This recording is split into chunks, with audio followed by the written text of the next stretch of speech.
Prologue, Northern Iraq. The blaze of sun wrung pops of sweat from the old man's brow, yet he cupped his hands around the glass of hot sweet tea as if to warm them. He could not shake the premonition. It clung to his back like chill wet leaves. The dig was over. The tell had been sifted stratum by stratum, its entrails examined, tagged, and shipped. The beads and pendants, lipticks, phalli, groundstone mortars stained with ochre, burnished pots. Nothing exceptional.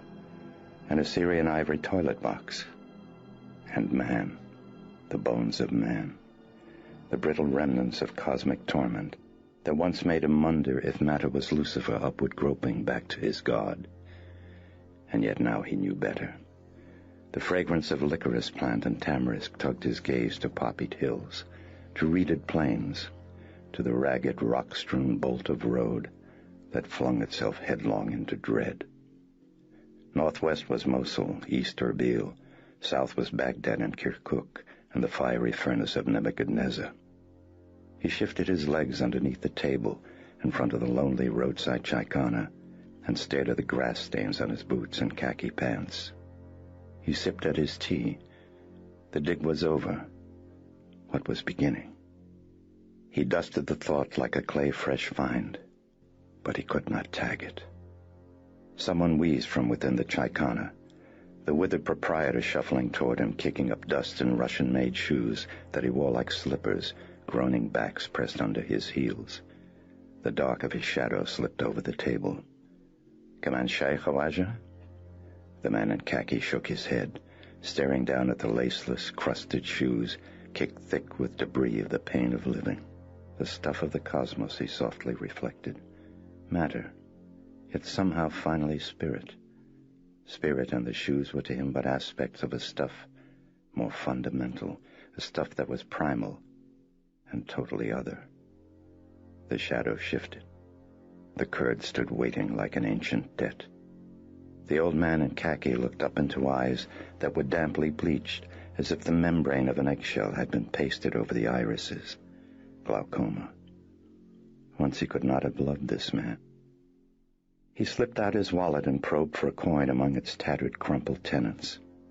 A few dinars, an Iraqi driver's license, a faded plastic calendar card that was 12 years out of date. It bore an inscription on the reverse. What we give to the poor is what we take with us when we die. The card had been printed by the Jesuit missions. He paid for his tea and left a tip of 50 fils on a splintered table, the color of sadness. He walked to his jeep. The gentle, rippling click of keys sliding into ignition was crisp in the silence. For a moment he waited, feeling at the stillness. Clustered on the summit of a towering mound, the fractured rooftops of Erbil hovered far in the distance, poised in the clouds like a rubbled, mud-stained benediction. The leaves clutched tighter at the flesh of his back. Something was waiting. "Alamah, Khawaja." Rotted teeth. The Kurd was grinning, waving farewell. The man in khaki groped for a warmth in the pit of his being, and came up with a wave and a mustard smile. It dimmed as he looked away. He started the engine, turned in a narrow, eccentric U, and headed toward Mosul. The Kurd stood watching, puzzled by a heart-dropping sense of loss as the jeep gathered speed. What was it that was gone? What was it he had felt in the stranger's presence? Something like safety, he remembered, a sense of protection and deep well-being. Now it dwindled in the distance with the fast-moving jeep. He felt strangely alone. The painstaking inventory was finished by 10 after 6. The Mosul curator of antiquities, an Arab with sagging cheeks, was carefully penning a final entry into the ledger on his desk. For a moment he paused, looking up at his friend as he dipped his pen point into an inkpot. The man in khaki seemed lost in thought. He was standing by a table, hands in his pockets, staring down at some dry, tagged whisper of the past.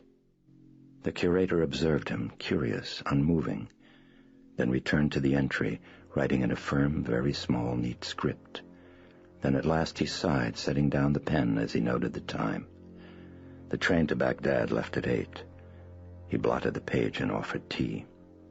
The man in khaki shook his head, his eyes still fixed upon something on the table. The Arab watched him, vaguely troubled. What was in the air? There was something in the air. He stood up and moved closer, then felt a vague prickling at the base of his neck as his friend at last moved, reaching down for an amulet and cradling it pensively in his hand.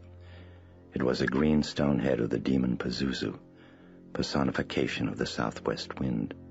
Its dominion was sickness and disease. The head was pierced. The amulet's owner had worn it as a shield. Evil against evil, breathed the curator, languidly fanning himself with a French scientific periodical, an olive oil thumbprint smudged on the cover. His friend did not move. He did not comment. Is something wrong? No answer. Father? The man in khaki still appeared not to hear, absorbed in the amulet, the last of his finds. After a moment he set it down, then lifted a questioning look to the Arab. Had he said something? No, nothing. They murmured farewells. At the door, the curator took the old man's hand with an extra firmness. My heart has a wish, Father, that you would not go. His friend answered softly, and This is Audible. Dove Audio presents The Exorcist by William Peter Blatty. Read by the author.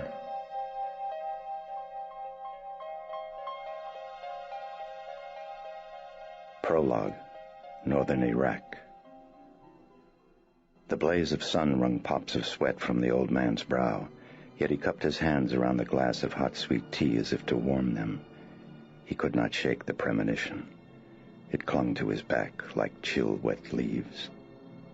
The dig was over. The tell had been sifted stratum by stratum, its entrails examined, tagged, and shipped. The beads and pendants, lipticks, phalli, groundstone mortars stained with ochre, burnished pots. Nothing exceptional. An Assyrian ivory toilet box. And man, the bones of man. The brittle remnants of cosmic torment that once made him wonder if matter was Lucifer upward groping back to his God. And yet now he knew better.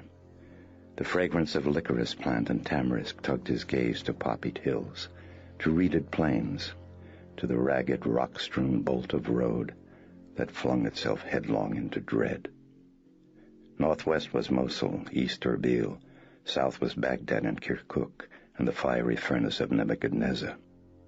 He shifted his legs underneath the table in front of the lonely roadside chaikana and stared at the grass stains on his boots and khaki pants.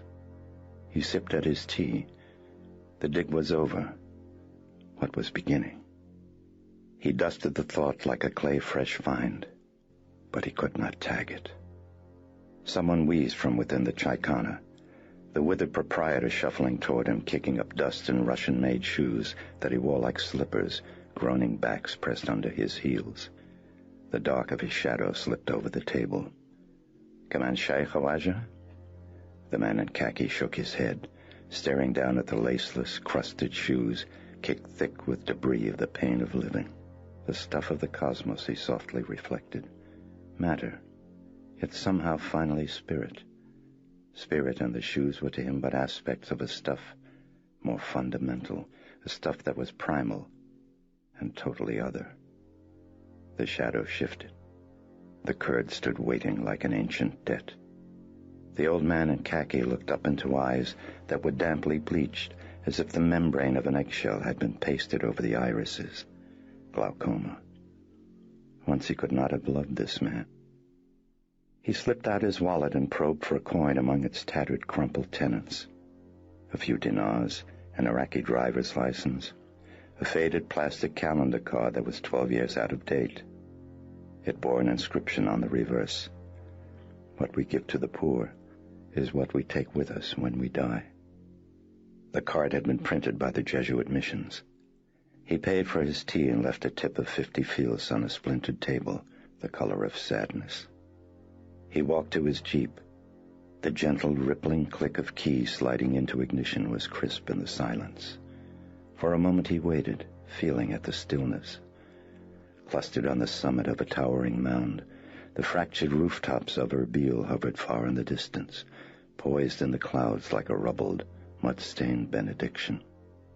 The leaves clutched tighter at the flesh of his back. Something was waiting. Alama Khawaja. Rotted teeth. The Kurd was grinning, waving farewell. The man in khaki groped for a warmth in the pit of his being, and came up with a wave and a mustard smile. It dimmed as he looked away. He started the engine, turned in a narrow, eccentric U, and headed toward Mosul. The Kurd stood watching, puzzled by a heart-dropping sense of loss as the jeep gathered speed. What was it that was gone? What was it he had felt in the stranger's presence? Something like safety, he remembered, a sense of protection and deep well-being. Now it dwindled in the distance with the fast-moving jeep. He felt strangely alone.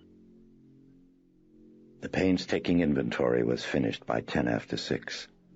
The Mosul curator of antiquities, an Arab with sagging cheeks, was carefully penning a final entry into the ledger on his desk. For a moment he paused, looking up at his friend as he dipped his pen point into an inkpot. The man in khaki seemed lost in thought. He was standing by a table, hands in his pockets, staring down at some dry, tagged whisper of the past.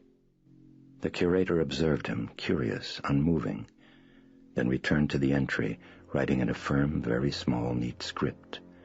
Then at last he sighed, setting down the pen as he noted the time. The train to Baghdad left at 8. He blotted the page and offered tea. The man in khaki shook his head, his eyes still fixed upon something on the table. The Arab watched him, vaguely troubled. What was in the air? There was something in the air. He stood up and moved closer, then felt a vague prickling at the base of his neck as his friend at last moved, reaching down for an amulet and cradling it pensively in his hand. It was a green stone head of the demon Pazuzu, personification of the southwest wind. Its dominion was sickness and disease. The head was pierced. The amulet's owner had worn it as a shield. Evil against evil, breathed the curator, languidly fanning himself with a French scientific periodical, an olive oil thumbprint smudged on the cover. His friend did not move. He did not comment. Is something wrong? No answer. Father? The man in khaki still appeared not to hear, absorbed in the amulet, the last of his finds. After a moment he set it down, then lifted a questioning look to the Arab. Had he said something? No, nothing. They murmured farewells. At the door, the curator took the old man's hand with an extra firmness. My heart has a wish, Father, that you would not go. His friend answered softly, and friend answered softly, and friend in terms of tea, of time, of something to be done. No, I meant home. The man in khaki fixed his gaze on a speck of boiled chickpea in the corner of the Arab's mouth, yet his eyes were distant. Home, he repeated. The word had the sound of an ending. The States, the Arab curator added, instantly wondering why he had. The man in khaki looked into the dark of the other's concern. He had never found it difficult to love this man. Goodbye, he whispered, then quickly turned and stepped into the gathering gloom of the streets and a journey home whose length seemed, somehow, undetermined. I will see you in a year, the curator called after him from the doorway. But the man in khaki never looked back. The Arab watched his dwindling form as he crossed a narrow street at an angle, almost colliding with a swiftly moving droshky. Its cab bore a corpulent old Arab woman, her face a shadow behind a black lace veil draped loosely over her, like a shroud. He guessed she was rushing to some appointment. He soon lost sight of his hurrying friend. The man in khaki walked, compelled. Shrugging loose of the city, he breached the outskirts, crossing the Tigris. Nearing the ruins, he slowed his pace, but with every step the inchoate presentiment took firmer, more horrible form. Yet he had to know. He would have to prepare. A wooden plank that bridged the Khosr, a muddy stream, creaked under his weight. And then he was there. He stood on the mound where once gleamed 15-gated Nineveh, feared nest of Assyrian hordes. Now the city lay sprawled in the dust of its predestination. And yet he was here. The air was still thick with him, that other who ravaged his dreams. A Kurdish watchman rounding a corner unslung his rifle and began to run toward him, then abruptly stopped and grinned with a wave of recognition, and proceeded on his rounds. The man in khaki prowled the ruins, the temple of Nabu, the temple of Ishtar. He sifted vibrations. At the palace of Ashurbanipal he paused, then shifted a sidelong glance to a limestone statue hulking in situ. Ragged wings, taloned feet, bulbous jutting stubby penis, and a mouth stretched taut in feral grin. The demon Pazuzu. Abruptly he sagged. He knew. It was coming. He stared at the dust, quickening shadows. He heard dim yappings of savage dog packs prowling the fringes of the city. The orb of the sun was beginning to fall below the rim of the world. He rolled his shirt sleeves down and buttoned them as a shivering breeze sprang up. Its source was southwest. He hastened toward Mosul and his train, his heart encased in the icy conviction that soon he would face an ancient enemy. Part 1. The Beginning. Chapter 1. Like the brief doomed flare of exploding suns that registers dimly on blind men's eyes, the beginning of the horror passed almost unnoticed, and the shriek of what followed, in fact, was forgotten, and perhaps not connected to the horror at all. It was difficult to judge. The house was a rental, brooding, tight, a brick colonial gripped by ivy in the Georgetown section of Washington, D.C. Across the street was a fringe of campus belonging to Georgetown University. To the rear, a sheer embankment plummeting steep to busy M Street and, beyond, the muddy Potomac. Early on the morning of April 1st, the house was quiet. Chris McNeil was propped in bed, going over her lines for the next day's filming. Reagan, her daughter, was sleeping down the hall, and asleep downstairs in a room off the pantry were the middle-aged housekeepers, Willie and Carl. At approximately 12:25 a.m., Chris glanced from her script with a frown of puzzlement. She heard rapping sounds. They were odd, muffled, profound, rhythmically clustered. Alien code tapped out by a dead man. Funny, she thought. She listened for a moment, then dismissed it. But as the rappings persisted, she couldn't concentrate. She slapped down the script on the bed. Jesus, that bugs me. She got up to investigate. She went out to the hallway and looked around. It seemed to be coming from Reagan's bedroom. What is she doing, she thought. She padded down the hall, and the rappings grew subtly louder, much faster, and as she pushed on the door and stepped into the room, they abruptly ceased. What the heck's going on? Her pretty 11-year-old was asleep, cuddled tight to a large stuffed round-eyed panda, Pookie, faded from years of smothering, years of smacking, warm, wet kisses. Chris moved softly to her bedside and leaned over for a whisper. Rags? You awake? Regular breathing. Heavy. Deep. Chris shifted her glance around the room. Dim light from the hall fell pale and splintered on Reagan's paintings, on Reagan's sculptures, on more stuffed animals. Okay, thought Chris. Come on, Rags. Old Mother's ass is dragging. Say it. April Fool. And yet Chris knew it wasn't like her. The child had a shy and very diffident nature. Then who was the trickster? A somnolent mind imposing order on the rattlings of heating pipes or plumbing? Once in the mountains of Bhutan, she had stared for hours at a Buddhist monk who was squatting on the ground in meditation. Finally, she thought, she had seen him levitate. Perhaps. Recounting the story to someone, she invariably added, perhaps. And perhaps her mind, that untiring raconteur of illusion, had embellished the wrappings. Bullshit, she thought. I heard it. Abruptly, she flicked a quick glance to the ceiling. There, faint scratchings. Jesus, rats in the attic. Rats! She sighed. Yeah, that's it, she thought. Big tails, thump, big tails, thump, thump. She felt oddly relieved, and then noticed the cold, the room. It was icy. She padded to the window, checked it. Closed. She touched the radiator. Hot. Oh, really? She thought. Puzzled, she moved to the bedside and touched her hand to Reagan's cheek. It was smooth as thought and lightly perspiring. Oh, God, I must be sick. She looked at her daughter, at the turned-up nose and freckled face, and on a quick, warm impulse, leaned over the bed and kissed her cheek. I sure do love you, she whispered, then returned to her room and her bed and her script. For a while Chris studied. The film was a musical comedy remake of Mr. Smith Goes to Washington. A subplot had been added dealing with campus insurrections. Chris was starring.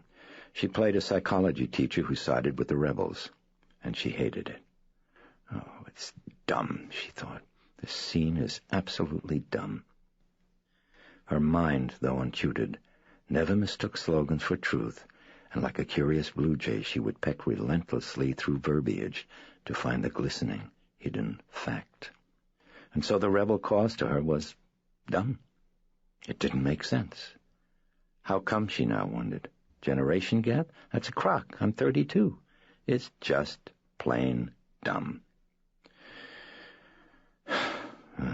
Cool it. Only one more week. They'd completed the interiors in Hollywood. All that remained were a few exterior scenes on the campus of Georgetown University, starting tomorrow. It was Easter vacation, and the students were away. She was getting drowsy. Heavy lids. She turned to a page that was curiously ragged. Bemused, she smiled. Her English director. When especially tense, he would tear with quivering, fluttering hands a narrow strip from the edge of the handiest page and then chew it, inch by inch, until it was all in a ball in his mouth. Dear Burke. She yawned and glanced fondly at the side of her script. The pages looked gnawed. She remembered the rats. Little bastard sure got rhythm, she thought. She made a mental note to have Carl set traps for them in the morning. Fingers relaxing now, script slipping loose. She let it drop, thinking, dumb. It's dumb. A fumbling hand groped out to the light switch. There. She sighed. For a time she was motionless, almost asleep, and then kicked off her covers with a lazy leg. Too freaking hot, she thought. A mist of dew clung soft and gentle to the window panes. Chris slept and dreamed about death in the staggering particular. Death as if death was still never yet heard of while something was ringing, she gasping, dissolving, slipping off into void, thinking over and over, I am not going to be, I will die, I won't be, and forever and ever. Oh, Papa, don't let them, oh, don't let them do it, don't let me be nothing forever. And melting, unraveling, ringing, the phone. She jumped up with her heart pounding, hand to the phone and no weight in her stomach, a core with no weight in her telephone ringing. She answered. The assistant director. In makeup at 6, honey. Right. How you feeling, Chris? I go to the bathroom and it doesn't burn, then I figure I'm ahead. He chuckled. I'll see you. Right. And thanks. She hung up, and for moments sat motionless, thinking of the dream. A dream? More like thought and the half-like of waking, that terrible clarity. Gleam of the skull, non-being, irreversible. She couldn't imagine it. Oh, God, it can't be. She considered, and at last bowed her head. Yeah, but it is. She went to the bathroom, put on a robe, and padded quickly down to the kitchen, down to life and sputtering bacon. Good morning, Mrs. McNeil. Gray, drooping Willie, squeezing oranges, blue sacks beneath her eyes, a trace of accent, Swiss, like Carl's. She wiped her hands on a paper towel and started moving toward the stove.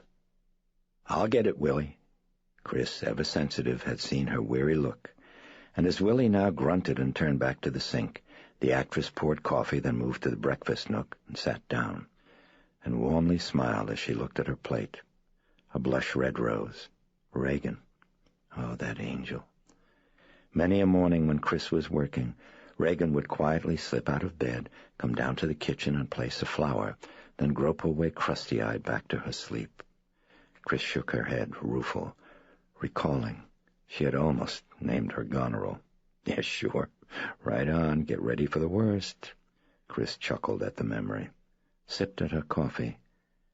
As her gaze caught the rose again, her expression turned briefly sad. Large green eyes grieving in a waif-like face. She'd recalled another flower, a son, Jamie. He had died long ago at the age of 3. Chris was very young and an unknown chorus girl on Broadway. She had sworn that she would not give herself ever again, as she had to Jamie, as she had to his father, Howard McNeil. She glanced quickly from the rose, and as her dream of death misted upward from the coffee, she quickly lit a cigarette. Willie brought the juice, and Chris remembered the rats. "Where's Carl?" she asked the servant. "I am here, madam." Catty in through a door off the pantry, commanding, deferential, dynamic, crouching, a fragment of Kleenex pressed tight to his chin where he'd nicked himself shaving. "Yes?"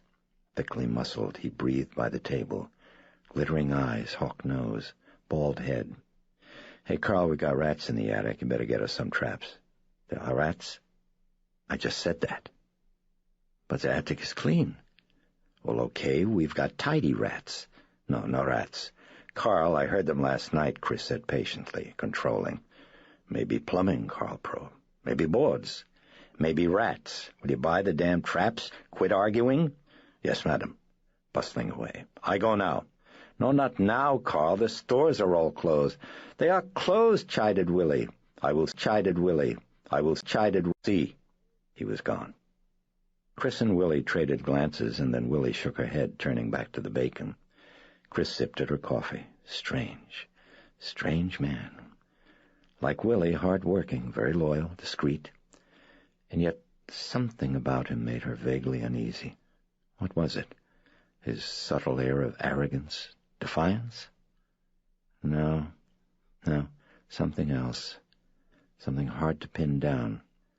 The couple had been with her for almost 6 years, and yet Carl was a mask, a talking, breathing, untranslated hieroglyph running her errands on stilted legs. Behind the mask, though, something moved. She could hear his mechanism ticking like a conscience. She stubbed out her cigarette, heard the front door creaking open, then shut. "They are closed," muttered Willie. Chris nibbled at bacon, then returned to her room, where she dressed in her costume sweater and skirt.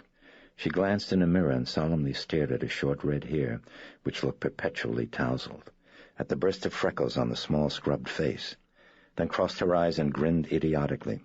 "Hi, little wonderful girl next door. Can I speak to your husband? Your lover? Your pimp? Oh, your pimp's in the poorhouse. Avon calling." She stuck out her tongue at herself, and then sagged. Oh, Christ, what a life. She picked up her wig box, slouched downstairs, and walked out to the piquant, tree-lined street. For a moment she paused outside the house and gulped at the morning. She looked to the right. Beside the house, a precipitous plunge of old stone steps fell away to M Street far below. A little beyond was the upper entry to the car barn, formerly used for the housing of streetcars. Mediterranean, tiled roof, rococo turrets, antique brick. She regarded it wistfully. Fun, she thought. Fun street. Damn it, why don't I stay when I buy the house and start to live? From somewhere a bell began to toll. She glanced toward the sound. It was the tower clock on the Georgetown campus. The melancholy resonance echoed on the river, shivered, seeped through her tired heart. She walked toward her work, toward ghastly charade, toward a straw-stuffed, antic imitation of dust. She entered the main gates of the campus, and her depression diminished, then grew even less as she looked at the row of trailer dressing rooms aligned along the driveway close to the southern perimeter wall. And by 8 a.m. and the day's first shot, she was almost herself. She started an argument over the script. "Hey, Burke, take a look at this damn thing, will you?" "Oh, you do have a script, I see. Oh, how very nice." Director Burke Dennings, taut and elfin, left eye twitching yet gleaming with mischief, surgically shaved a narrow strip from a page of a script with quivering fingers. "I believe I'll munch," he cackled.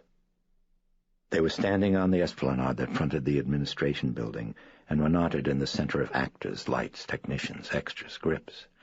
Here and there a few spectators dotted the lawn, mostly Jesuit faculty, numbers of children. The cameraman board picked up Daily Variety as Dennings put the paper in his mouth and giggled, his breath reeking faintly of the morning's first gin. "Oh, yes, I'm terribly glad you've been given a script." A sly, frail man in his 50s, he spoke with a charmingly broad British accent, so clipped and precise that it lofted even crudest obscenities to elegance. And when he drank, he seemed always on the verge of guffaw, seemed constantly struggling to retain his composure. "Now then, tell me, my baby, what is it? What's wrong?" The scene in question called for the dean of the mythical college in the script to address a gathering of students in an effort to squelch a threatened sit-in. Chris would then run up the steps to the esplanade, tear the bullhorn away from the dean, and then point to the main administration building and shout, "Let's tear it down." "Just doesn't make sense," said Chris. "Oh, well, it's perfectly plain," lied Dennings. "Why the heck should they tear down the building, Burke? What for?" "Are you sending me up, my darling?" "No, I'm asking what for." "Because it's there, love, in the script." "No, on the grounds." "Well, it doesn't make sense, Burke. She just wouldn't do that." "She would." "No, she wouldn't." "Shall we summon the writer? I believe he's in Paris." "Hiding. Fucking." He'd clipped it off with impeccable diction, fox eyes glinting in a face like dough as the word rose crisp to Gothic spires. Chris fell weak to his shoulders, laughing. "Oh, Burke, you're impossible, damn it." "Yes," he agreed. He said it like Caesar, modestly confirming reports of his triple rejection of the crown. "Now then, shall we get on with it?" Chris didn't hear. She darted a furtive, embarrassed glance to a nearby Jesuit, checking to see if he'd heard the obscenity. Dark, rugged face, like a boxer's, chipped. In his 40s. Something sad about the eyes. Something pained, and yet warm and reassuring as they fastened on hers. He'd heard it. He was smiling. He glanced at his watch and moved away. "I say, shall we get on with it?" She turned, disconnected. "Yes, sure, Burke, let's do it." "Thank heaven. No, wait. Oh, good Christ." She complained about the tag of the scene.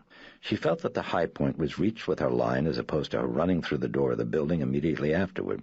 "It adds nothing," said Chris. "It's dumb." "Yes, it is, love. It is," agreed Burke sincerely. "However, the cutter insists that we do it," he continued. "So there we are, you see?" "No, I don't." "No, of course not. It's stupid.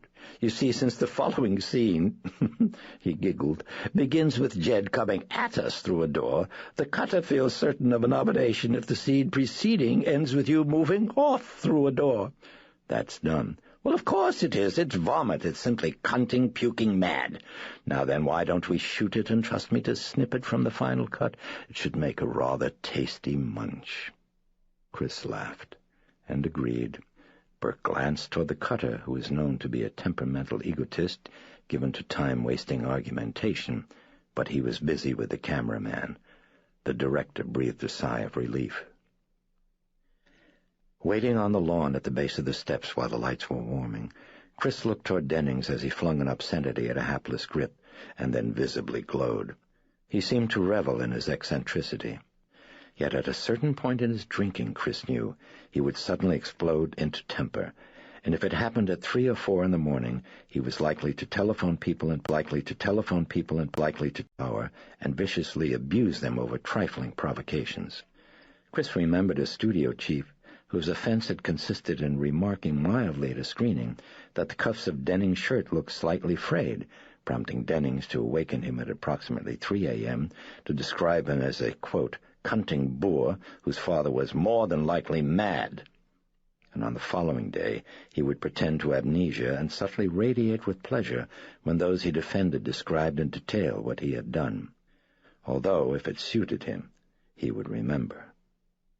Chris thought with a smile of the night he destroyed his studio suite of offices in a gin-stoked, mindless rage, and how later, when confronted with an itemized bill and Polaroid photos detailing the damage, he'd archly dismissed them as obvious fakes. The damage was far, far worse than that. Chris did not believe that Dennings was either an alcoholic or a hopeless problem drinker, but rather that he drank because it was expected of him. He was living up to his legend.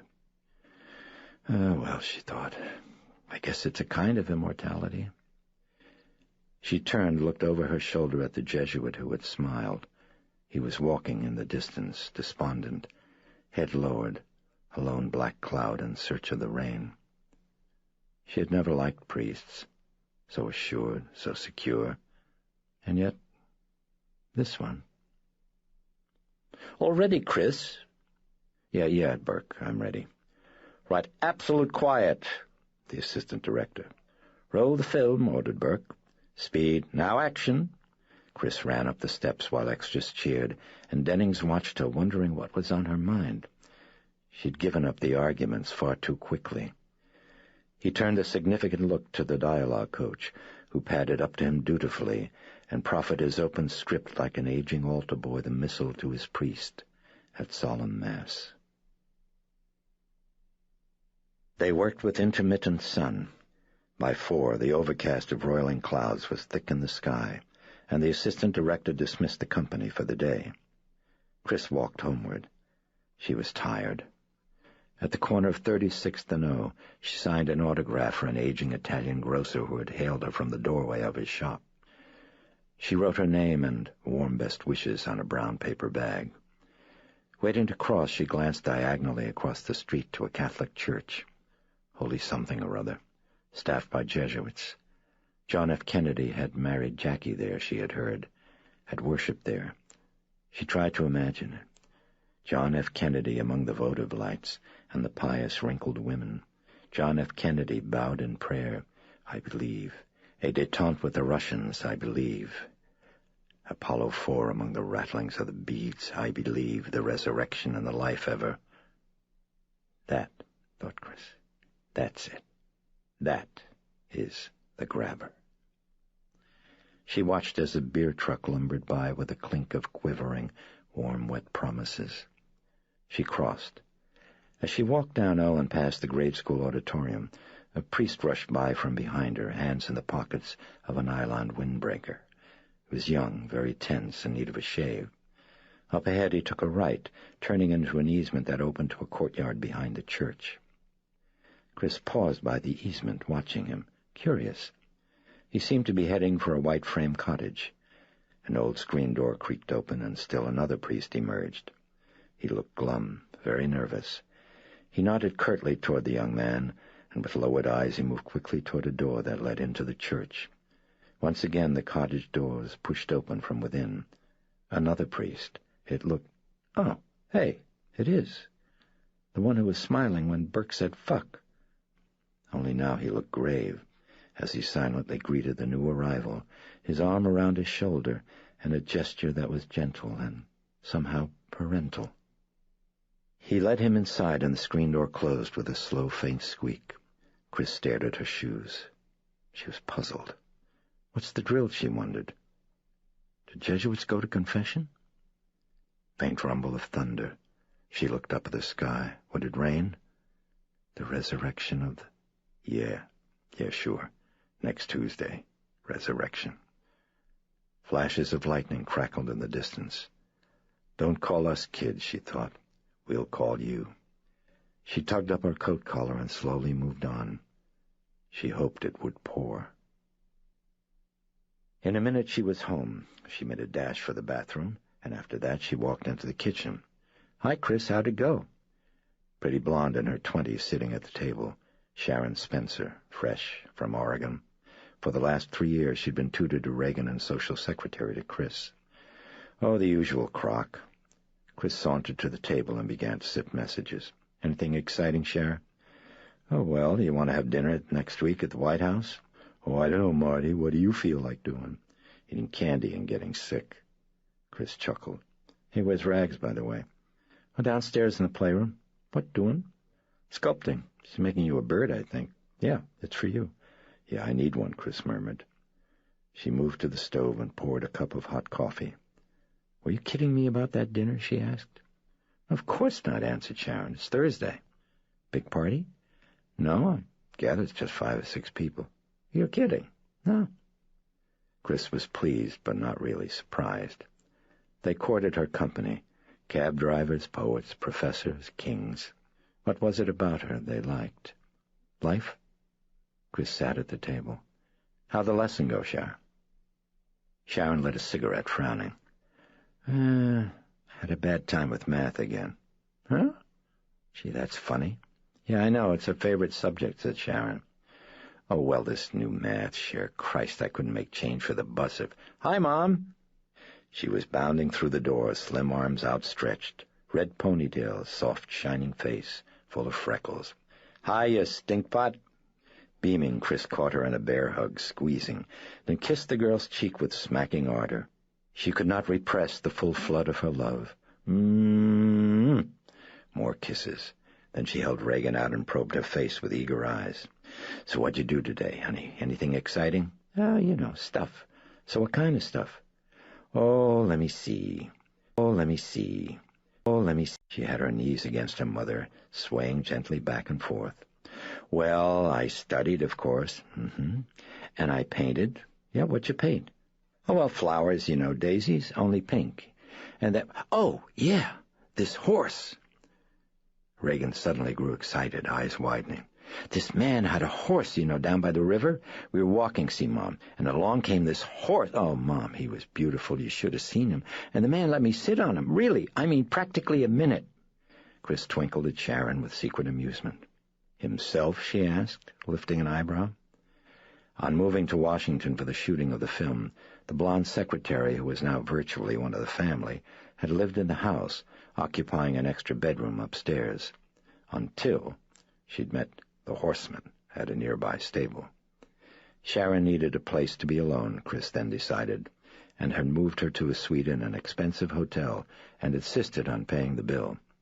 Yeah, himself, Sharon smiled in response to Chris. It was a gray horse, added Reagan. Mother, can't we get a horse? I mean, could we? We'll see, baby. When can I have one? We'll see. Where's the bird you made? Reagan looked blank for a moment, then turned around to Sharon and grinned, her mouth full of braces and shy rebuke. Oh, you told, she said. It was a surprise, she snickered to her mother. You mean, yeah, with the long funny nose like you wanted? Oh, Rags, that's sweet. Can I see it? No, I still have to paint it. When's dinner, Mom? Hungry? I'm starving. Gee, it's not even 5. When was lunch? Chris asked Sharon. Oh, 12-ish, Sharon answered. When are Willie and Carl coming back? She had given them the afternoon off. Oh, I think 7, said Sharon. Mom, can't we go to the hot shop? Reagan pleaded. Could we? Chris lifted her daughter's hand, smiled fondly, and kissed it. Go on, run upstairs and get dressed, and we'll go. Oh, I love you. Reagan ran from the room. Honey, wear the new dress, Chris called after her. How would you like to be 11, mused Sharon. Is that an offer? Chris reached for her mail, began listlessly sorting through scrawled adulation. Would you take it? Asked Sharon. With the brain I've got now, all the memories? No deal. Think it over. I'm thinking. Chris picked up a script with a covering letter clipped neatly to the front of it. Jarris, her agent. Thought I told them no scripts for a while. Well, you ought to read it, said Sharon. Oh, yeah?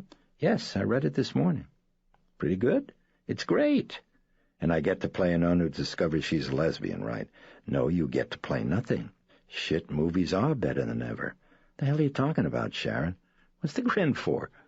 They want you to direct, Sharon exhaled coyly with the smoke from a cigarette. What? Read the letter. My God, Sharon, you're kidding. Chris pounced on the letter with eager eyes, snapping up the words in hungry chunks. New script, a triptych, studio monster Stephen Moore, accepting role provided. I direct his segment.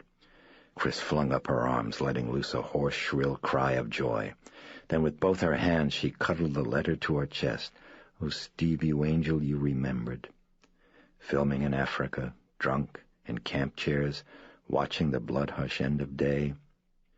Ah, the business is bunk. For the actor, it's crap, Steve. Oh, I like it. Nah, it's crap. Don't you know where it's at in this business? Directing. Ah, yes. Then you've done something, Steve, something that's yours. I mean, something that lives. Well, then do it, darling. Yeah, I've tried. They won't buy it. Why not? Oh, come on, you know why. They don't think I can cut it. Warm remembrance, warm smile. Dear Steve. He remembered. Mom, I can't find the dress, Reagan called down from the landing. It's in the closet, Chris answered. I looked.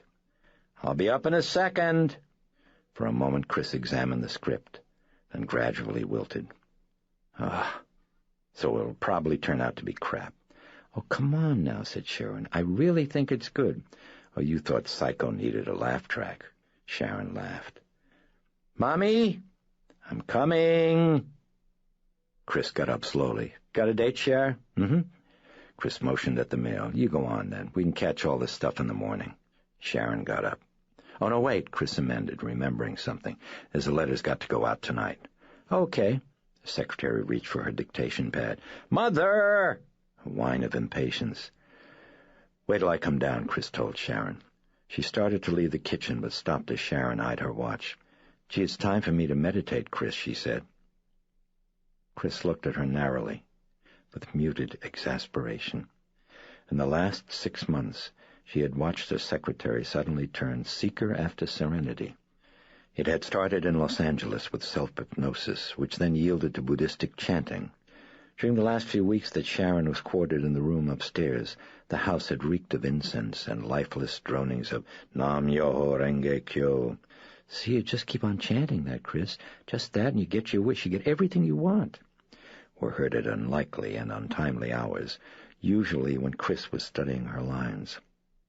You can turn on TV, Sharon had generously told her employer on one of these occasions. It's fine. I can chant when there's all kinds of noise. It won't bother me a bit. Now it was transcendental meditation. You really think that kind of stuff is going to do you any good, Cher? Chris asked tonelessly. Well, it gives me peace of mind, responded Sharon. Right, Chris said dryly. She turned away and said good night. She said nothing about the letter, and as she left the kitchen, she murmured, Nam Myoho Renge Kyo. I keep it up about 15 to 20 minutes, said Sharon. Maybe for you it would work. Chris halted and considered a measured response, then gave it up. She went upstairs to Reagan's bedroom, moving immediately to the closet. Reagan was standing in the middle of the room, staring up at the ceiling. Hey, what's doing? Chris asked her, hunting for the dress. It was a pale blue cotton. She'd bought it the week before and remembered hanging it in the closet. Funny noises, said Reagan. Yeah, I know we've got friends. Reagan looked at her. Squirrels, honey. Squirrels in the attic. Her daughter was squeamish and terrified of rats. Even mice upset her. The hunt for the dress proved fruitless. You see, Mom, it's not there. Yeah, I see. Maybe Willie picked it up with the cleaning. It's gone, Mom. Yeah, well, put on the navy. It's pretty. They went to the hot shop. Chris ate a salad while Reagan had soup, 4 rolls, fried chicken, a chocolate shake, and a helping and a half of blueberry pie with coffee ice cream. Where does she put it? Chris wondered fondly. In her wrists? The child was slender as a fleeting hope. Chris lit a cigarette over her coffee and looked through the window on her right. The river was dark and currentless, waiting. I enjoyed my dinner, Mom. Chris turned to her, and as often happened, caught her breath and felt again that ache on seeing Howard's image in Reagan's face. It was the angle of the light. She dropped her glance to Reagan's plate. You going to leave that pie, honey? Chris asked her. Reagan lowered her eyes. I ate some candy, Mom. Chris stubbed out her cigarette and chuckled. Let's go. They were back before 7. Willie and Carl had already returned. Reagan made a dash for the basement playroom, eager to finish the sculpture for her mother. Chris headed for the kitchen to pick up the script. She found Willie brewing coffee, coarse, open pot. She looked irritable and sullen. "Hi, Willie, how'd it go? Have a real nice time?" "Do not ask." Willie added an eggshell and a pinch of salt to the bubbling contents of the pot. They had gone to a movie, Willie explained. She had wanted to see the Beatles, but Carl had insisted on an art house film about Mozart. "Terrible," Willie simmered as she lowered the flame. "That dumbhead." "Sorry about that." Chris tucked the script underneath her arm. "Oh, Willie, have you seen that dress that I got for Rags last week? You know, the blue cotton." "Yes, I see it in her closet this morning." "Well, where'd you put it, Willie?" "Just there." "You didn't maybe pick it up by mistake with the cleaning?" "It is there." "With the cleaning?" "In the closet, madam." "No, it isn't, Willie. I looked." About to speak, Willie tightened her lips and scowled at the coffee. Carl had walked in. "Good evening, madam." He went to the sink for a glass of water. "Did you set those traps?" asked Chris. "No rats." "Did you set them, Carl?" "I set them, of course, but the attic is clean." "Tell me, how was the movie, Carl?" "Exciting." His back, like his face, was a resolute blank. Chris started from the kitchen humming a song made famous by the Beatles, but then she turned. Just one more shot, she thought. "Did you have any trouble getting the traps, Carl?" "No trouble." "At 6 in the morning?" "All night market, madam." Jesus.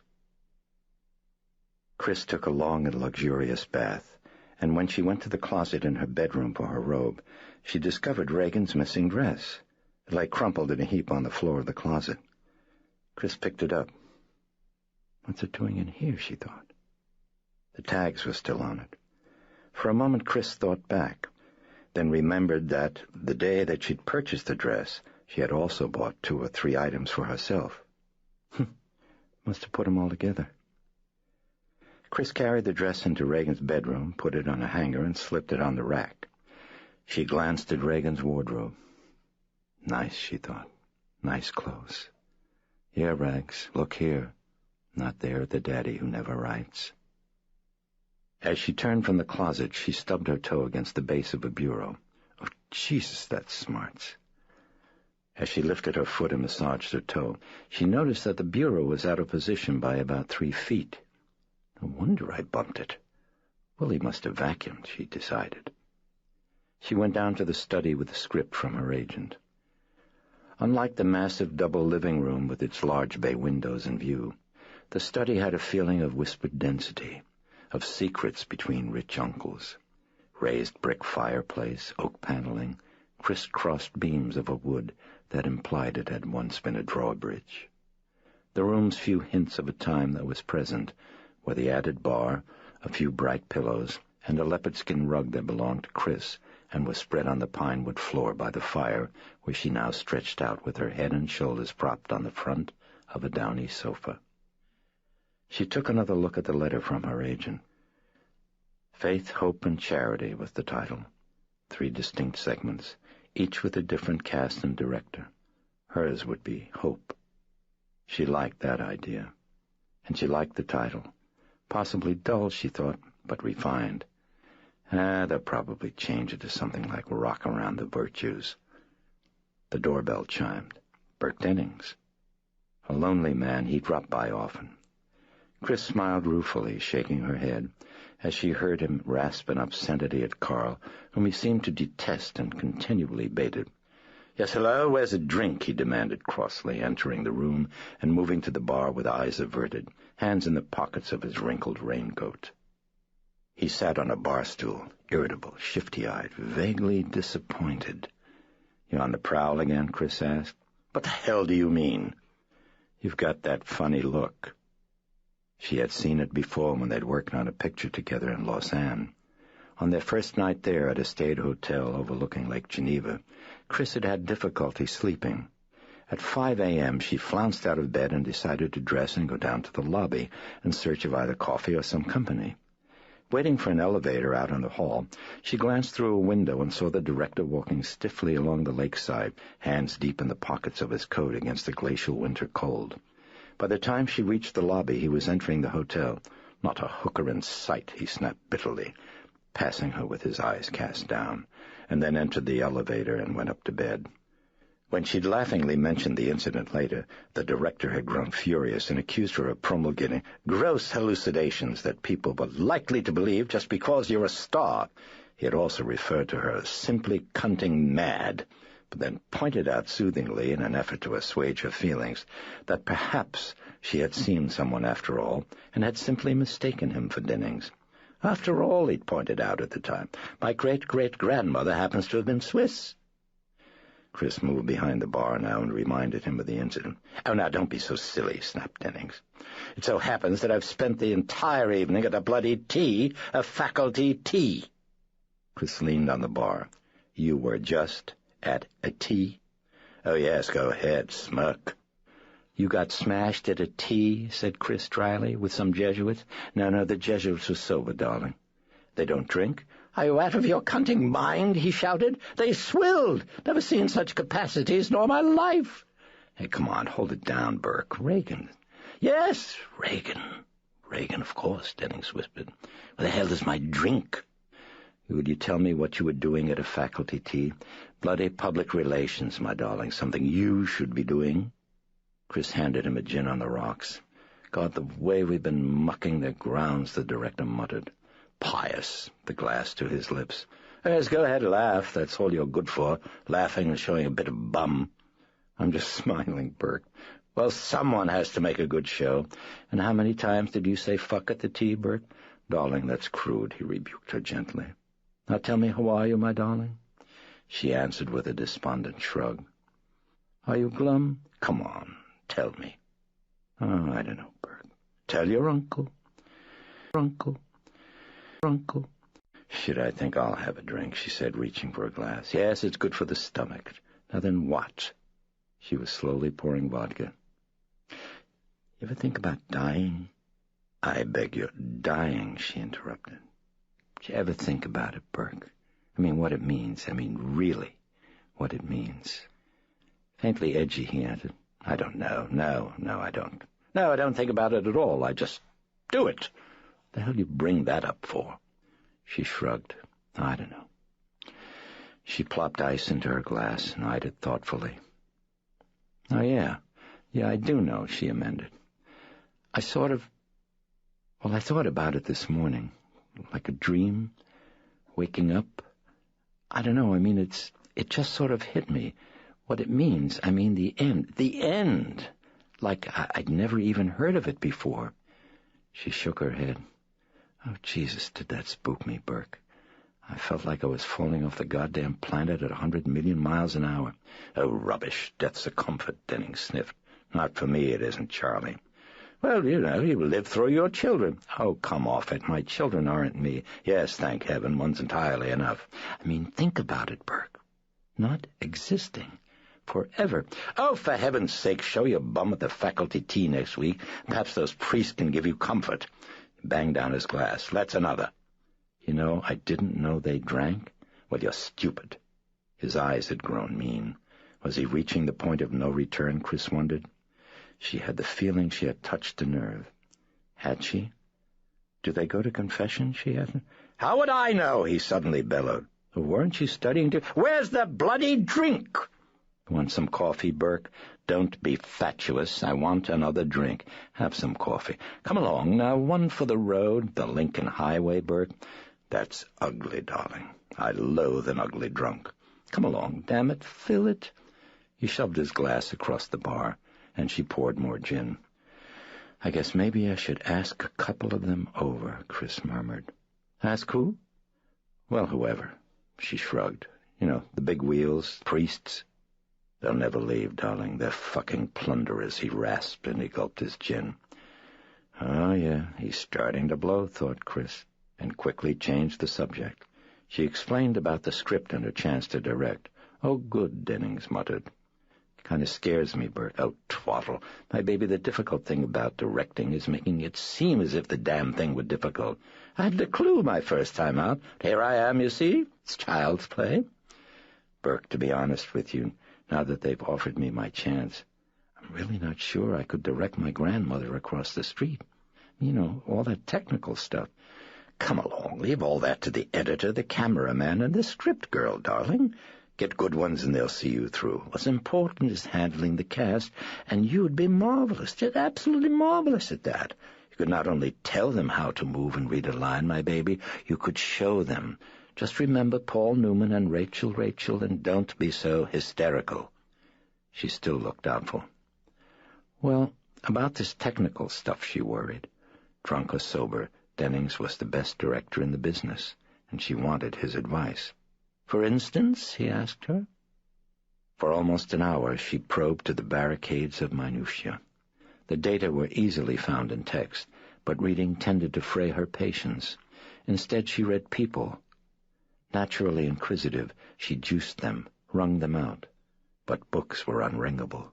Books were glib. They said therefore and clearly, when it wasn't clear at all, and their circumlocutions could never be challenged. They could never be stopped for a shrewdly disarming, "Hold it, I'm dumb. Could I have that again?" They could never be pinned, made to wriggle, dissected. Books were like Carl. "Darling, all you need is a brilliant cutter," the director cackled, rounding it off. "I mean someone who really knows his doors." He'd grown charming and bubbly and seemed to have passed the threatened point of danger. "Beg pardon, madam. You wish something?" Carl stood attentively at the door to the study. "Oh, hello, Thorndyke," Dennings giggled. "Or is it Heinrich? I can't keep it straight." "It is Carl." "Oh, yes, of course it is. Damn, I'd forgotten. Tell me, Carl, was it public relations you told me you did for the Gestapo, or was it community relations? I believe there's a difference." Carl spoke politely. "Neither one, sir. I am Swiss." "Oh, yes, of course," the director guffawed. "And you never went bowling with Goebbels, I suppose." Carl, impervious, turned to Chris. "And never went flying with Rudolf Hess." "Madam wishes—" "Oh, I don't know. Bert, you want some coffee?" "Oh, fuck it." The director stood up abruptly and strode belligerently from the room in the house. Chris shook her head and then turned to Carl. "Unplug the phone," she ordered expressionlessly. "Yes, madam. Anything else?"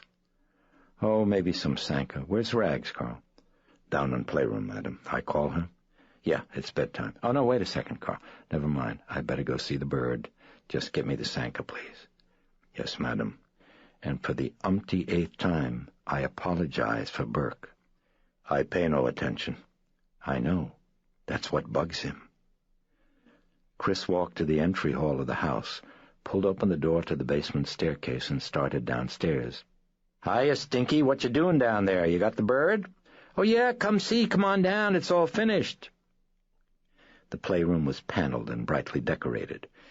Easels, paintings, phonograph, tables for games and a table for sculpting, red and white bunting left over from a party for the previous tenant's teenage son. "Hey, that's great!" exclaimed Chris as her daughter handed her the figure. It was not quite dry and looked something like a worry bird, painted orange except for the beak, which was laterally striped in green and white. A tuft of feathers was glued to the head. "Do you like it?" asked Reagan. "Oh, honey, I do. I really do. You got a name for it?" "Well, what's a good one, huh?" "I don't know." Reagan shrugged. Let me see. Chris tapped fingertips to teeth. "I don't know. What do you think? What do you think about Dumbbird? Just Dumbbird." Reagan was snickering, hand to her mouth to conceal the braces, and nodding. "Dumbbird by a landslide. Hey, I'll leave it here to dry, and then I'll put him in my room." Chris was setting down the bird when she noticed the Ouija board. It was close, on the table. She'd forgotten she had it. Almost as curious about herself as she was about others, she'd originally bought it as a possible means of exposing clues to her subconscious. It hadn't worked. She used it a time or two with Sharon and once with Dennings, who had skillfully steered the plastic planchette. "Are you the one who's moving it, Ducky?"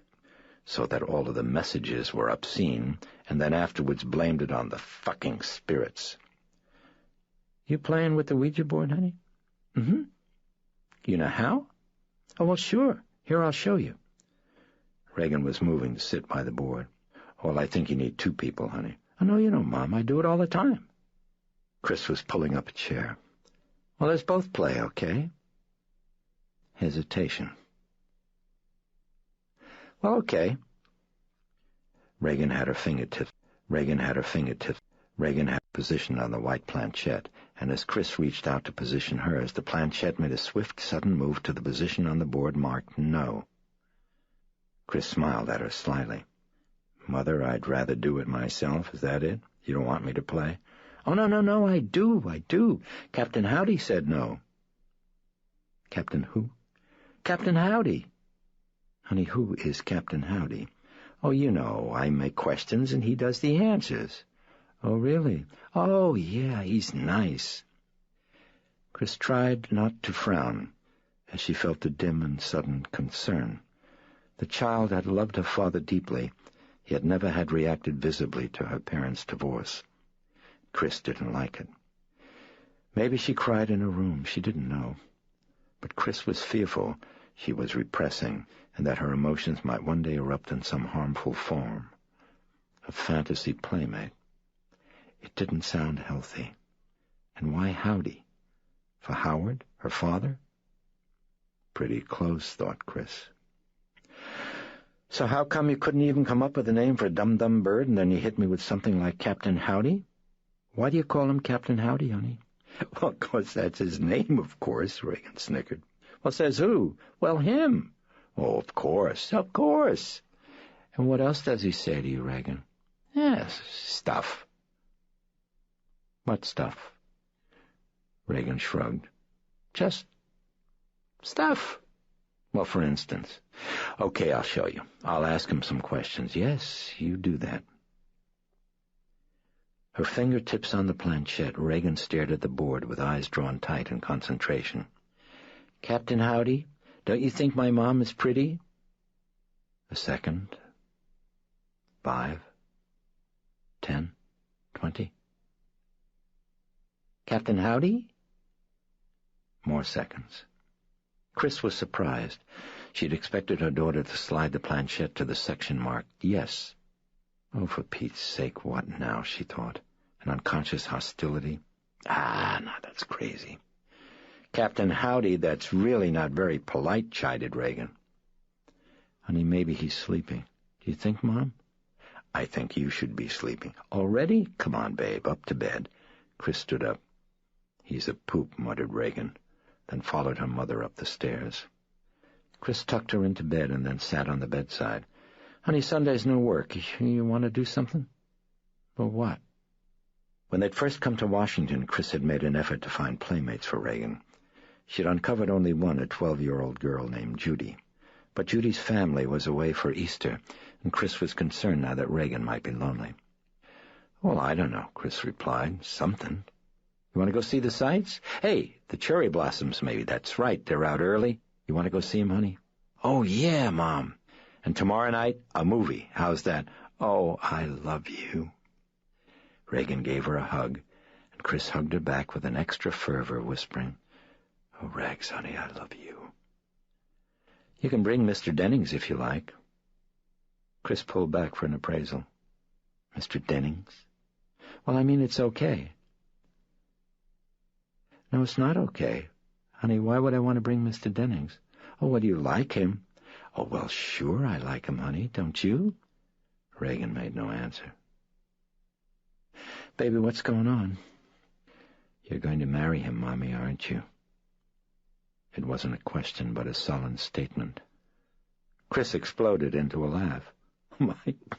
My baby, of course not. What on earth are you talking about? Mr. Dennings? Where did you get that idea? But you like him. I like pizzas, but I wouldn't ever marry one. Honey, he's a friend, just a crazy old friend. You don't like him like Daddy? I love your Daddy, honey. I'll always love your Daddy. Mr. Dennings comes by here a lot 'cause he's lonely, that's all. He's a friend. Well, I heard... You heard what? Heard from who? Whirling slivers of doubt in the eyes, hesitation, then a shrug of dismissal from Regan. I don't know. I just thought. Well, it's silly, so forget it. Okay, Mom. Now go to sleep. Can I read? I'm not sleepy. Sure, read your new book, hon, until you get tired. Oh, thanks, Mommy. Good night, hon. Good night. Chris blew her a kiss from the door and then closed it. She walked down the stairs. Kids, she thought. Where do they get their ideas? She wondered if Reagan connected Dennings to her filing for divorce. Come on, she thought, that's dumb. Reagan knew only that Chris had filed, yet Howard had wanted it. Long separations, erosion of the ego as the husband of a star, and he'd found someone else. Reagan didn't know that. Oh, quit all this amateur psychoanalyzing, thought Chris. Try to spend a little more time with the kid. Back to the study. The script. Chris read. Halfway through, she saw Reagan coming toward her. Oh, hi, honey. What's wrong? There's these real funny noises, Mom. In your room? Yeah, it's like knocking. I can't go to sleep. Where the hell are those traps, Chris thought. Honey, sleep in my bedroom and I'll see what it is. Chris led her to the bedroom and tucked her in. Can I watch TV for a while till I sleep? Well, where's your book? I can't find it. Can I watch? Yeah, okay. Chris tuned in a channel on the bedroom portable. That loud enough, sweetie? Yes, Mom. Try to sleep. Chris turned out the light and went down the hall. She climbed the narrow carpeted stairs that led to the attic. She opened the door and felt for the light switch, found it, flicked it, stooping as she entered. She glanced around. Cartons of clippings and correspondence on the pine wood floor. Nothing else except the traps. 6 of them, baited. The room was spotless. Even the air smelled clean and cool. The attic was unheated. No pipes, no radiator, no little holes in the roof. There is nothing. Chris jumped from her skin. Oh, good Jesus, she gasped, turning quickly with her hand to a fluttering heart. Jesus Christ, Carl, don't do that! He was standing on the steps. Very sorry, but you see, it is clean. Yeah, thank you for sharing that with me, Carl. Thank you. It's clean. Maybe cat better. What? To catch rats. Without waiting for an answer, he nodded and left. For a moment, Chris stared at the doorway. Either Carl hadn't any sense of humor whatever, or he had one so sly it escaped her detection. She couldn't decide which one it was. She considered the wrappings again, then glanced at the angled roof. The street was shaded by various trees, most of them gnarled and intertwined with vines, and the branches of a mushrooming massive basswood umbrellaed the entire front third of the house. Was it squirrels after all? It must be, she thought. It must be, she thought. It must. Was it squirrels after all? It must be, she thought. Or branches, right, could be branches. The nights had been windy. Maybe cat better. Chris glanced at the doorway again. Pretty smart-ass, was he? Abruptly she smiled, looking pertly mischievous. She went downstairs to Reagan's bedroom, picked something up, brought it back to the attic, and then after a minute went back to her bedroom. Reagan was sleeping. She returned her to her room, tucked her into her bed, then went back to her own bedroom, turned off the television set, and went to sleep. The house was quiet until morning. Eating her breakfast, Chris told Carl in an offhand way that she thought she'd heard a trap springing shut during the night. Would you like to go and take a look? Chris suggested, sipping coffee and pretending to be engrossed in the morning paper. Without any comment, Carl went up to investigate. Chris passed him in the hall on the second floor as he was returning, staring expressionlessly at the large stuffed mouse he was holding. He'd found it with its snout clamped tight in a trap. As she walked toward her bedroom, Chris lifted an eyebrow at the mouse. Someone is funny, Carl muttered as he passed her.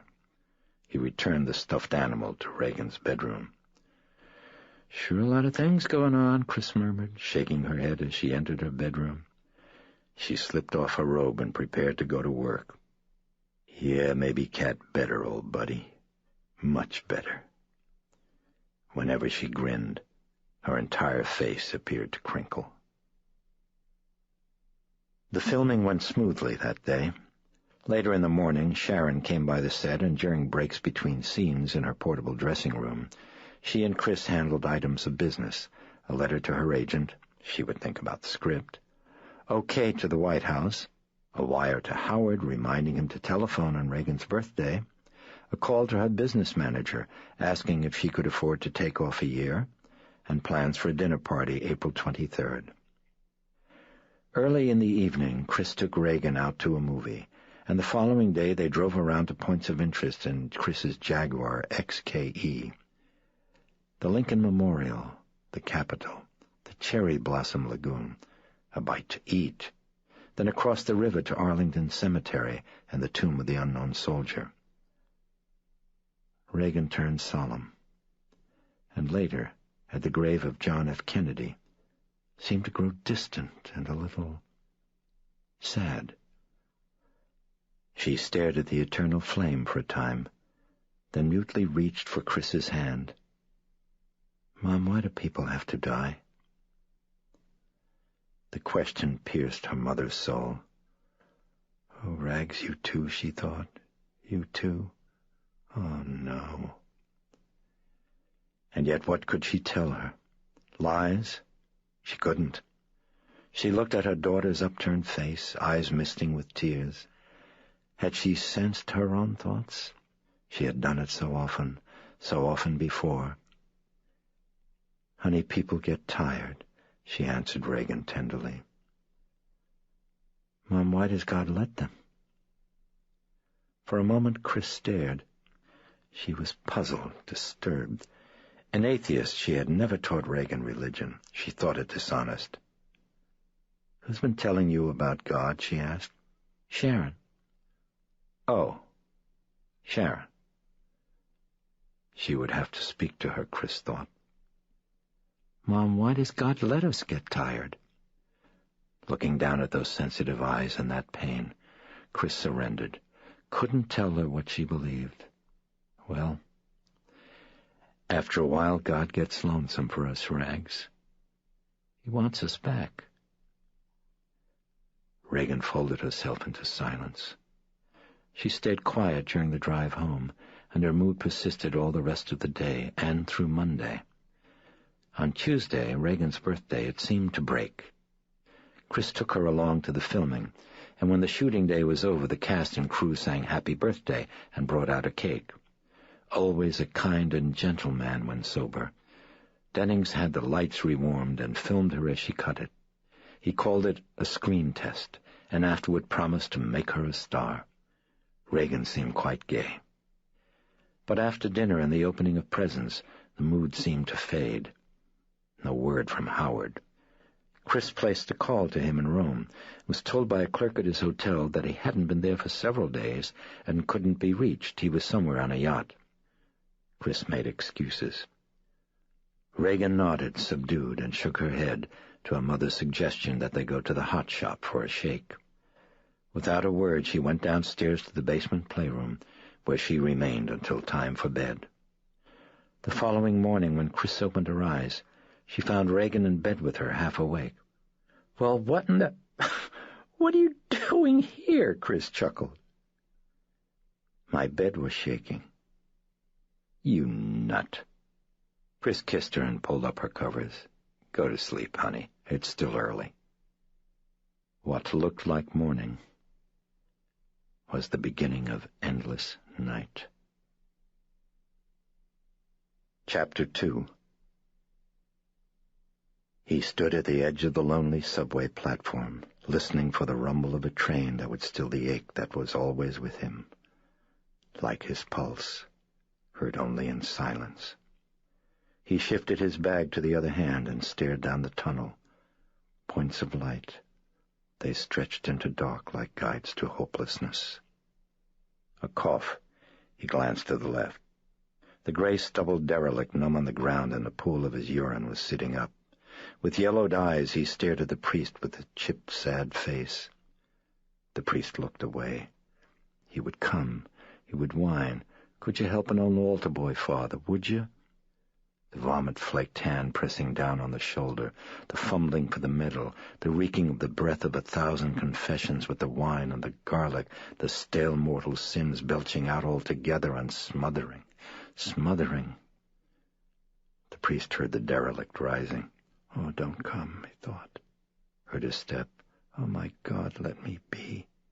"Hiya, Father." He winced, sagged, couldn't turn. He could not bear to search for Christ again in stench and hollow eyes, for the Christ of pus and bleeding excrement, the Christ who could not be. In absent gesture he felt at his sleeve, as if for an unseen band of mourning.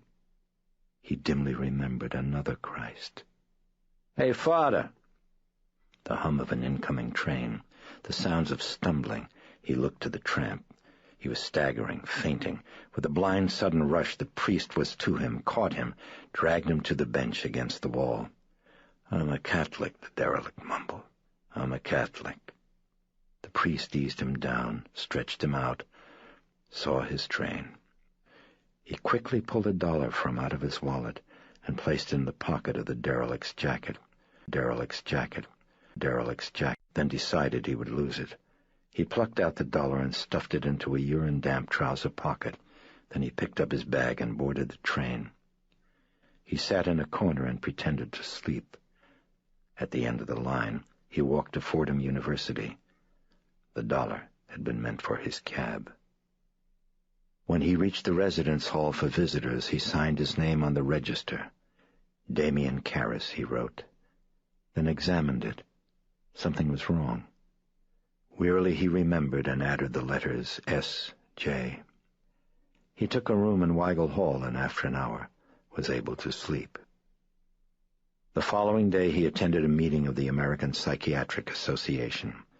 As principal speaker, he delivered a paper entitled Psychological Aspects of Spiritual Development.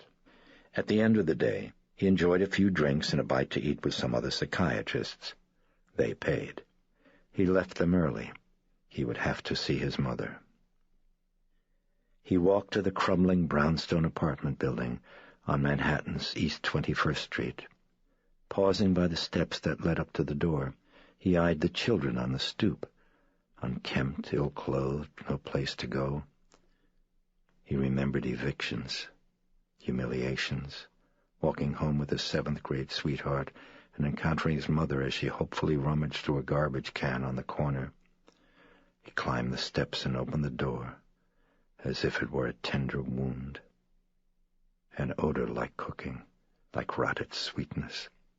He remembered the visits to Mrs. Corelli at her tiny apartment with the 18 cats. He gripped the banister and climbed, overcome by a sudden draining weariness that he knew was caused by guilt. He should never have left her. Not alone. Her greeting was joyful, a shout, a kiss. She rushed to make coffee, dark, stubby gnarled eggs.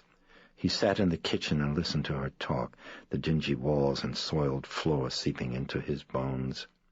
The apartment was a hovel. Social Security. Each month, a few dollars from a brother.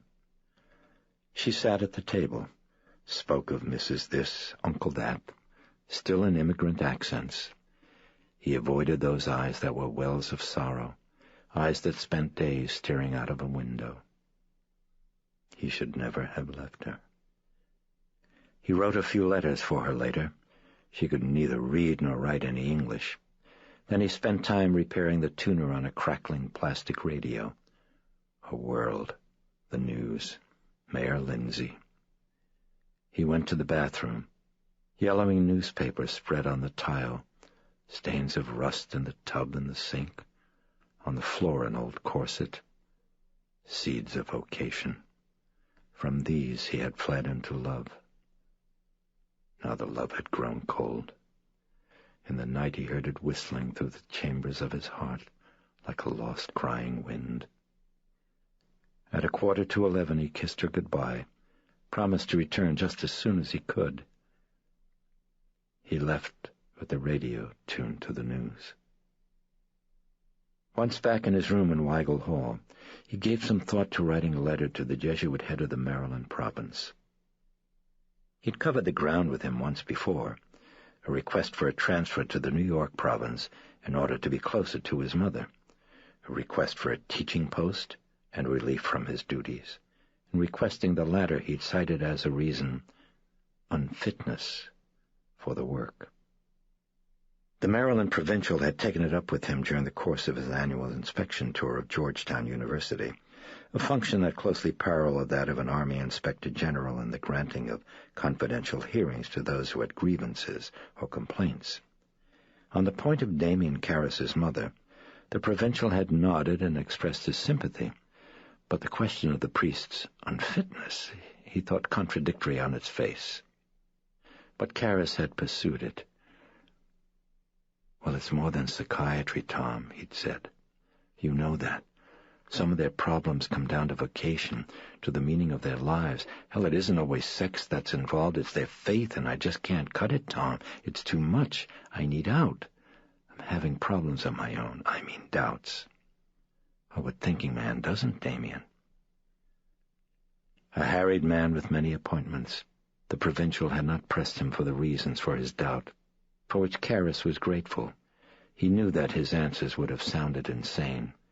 The need to rend food with the teeth and then defecate, my mother's 9 First Fridays, stinking socks, thalidomide babies, an item in the paper about a young altar boy waiting at a bus stop, set on by strangers, sprayed with kerosene, ignited. No. Too emotional, he thought, vague, existential. More rooted in logic was the silence of God. In the world there was evil, and much of the evil resulted from doubt, from an honest confusion among men of good will. Would a reasonable God refuse to end it, not reveal himself, not speak? "Lord, give us a sign," said the Gospels. The raising of Lazarus was dim in the distant past. No one now living had heard his laughter. Why not a sign, he thought. At various times the priest would long to have lived with Christ, to have seen, to have touched, to have probed his eyes. "Ah, my God," he would think, "let me see you. Let me know. Come in dreams." The yearning consumed him. He sat at the desk now with pen above paper. Perhaps it wasn't time that had silenced the provincial. Perhaps he understood that faith was finally a matter of love. The provincial had promised to consider the requests, but thus far nothing had been done. Karras wrote the letter and went to bed.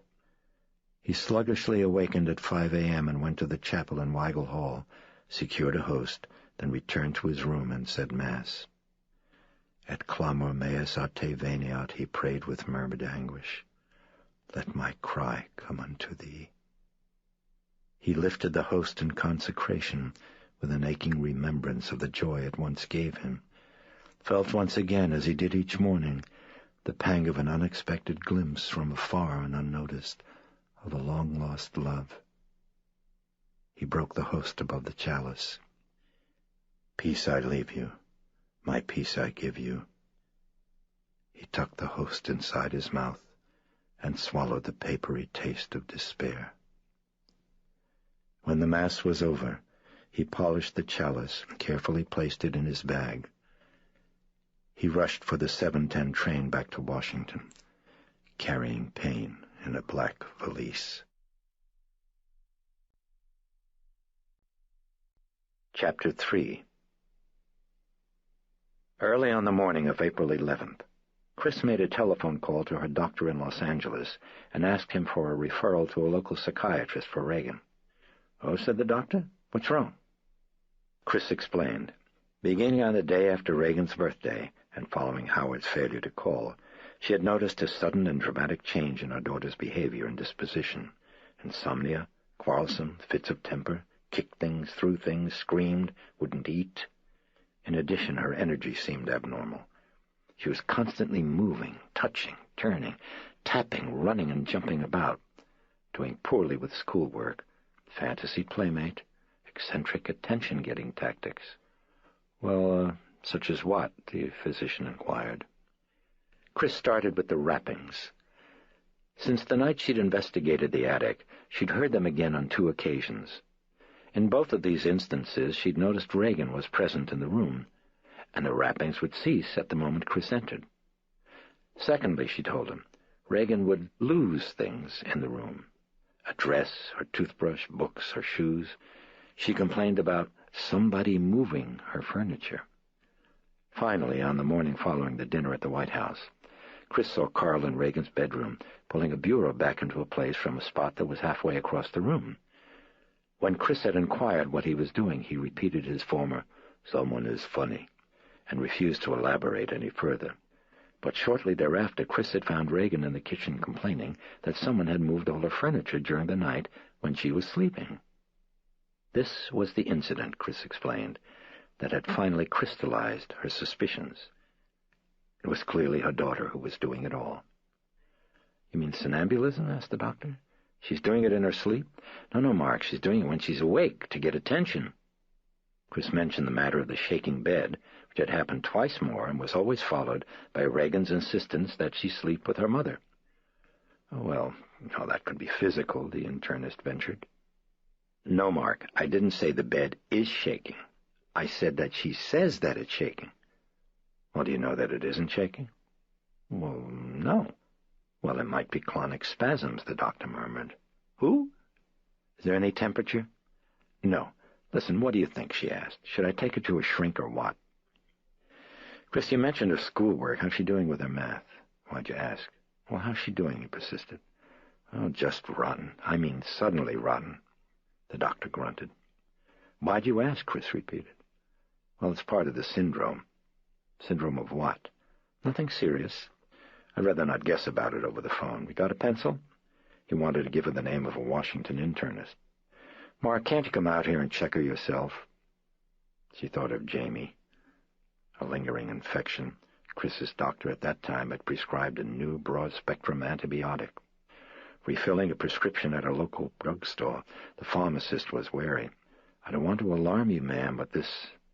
Well, it's quite new on the market," he'd said, "and they found that in Georgia it's been causing aplastic anemia in..." Jamie, she remembered. Dead. And ever since, Chris had never trusted doctors. Only Mark. And that had taken years. "Mark, can't you?" Chris pleaded. "No, I can't, but don't worry. This man is brilliant. The best. Now, get a pencil." Hesitation, then, "Okay." Chris wrote down the name. "Have him look her over," he said, "and then tell him to call me. And forget the psychiatrist for now." "Are you sure, Mark?" He delivered a blistering statement regarding the readiness of the general public to recognize psychosomatic illness, while failing to recognize the reverse, that illness of the body was often the cause of seeming illness of the mind. "Now, what would you say, Chris," he proposed as an instance, "if you were my internist, God forbid, and I told you I had headaches, recurring nightmares, nausea, insomnia, and blurring of the vision, and also that I generally felt unglued and was worried to death about my job? Would you say I was neurotic?" "I'm a bad one to ask, Mark. I know you're crazy. Those symptoms I just gave you, Chris, are the same as for a brain tumor. Check the body. That's first. Then we'll see." Chris telephoned the internist and made an appointment for that afternoon. Her time was her own now. The filming was over, at least for her. Burke Dennings continued, loosely supervising the work of the second unit, a generally less expensive crew that was filming scenes of lesser importance, mostly helicopter shots of various exteriors around the city, also stunt work, scenes without any of the principal actors, but he wanted each foot of the film to be perfect. The doctor was in Arlington, Samuel Klein. While Reagan sat crossly in an examining room, Klein seated her mother in his office and took a briefcase history. She told him the trouble. He listened, nodded, made copious notes. When she mentioned the shaking of the bed, he appeared to frown. But Chris continued. "Mark seemed to think it was kind of significant that Reagan's doing poorly with her math." "Now, why was that?" "You mean schoolwork?" "Yeah, schoolwork, but math in particular. What does it mean?" "Well, let's wait until I've looked at her, Mrs. McNeil." He then excused himself and gave Reagan a complete examination that included taking samples of her urine and her blood. The urine was for testing of her liver and kidney functions, the blood for a number of checks: diabetes, thyroid function, red cell blood count looking for possible anemia, white cell blood count looking for exotic diseases of the blood. After he finished, he sat for a while and talked to Reagan, observing her demeanor, and then returned to Chris and started writing a prescription. He said she appears to have a hyperkinetic behavior disorder. A what? It's a disorder of the nerves, at least we think it is. We don't know exactly how it works, but it's often seen in early adolescence. She shows all the symptoms, the hyperactivity, the temper, her performance in math. Yeah, right, the math. Why the math? It affects concentration, he said. He ripped the prescription from the small blue pad and handed it over. Now this is for Ritalin. Chris asked, what? Methylphenidate. Oh, 10 milligrams twice a day. I'd recommend one at 8 a.m. and the other at 2 in the afternoon. She was eyeing the prescription.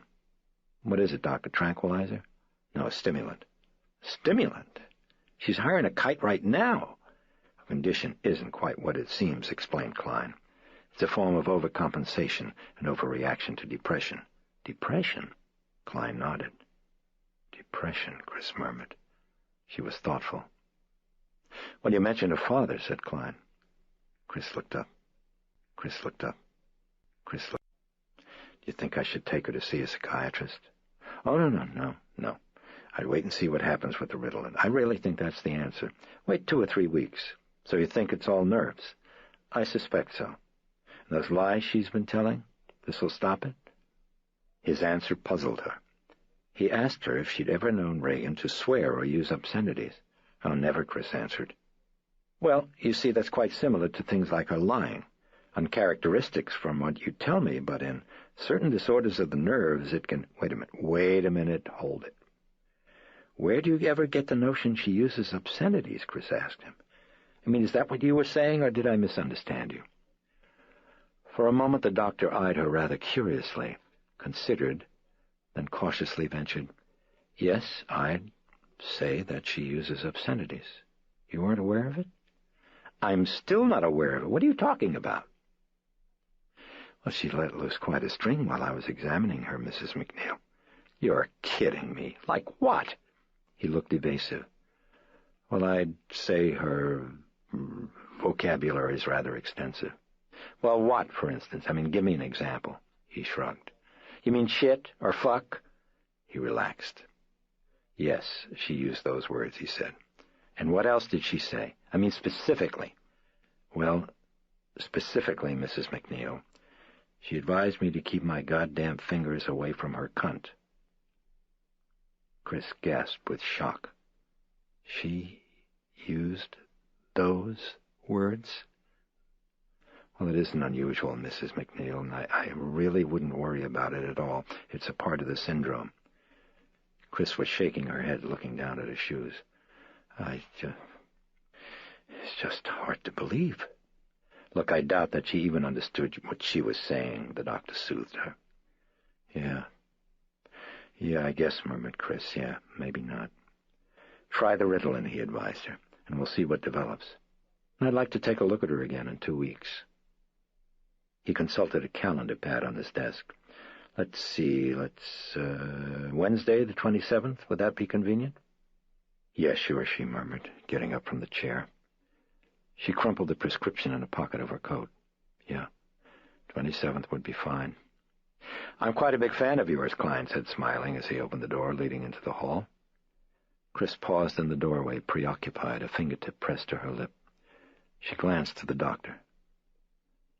And you really don't think a psychiatrist, huh? Oh, I don't know. But the best explanation is always the simplest one. Why don't we wait? Let's wait and see. The doctor smiled encouragingly. In the meantime, try not to worry. How? As they drove back home, Reagan asked her what the doctor had said. That you're nervous. Chris had decided not to talk about her language. Burke, she thought. She picked it up from Burke. But she did speak to Sharon about it later, asking if she'd ever heard Reagan use that kind of obscenity. Gee, no, replied Sharon. I mean, not even lately. But I think our art teacher made a remark. a special tutor who came to the house. "You mean recently?" Chris asked. "Yeah, it was just last week. But you know her. I just figured maybe Reagan said damn or crap, something like that. By the way, have you been talking to her much about religion, Cher?" Sharon flushed. "Well, a little, that's all. I mean, Chris, it's hard to avoid. You see, she asks so many questions and, well," she gave a helpless little shrug. "It's just hard. I mean, how do I answer without telling her what I think is a great big lie? Give her a multiple choice." In the days that preceded her scheduled dinner party, Chris was extremely diligent in seeing that Reagan took a dosage of Ritalin. By the night of the party, however, she had failed to observe any noticeable improvement. There were subtle signs, in fact, of a gradual deterioration, increased forgetfulness, untidiness, and one complaint of nausea. As for attention-getting tactics, although the familiar ones failed to recur, there appeared to be a new one. Reports of a foul, unpleasant smell in Reagan's bedroom. At Reagan's insistence, Chris took a whiff one day and smelled nothing. "You don't?" "You mean you smell it right now?" Chris had asked her. "Well, sure." "What's it smell like?" Reagan had wrinkled her nose. "Well, like something burny." "Yeah?" Chris had sniffed. "Don't you smell it, Mom?" "Well, yes, hon," Chris had lied. Just a little. Let's open up the window for a while, get some air in." In fact, Chris had smelled nothing, but had made up her mind that she would temporize, at least until the appointment with the doctor. She was also preoccupied with a number of other concerns. One was arrangements for the dinner party. Another had to do with the script. Although she was very enthusiastic about the prospect of directing, a natural caution had prevented her from making a prompt decision. In the meantime, her agent was calling her daily. She told him she'd given the script to Dennings for an opinion and hoped he was reading and not consuming it. The third and the most important of Chris's concerns was the failure of two financial ventures, a purchase of convertible debentures through the use of prepaid interest, and an investment in an oil drilling project in southern Libya. Both had been entered upon for the sheltering of income that would have been subject to enormous taxation. But something even worse had developed. The wells had come up dry, and rocketing interest rates had prompted a sell-off in bonds. These were the problems that her gloomy business manager flew into town to discuss. He arrived on Thursday. Chris had him charting and explaining through Friday. At last she decided on a course of action that the manager thought wise. He nodded approval, but he frowned when she brought up the subject of buying a Ferrari. "You mean a new one?" he asked her. "Oh, why not? I drove one in a picture once. If we write to the factory maybe and remind them, could be they'd give us a deal, don't you think?" He didn't, and cautioned that he thought a new car was improvident. "Ben," said Chris, "I made $800,000 last year, and you're saying I can't get a freaking car? Don't you think that's ridiculous? Where did it go?" He reminded her that most of her money was in shelters. Then he listed the various drains on her gross: federal income tax, projected federal income tax, her state tax, tax on her real estate holdings, 10% commission to her agent, 5 to him, 5 to her publicist, 5 to her publicist, 1.25 taken out as a donation to the Motion Picture Welfare Fund, an outlay for wardrobe in tune with the fashion, salaries to Willie and Carl and Sharon and the caretaker of the Los Angeles home, various travel costs, and, finally, her monthly expenses. "Would you do another picture this year?" he asked her. She shrugged. "I don't know. Do I have to?" "Yeah, I think you'd better." She cupped her face in both her hands and eyed him moodily. "How about a Honda?" He made no reply. Later that evening, Chris tried to put all of her worries aside, tried to keep herself busy with making preparations for the next night's party. "Hey, let's serve the curry buffet instead of sit down," she told Willie and Carl. "We can set up a table at the end of the living room, right?" "Very good, madam," Carl answered quickly. "So what do you think, Willie? A fresh fruit salad for dessert?" "Yes, excellent," said Carl. "Thanks, Willie." She'd invited an interesting mixture. In addition to Burke, "Show up sober, damn it," she told him, and the youngest director of the second unit, she expected a senator and his wife, an Apollo astronaut and his wife, 2 Jesuits from Georgetown, her next-door neighbors, and Mary Jo Perrin and Ellen Cleary. Mary Jo Perrin was a plump and gray-headed Washington seeress whom Chris had met at the White House dinner and liked immensely. She had expected to find her austere and forbidding, but you're not like that at all, she'd been able to tell her. Bubbly, warm, unpretentious. Ellen Cleary was a middle-aged State Department secretary who'd worked in the U.S. Embassy in Moscow when Chris toured Russia. She had gone to considerable effort and trouble to rescue Chris from a number of difficulties and encumbrances encountered in the course of her travels, not the least of which had been caused by the red-headed actress's outspokenness. Chris had remembered her with affection over the years and had looked her up on coming to Washington. "Hey, Shar," she asked, "which priests are coming?" "I'm not sure yet. I invited the president, the dean of the college, but I think the president's sending an alternate. His secretary called me late this morning and said that he might have to go out of town." "Well, who's he sending?" Chris asked with guarded interest. "Well, let me see." Sharon rummaged through scraps of notes. "Yeah, here it is, Chris. His assistant, Father Joseph Dyer." "You mean from the campus?" "Oh, well, I'm not sure." "Oh, okay." Chris seemed disappointed. "Keep an eye on Burke tomorrow night," she instructed. "I will." "Where's Rags?" "Downstairs." "You know, maybe you should start to keep your typewriter there, don't you think? I mean, that way you can watch her when you're typing, okay? I don't like her being alone so much." "Good idea, Chris." "Okay, later. Go on, go home, meditate, play with horses." The planning and preparations at an end, Chris again found herself turning worried thoughts toward Reagan. She tried to watch television, but couldn't concentrate, felt uneasy. There was a strangeness in the house, like settling stillness, weighted dust. By midnight, all in the house were asleep. There were no disturbances. That night. Chapter 4. She greeted her guests in a lime green hostess costume with long belled sleeves and pants. Her shoes were comfortable. They reflected her hope for the evening. The first to arrive was Mary Jo Perrin, who came with Robert, her teenage son. The last was pink-faced Father Dyer. He was young and diminutive, with fey eyes behind steel-rimmed spectacles. At the door he apologized for his lateness. "Couldn't find the right necktie," he told Chris expressionlessly. For a moment she stared at him blankly, then burst into laughter. Her day-long depression began to lift. The drinks did their work. By 9:45 they were scattered about the living room, eating their dinners in vibrant knots of conversation. Chris filled her plate from the steaming buffet and scanned the room for Mary Jo Perrin. There, on the sofa with Father Wagner, the Jesuit dean. Chris had spoken to him briefly. He had a bald, freckled scalp and a dry, soft manner. Chris drifted to the sofa and folded to the floor in front of the coffee table as the seeress chuckled with mirth. "Oh, come on, Mary Jo," the dean said, smiling as he lifted a forkful of curry to his mouth. "Yeah, come on, Mary Jo," echoed Chris. "Oh, hi, great curry," said the dean to Chris. "Not too hot?" "No, not at all. It's just right, thanks. Mary Jo's been telling me there used to be a Jesuit who was also a medium." "And he doesn't believe me," said the seeress. "Ah, distinguo," corrected the dean. "I just said it was hard to believe." "You mean medium?" asked Chris. "Why, of course," said Mary Jo. "Why, he even used to levitate." "Oh, I do it every morning," said the Jesuit quietly. "You mean he held seances?" Chris asked Mrs. Perrin. "Well, yes," she answered. He was very, very famous in the 19th century.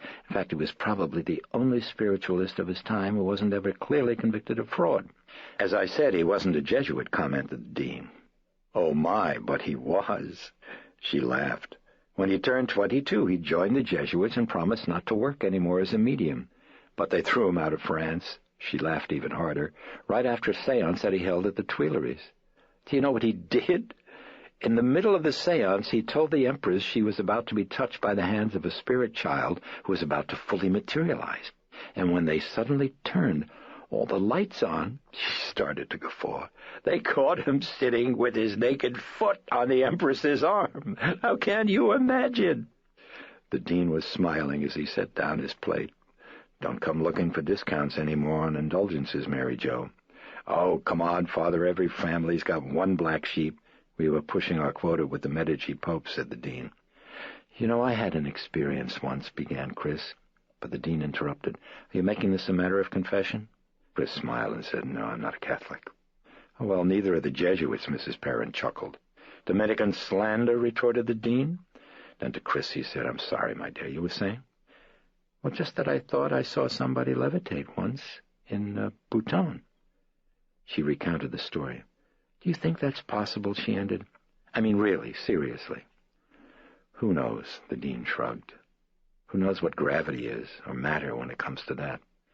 "Would you like my opinion?" interjected Mrs. Perrin. The dean said, "No, Mary Jo. I've taken a vow of poverty." "So have I," Chris muttered. "What was that?" asked the dean, leaning forward. "Oh, nothing. Oh, say, there's something I've been meaning to ask you. Do you know that little cottage that's back of the church over there?" She pointed in the general direction. "Holy Trinity?" the dean asked. "Yeah, right, Holy Trinity. Well, what goes on in there?"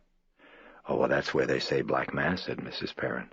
"Black who?" said Chris. "Black Mass. What's that?" "She's kidding," said the dean. "Yes, I know," said Chris, "but I'm done." "I mean, what is a Black Mass?" "Oh, basically, it's a travesty on the Catholic Mass," explained the dean. "It's connected to witchcraft, devil worship." "Really? You mean there really is such a thing?" "I really couldn't say, Chris, although I heard a statistic once about something like, possibly 50,000 Black Masses being said every year in the city of Paris." "You mean now?" marveled Chris. "Today?" "It's just something I heard." "Yes, of course, from the Jesuit Secret Service," twitted Mrs. Perrin. "Not at all. I hear voices," responded the dean.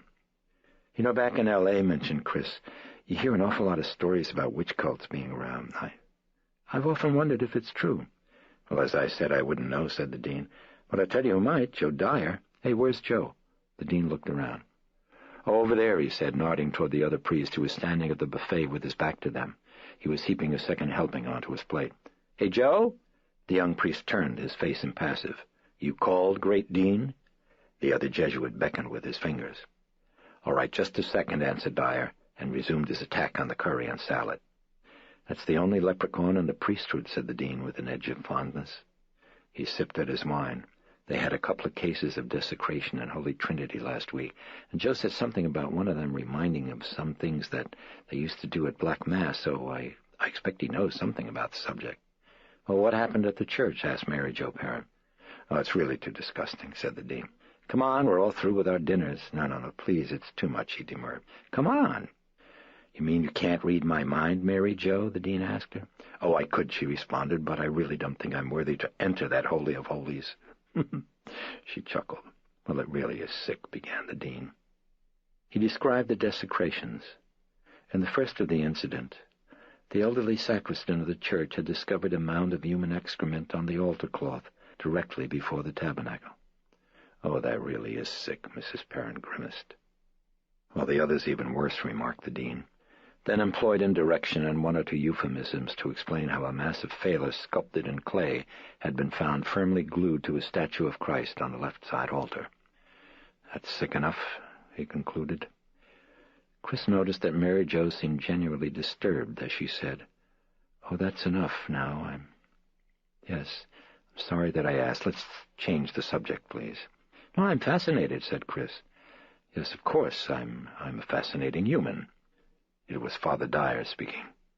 He was hovering over her with his plate. "Listen, give me just a minute, and then I'll be back. I think I've got something going over there with the astronaut." "Like what?" asked the dean. Father Dyer raised his eyebrows in deadpan surmise. "Would you believe," he asked, "first missionary on the moon?" They burst into laughter. "You're just the right size," said Mrs. Perrin. "They could stow you in the nose cone." "No, not me," he corrected her solemnly, and then turned to the dean to explain. "I've been trying to fix it up for Emery."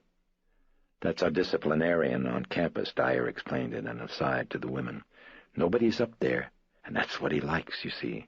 He sort of likes things quiet." "And so who would he convert?" Mrs. Perrin asked. "What do you mean?" Dyer frowned at her earnestly. "He'd convert the astronauts. That's it. I mean, that's what he likes. You know, one or two people. No groups, just a couple." With deadpan gaze, Dyer glanced toward the astronaut. "Excuse me," he said, and walked away. "I like him," said Mrs. Perrin. "Me too," Chris agreed. Then she turned to the dean. "You haven't told me what goes on in that cottage," she reminded him. "The big secret? Who's that priest I keep seeing there, you know? The one I mean, sort of dark?" "Father Karras," said the dean in a lowered tone, with a trace of regret. "Yeah, what's he do?"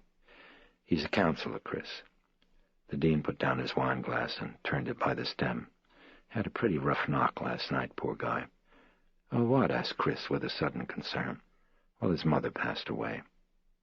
Chris felt a melting sensation of grief that she couldn't explain.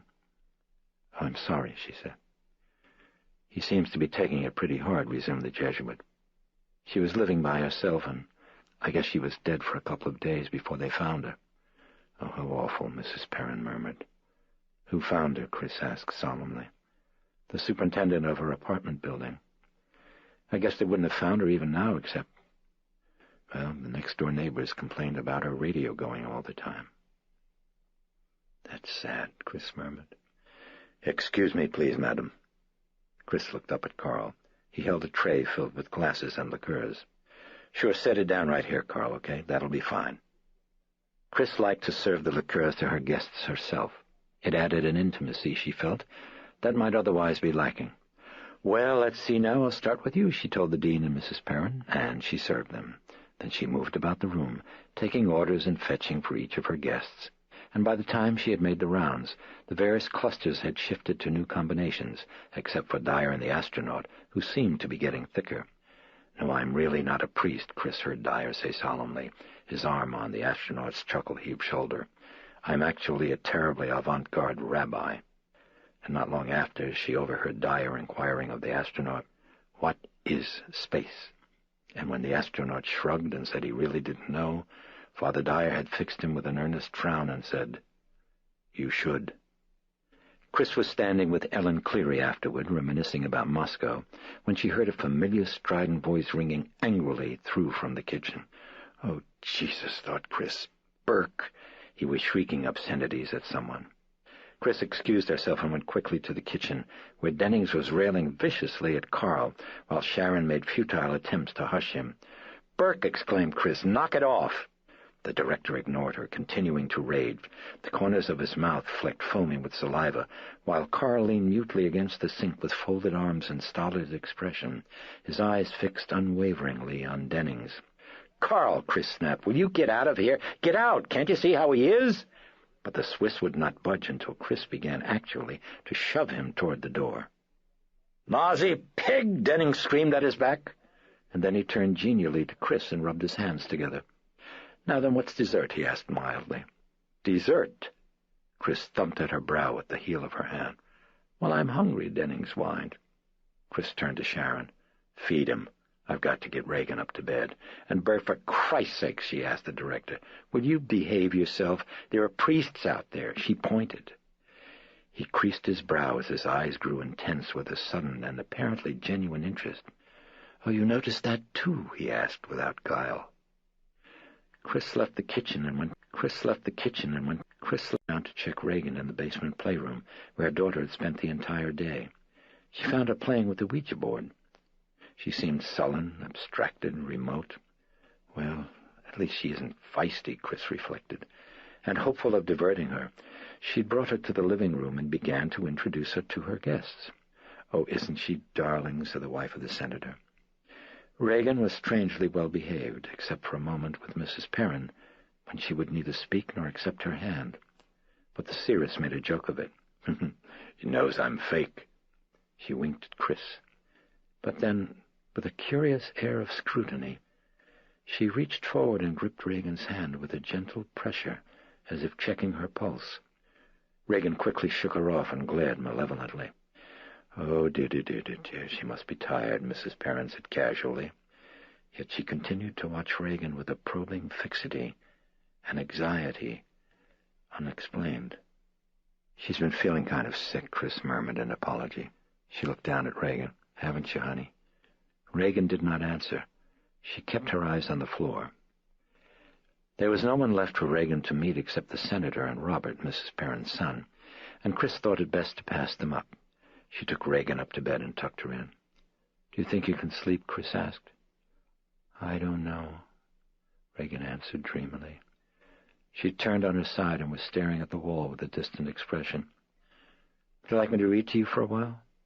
A shake of the head. Okay, then. Try to sleep. Chris leaned over and kissed her, and then walked to the door and flicked the light switch. Night, my baby. Chris was almost out the door when Reagan called out to her very softly, "Mother, what's wrong with me?" So haunted, the tone so despairing, so disproportionate to her condition. For a moment the mother felt shaken and confused, but quickly she righted herself. "Well, it's just like I said, honey. It's nerves. All you need is those pills for a couple of weeks, and I know you'll be feeling just fine, really. Now then, try to go to sleep, honey, okay?"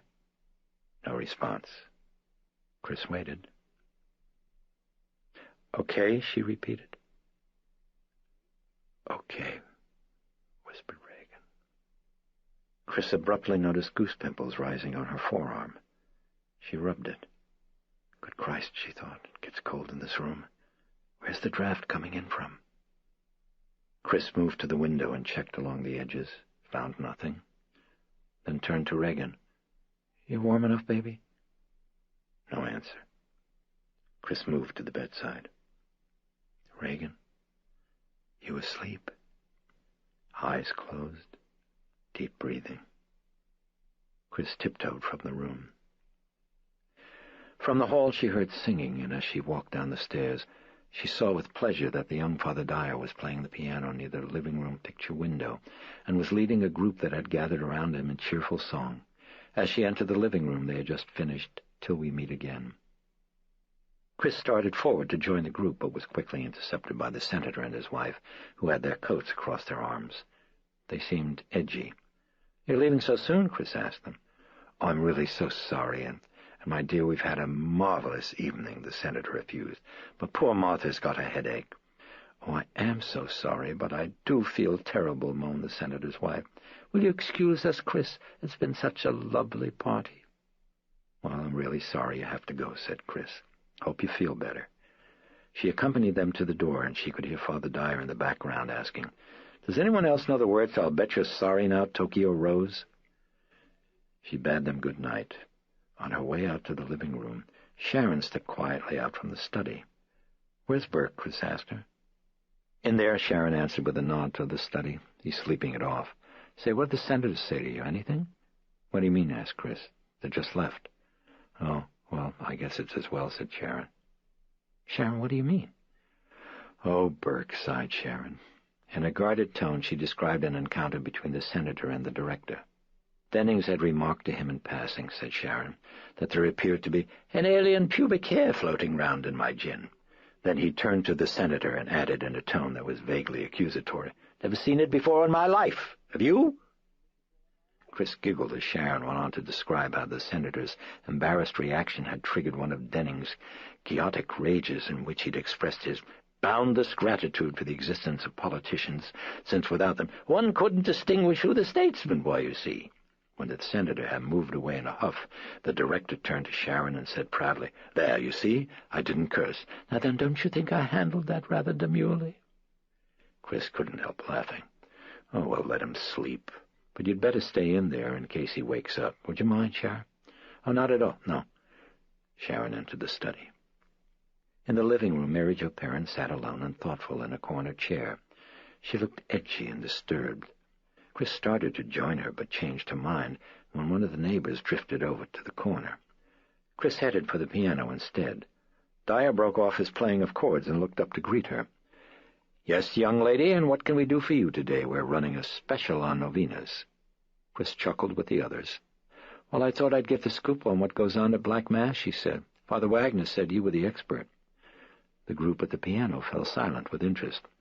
"Oh, no, not really," said Dyer, lightly touching some chords. "Oh, why'd you mention Black Mass?" he asked her soberly.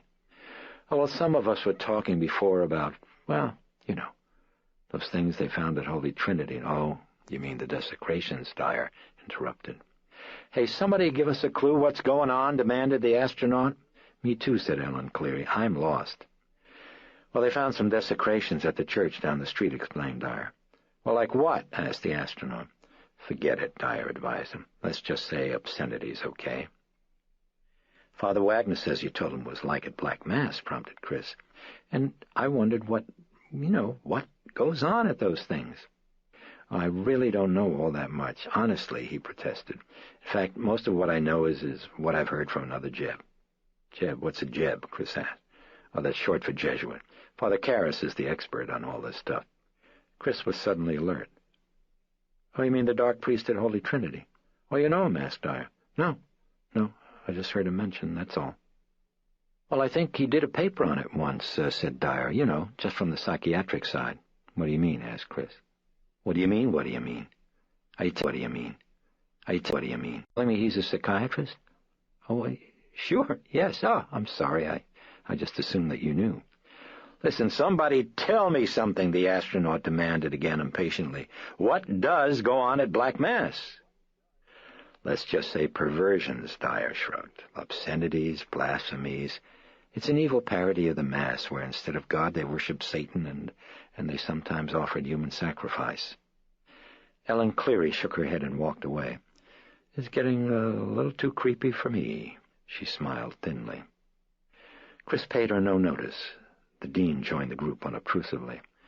But how can you know that? She asked the young Jesuit. Even if there was such a thing as Black Mass, who's to say what went on there? Well, I guess they got most of it, answered Dyer, from the people who were caught and then confessed. Oh, come on, Joe, said the dean. Those confessions were worthless. People were tortured. No, only the snotty ones, Dyer said blandly. There was a ripple of vaguely nervous laughter. The dean eyed his watch. Well, I really should be going, he said to Chris. I've got the 6 o'clock Mass in Dogwin Chapel. I've got the banjo Mass, Dyer beamed. Then his eyes shifted to a point in the room beyond Chris, and he abruptly sobered. Well, now I think we have a visitor, Mrs. McNeil, he cautioned, motioning with his head. Chris turned and gasped on seeing Regan in her nightgown, urinating gushingly onto the rug.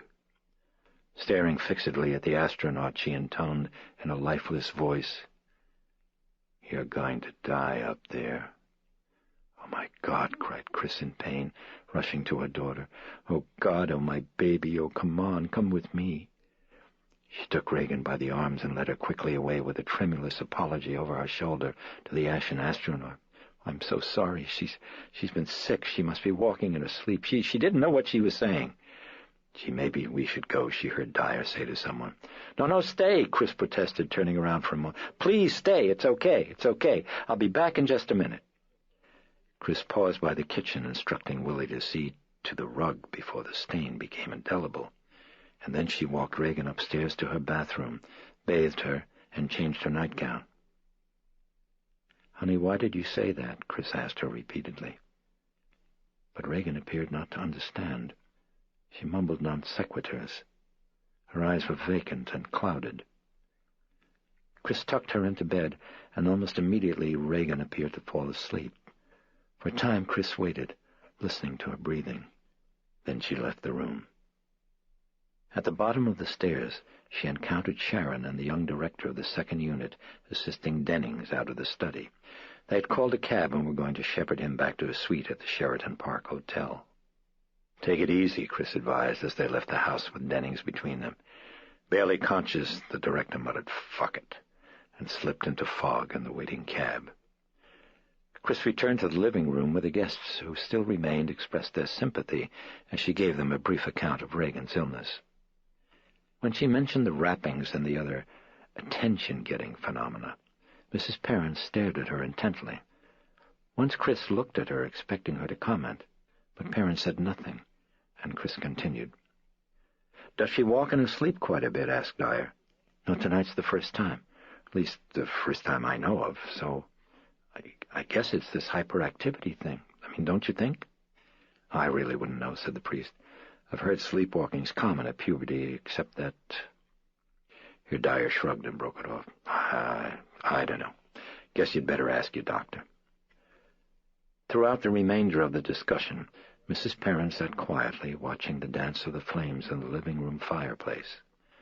Almost as subdued, Chris noticed, was the astronaut, who was scheduled for a flight to the moon within the year. He stared at his drink with a now-and-then grunt meant to signify interest and attention. As if by tacit understanding, no one made reference to what Regan had said to him. "Well, I do have that Mass," said the dean at last, rising to leave. This triggered a general departure. Everyone stood up and expressed their thanks for dinner and the evening. At the door, Father Dyer took Chris's hand and probed her eyes earnestly. "Do you think there's a part in one of your movies for a very short priest who can play the piano?" he asked her. "Well, if there isn't," Chris laughed, "then I'll have one written in for you, Father." "I was thinking of my brother," Dyer told her solemnly. "Oh, you!" Chris laughed again and bade Dyer a fond and warm good night. The last to leave were Mary Jo Perrin and her son. Chris held them at the door with idle chatter.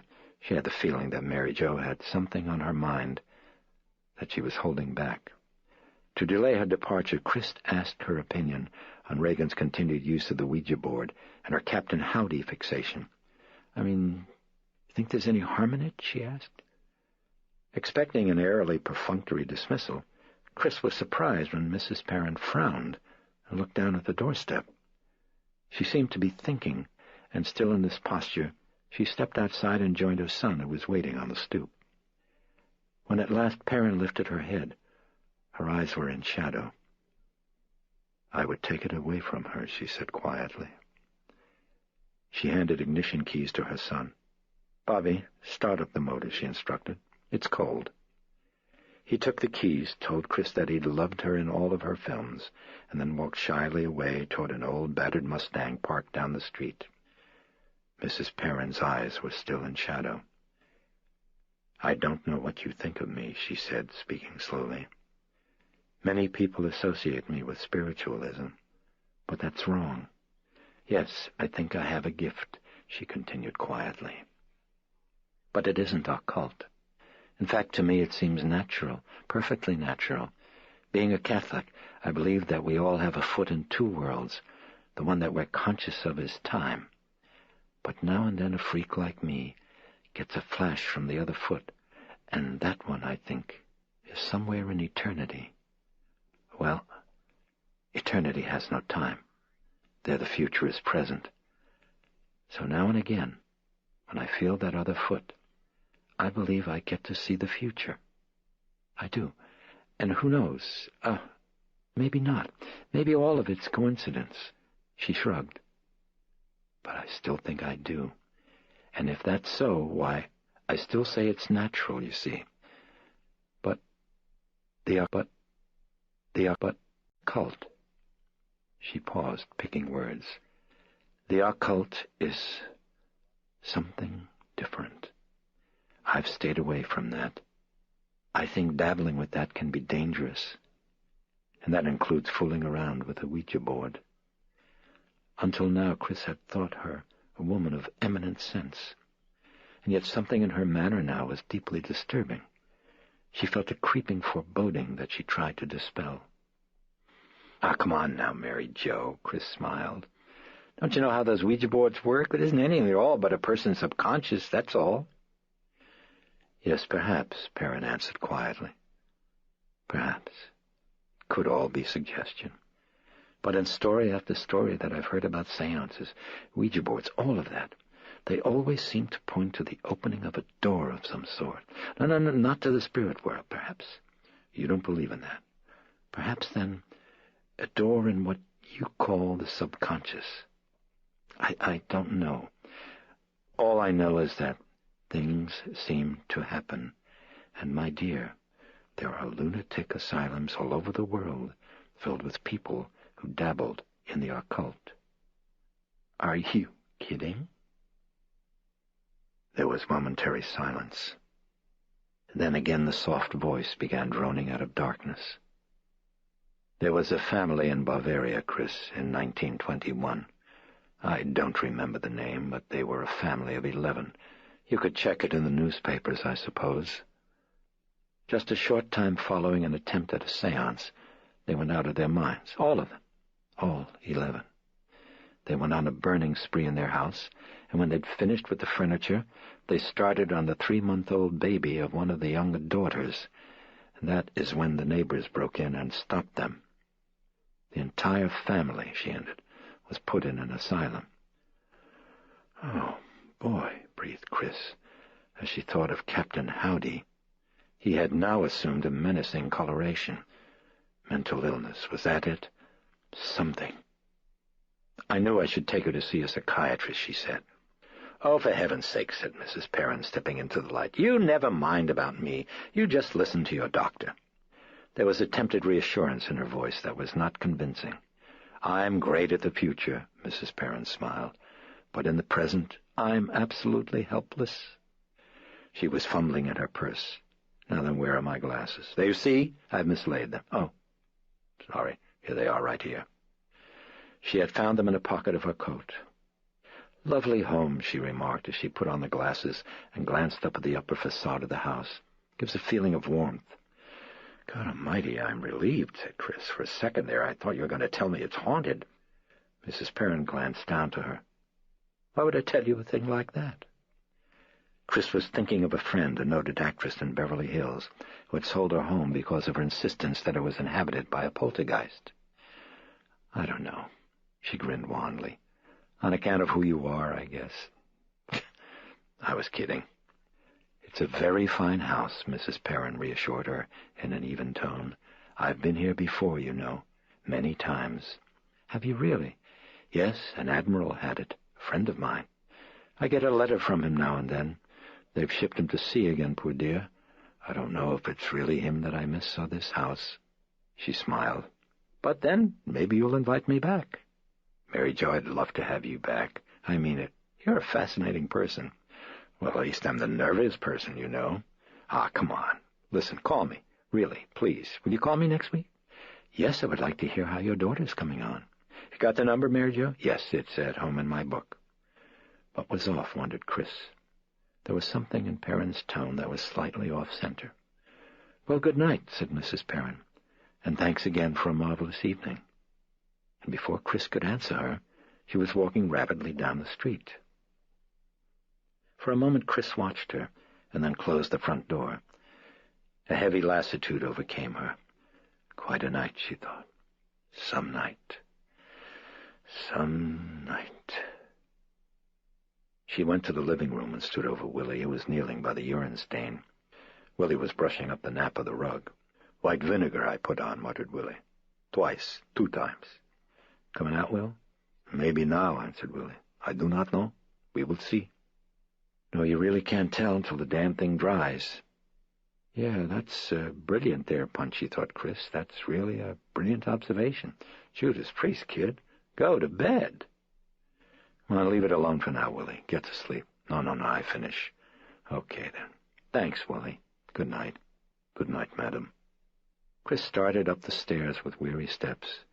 "Great curry there, Willie. Everybody loved it." "Yes. Thank you, madam." Chris looked in on Reagan and found her still asleep. Then she remembered the Ouija board. Should she hide it? Throw it away? Boy, Perrin's really dingy when it comes to that stuff, she thought. Yet Chris was aware that the fantasy playmate was morbid and unhealthy. Yeah, she thought. Yeah, maybe I should chuck it. Still, Chris was hesitant. Standing by the bedside and looking at Reagan, she remembered an incident when her daughter was only 3, the night that Howard had decided she was much too old to continue to sleep with her baby bottle, on which she had grown dependent. He'd taken it away from her that night, and Reagan had screamed until 4 a.m, then acted hysterical for days. And now Chris feared a similar reaction. She thought, better wait until I talk it all out with a shrink. Moreover, the Ritalin, she reflected, hadn't had a chance to take effect. At the last, she decided to wait and see. Chris retired to her room, settled wearily into bed, and almost instantly fell asleep. Then awakened to fearful, hysterical screaming at the rim of her consciousness. "Mother, come here! Come here! I'm afraid!" "Yes, I'm coming, all right, hon, I'm coming!" Chris raced down the hall to Reagan's bedroom.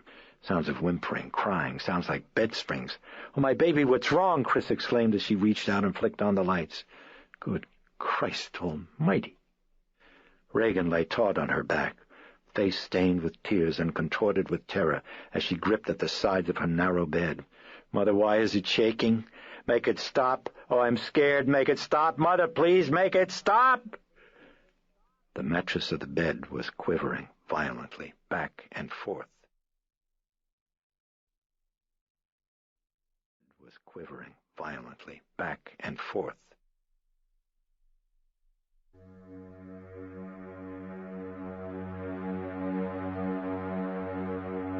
Part 2.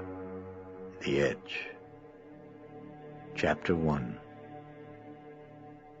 They brought her to an ending in a crowded cemetery where the gravestones cried for breath.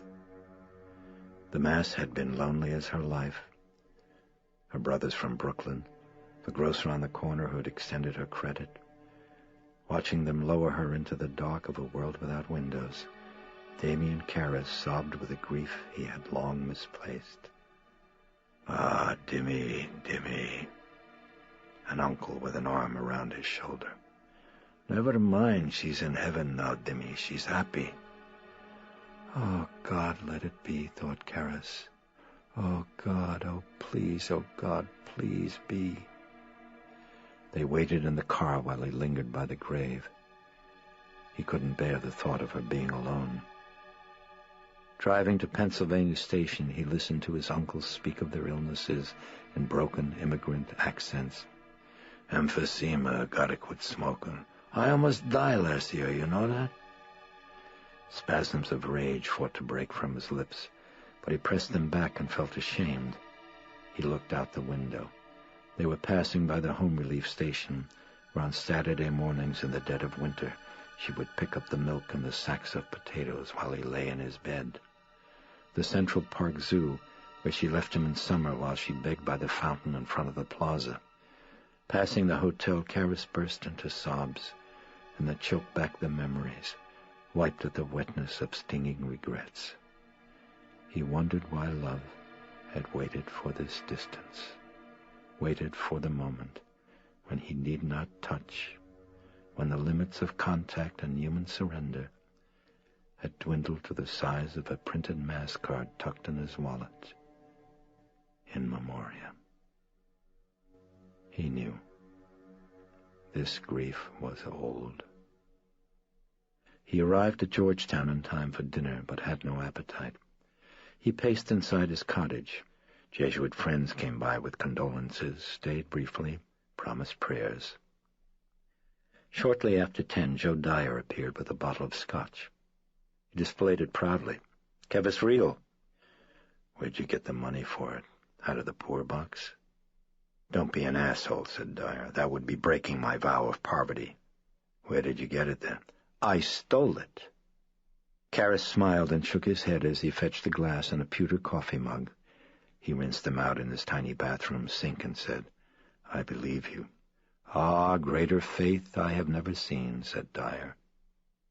Karras felt a stab of familiar pain. He shook it off and returned to Dyer, who was sitting on his cot, breaking open the seal on the bottle. He sat beside him. "Would you like to absolve me now or later?" said Dyer. "Just pour," said Karras. "We'll absolve each other." Dyer poured deep into glass and cup. "College presidents should not drink," he murmured. "He sets a bad example. I figure I relieved him of a terrible temptation." Karras swallowed scotch, but not the story. He knew the president's ways too well. A man of tact and sensitivity, he always gave through indirection. Dyer had come, he knew, as a friend, but also as the president's personal emissary. So when Dyer made a passing comment about Karras possibly needing a rest, the Jesuit psychiatrist took it as a hopeful omen of the future and felt a momentary flood of relief. Dyer was good for him, made him laugh, talked about the party and Chris McNeil, purveyed new anecdotes about the Jesuit prefect of discipline. He drank very little, but continually replenished Karras's glass, and when he thought Karras was numb enough for sleep, he got up from the cot and made Karras stretch out, while he sat at the desk and continued to talk until Karras's eyes were closed and his comments were mumbled grunts. Dyer stood up and undid the laces of Karras's shoes. He slipped them off. "You gonna steal my shoes now?" Karras muttered thickly. "No, I tell fortunes by reading the creases. Now shut up and go to sleep." "You're a Jesuit cat burglar." Dyer laughed lightly and covered Karras with a coat that he took from a closet. "Listen, somebody's got to worry about the bills around this place," he said. "All you other guys do is rattle beads and pray for the hippies down on M Street." Karras made no answer. His breathing was regular and deep. Dyer moved quietly to the door and flicked out the light. "Stealing is a sin," muttered Karras in the darkness. "Mea culpa," Dyer said softly.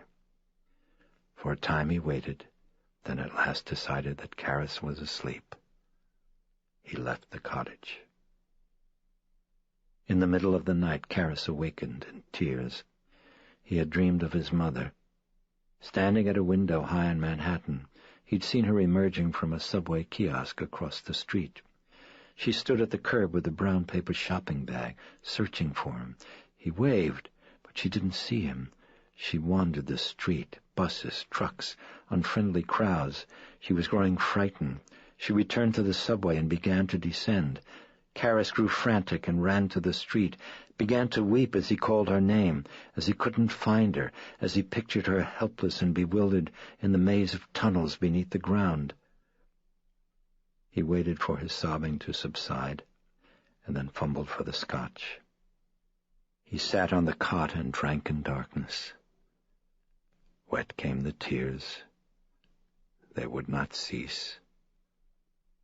This was like childhood, this grief.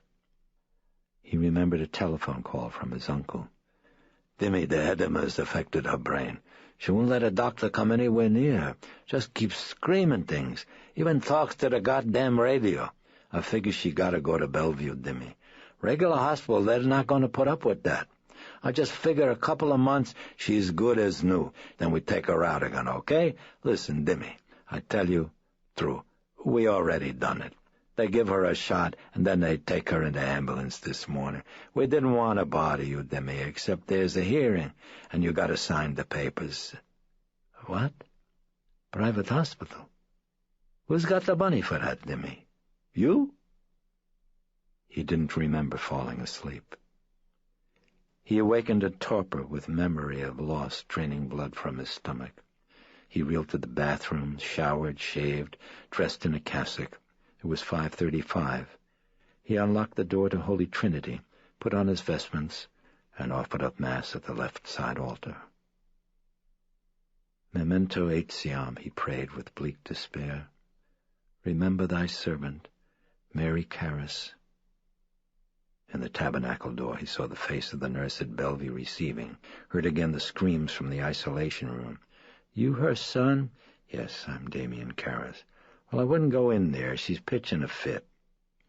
He'd looked through the port at the windowless room with the windowless light bulb hanging from the ceiling. Padded walls, stark, no furniture save for the cot on which she raved. "Grant her, we pray thee, a place of refreshment, light, and peace." As she met his gaze, she'd grown suddenly silent, moved to the port with a baffled look. "Why you do this, Dimmy? Why?" Her eyes had been meeker than a lamb's. "Agnus Dei," murmured Karras as he bowed and struck his breast. "Lamb of God, who takest away the sins of the world, grant her rest." As he closed his eyes and held the host, he saw his mother in the hearing room, her hands clasped gentle in her lap, her expression docile and confused as the judge explained to her the Bellevue psychiatrist's report. "Do you understand that, Mary?" She'd nodded, wouldn't open her mouth. They'd taken her dentures. "Well, what do you say about that, Mary?" demanded the judge. She'd proudly answered him, "My boy, he speak for me." An anguished moan escaped from Karras as he bowed his head above the host. He struck his breast as if it were time and murmured, "Domine non sum dignus. I am not worthy. Say but the word, and my soul shall be healed."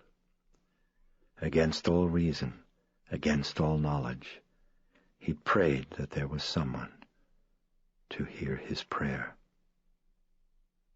He did not think so. After the Mass, Karras returned to the cottage and tried to sleep, but without success. Later in the morning, a youngish priest that he'd never seen came by unexpectedly. He knocked and looked in the door. "You busy? Can I see you for a while?" In the eyes of the young priest the restless burden, in the voice the tugging plea. For a moment, Karis hated him. "Come in," he said gently, and inwardly raged at that portion of his being that rendered him helpless, that he could not control, that lay coiled within him like a length of rope, always ready to fling itself unbidden at the cry of someone else's need. It gave him no peace, not even in sleep. At the edge of his dreams there was often a sound like a faint, brief cry of someone in distress. It was almost inaudible in the distance, always the same, and for minutes after waking he would feel the anxiety of some duty unfulfilled. The young priest fumbled, faltered, seemed shy. Karis lit impatiently, offered cigarettes, instant coffee, then forced a look of interest as the moody young visitor gradually unfolded a familiar problem, the terrible loneliness of priests. Of all the anxieties that Karis encountered among the community, this one had lately become the most prevalent. Cut off from their families as well as from women, many of the Jesuits were also fearful of expressing affection for fellow priests, of forming deep and loving friendships. "Like I'd like to put my arm around another guy's shoulder, but right away I'm scared he's going to think I'm queer. I mean, you hear all these theories about so many latents attracted to the priesthood, so I just don't do it. I won't even go into somebody's room just to listen to records, or talk, or smoke. It's not that I'm afraid of him. I'm just worried about him getting worried about me." Karis felt the weight easing slowly from the other and onto him. He let it come, let the young priest talk. He knew he would return again and again, find relief from aloneness, make Karis his friend. And when he'd realized he had done so without fear and suspicion, perhaps he would go on to make friends among the others. The psychiatrist grew weary, found himself drifting into private sorrow. He glanced at a plaque that someone had given him the previous Christmas. "My brother hurts," it said. "I share his pain. I meet God in him." A failed encounter. He blamed himself. He had mapped the streets of his brother's torment, yet never had walked them, or so he believed. He thought that the pain which he felt was his own. At last the visitor looked at his watch. It was time for lunch in the campus refectory. He rose and started to leave, then paused to glance at a current novel on Karis's desk. "Have you read it?" asked Karis. The other priest shook his head. No, I haven't. Should I?" "I don't know. I just finished it." "I'm not at all sure that I really understand it," Karis lied. He picked up the book and handed it over. "You want to take it along? I'd really like to hear someone else's opinion." "Well, sure," said the Jesuit, examining the copy on the flap of the dust jacket. "I'll try to get it back to you in a couple of days." His mood seemed brighter. As the screen door creaked with his departure, Karis felt momentary peace. He picked up his breviary and stepped out to the courtyard, where he slowly paced and set his office.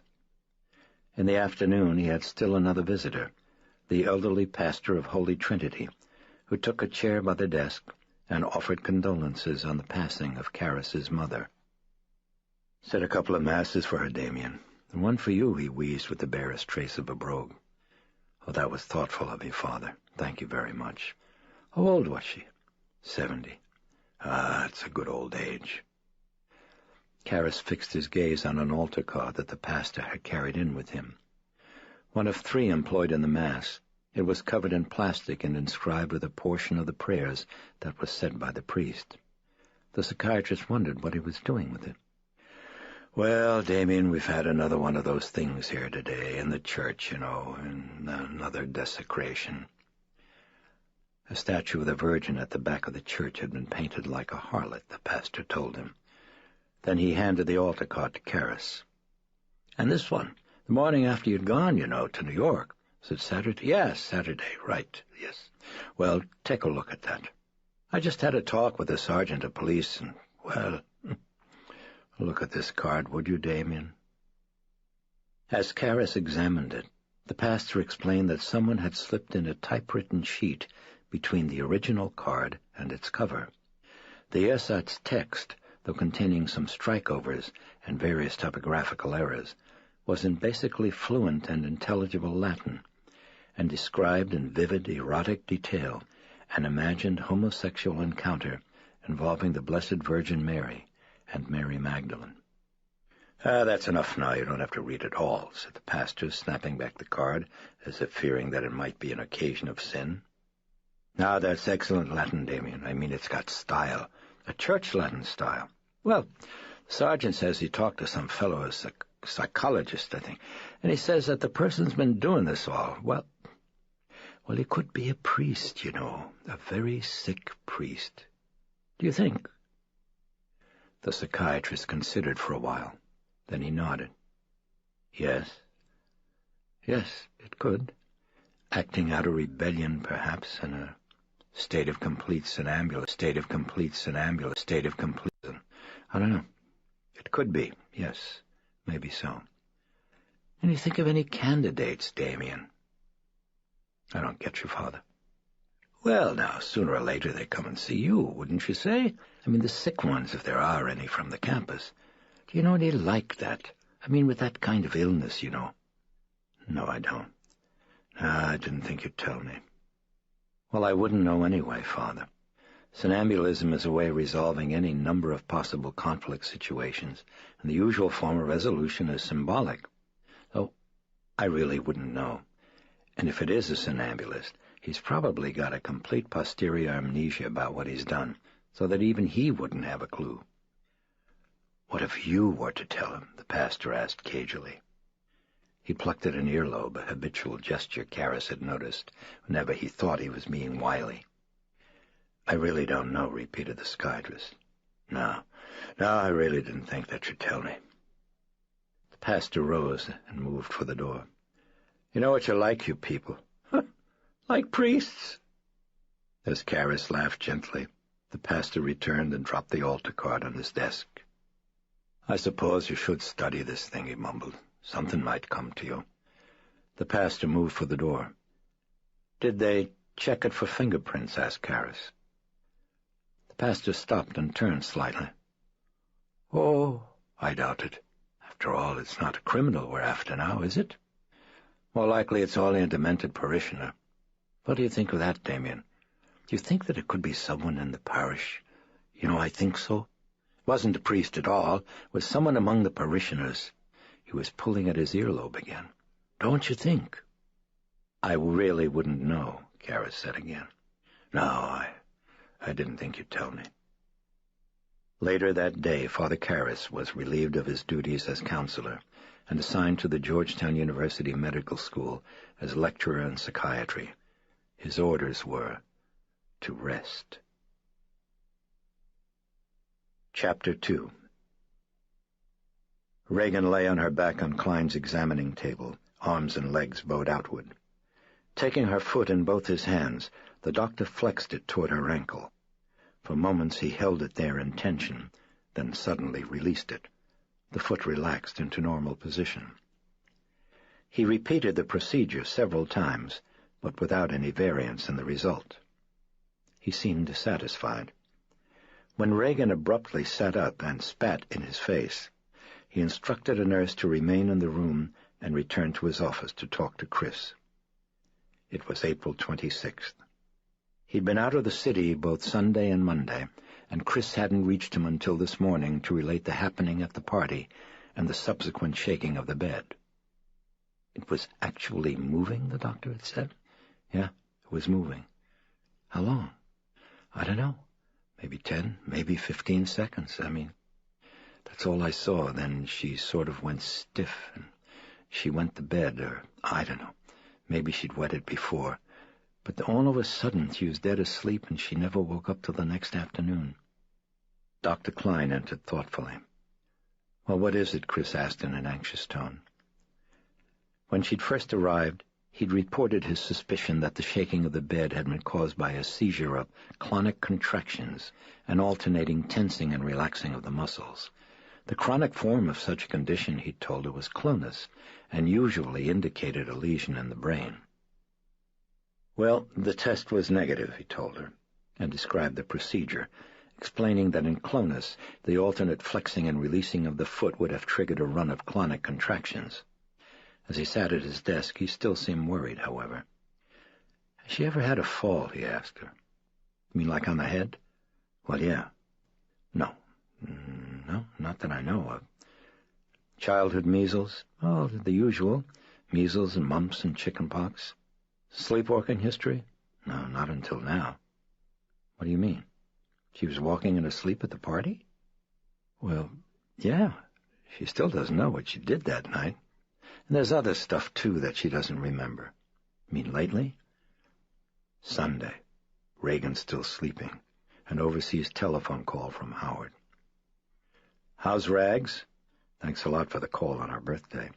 I was stuck on a yacht, now for Christ's sakes, lay off me. I called her the minute I was back in the hotel. Oh, sure. She didn't tell you? What do you mean, you talked to her? Yes. That's why I thought I'd better call you. What the hell's going on with her? What are you getting at? She just called me a cocksucker and hung up the phone. Recounting the incident to Dr. Klein, Chris explained that when Reagan had finally awakened, she had no memory whatever of either the telephone call or of what had happened on the night of the dinner. Well, perhaps she wasn't lying about the moving of the furniture, Klein hypothesized. I don't get that. Well, she moved it herself, no doubt, but perhaps while in one of those states where she really didn't know what she was doing. It's known as automatism, like a trance state, you know. The patient doesn't know or remember what he's doing. But something just occurred to me, Doc, you know that? There's a great big heavy bureau in our room made out of teakwood. Must weigh 1/2 a ton. I mean, how could she have moved that? Extraordinary strength is pretty common in pathology. Oh, really? How come? The doctor shrugged. No one knows. Now, besides what you've told me, he continued, have you noticed any other bizarre behavior? Well, she's gotten real sloppy. Bizarre, he repeated. For her, Doc, that's bizarre. Oh, no, wait. Yeah, there's this. You remember that Ouija board she's been playing with, Captain Howdy? The fantasy playmate, right. The internist nodded. Well, now she can hear him, Chris revealed. The doctor leaned forward, folding his arms atop the desk.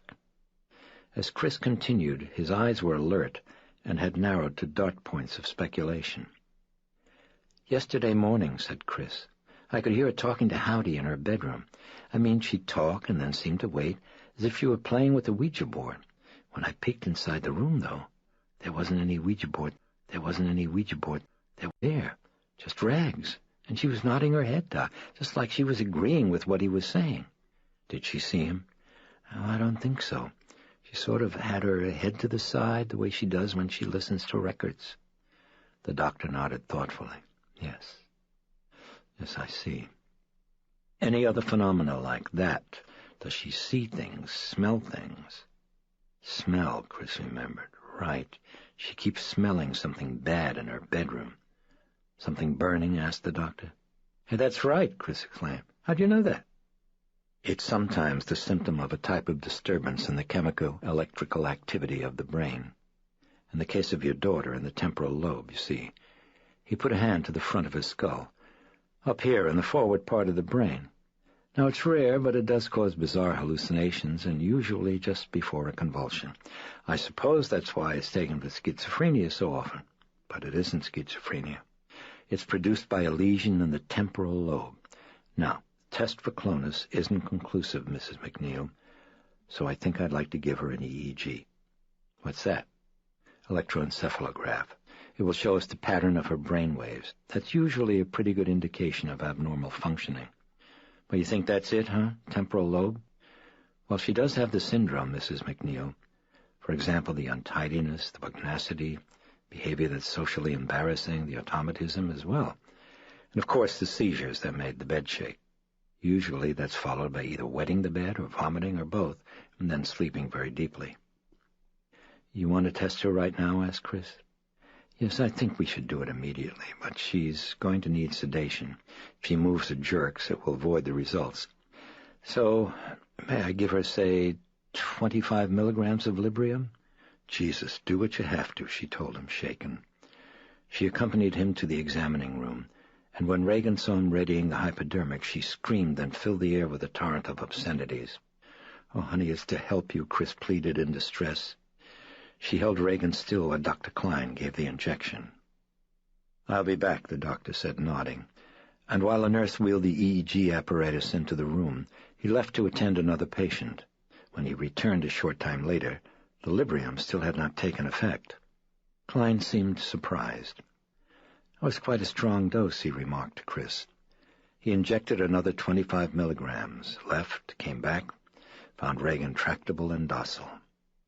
"What are you doing?" Chris asked him as Klein applied the saline-tipped electrodes to Reagan's scalp. "We put 4 on each side," he explained. "That enables us to take a brainwave reading from the left and right sides of the brain, and then we compare them." "Well, what do you compare them?" "Well, deviations could be significant. For example, I had a patient who used to hallucinate," said Klein. "He'd see things, he'd hear things that weren't actually there, of course. Well, I found a discrepancy in comparing the left and right readings of his brain waves. Discovered that actually the man was hallucinating on just one side of his head." "Oh, that's wild." "The left eye and ear functioned normally, only the right side had visions and heard things." "All right, now let's see." He had turned the machine on. He pointed to the waves on the fluorescent screen. "Now that's both sides together," he explained. "What I'm looking for now are spiky waves." He patterned the air with his index finger. "Especially waves of very high amplitude coming at 4 to 8 per second. That's temporal lobe," he told her. He studied the pattern of the brainwave carefully, but discovered no dysrhythmia, no spikes, no flattened domes, and when he switched to comparison readings, the results were also negative. Klein frowned. He couldn't understand it. He repeated the procedure and found no change. He brought in a nurse to attend to Reagan and returned to his office with her mother. "So what's the story?" Chris inquired. The doctor sat pensively on the edge of his desk. "Well, the EEG would have proved that she had it, but the lack of dysrhythmia doesn't prove to me conclusively that she doesn't. It might be hysteria, but the pattern before and after her convulsion was much too striking." Chris furrowed her brow. "You know, you keep on saying that, Doc, convulsion. What exactly is the name of this disease?" "Well, it isn't a disease," he said quietly. "What do you call it? I mean specifically." "You know it is epilepsy, Mrs. McNeil." "Oh, my God." Chris sank to a chair. "Now, let's hold it," soothed Klein. "I can see that, like most of the general public, your impression of epilepsy is exaggerated and probably largely mythical." "Isn't it hereditary?" Chris said, wincing. That's one of the myths," Klein told her. "At least most doctors seem to think so. Look, practically anyone can be made to convulse. You see, most of us are born with a pretty high threshold of resistance to convulsions, some with a low one, so the difference between you and an epileptic is a matter of degree, that's all. Just degree. It is not a disease. Then what is it, a freaking hallucination? A disorder, a controllable disorder. And there are many, many types of it, Mrs. McNeil. For example, you're sitting here now, and for a second you seem to go blank, let's say, and you miss a little bit of what I'm saying. Well, that's a kind of epilepsy. That's right, it's a true epileptic attack." "Yeah, well, that isn't Reagan," Chris rebutted. "And how come it's happening just all of a sudden?" "Look, we still aren't sure that's what she's got, and I grant you that maybe you were right in the first place. Very possibly it's psychosomatic. However, I doubt it. And to answer your question, any number of changes in the function of the brain can trigger a convulsion in the epileptic. Worry, fatigue, emotional stress, a particular note on a musical instrument can do it. I once had a patient, for instance, who never used to have a seizure except on a bus when he was a block away from home. Well, we finally discovered what was causing it. Flickering light from a white flat fence reflected in the window of the bus. Now, at another time of day, if the bus had been going at a different speed, he wouldn't have convulsed. He had a lesion, a scar in the brain that was caused by some childhood disease. In the case of your daughter, the scar would be forward, up front in the temporal lobe. And when it's hit by a particular electric impulse of a certain wavelength and periodicity, it triggers a sudden burst of abnormal reactions from deep within the focus in the lobe. Do you understand me? I guess. But I'll tell you the truth, Doc. I don't understand how her whole personality could have changed. In temporal lobe, that's extremely common and can last for days or even weeks. It isn't rare to find destructive and even criminal behavior. Yeah, there's such a big change, in fact, that 200 or 300 years ago, people with temporal lobe disorders were often considered to be possessed by a devil. They were what? Taken over by the mind of a demon, you know, something like a superstitious version of split personality. Chris closed her eyes and lowered her forehead onto a fist. "Listen, tell me something good," she murmured. "Well, now, don't be alarmed. If it is a lesion, in a way she's fortunate. Then all we have to do is remove the scar." "Oh, swell. Or it could be just pressure on the brain. Look, I'd like to have some x-rays taken of her skull. There's a radiologist here in the building, and maybe I can get him to take you right away. Want me to call him?" "Oh, God, yes. Go ahead. Let's do it." Klein called and set it up. They would take her immediately, they told him. He hung up the phone and began writing a prescription. "Room 21 on the second floor. Then I'll probably call you tomorrow, maybe Thursday. I'd like a neurologist in on this. In the meantime, I'm taking her off the Ritalin. Let's try her on Librium for a while." He ripped the prescription sheet from the pad and handed it over. "I try to stay close to her, Mrs. McNeil. In these walking trance states, if that's what it is, it's always possible for her to hurt herself." "Is your bedroom close to hers?" "Yeah, it is." "That's fine. Ground floor?" "No, second." "Big windows in her bedroom?" "Well, one. What's the deal?" "Well, I try to keep it closed, maybe even put a lock on it. In a trance state, she might go through it. I once had a patient," Chris finished with a trace of a wry, weary smile.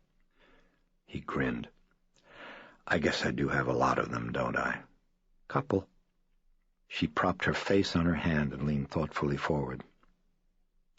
"You know, I thought of something else just now." "And what was that?"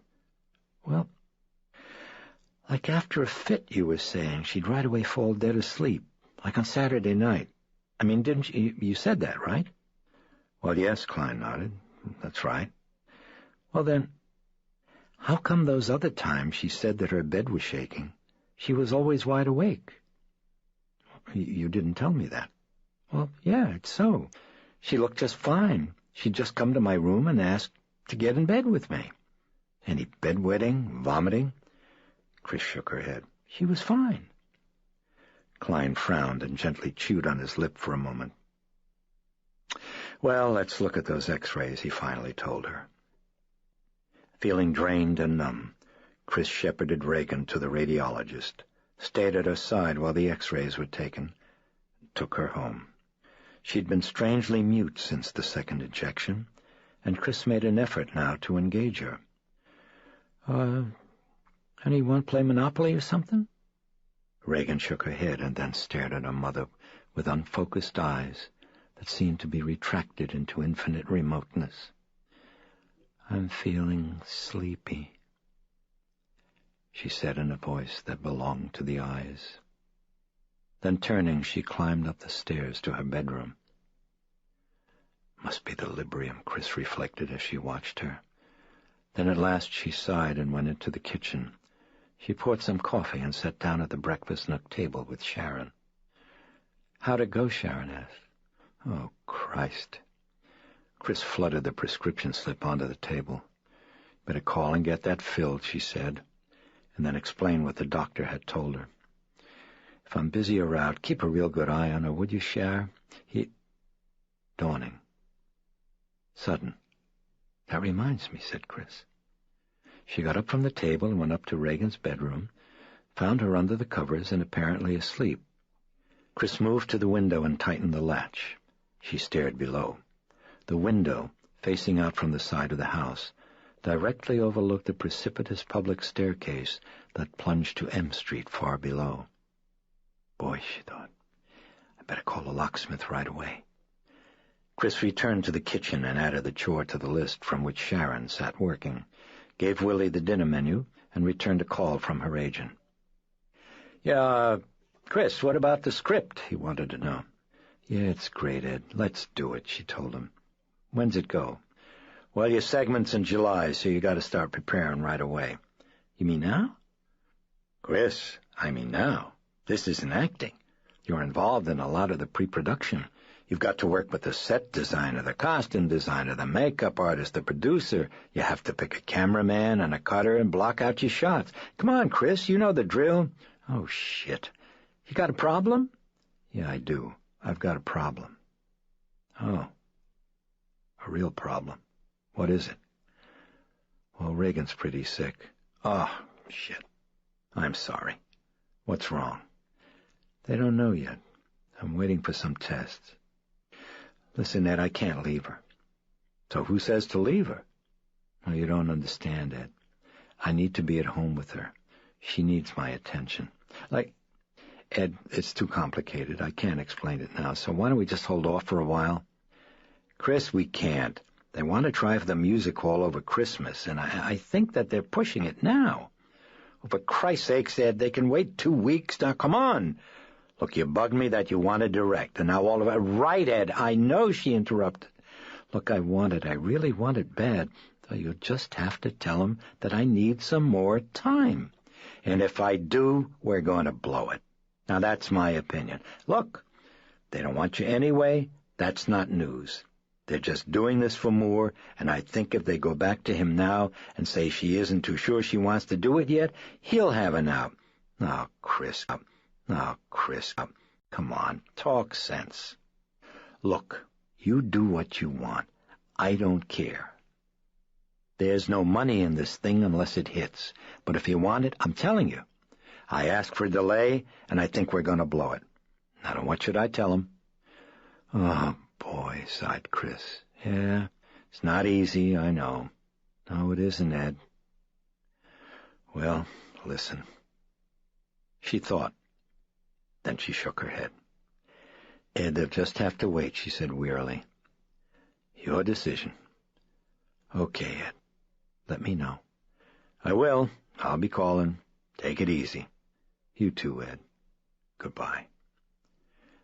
She hung up the phone in a state of depression and lit up a cigarette. "I talked to Howard, by the way. Did I tell you?" she said to Sharon. "Oh, when? Did you tell him what's happening with Rags?" I told him. I told him he ought to come to see her." "Is he coming?" "I don't know." "I don't think so." "You'd think he'd make the effort." "Yeah, I know," Chris sighed. "But you've got to understand his hang-up, Cher. That's it. I know that's it." "What's it?" "Oh, the whole Mr. Chris McNeil thing. Rags was a part of it. She was in and he was out. Always me and Rags together on the magazine covers. Me and Rags in the layouts, mother and daughter, pixie twins." She tipped ash from her cigarette with a moody finger. "Ah, nuts, who knows? It's all mixed up. It's hard to get hacked with him, Cher. I just can't." She reached out for a book by Sharon's elbow. "So what are you reading?" "What do you mean?" "Oh, that. That's for you. I forgot. Mrs. Perrin dropped it by." "She was here?" "Yeah, this morning.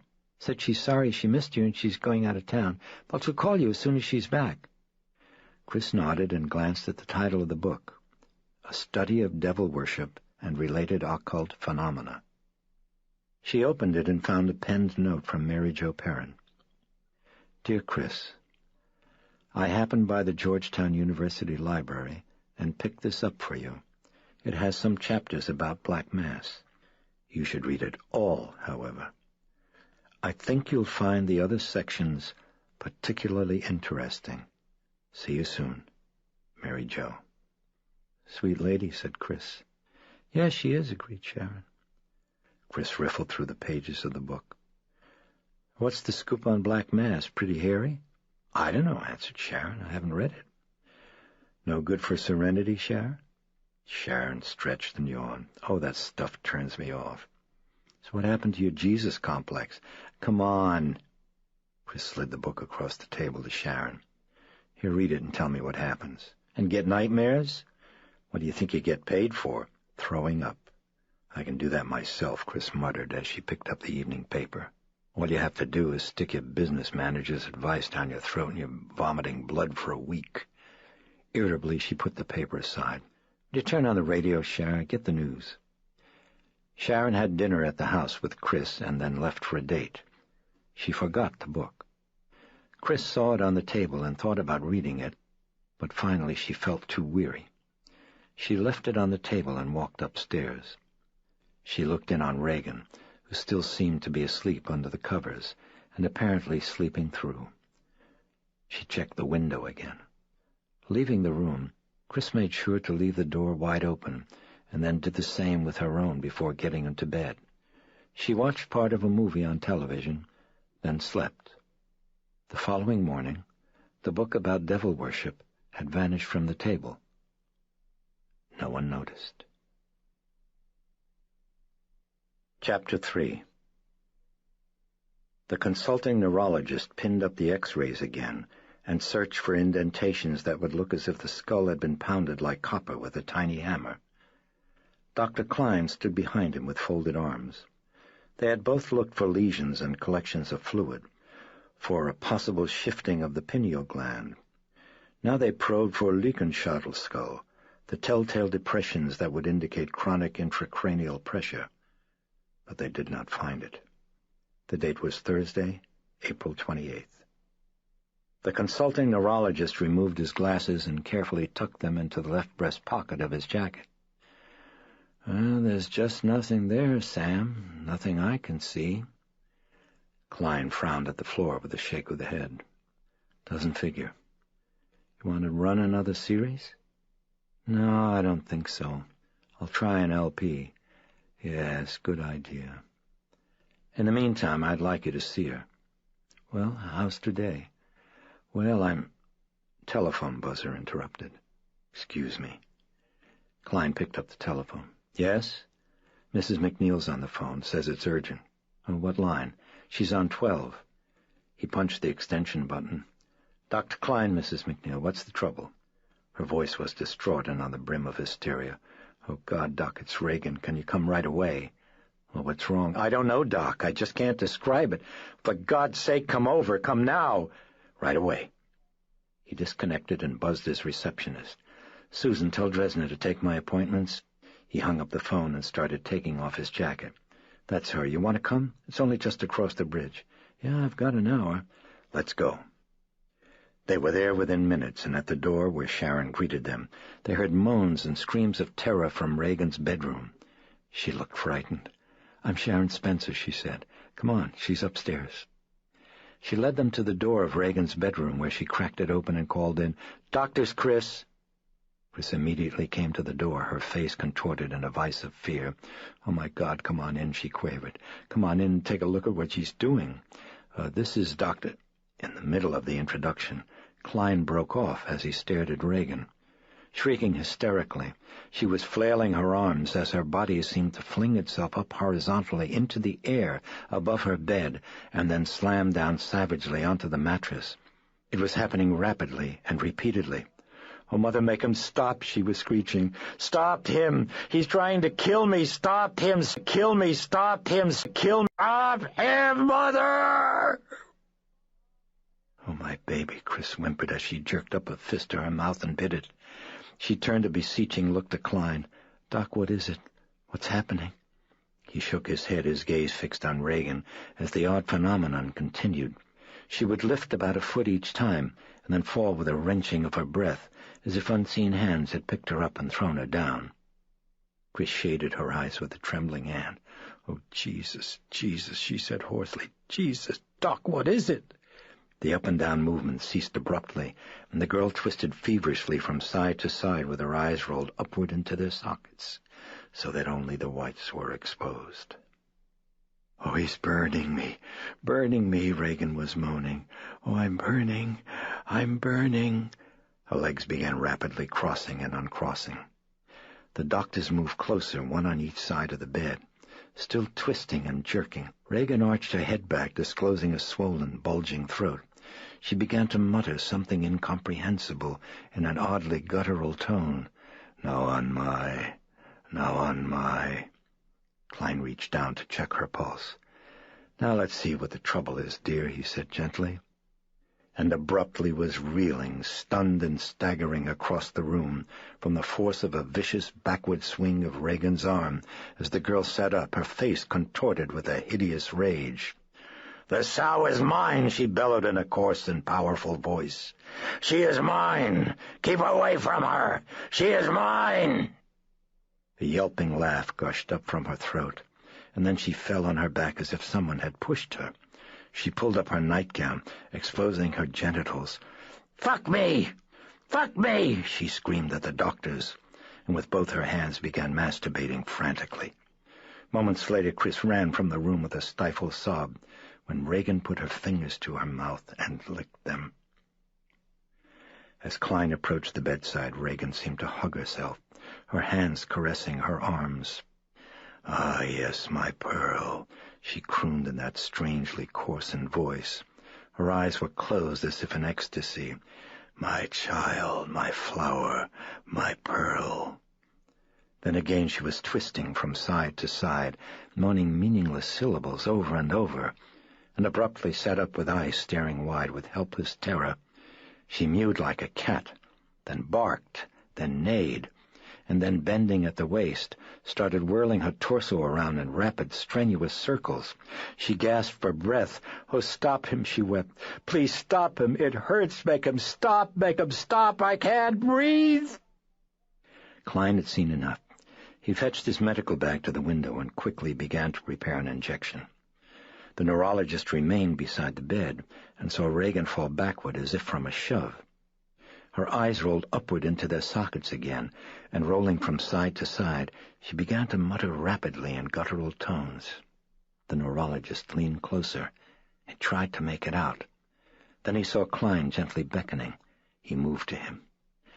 "I'm giving her Librium," Klein told him guardedly, holding the syringe to the light of the window. "You're going to have to hold her." The neurologist nodded. He seemed preoccupied.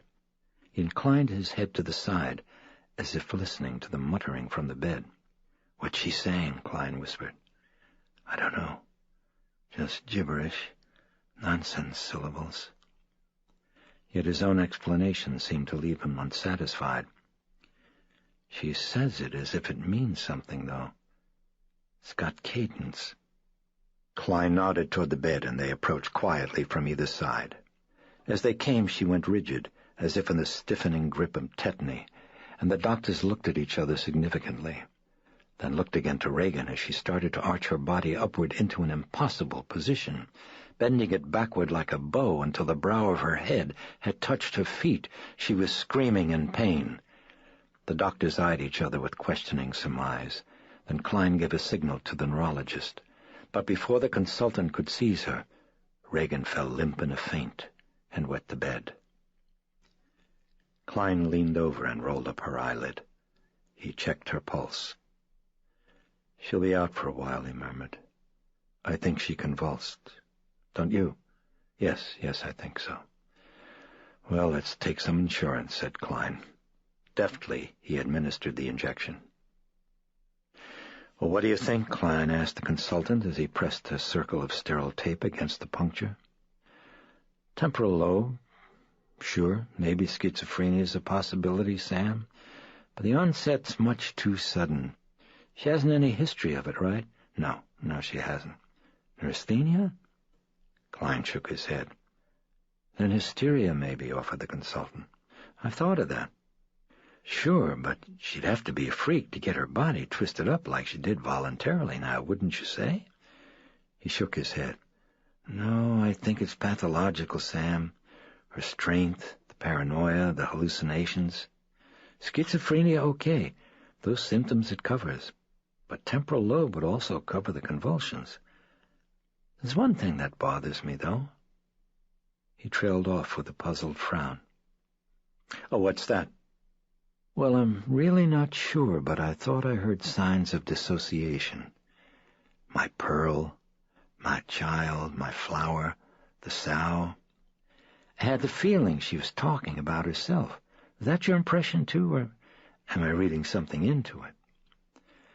Klein stroked his lip as he mulled the question. Well, frankly, at the time it never occurred to me, but now that you point it out, yeah, could be. Yes, it could. Then he shrugged off the notion. Well, I'll do an LP right now while she's out, and then maybe we'll know something. The neurologist nodded. Klein poked around in his medical bag, found a pill, and tucked it in his pocket. Can you stay? The neurologist checked his watch. Maybe half an hour? Let's talk to the mother. They left the room and entered the hallway. Chris and Sharon were leaning, heads lowered, against the balustrade by the staircase. As the doctors approached them, Chris wiped her nose with a bald, moist handkerchief. Her eyes were red from crying. She's sleeping, Klein told her. Oh, thank God, Chris sighed.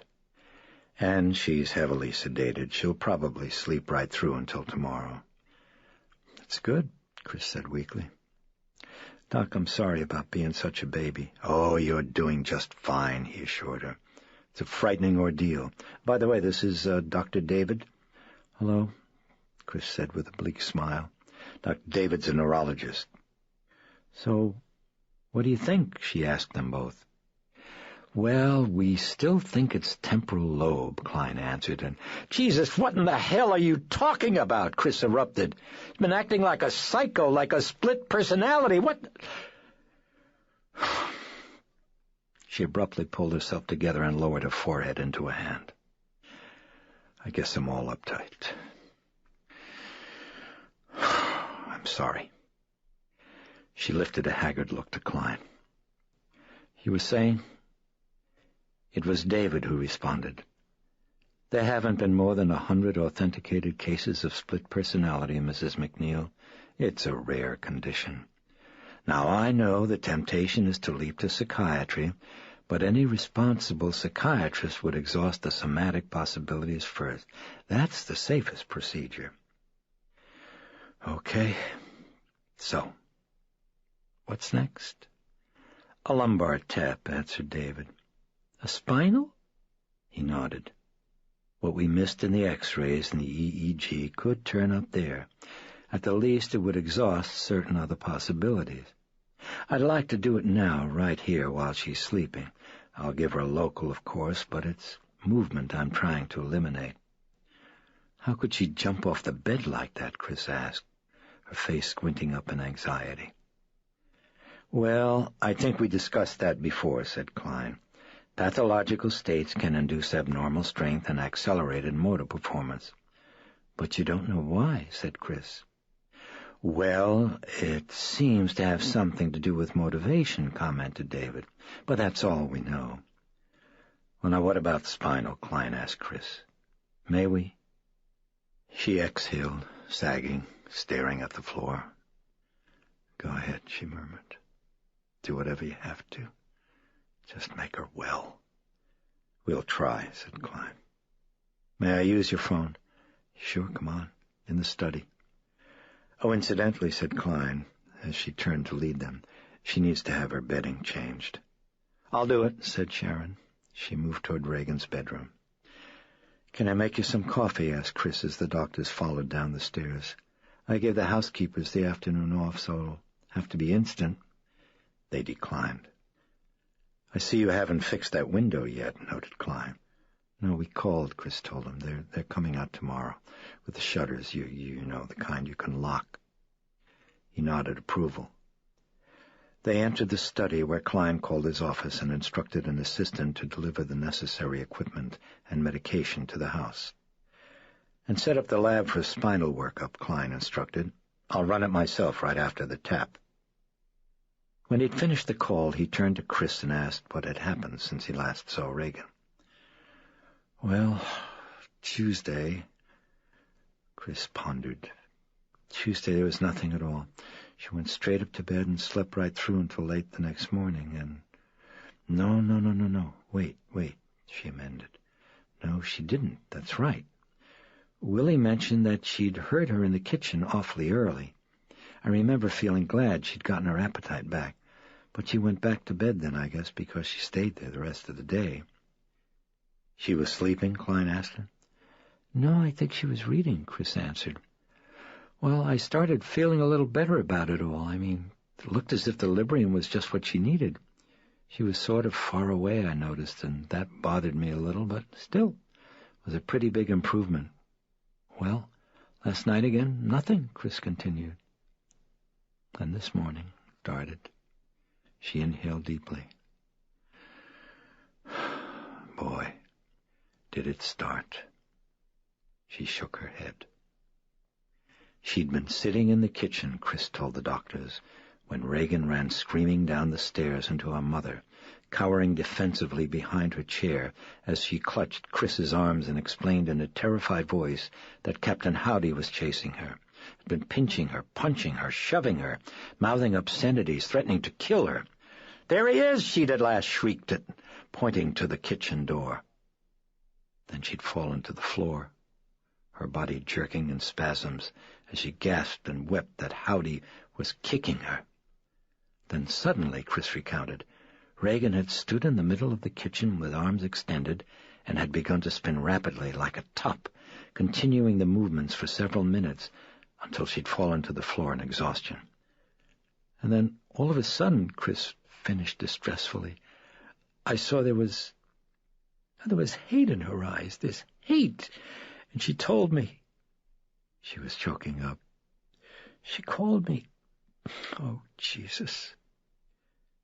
Chris burst into sobs and shielded her eyes as she wept convulsively. Klein moved quietly to the bar, poured a glass of water from the tap. He walked toward Chris. "Oh, shit, where's a cigarette?" Chris sighed tremulously as she wiped at her tears with the back of a finger. Klein gave her the water and a small green pill. "Try this instead," he advised. "Is that a tranquilizer?" "Yes." "I'll have a double." "One's enough." Big spender. She swallowed the pill and then handed the empty glass to the doctor. "Thanks," she said softly, and rested her brow on quivering fingertips. She shook her head gently. "Yeah." "Then it started," she picked up moodily. "All of that other stuff. It was like she was someone else." "Like Captain Howdy, perhaps?" asked David. Chris looked up at him in puzzlement. He was staring so intently. "What do you mean?" she asked. I don't know," he shrugged. "Just a question." She turned to the fireplace with absent, haunted eyes. "I don't know," she said dully. "Just somebody else." There was a moment of silence, and then David stood up and explained he had to leave for another appointment, and after some reassuring statements said goodbye. Klein walked him to the door. "You checked the sugar?" David asked him. "No, I'm the Roslyn Village idiot." David smiled thinly. "I'm a little uptight about this myself," he said. He looked away and thought. Strange case. For a moment he stroked his chin and seemed to brood. Then he looked up at Klein. "Let me know what you find. You'll be home?" "Yes, I will. Give a call." He waved a goodbye and left. A short time later, after the arrival of the equipment, Klein anesthetized Regan's spinal area with Novocaine, and as Chris and Regan watched, extracted the spinal fluid, keeping watch on the manometer. "Pressure's normal," he murmured. When he'd finished, he went to the window to see if the fluid was clear or hazy.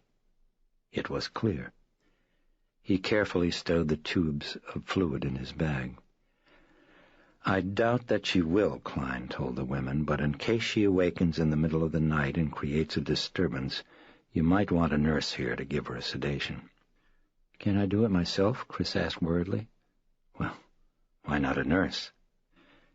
Chris didn't want to mention her deep distrust of doctors and nurses. "I'd rather do it myself," she said simply. "Couldn't I?" "Well, injections are tricky," he answered.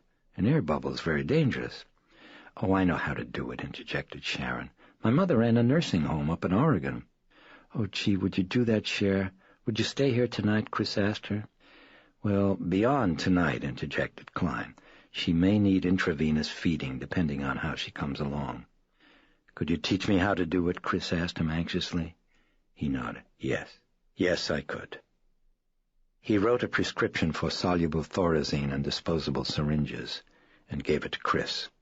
"Have this filled right away." Chris handed it to Sharon. "Honey, do that for me, would you?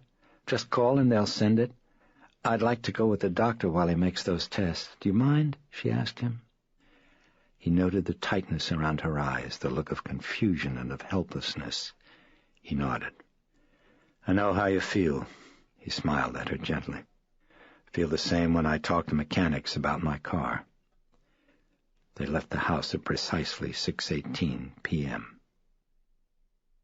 In his laboratory in the Roslyn Medical Building, Klein ran a number of tests. First he analyzed protein content. Normal. Then a count of blood cells. Too many red, Klein explained, means bleeding, and too many white would mean infection. He was looking in particular for a fungus infection that often was the cause of chronic bizarre behavior. And again drew a blank. At the last, Klein tested the fluid sugar content. "How come?" Chris asked him intently. "Well, now the spinal sugar," he told her, "should measure 2/3 of the amount of blood sugar. Anything significantly under that ratio would mean a disease in which the bacteria eat the sugar in the spinal fluid, and if so, could account for her symptoms." But he failed to find it. Chris shook her head and folded her arms. "Here we are again, folks," she murmured bleakly. For a while Klein brooded. Then at last he turned and looked to Chris. "Do you keep any drugs in your house?" he asked her. "Amphetamines, LSD?" She, "No. No. Look, I tell you, no, there's nothing like that." He nodded and stared at his shoes, then looked up and said, "Well, I guess it's time we consulted a psychiatrist, Mrs. McNeil." Chris was back in the house at exactly 7:21 p.m., and at the door she called, "Sharon?" Sharon wasn't there. Chris went upstairs to Reagan's bedroom, still heavily asleep, not a ruffle in her covers. Chris noticed that the window was wide open. An odor, urine. Sharon must have opened the window to air out the room, she thought. She closed it. Where did she go, she wondered. Chris returned downstairs just as Willie came in. "Hiya, Willie. Any fun today?" "Oh, shopping, movies." "Where's Carl, Willie?" Willie made a gesture of dismissal. "He lets me see the Beatles this time, by myself." "Good work." Willie held up her fingers in a V for victory sign. The time was 7:35. At 8:01, while Chris was in the study talking to her agent on the phone, Sharon walked through the door with several packages and then flopped in a chair and waited. "Where have you been?" asked Chris when she'd finished.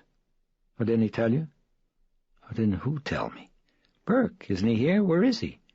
"He was here? Burke? You mean he wasn't when you got home, Chris?" "Listen, start all over," said Chris. "Oh, that nut," Sharon chided with a head shake. "I couldn't get the druggist to deliver, so when Burke came around, I thought, fine, he can stay here with Reagan while I go get the Thorazine." She shrugged.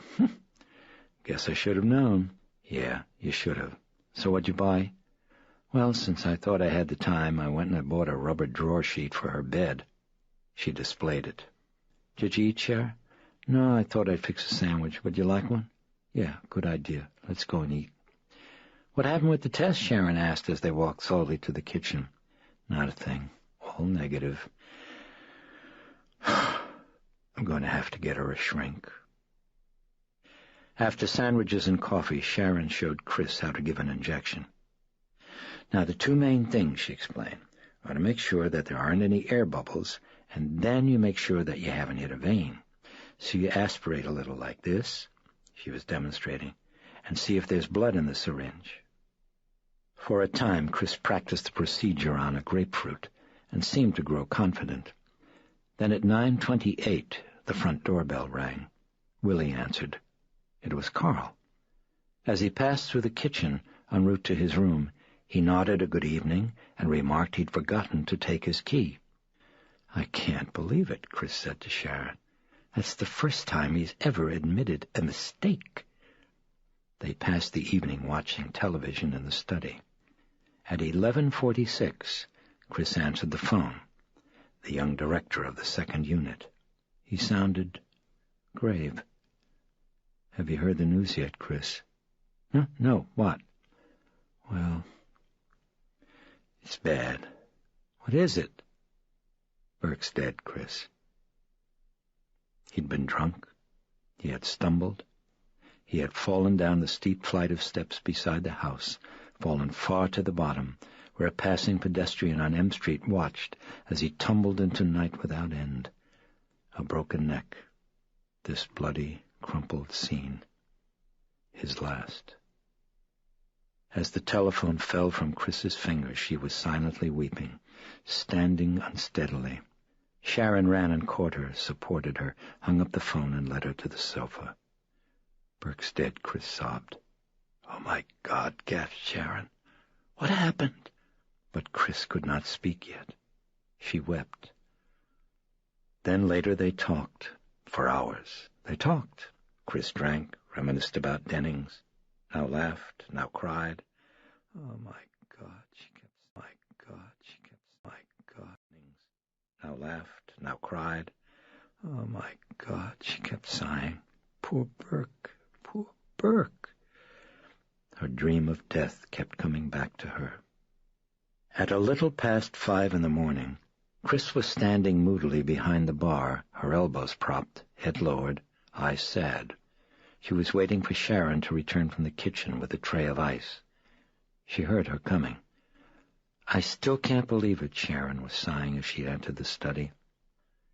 Chris looked up and froze.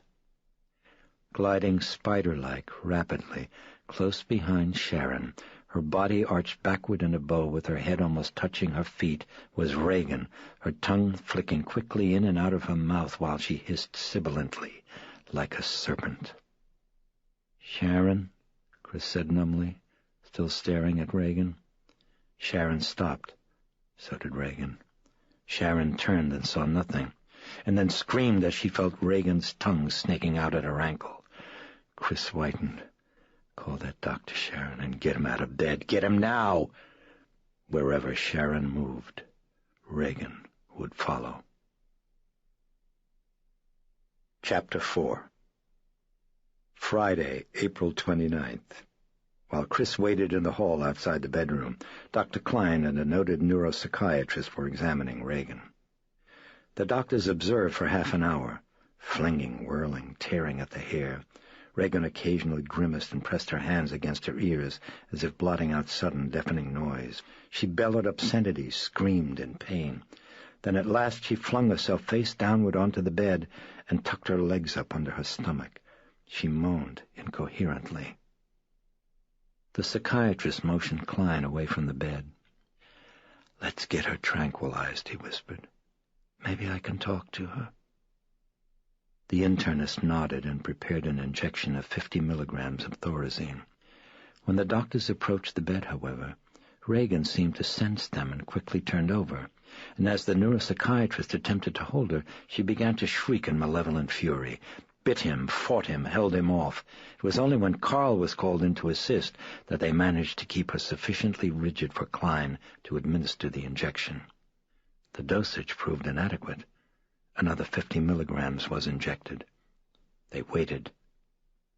Reagan grew tractable, then dreamy, then stared at the doctors in sudden bewilderment. "Where's Mom? I want my Mom."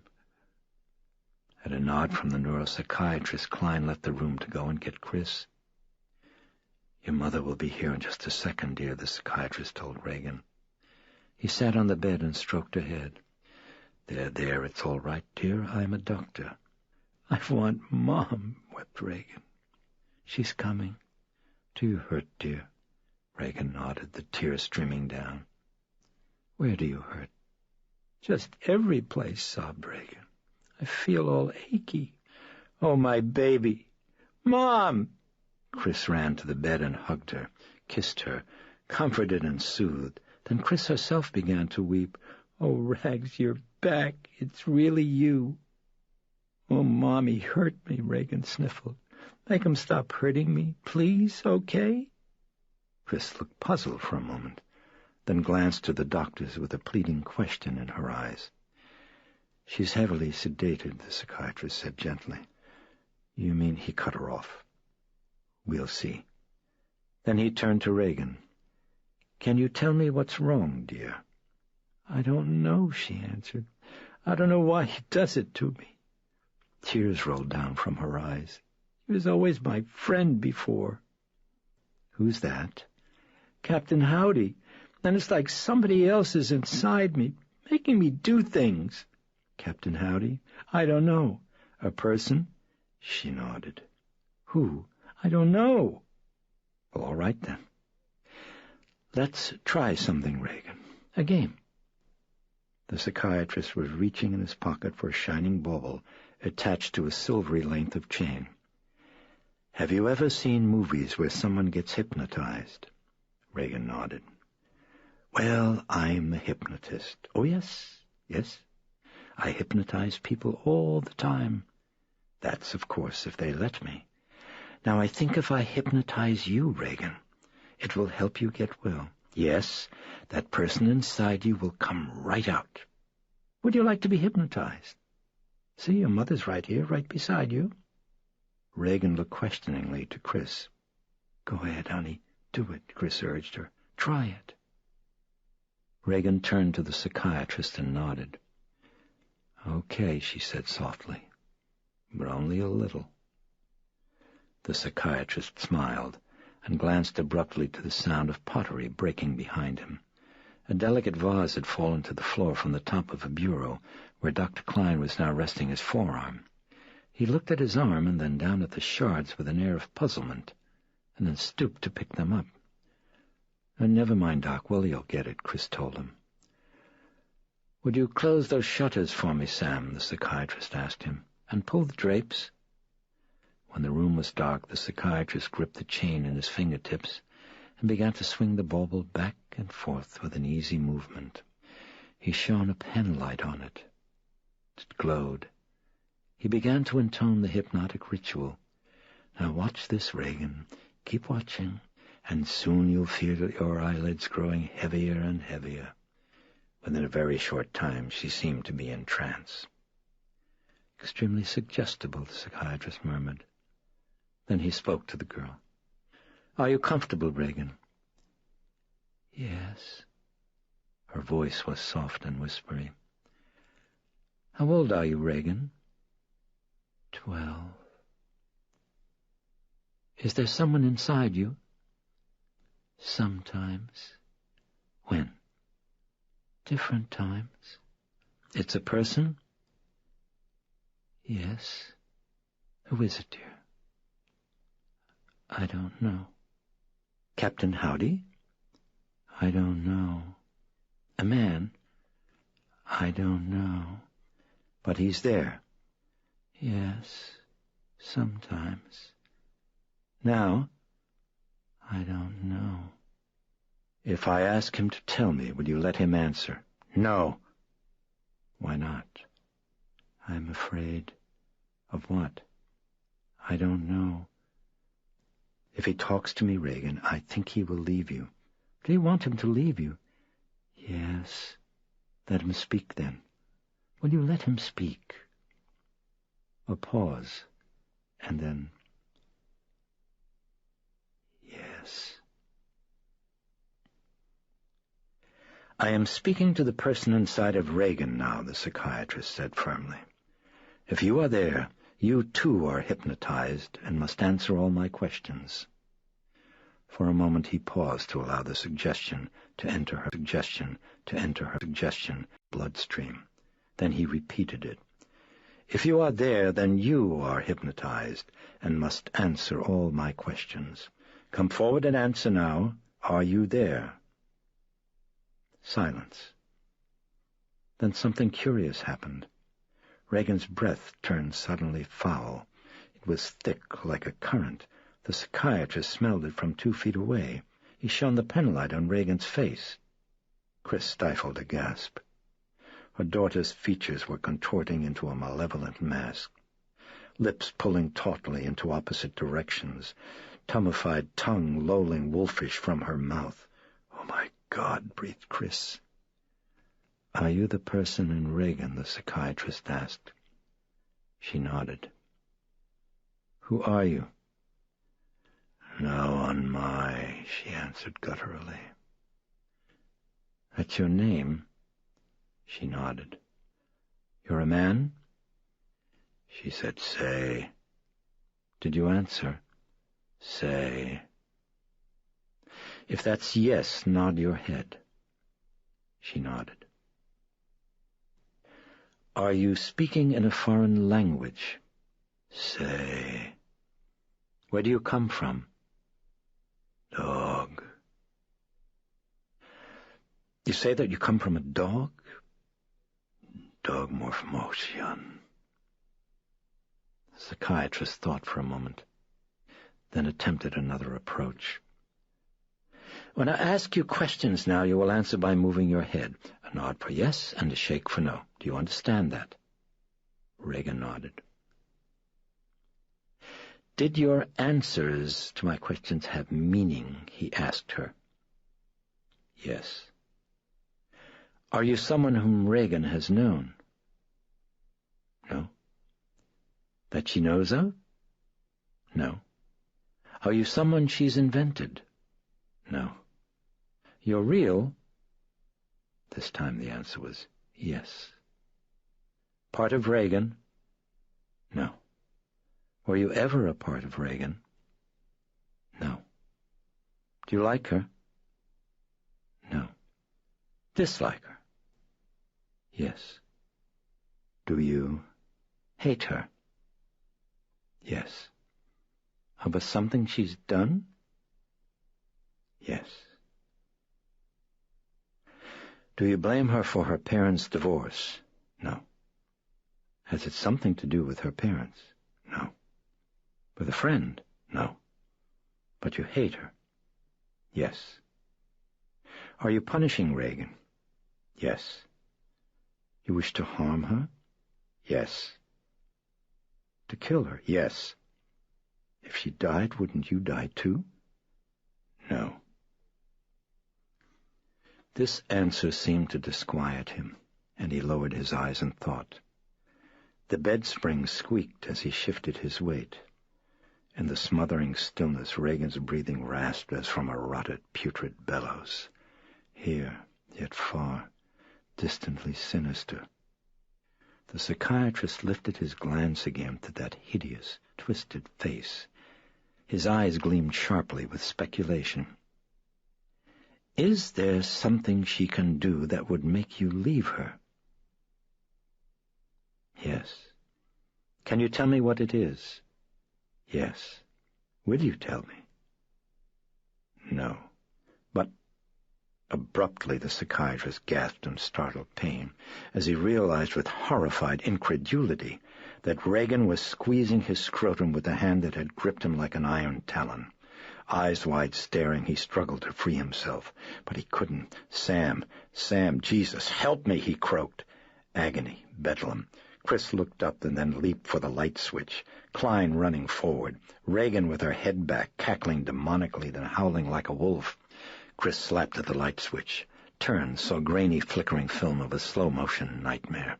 Reagan and the doctors writhing on a bed in a tangle of shifting arms and legs, in a melee of grimaces, gasps, and curses, and the howling and the yelping and the hideous laughter, with Reagan oinking, Reagan neighing, then the film racing faster and the bedstead shaking, violently quivering from side to side, as Chris watched helplessly while her daughter's eyes rolled upward into their sockets, and she wrenched up the keening shriek of terror, torn raw and bloody from the base of her spine.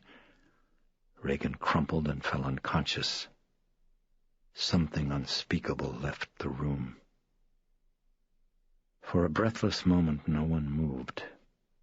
Then Slowly and carefully, the doctors untangled themselves and stood up. They stared at Regan. After a time, the expressionless Klein took Regan's pulse. Satisfied, he slowly pulled up her blanket and nodded to the others. They left the room and went down to the study. For a time, no one spoke. Chris was on the sofa. Klein and the psychiatrist sat near her in facing chairs. The psychiatrist was pensive, pinching at his lip as he stared at the coffee table, and then he sighed and looked up at Chris. She turned her burned-out gaze to his. "What the hell's going on?" she asked in a mournful, haggard whisper. "Did you recognize the language she was speaking?" he asked her. Chris shook her head. "Have you any religion?" "No." "Your daughter?" "No." And now the psychiatrist asked her a lengthy series of questions relating to Regan's psychological history. When at last he had finished, he seemed disturbed. "What is it?" Chris asked him, white-knuckled fingers clenching and unclenching on a balled-up handkerchief. "What has she got?" "Well, it's somewhat confusing," the psychiatrist evaded. "And frankly, it would be quite irresponsible of me to attempt a diagnosis after so brief an examination." "Well, you must have some idea." The psychiatrist sighed, fingering his brow. "Well, I know you're quite anxious, so I will mention one or two very tentative impressions." Chris leaned forward, nodding tensely. Fingers in her lap started fumbling with the handkerchief, telling the stitches in the hem as if they were wrinkled linen rosary beads. "To begin with," he told her, "it's highly improbable that she's faking." Klein was nodding in agreement. "We think so for a number of reasons," the psychiatrist continued. "For example, the abnormal and painful contortions, and, most dramatically, I suppose, then the change in her features when we were talking to this so-called person she thinks is inside her. You see, a psychic effect like that is unlikely unless she believed in this person. Do you follow what I'm saying?" I think I do," Chris answered, squinting her eyes in puzzlement. "But one thing I don't understand is where this person comes from. I mean, you keep hearing about split personality, never really known any explanation." "Well, neither does anyone else, Mrs. McNeil. We use concepts like consciousness, mind, personality, but we don't really know yet what these things are." He was shaking his head. "No, not really, not at all. So, when I start talking about something like multiple or split personality, all we have are some theories that raise more questions than they give answers. Freud thought certain ideas and feelings are somehow repressed by the conscious mind, but remain alive in a person's subconscious. Remain quite strong, in fact, and continue to seek expression through various psychiatric symptoms. Now, when this repressed, or let's call it dissociated material, the word dissociation implying a splitting off from the mainstream of consciousness, well, when this type of material is sufficiently strong, where the subject's personality is disorganized and weak, the result can be schizophrenic psychosis. Now, that isn't the same, he cautioned, as dual personality. Schizophrenia means a shattering of personality. But where the dissociated material is strong enough to somehow come glued together, to somehow organize in the individual's subconscious, why, then it's been known at times to function independently as a separate personality, to take over the bodily functions. He took a breath. Chris listened intently, and he went on. That's one theory. There are several others, some of them involving the notion of escape into unawareness, escape from some conflict or emotional problem. Getting back to Regan, she hasn't any history of schizophrenia, and the EEG didn't show up the brainwave pattern that normally accompanies it. So I tend to reject schizophrenia, which leaves us the general field of hysteria. "I gave last week," Chris murmured bleakly. The worried psychiatrist smiled thinly. "Hysteria," he continued, "is a form of neurosis in which emotional disturbances are converted into bodily disorders. Now, in certain of its forms, there's dissociation. In psychasthenia, for example, the individual loses consciousness of his actions, but he sees himself act and attributes his actions to someone else. His idea of the second personality is vague, however, and Reagan seems specific. So, we come to what Freud used to call the conversion form of hysteria. That form grows from unconscious feelings of guilt and the need to be punished. Now, dissociation is the paramount feature here, even multiple personality. And the syndrome might also include epileptoid-like convulsions, hallucinations, abnormal motor excitement. Gee, that does sound a lot like Reagan, Chris ventured moodily. I mean, don't you think? I mean, except for the guilt part. What would you have to feel guilty about? Well, the cliché answer, the psychiatrist responded, might be the divorce. Children often feel they are the ones rejected and assume the full responsibility for the departure of one of their parents. In the case of your daughter, there's reason to believe that that could be the case. Here I'm thinking of the brooding and the deep depression over the notion of people dying, thanatophobia.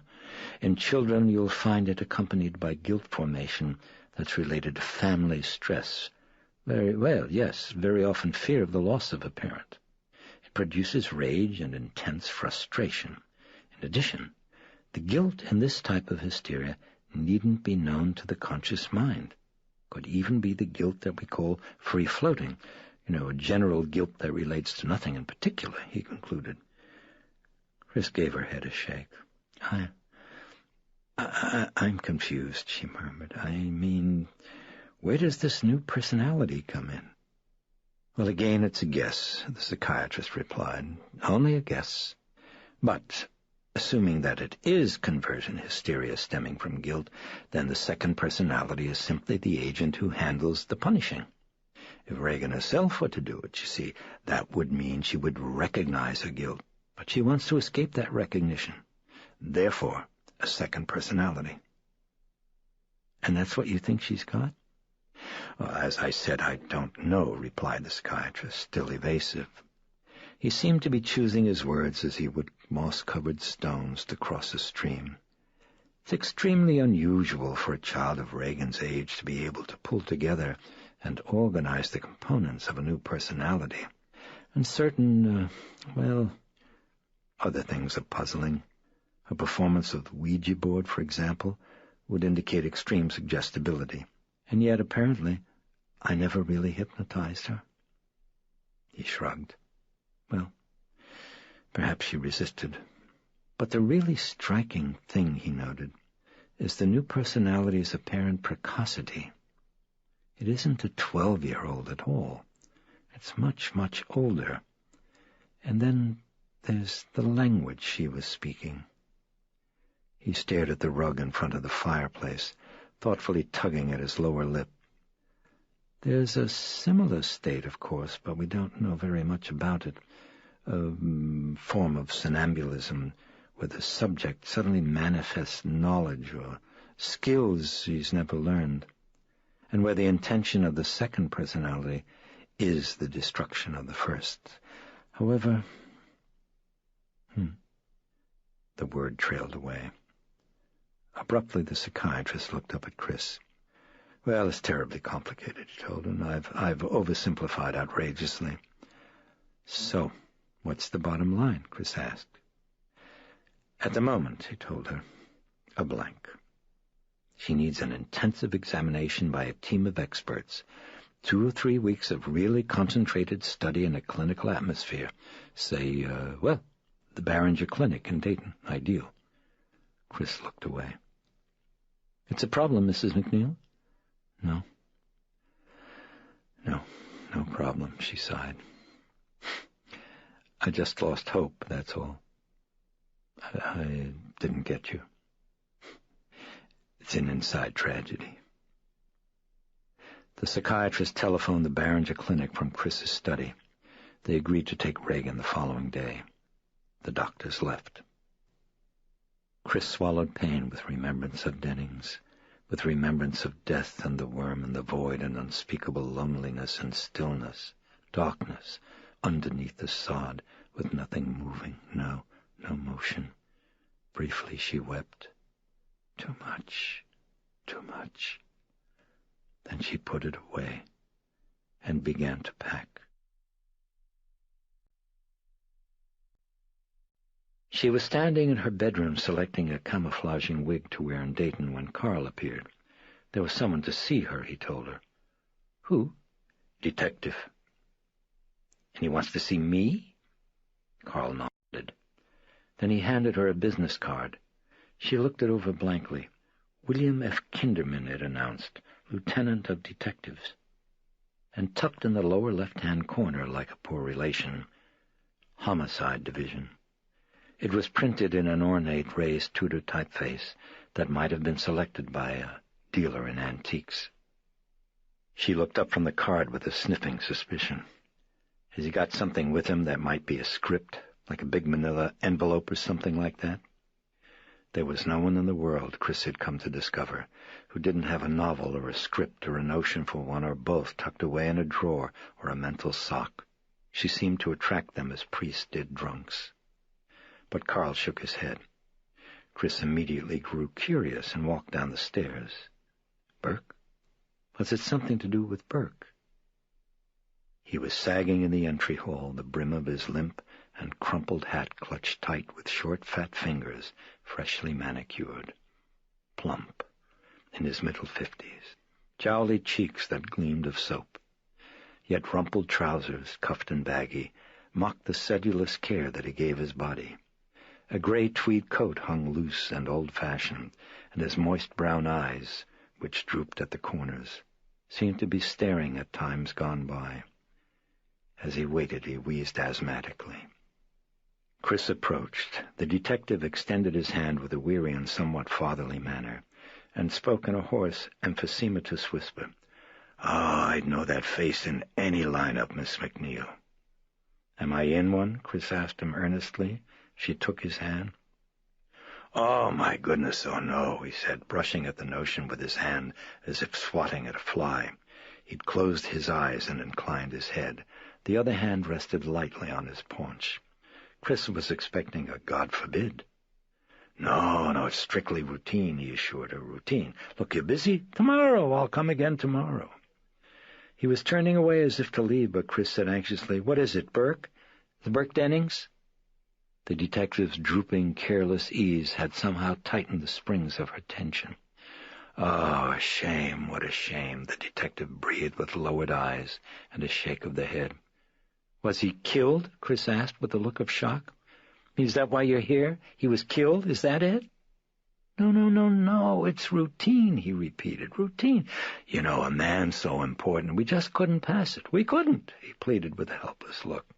"At least one or two questions. Did he fall? Was he pushed?" As he asked, he was listening from side to side with his head in his hand. Then he shrugged and huskily whispered, "Who knows?" "Was he robbed?" "Oh, no, not robbed, Miss McNeil. No, never robbed. But then who needs a motive in times like these?" His hands were constantly in motion, like a flabby glove informed by the fingers of a yawning puppeteer. "Why, today, for a murderer, Miss McNeil, a motive is only an encumbrance. In fact, a deterrent." He shook his head. These drugs, he bemoaned. "These drugs, this LSD." He looked at Chris as he tapped his chest with the tips of his fingers. "Believe me, I'm a father, and when I see what's going on, it breaks my heart. You've got children?" "Yes, one." "A son?" "No, a daughter." "Well—" "Listen, come on in the study," Chris interrupted anxiously, turning about to lead the way. She was losing all patience.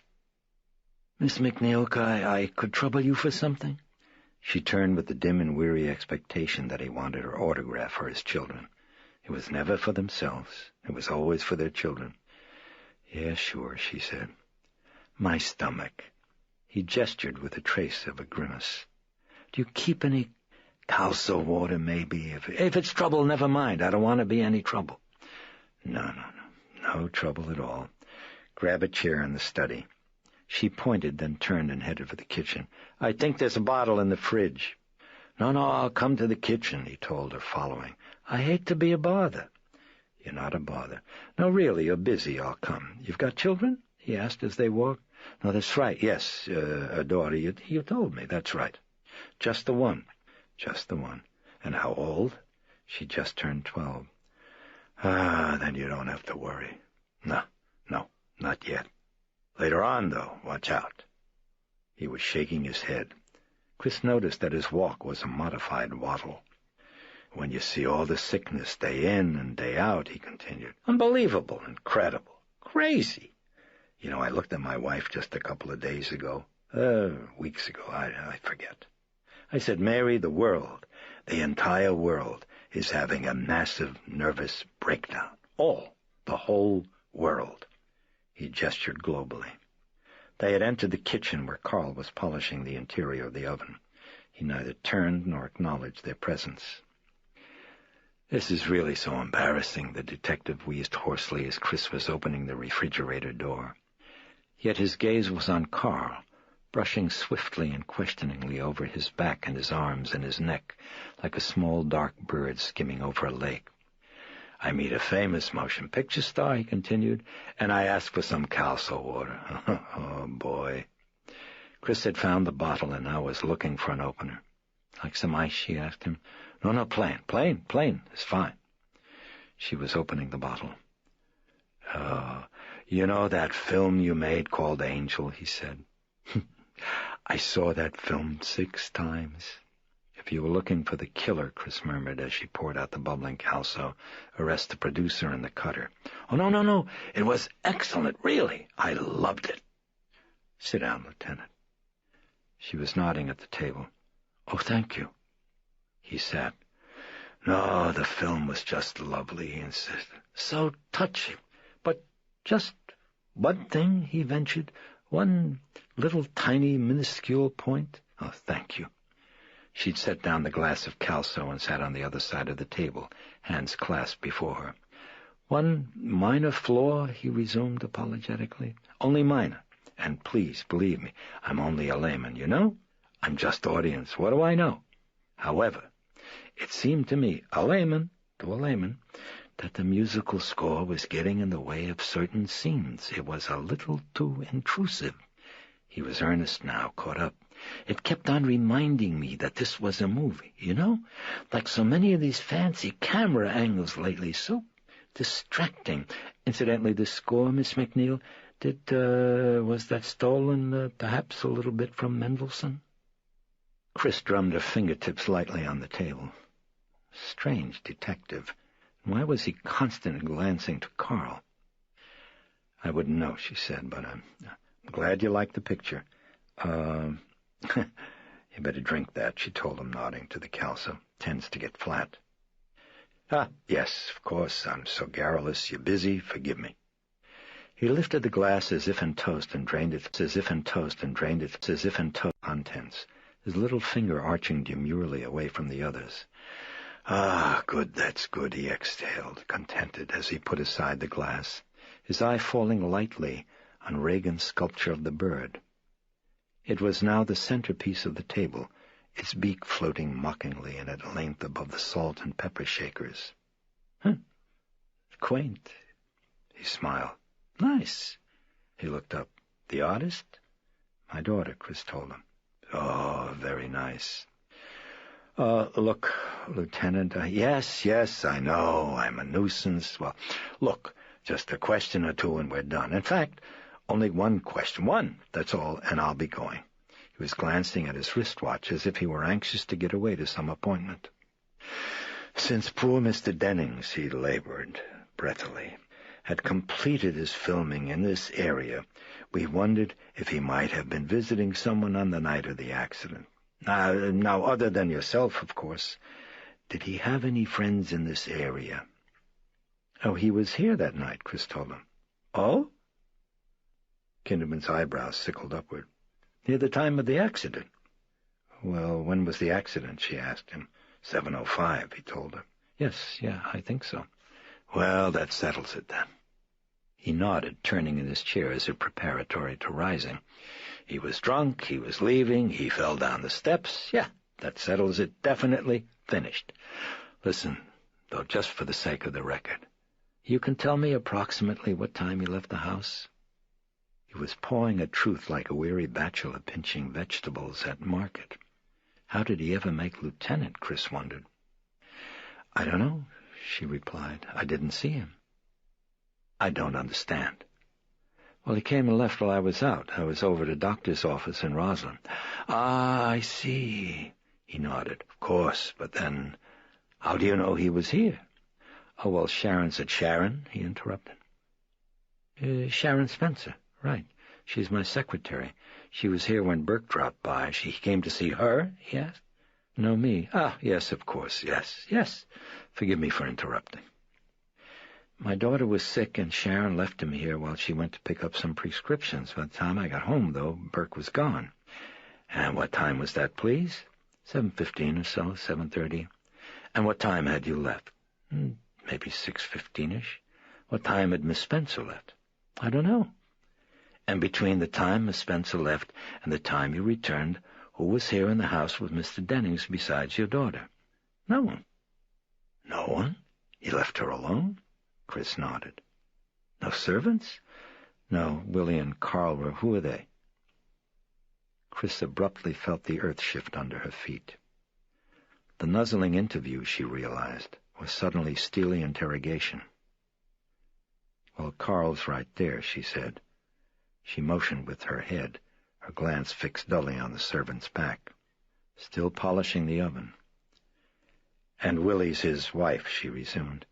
They're my housekeepers. Still polishing.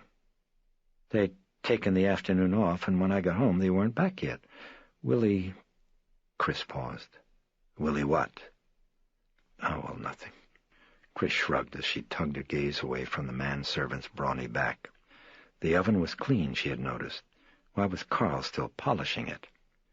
She reached for a cigarette. Kinderman lit it.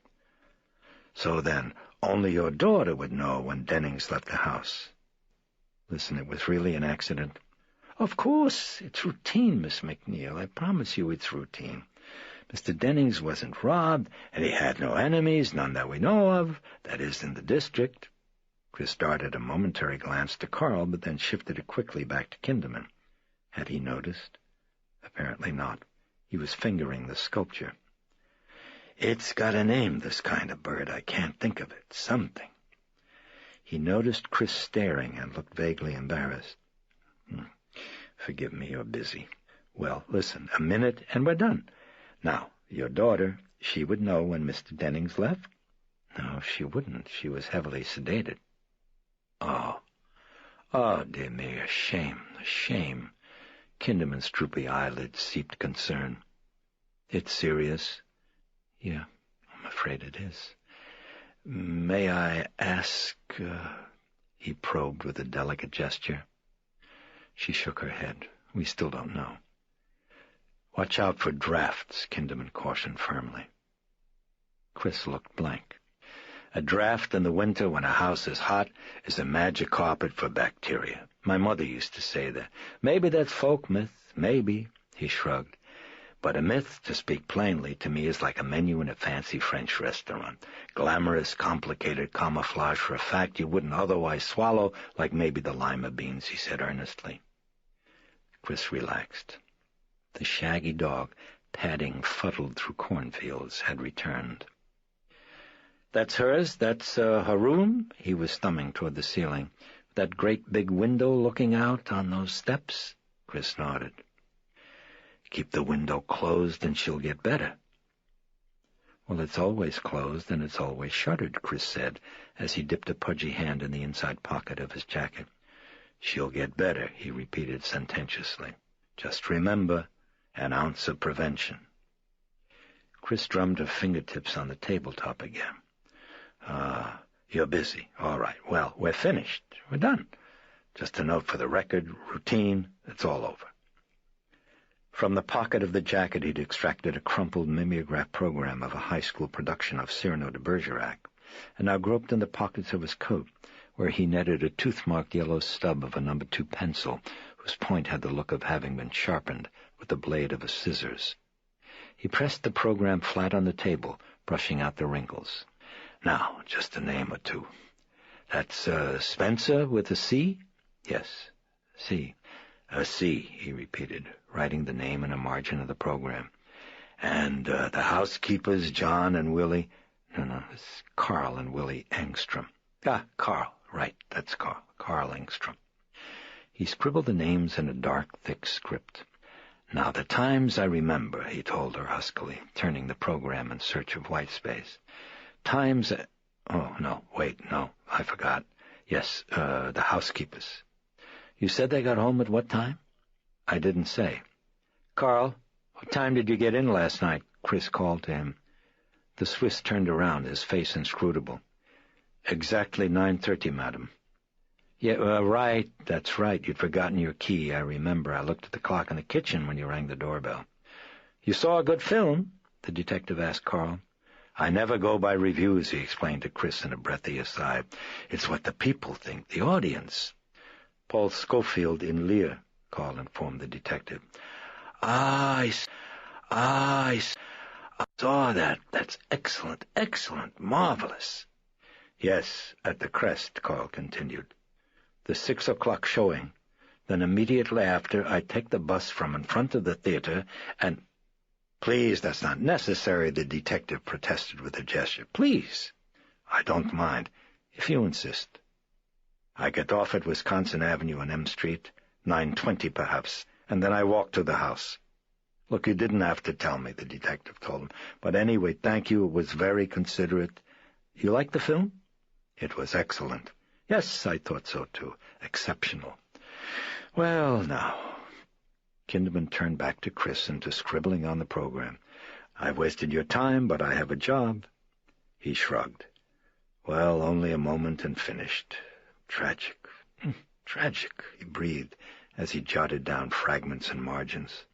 "Such a talent, and a man who knew people, I'm sure, how to handle them, with so many elements who could make him look good or maybe make him look bad, like the cameraman, the sound man, the composer, whatever.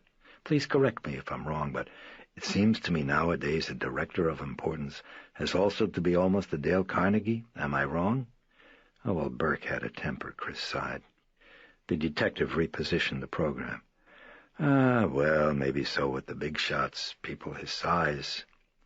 Once again he was scribbling. "But the key is the little people, the menials, the people who handle the minor details that if they didn't handle right would be major details. Don't you think?" Chris glanced at her fingernails and ruefully shook her head. "When Burke let fly, he never discriminated," she said with a weak, wry smile. "No, sir. It was only when he drank, though, you know." Finished. We're finished." Kinderman was dotting a final I. "Oh, no, wait, he abruptly remembered. "Mrs. Engstrom, I forgot. They went and came together?" He was gesturing toward Carl. "No, she went to see a Beatles film," Chris answered just as Carl was turning to reply. "She got in a few minutes after I did." "Why did I ask that?" "It wasn't important." Kinderman shrugged as he folded up the program and tucked it away in a pocket of his jacket, along with the pencil. "Well, that's that. When I'm back in the office, no doubt I'll remember something I should have asked. With me, that always happens." "Well, I could call you." He stood up. Chris rose along with him. "Well, I'm going out of town for a couple of weeks," she said. "It can wait," he assured her. "It can wait." He was staring at the sculpture with a smiling fondness. "Cute. So cute," he said.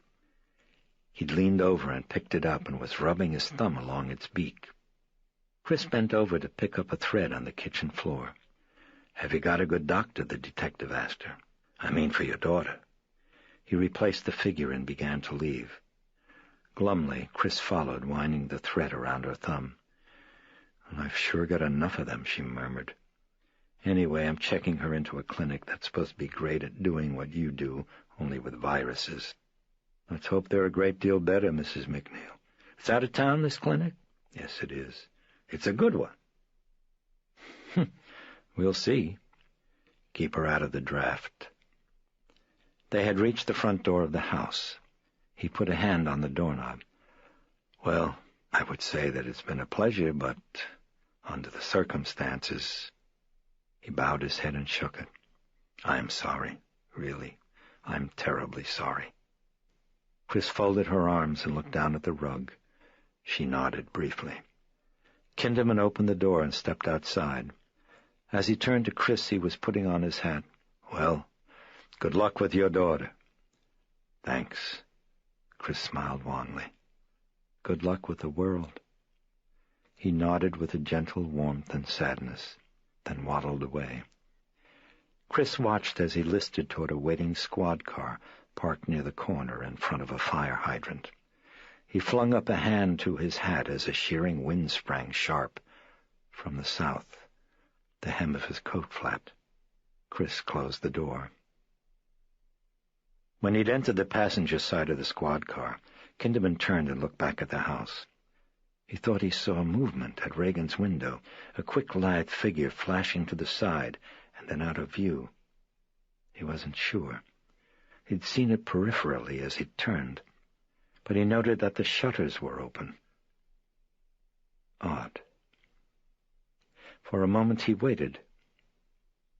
No one appeared. With a puzzled frown, the detective turned and opened the glove compartment, extracting a small brown envelope and a penknife. Unclasping the smallest of the blades of the knife, he held his thumb inside the envelope and surgically scraped paint from Reagan's sculpture from under his thumbnail. When he had finished and was sealing the envelope, he nodded to the detective sergeant behind the wheel. They pulled away. As they drove down Prospect Street, Kinderman pocketed the envelope. "Take it easy," he cautioned the sergeant, glancing at the traffic building up ahead. "This is business, not pleasure." He rubbed at his eyes with weary fingers. "Oh, what a life," he sighed. "What a life." Later that evening, while Dr. Klein was injecting Reagan with 50 milligrams of sparine to assure her tranquility on the journey to Dayton, Lieutenant Kinderman stood brooding in his office, palms pressed flat atop his desk as he pored over fragments of baffling data. The narrow beam of an ancient desk lamp flared on a clutter of scattered reports. There was no other light. He believed that it helped him narrow the focus of concentration.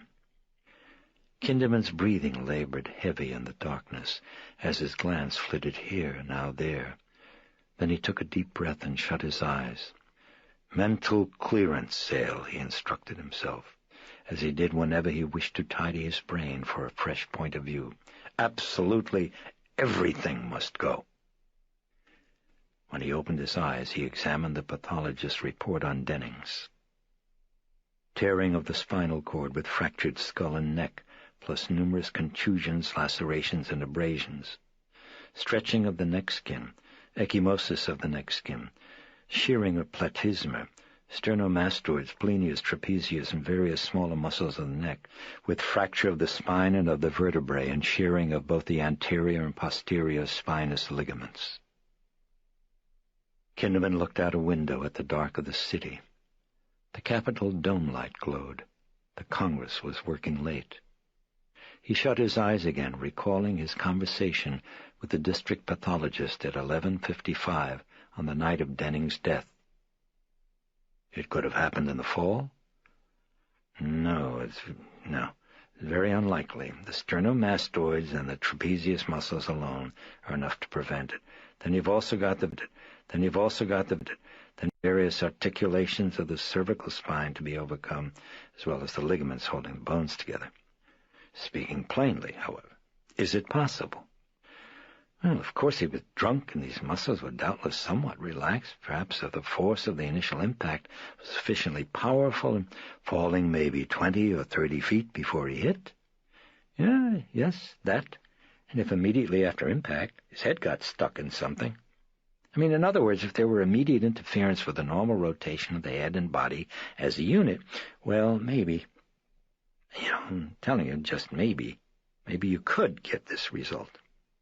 Could another human being have done it? Yes, but he'd have to be an exceptionally powerful man. Kinderman had checked Carl Engstrom's story regarding his whereabouts at the time of Denning's death. The show times matched and did the schedule that night of a D.C. transit bus. Moreover, the driver of the bus that Carl had claimed he had boarded by the theater went off duty at Wisconsin and M Streets, where Carl had stated he alighted at approximately 20 minutes after 9. A change of drivers had taken place, and the off-duty driver had logged the time of his arrival at the transfer point, precisely 9:18. Yet on Kinderman's desk was a record of a felony charge against Engstrom on August 27, 1963, alleging he had stolen a quantity of narcotics over a period of months from the home of a doctor in Beverly Hills, where he and Willie were then employed. He read, born April 20, 1921 in Zurich, Switzerland, married to Willie Nebron, September 7, 1941, daughter Elvira, born New York City, January 11, 1943, current address unknown. Defendant... The remainder the detective found baffling. The doctor, whose testimony was sine qua non for successful prosecution, abruptly and without any explanation dropped the charges. Why had he done so? The Engstroms were hired by Chris McNeil only 2 months later, which meant that the doctor had given them a favorable reference. Why would he do so? Engstrom had certainly pilfered the drugs, and yet a medical examination at the time of the charge had failed to yield the slightest sign that the man was an addict or even a user. Why not? With his eyes still closed, the detective softly recited Lewis Carroll's Jabberwocky. 'Twas brillig and the slithy toves, another of his mind-clearing tricks. When he'd finished reciting, he opened his eyes and fixed his gaze on the Capitol Rotunda, trying to keep his mind a blank. But as usual, he found the task impossible. Sighing, he glanced at the police psychologist's report on the recent desecrations at Holy Trinity. Statue, he read, phallus, human excrement, Damien Karras, he had underscored in red. He breathed in the silence, and then reached for a scholarly work on witchcraft, turning to a page he had marked with a paperclip. Black Mass, a form of devil worship, the ritual in the main consisting of 1. Exhortation, or the sermon, to performance of evil among the community, 2. Coition with the demon, reputedly painful, the demon's penis invariably described as icy cold, and 3. A variety of desecrations that were largely sexual in nature. For example, communion hosts of unusual size were prepared, compounded of flour, feces, menstrual blood, and pus, which then was slit and used as artificial vaginas with which the priest would ferociously copulate while raving that they were ravishing the Virgin Mother of God or that they were sodomizing Christ. In another instance of such a practice, a statue of Christ was inserted deep in a girl's vagina, while into her anus was inserted the host, which the priest then crushed as he shouted obscenities and sodomized the girl. Life-sized images of Christ and the Virgin Mary also played a frequent role in the ritual. The image of the Virgin, for example, usually painted to give her a dissolute, sluttish appearance, was equipped with breasts which the cultist sucked, and also a vagina into which the penis might be inserted. The statues of Christ were equipped with phalluses for fellatio by both the men and the women, and also for insertion into the vaginas of the women and the anuses of the men. Occasionally, rather than an image, a human figure was bound to a cross and made to function in place of the statue, and upon the discharge of his semen, it was collected in a blasphemously consecrated chalice and used in the making of the communion host, which was destined to be consecrated on an altar covered with excrement. This... Kinderman flipped the pages to an underlined paragraph dealing with ritualistic murder. He read it slowly, nibbling at the pad of an index finger, and when he had finished he frowned at the page and shook his head. He lifted a brooding glance to the lamp. He flicked it out. He left his office and drove to the morgue. The young attendant at the desk was munching at a ham and cheese sandwich on rye, and brushed the crumbs from a crossword puzzle as Kinderman approached him. "Dennings," the detective whispered hoarsely. The attendant nodded, filling in a 5-letter horizontal, then rose with his sandwich and moved down the hall. Kinderman followed him, hat in hand, followed faint scent of caraway seed and mustard to rows of refrigerated lockers, to the dreamless cabinet used for the filing of sightless eyes. They halted at locker 32. The expressionless attendant slid it out. He bit at his sandwich, and a fragment of mayonnaise-speckled crust fell lightly to the shroud. For a moment Kinderman stared down. Then slowly and gently he pulled back the sheet to expose what he'd seen, and yet could not accept. Burke Dennings' head was turned completely around, facing backward. Chapter 5. Cupped in the warm green hollow of the campus, Damien Karras jogged alone around an oval, loamy track in khaki shorts and a cotton T-shirt drenched with the cling of healing sweat. Up ahead on a hillock, the lime-white dome of the astronomical observatory pulsed with the beat of his stride. Behind him, the medical school fell away with churned-up shards of earth and care. Since release from his duties, he came here daily, lapping the miles and chasing sleep. He had almost caught it, almost eased the clutch of grief that gripped at his heart like a deep tattoo. It held him gentler now. 20 laps. Much gentler. More, 2 more. Much gentler.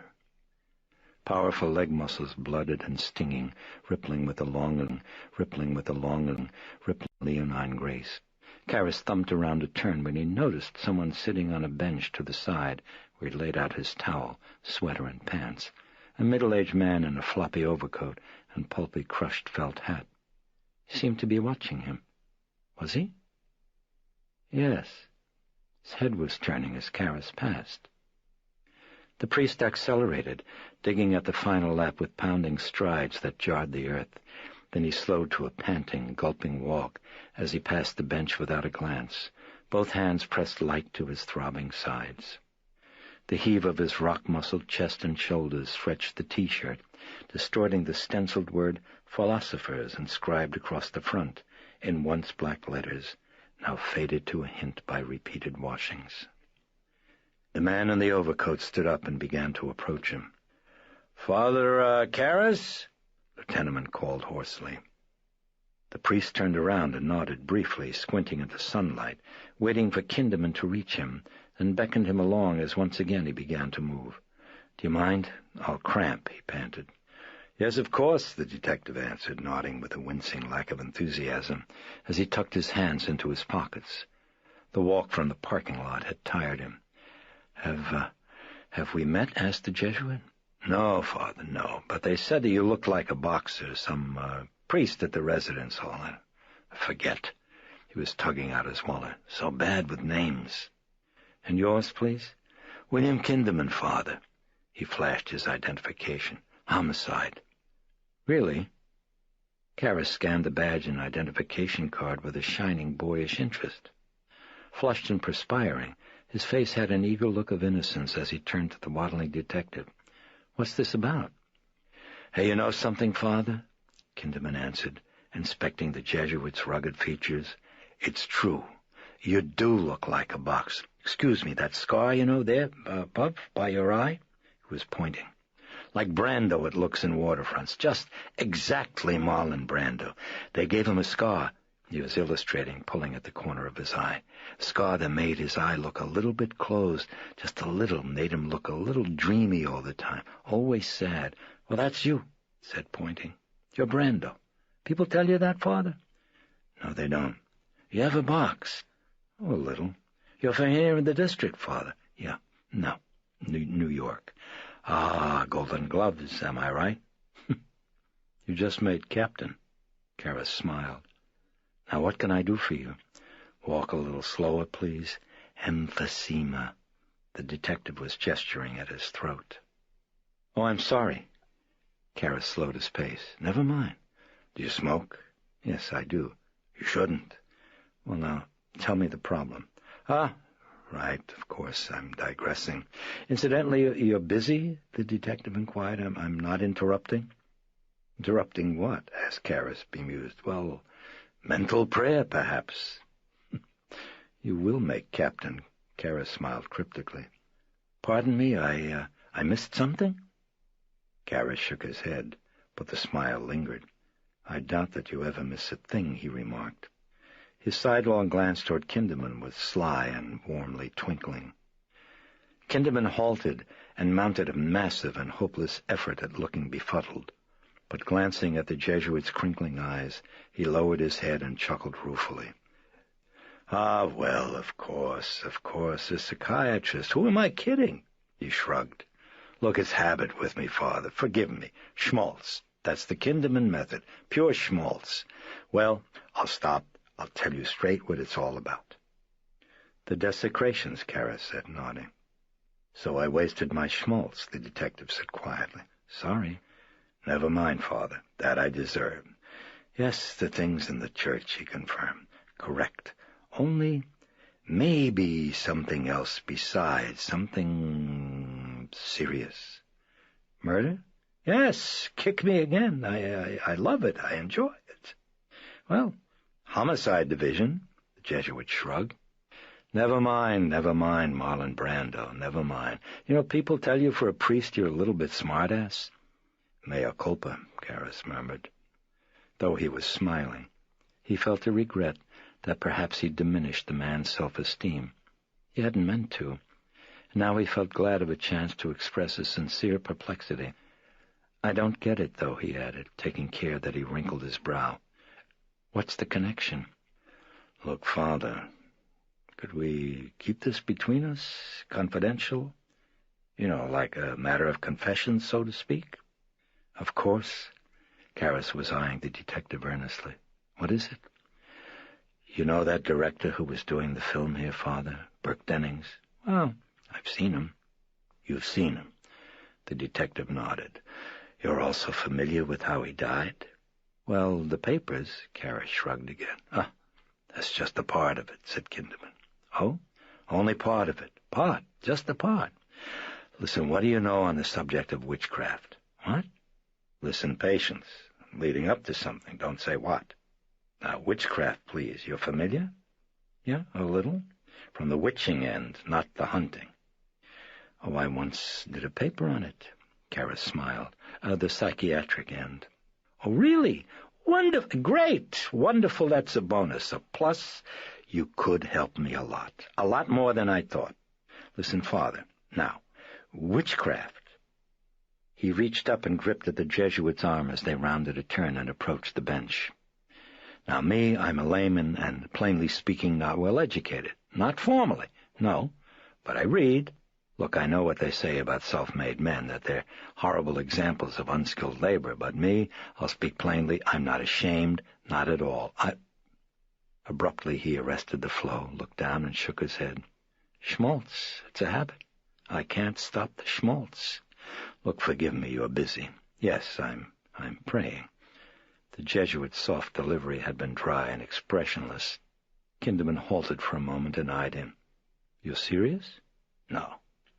The detective faced forward again, and they walked. Look, I'll come to the point, Father. The desecrations.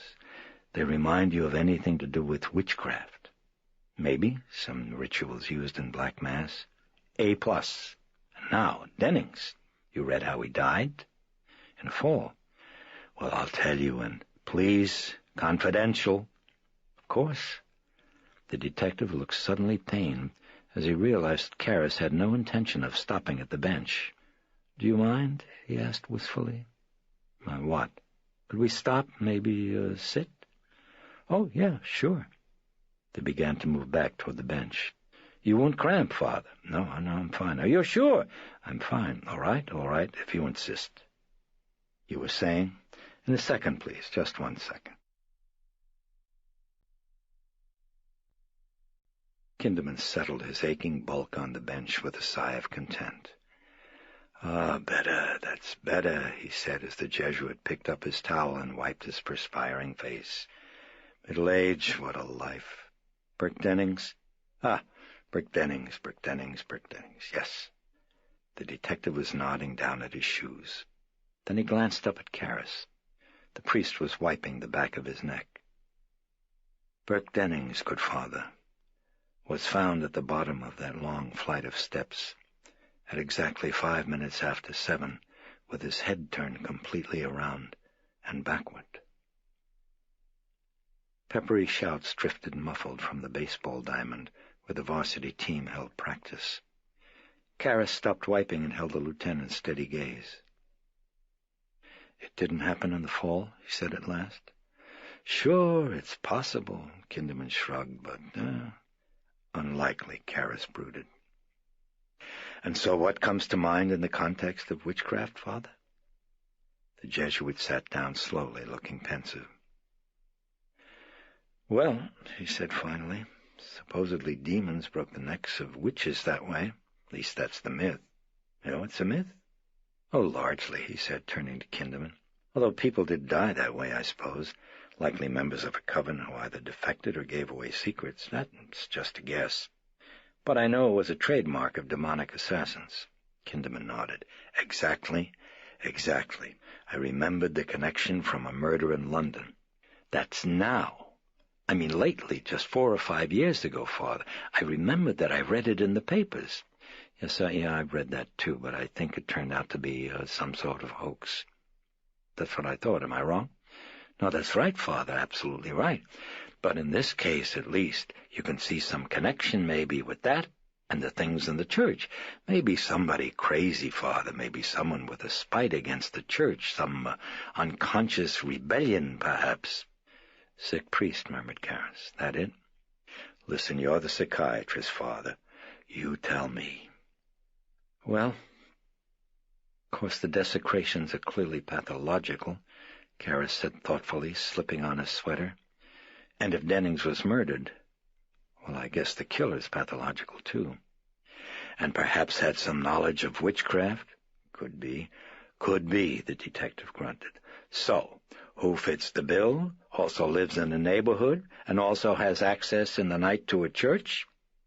"Sick priest," Karras said, reaching out moodily beside him to a pair of sun-bleached khaki pants. "Listen, Father, this is hard for you. Please, I understand. But for priests on the campus here, you're the psychiatrist, Father, so no. No, I've had a change of assignment." "Oh, really? In the middle of the year?" "Huh?" "That's the order." Karras shrugged as he pulled on the pants. "Still, you know who was sick at the time and who wasn't, correct? I mean, this kind of sickness, you'd know that." "No, not necessarily, Lieutenant, not at all. It would only be an accident, as a matter of fact, if I did. You see, I'm not a psychoanalyst. All I do is counsel. Anyway," he commented, buttoning his trousers, "I really know of no one who fits the description." "Ah, yes, doctor's ethics. If you knew, you wouldn't tell." "No, I probably wouldn't." "Incidentally, and I mention it only in passing, Father, this ethic is lately considered illegal. Not to bother you with trivia, but lately a psychiatrist in sunny California, no less, was put in jail for not telling the police what he knew about a patient." "Is that a threat?" "Don't talk paranoid. I mention it only in passing." "I could always tell the judge it was a matter of confession," said the Jesuit, grinning wryly as he stood to tuck his shirt in. "Plainly speaking," he added. The detective glanced up at him, faintly gloomy. "Want to go into business, Father?" Then he looked away dismally. "Father? What father?" he said rhetorically. "You're a Jew. I could tell when I met you." The Jesuit chuckled. "Yes, laugh," said Kinderman. "Laugh." But then he smiled, looking impishly pleased with himself. He turned with beaming eyes. "That reminds me. The entrance examination to be a policeman, Father. When I took it, one question went something like, 'What are rabies and what would you do for them?' You know what some dumbhead put down for an answer? Emes, honest to God? Rabies, he said, are Jew priests, and I would do anything I could for them. Honest!" He'd raised up a hand as if in oath. Karras laughed. Come on, I'll walk you to your car. Are you parked in the lot? The detective looked up at him, reluctant to move. Then we're finished? The priest put a foot on the bench, leaning over, an arm resting heavily on his knee. Look, I'm really not covering up, he said. Really. If I knew of a priest like the one you're looking for, the least I would do is to tell you that there was such a man without giving you his name. Then I guess I'd report it to the provincial. But I don't know of anyone who even comes close. Ah, well, the detective sighed. I never thought it was a priest in the first place. No, not really. He nodded toward the parking lot. Yes, my car is over there. They started walking. What I really suspect, the detective continued. If I said it out loud, you'd call me a nut. I don't know. He was shaking his head. All these clubs and these cults where they kill for no reason, it makes you start thinking peculiar things.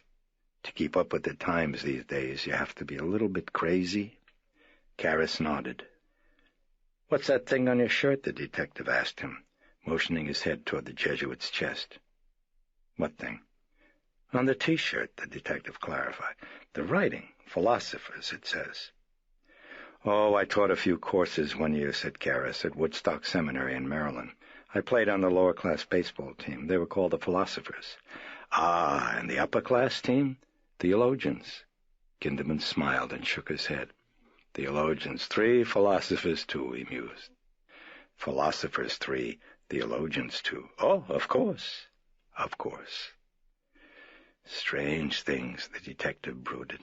Strange. Listen, Father, he began on a reticent tack. Listen, Doctor. Am I crazy? Reticent tack. Listen, Doctor. Am I crazy? Could there be maybe a witch coven here in the district right now, right today? Oh, come on, said Karras. Ah, then there could. I didn't get that. Now, I'll be the doctor, the detective announced to him, punching at the air with an index finger. You didn't say so, but instead you were smart-ass again. That's defensive, good father, defensive. You're afraid you'll look gullible, maybe, a superstitious priest in front of Kingdom, the mastermind, the rationalist. He was tapping the finger at his temple. The genius beside you here, the walking age of reason, right? Am I right? The Jesuit stared at him now with mounting surmise and respect. Well, that's very astute, he remarked. Well, all right, then, Kinderman grunted. So I'll ask you again. Could there maybe be witch covens here in the district?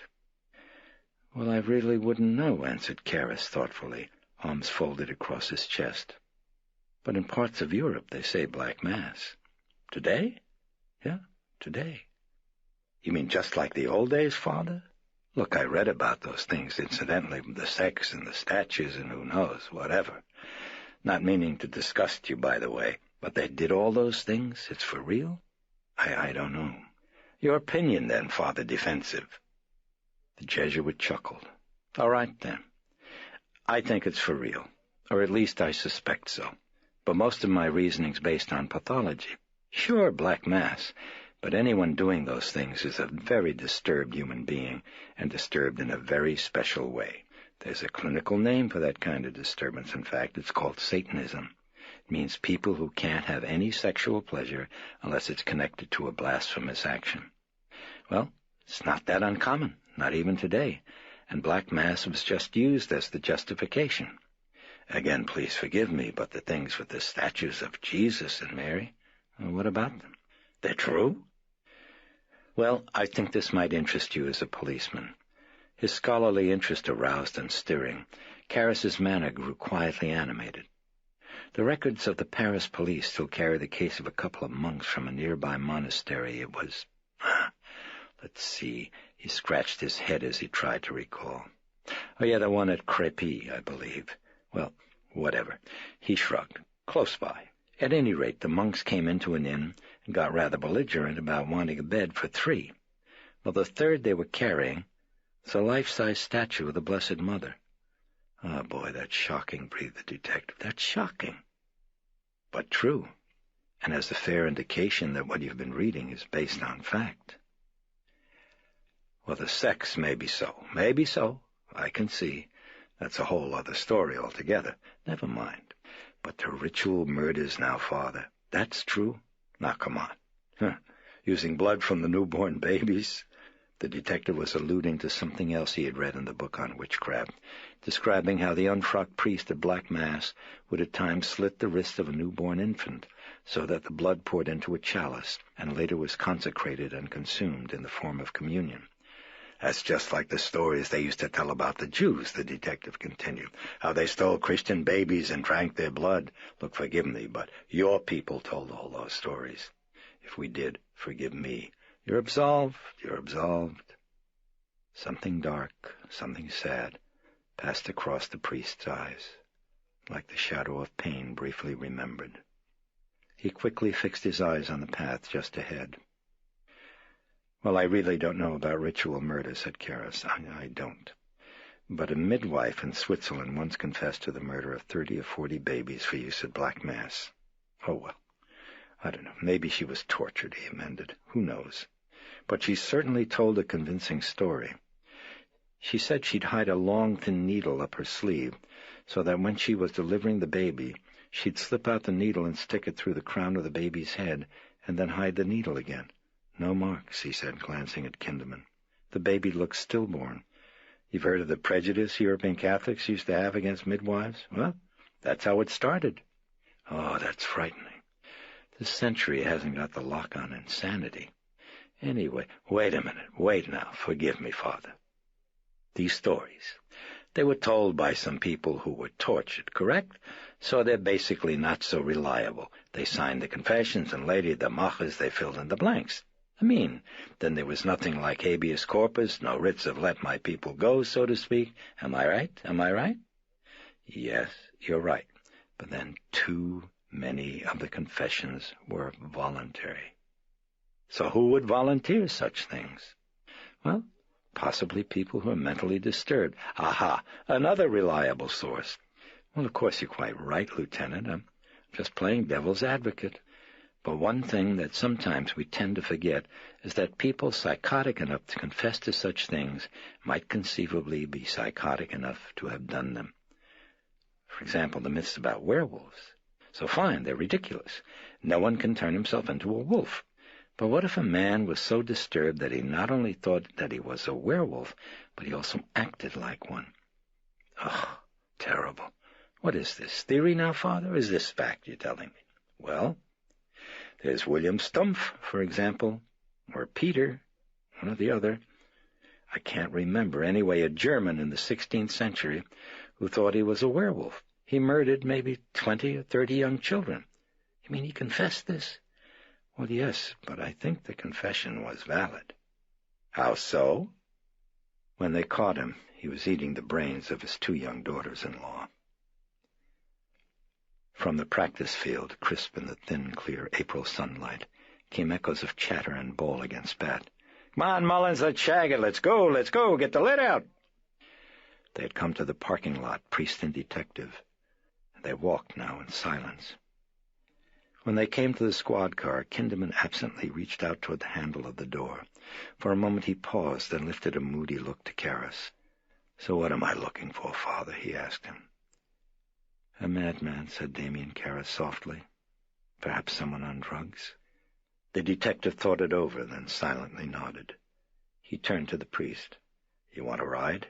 He asked, opening the door of the squad car. Oh, not yet, thanks, but it's just a short walk. Never mind that, enjoy. Kinderman gestured impatiently, motioning Karras to get into the cushioning car. You can tell all your friends you went riding in a police car. The Jesuit grinned and slipped into the back. Ah, very good, the detective breathed hoarsely, then squirmed in beside him and closed the door. No walk is short, he commented. None. With Karras guiding, they drove toward the modern Jesuit residence hall on Prospect Street, where the priest had taken new quarters. To remain in the cottage, he'd felt, might encourage the men he had counseled to continue to seek his professional help. You, like movies, Father Karras? Oh, yes, very much. You saw Lear? No, I can't afford it. I saw it. I get passes. Huh. It's very nice. I get passes for the very best shows. Mrs. K, she gets tired, though. She never likes to go. It's too bad. It's too bad, yes. I hate to go alone. You know, I love to talk film, to discuss, to critique. He was staring out the window, gaze averted to the side and away from the priest. Karis nodded silently, looking down at his large and very powerful hands. They were clasped between his legs. A moment passed. Then Kinderman hesitantly turned with a wistful look. "Would you like to see a film with me sometimes, Father? It's free. I get passes," he added quickly. The priest looked at him, grinning. As Elwood P. Dowd used to say in Harvey, Lieutenant. "When?" "Oh, I'll call you. The detective beamed eagerly. They'd come to the residence hall and parked. Karis put a hand on the door and clicked it open. "Please do. Look, I'm sorry I wasn't much help." "Never mind, you were a help," Kinderman waved limply. Karis was climbing out of the car. "In fact, for a Jew who's trying to pass, you're a very nice man." Karis turned, closed the door, and leaned into the window with a faint, warm smile. "Do people ever tell you you look like Paul Newman?" "Always. And believe me, inside this body, Mr. Newman is struggling to get out. Too crowded. Inside, he said, is also Clark Gable." Karis waved with a grin and started away. "Father, wait!" Karis turned. The detective was squeezing out of the car. "Listen, Father, I forgot," he puffed, approaching. "Slipped my mind. You know that card with the dirty writing on it, the one that was found in the church?" "You mean the altar card?" "Well, yes, altar card, whatever. It's still around." "Yes, I've got it in my room. I was checking the Latin. Why, you want it?" "Yes, maybe it shows something. I don't know. Maybe. Just a second, I'll get it." While Kinderman waited outside by the squad car, the Jesuit went to his ground-floor room facing out on Prospect Street and found the card. He came outside again and gave it to Kinderman. "Maybe some fingerprints," Kinderman wheezed as he looked it over. "Then no, wait, you've been handling it," he seemed to realize quickly. "Good thinking. Before you, the Jewish Mr. Moto." He was fumbling at the card's clear plastic sheath. "Oh, no, wait, it comes out. Then he glanced up at Karis with incipient dismay. "You've been handling the inside as well, Kirk Douglas?" Karis grinned ruefully, nodding his head. "Never mind. Maybe still we could find something else. Incidentally, Father, you studied this?" "Yes, I did." Your conclusion?" Karis shrugged. "Doesn't look like the work of a prankster. I thought first maybe it was a student, but I doubt it. Whoever did that thing is pretty deeply disturbed." "As you said." "And the Latin," Karis brooded. "It's not just flawless, Lieutenant. It's got a definite style that's very individual. It's as if whoever did it's used to thinking in Latin." "Do priests?" "Oh, come on now. Just answer the question, please, Father Paranoia." "Well, yes, at a point in their training they do. At least Jesuits and some of the other orders. At Woodstock Seminary, certain philosophy courses were taught in Latin." "How so?" "Well, for precision of thought. It's like law." "Ah, I see." Karis suddenly looked earnest, grave. "Look, Lieutenant, can I tell you who I really think did it?" The detective leaned closer. "No. Who?" "Dominicans. Go pick on them." Karis smiled, waved goodbye, and walked away. "I lied," the detective called after him sullenly. "You look like Sal Mineo." Kinderman watched as the priest gave another little wave and entered the residence hall. Then he turned and got into the squad car. He wheezed, sitting motionless, staring at the floorboard. He hums, that man," he murmured. "Just like a tuning fork under the water." For a moment longer he held the look, and turned and told the driver, "All right, back to headquarters. Come on, hurry, break laws." They pulled away. Karis's new room was simply furnished, a single bed, a comfortable chair, a desk, and bookshelves built into the wall. On the desk was an early photo of his mother, and in silent rebuke on the wall by his bed hung a metal crucifix. The narrow room was world enough for him, He cared little for possessions, only that those he had be clean. He showered, scrubbing briskly, then slipped on khaki pants and a T-shirt, and ambled to dinner in the priest's refectory, where he spotted pink-cheeked Dyer sitting alone at a table in a corner. He moved to join him. "Hi, Damien," said Dyer. The young priest was wearing a faded Snoopy sweatshirt. Karras bowed his head as he stood by a chair and murmured a rapid grace. Then he blessed himself, sat, and greeted his friend. "How's the loafer?" asked Dyer as Karras spread a napkin on his lap. "Who's a loafer? I'm working." "Huh, 1 lecture a week." "It's the quality that counts," said Karras. "What's dinner? Can't you smell it?" "Oh, shit, is it dog day?" "Knock worse than sauerkraut." "It's the quality that counts," replied Dyer serenely. Karras shook his head and reached out for the aluminum pitcher of milk. "I wouldn't do that," murmured Dyer without expression as he buttered a slice of whole wheat bread. "See the bubbles? Saltpeter." "I need it," said Karras.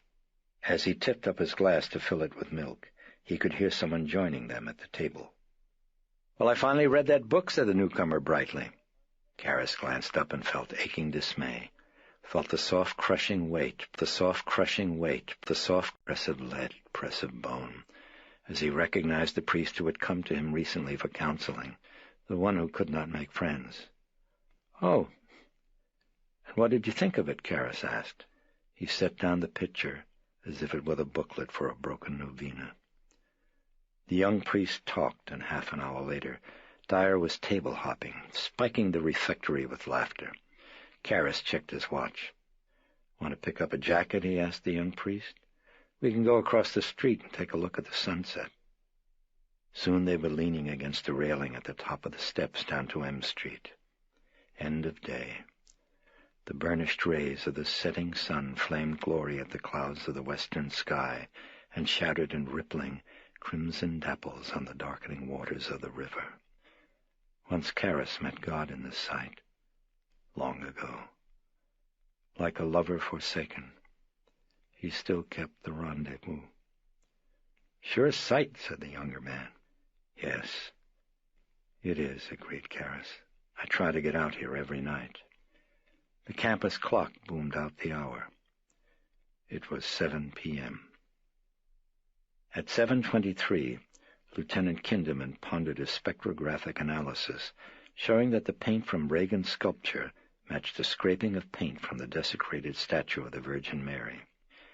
And at 8:47, in a slum of the northeast section of the city, an impassive Carl Engstrom emerged from a rat-infested tenement house, walked 3 blocks south to a bus stop, waited alone for a minute, expressionless, then crumpled, sobbing, against a lamppost. Lieutenant Kinderman, at the time, was at the movies. Chapter 6. On Wednesday, May 11th, they were back in the house. They put Reagan to bed, installed a lock on the shutters, and stripped all the mirrors from her bedroom and bathroom. "Fewer and fewer lucid moments," the doctors at Barringer had written. "And now there's a total blacking out of her consciousness during the fits, I'm afraid. That's new, and would seem to eliminate genuine hysteria. In the meantime, a symptom or two in the area of what we call parapsychic phenomena have emerged." Dr. Klein came by, and Chris attended with Sharon as he drilled them in proper procedures for administering sustagen feedings to Reagan during her periods of coma. He inserted the nasogastric tubing. First, Chris forced herself to watch, and yet not see her daughter's face, to grip at the words that the doctor was saying and push away others she'd heard at the clinic. They seeped through her consciousness like fog through the branches of a willow tree. "Now, you stated no religion here, Mrs. McNeil, is that right? No religious education at all?" "Oh, well, maybe just God, general." "Why?" "Well, for one thing, the content of much of her raving, when it isn't that gibberish she's been spouting, is religiously oriented. Now, where do you think she might get that?" "Well, I don't know. Give me a for instance." "Oh, Jesus and Mary, 69, for example." Klein had guided the tubing into Reagan's stomach. First you check to see if the fluid's gotten into the lung, he instructed, pinching on the tube in order to clamp off the flow of sustagen. Syndrome of a type of disorder, continued the voice, in Chris's head, that you rarely ever see anymore except among primitive cultures.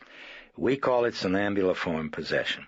Quite frankly, we don't know much about it, except that it starts with some conflict or guilt that eventually leads to the patient's delusion that his body has been invaded by an alien intelligence, a spirit, if you will. In times gone by, when belief in the devil was fairly strong, the possessing entity was usually a demon. In relatively modern cases, though, it's mostly the spirit of someone dead. A lot of times, someone the patient has known or seen and is able unconsciously to mimic, like the voice or the mannerisms, even the features of the face at times. After the gloomy Dr. Klein had left the house, Chris phoned her agent in Beverly Hills and announced to him lifelessly that she wouldn't be directing the segment. Then she called Mrs. Perrin. She was out. Chris hung up the phone with a mounting feeling of desperation. Someone she would have to have help from. Cases where it's spirits of the dead are more easy to deal with, the voice returned. You don't find the rages in most of those cases, or the hyperactivity or the motor excitement. However, in the other main type of somnambuliform possession, the new personality is always malevolent, always hostile toward the first. Its primary aim, in fact, is to damage, torture, and sometimes even kill it. A set of restraining straps was delivered to the house, and Chris stood watching, wan and spent, while Carl affixed them to Reagan's bed and then to her wrists. Then as Chris moved a pillow in an effort to center it under Reagan's head, the Swiss straightened up and looked pityingly at the child's ravaged face. "She is going to be well?" he asked. A hint of some emotion had tinged his words. They were lightly italicized with concern. But Chris couldn't answer. As Carl was addressing her, she'd picked up an object that had been tucked under Reagan's pillow. "Who put this crucifix here?" she demanded. The syndrome is only the manifestation of some conflict, of some guilt. So we try to get at it, the voices of the doctors returned. We try to find out what it is. Well, the best procedure in a case like this is hypnotherapy. However, we can't seem to put her under, so then we took a shot at narcosynthesis. That's treatment that uses narcotics, but frankly, that looks like another dead end. So what's next? Mostly time, I'm afraid, Mrs. McNeil, mostly time. We'll just have to keep trying and hope for a change. In the meantime, she's going to have to be hospitalized. Chris found Sharon in the kitchen setting up a typewriter on the table. She had just brought it up from the basement playroom. Willie sliced carrots at the sink for a stew. "Was it you who put the crucifix under her pillow, Shar?" Chris asked with a strain of tension. "What do you mean?" asked Sharon, fuddled. "You didn't?" "Chris, I don't even know what you're talking about. Look, I told you on the plane. All I've ever said to Rags is God made the world and maybe think that." "Fine, Sharon, fine. I believe you, but—" "Me, I don't put it," growled Willie defensively. "Somebody put it there, damn it," Chris erupted, then wheeled on Carl as he entered the kitchen and opened the refrigerator door. "Look, I'll ask you again," she gritted in a tone that verged on shrillness. "Did you put that crucifix under her pillow?" "No, madam," he answered levelly. He was folding ice cubes into a face towel. No cross." "That fucking cross didn't just walk up there, goddamn you! One of you is lying!" She was shrieking with a rage that stunned the room. "Now you tell me who put it there!" Abruptly she slumped to a chair and began to sob into trembling hands. "Oh, I'm so sorry. I'm so sorry. I don't know what I'm doing," she wept. "My God, I don't know what I'm doing." Willie and Carl watched silently as Sharon came up beside her and kneaded her neck with a comforting hand. "Hey, okay. It's okay." Chris wiped at her face with the back of his sleeve. "Yeah, I guess whoever did it..." She was sniffling. Guess whoever did it was only trying to help. Back came the voices from the hospital. Look, I'm telling you again, and you'd better believe it. I'm not about to put her in a goddamn asylum. I don't care what you call it. I'm not letting her out of my sight. Well, I'm sorry. Yeah, sorry. Christ, 88 doctors and all you can tell me with all your bullshit is... Chris smoked a cigarette, tamped it out nervously, and went upstairs to look in on Regan. She opened the door. In the gloom of the bedroom, she made out a figure by Regan's bedside, sitting in a straight-back wooden chair. Carl. What was he doing, she wondered. As Chris moved closer, he didn't look up but kept his gaze on the child's face. He had his arm outstretched and was touching it. What was in his hand? As Chris reached the bedside, she saw what it was. The improvised ice pack he had fashioned in the kitchen. Carl was cooling Regan's forehead. Chris was touched, stood watching with surprise, and when Carl did not move or acknowledge her presence, she turned and quietly left the room. She went to the kitchen, drank black coffee, smoked another cigarette. Then on an impulse she went to the study. Maybe. An outside chance, returned the voice of the doctor from Barringer. Since possession is loosely related to hysteria, insofar as the origin of the syndrome is almost always autosuggested. So, your daughter must have known about possession, believed in possession, and known about some of its symptoms, so that now her unconscious is producing the syndrome. If that can be established, you might take a stab at a form of cure that's autosuggestive. I think of it as shock treatment in these cases, though most of the therapists wouldn't agree, I suppose. Oh, well, as I said, it's a very outside chance, and since you're opposed to your daughter being hospitalized, would you name it for God's sake? What is it? Have you ever heard of exorcism, Mrs. McNeil? The books in the study were part of the furnishings, and Chris was unfamiliar with them. Now she was scanning the titles, searching. Well, it's a stylized ritual, Mrs. McNeil, that's now out of date, in which rabbis and priests try to drive out the spirit. It's only the Catholics who haven't discarded it yet, but they keep it pretty much in the closet as a sort of, an embarrassment, I think. But to someone who thinks that he's really possessed, I would say that the ritual's rather impressive. It used to work, in fact, although not for the reason they thought, of course. It was purely the force of suggestion.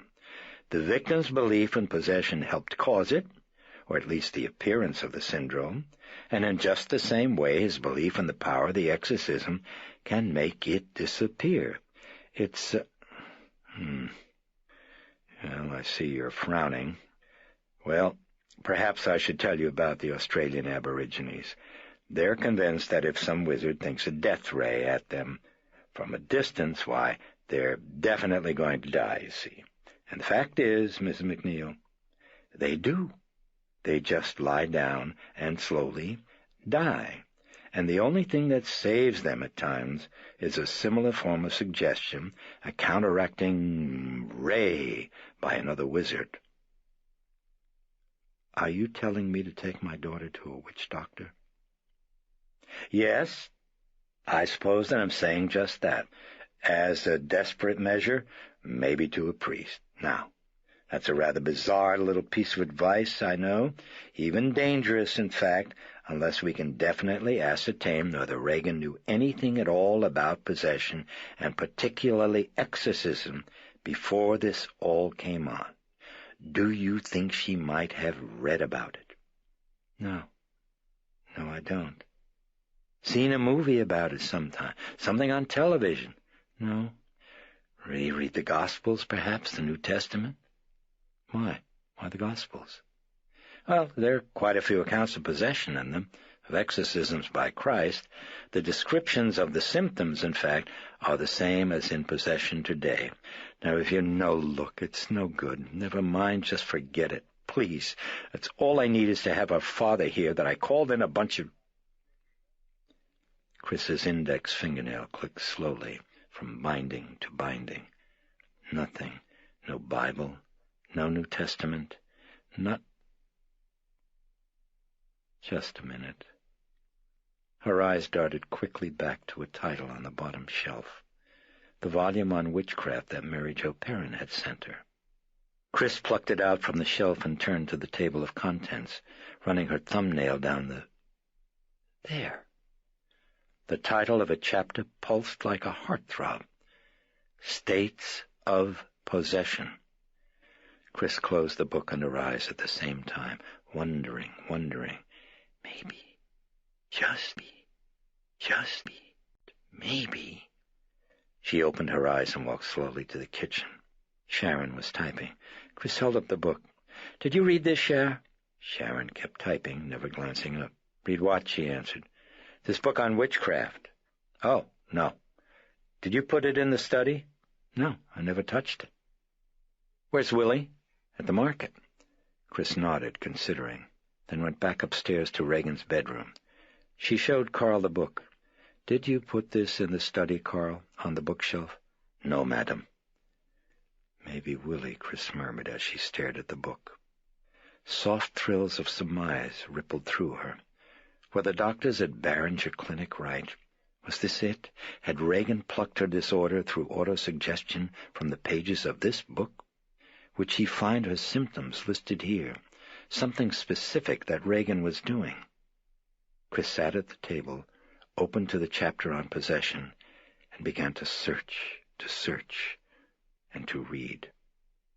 Immediately derivative of the prevalent belief in demons was the phenomenon known as possession, a state in which many individuals believed that their physical and mental functions had been invaded and were being controlled by either a demon, most common in the period under discussion, or the spirit of someone dead.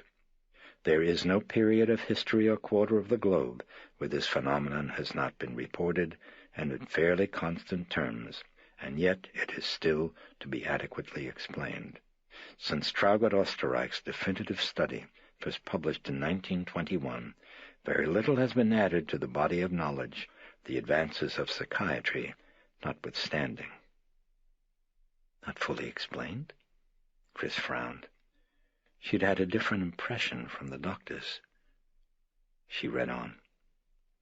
What is known is the following: that various people at various times have undergone massive transformations so complete that those around them feel they are dealing with another person. Not only the voice, the mannerisms, facial expressions, and characteristic movements are altered, but the subject himself now thinks of himself as totally distinct from the original person and as having a name, whether human or demonic, and separate history of its own. The symptoms. Where were the symptoms? Chris wondered impatiently. In the Malay archipelago, she read, where possession is even today an everyday common occurrence, the possessing spirit of someone dead often causes the possessed to mimic its gestures, voice, and mannerisms so strikingly the relatives of the deceased will burst into tears. But aside from so-called quasi-possession, those cases that are ultimately reducible to fraud, paranoia, and hysteria, the problem has always lain with interpreting the phenomena, the oldest interpretation being the spiritist, an impression that is likely to be strengthened by the fact that the intruding personality may have accomplishments quite foreign to the first. In the demoniacal form of possession, for example, the demon may speak in languages unknown to the first personality. There. Something. All right. Reagan's gibberish. An attempt at a language? She read on quickly. Or manifest various parapsychic phenomena, telekinesis, for example, the movement of objects without application of material force. The wrappings, the flinging up and down on the bed. In cases of possession by the dead, she read on, there are manifestations such as Oesterreich's account of a monk who abruptly, while possessed, became a gifted and brilliant dancer, although he had never, before his possession, had occasion to dance so much as a step. So impressive at times are these manifestations that Jung, the psychiatrist, after studying a case at first hand, could offer only partial explanation for what he was certain could not have been a fraud. Worrisome, thought Chris. The tone of this was worrisome. And William James, the greatest psychologist that America has ever produced, resorted to positing the plausibility of the spiritualist interpretation of the phenomenon after closely studying the so-called Watseka Wonder, a teenage girl in Watseka, Illinois, who became indistinguishable in personality from a girl named Mary Roth, who had died in a state insane asylum 12 years prior to the possession. Frowning, Chris did not hear the doorbell chime, didn't hear Sharon stop typing to rise and go answer it. The demoniacal form of possession is usually thought to have had its origin in earliest Christianity. Yet in fact both possession and exorcism predate the time of Christ. The ancient Egyptians, as well as the earliest civilizations of the Tigris and the Euphrates, believed that physical and spiritual disorders were caused by invasion of the body by demons.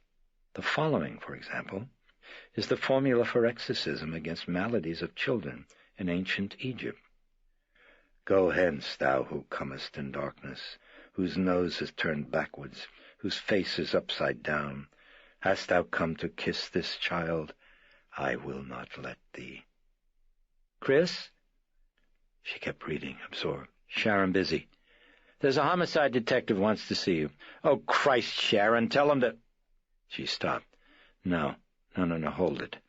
Chris frowned, still staring at the book. No, okay.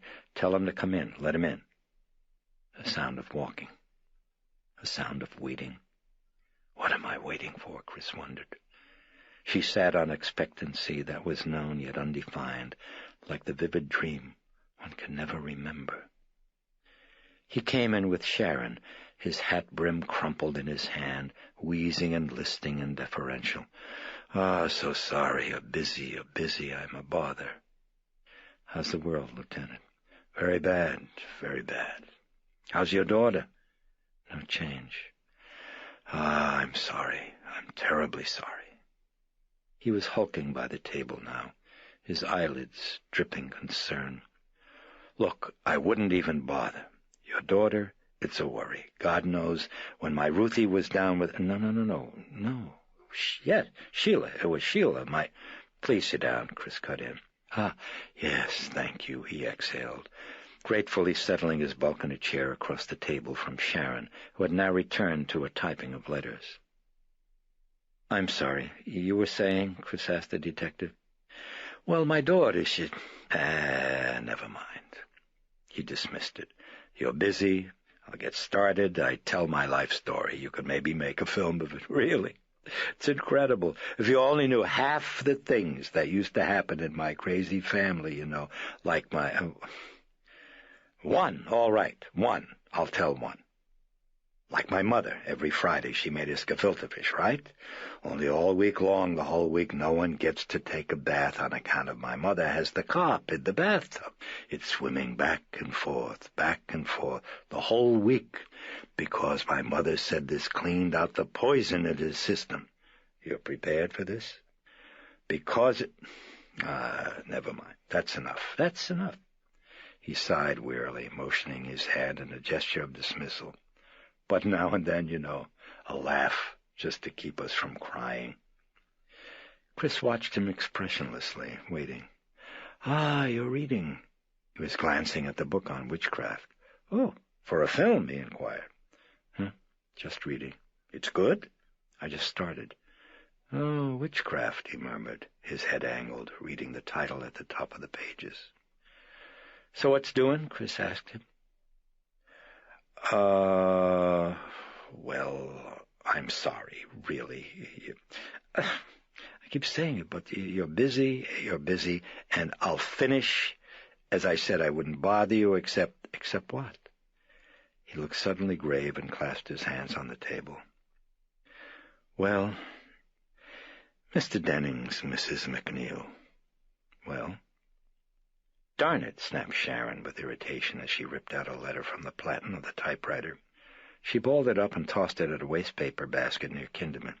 "Oh, I'm sorry," she apologized, as she saw that her outburst had interrupted them. Chris and Kinderman were staring.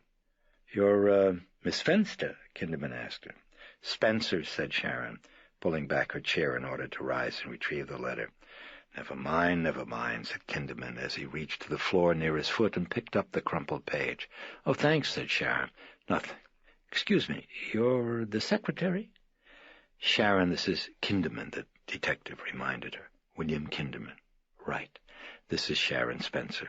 A pleasure, Kinderman told the blonde, who now folded her arms on the typewriter, eyeing him curiously. Perhaps, Miss Spencer, you can help. On the night of Mr. Denning's demise, you went out to a drugstore and left him alone in the house, correct? Well, no, Reagan was here.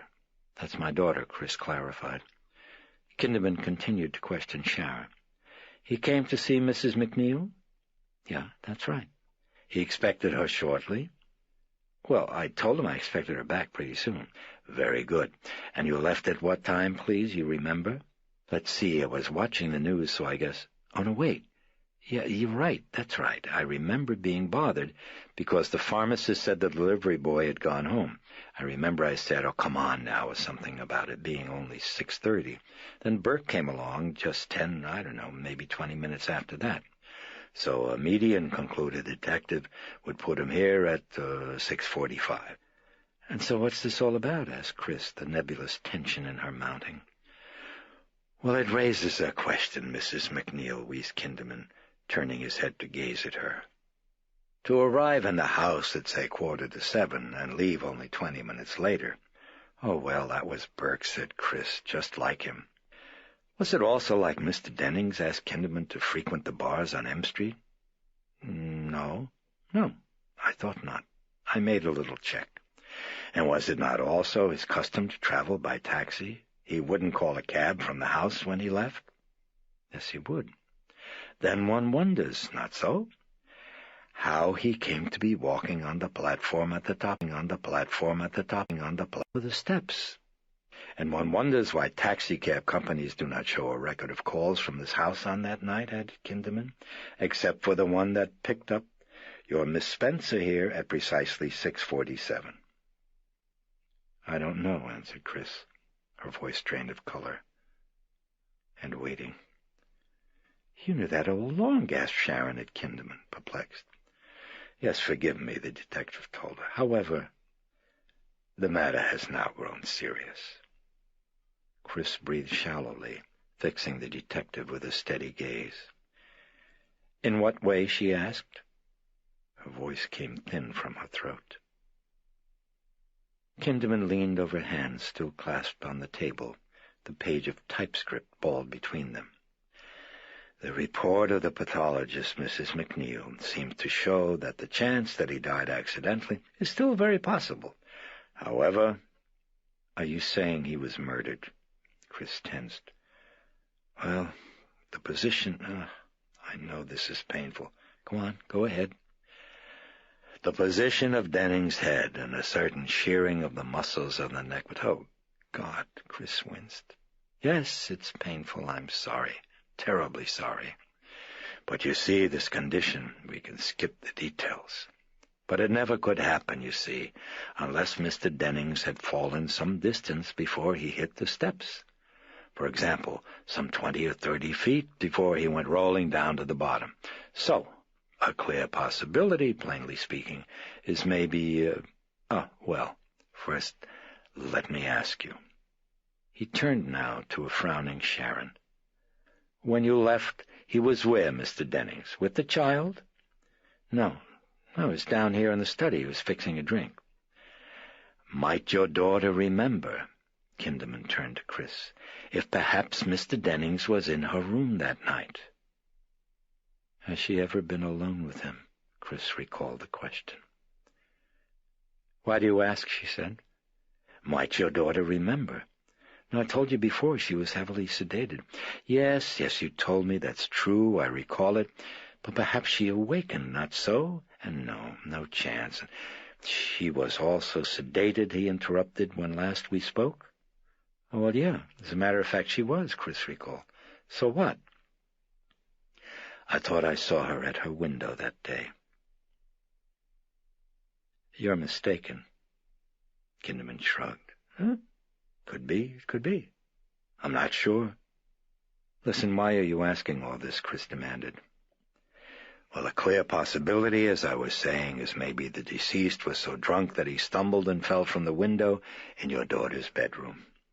Chris shook her head. No way, no chance.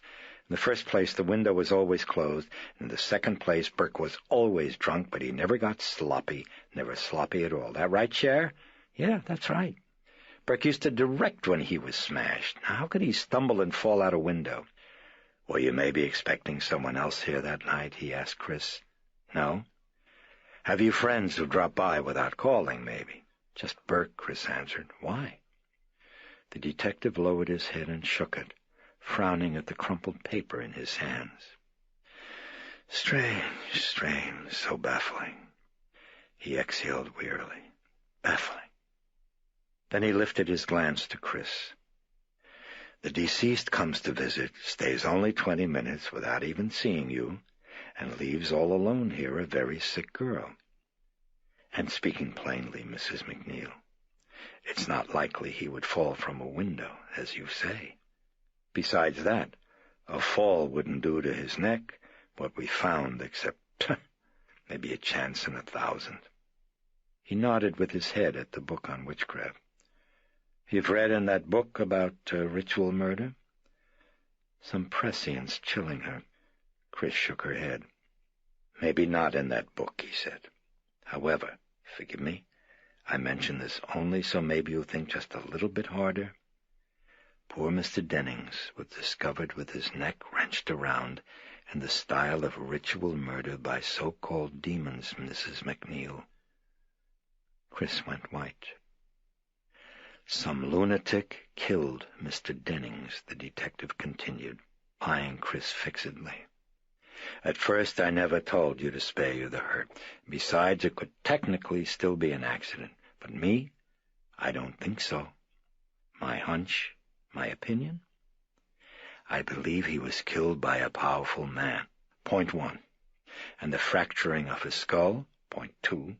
Plus the various things I have mentioned would make it very probable, not certain, the deceased was killed and then afterward pushed from your daughter's window. But no one was here except your daughter. How could this be? It could be one way. If someone came calling between the time Miss Spencer left and the time you returned. Not so? Maybe so. Now I ask you again, please. Who might have come? Judas Priest, just a second, Chris whispered hoarsely, still in shock. Yes, I'm sorry, it's painful. And perhaps I'm all wrong, I'll admit. But you'll think now. Who? Tell me who might have come. Chris had her head down, frowning in thought. Then she looked up at Kinderman. No, there's no one. Maybe you then, Miss Spencer, he asked her. Someone comes here to see you? Oh, no one, said Sharon, her eyes very wide. Chris turned to her. Does the horseman know where you work? The horseman? Asked Kinderman. It's her boyfriend, Chris explained. The blonde shook her head. He's never come here. Besides, he was in Boston that night, some convention. Oh, he's a salesman. No, a lawyer. The detective turned again to Chris. The servants, they have visitors. No, never, not at all. You expected a package that day, some delivery. Not that I know of. Why? Mr. Dennings was... Not to speak ill of the dead, may he rest in peace, God bless him. But as you said, in his cups he was somewhat, call it irascible, capable doubtless of provoking an argument, an anger, in this case of rage from perhaps a delivery man who came by to drop a package, So were you expecting something, like dry cleaning maybe, groceries, liquor, a package?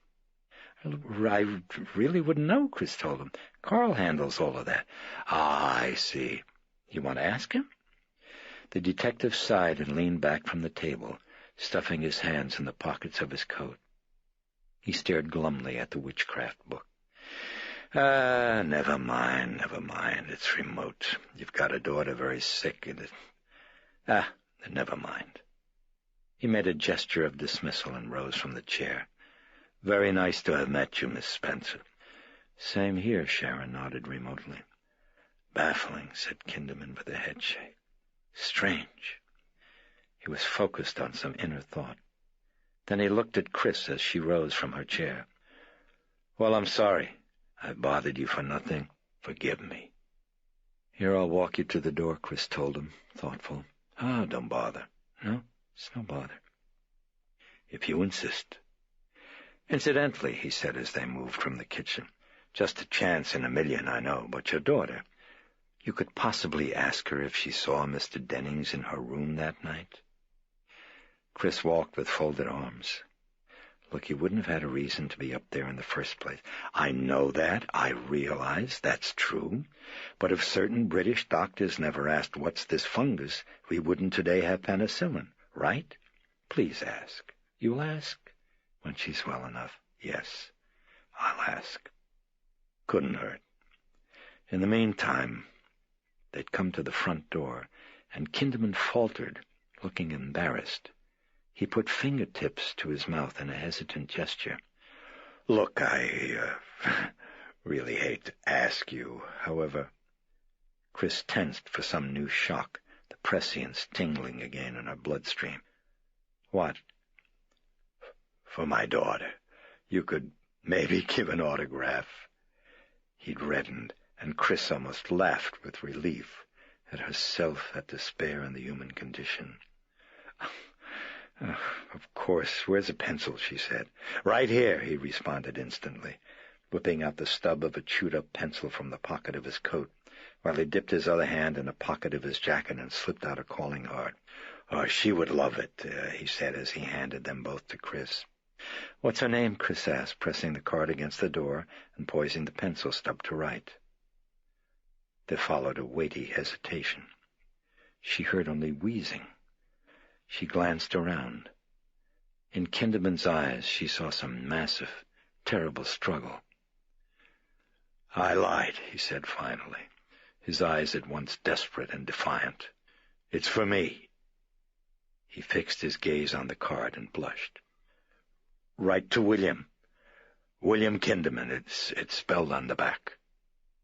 Chris eyed him with a wan and unexpected affection, checked the spelling of his name, and wrote William F. Kinderman, I love you, and signed her name. Then she gave him the card, which he tucked in his pocket without reading the inscription. You're a very nice lady, he told her sheepishly, his gaze averted. You're a very nice man. He seemed to blush harder. No, I'm not. I'm a bother. He was opening the door. Never mind what I said here today. It's upsetting. Forget it. Keep your mind on your daughter. Your daughter. Chris nodded, her despondency surging up again as Kinderman stepped outside onto the stoop and donned his hat.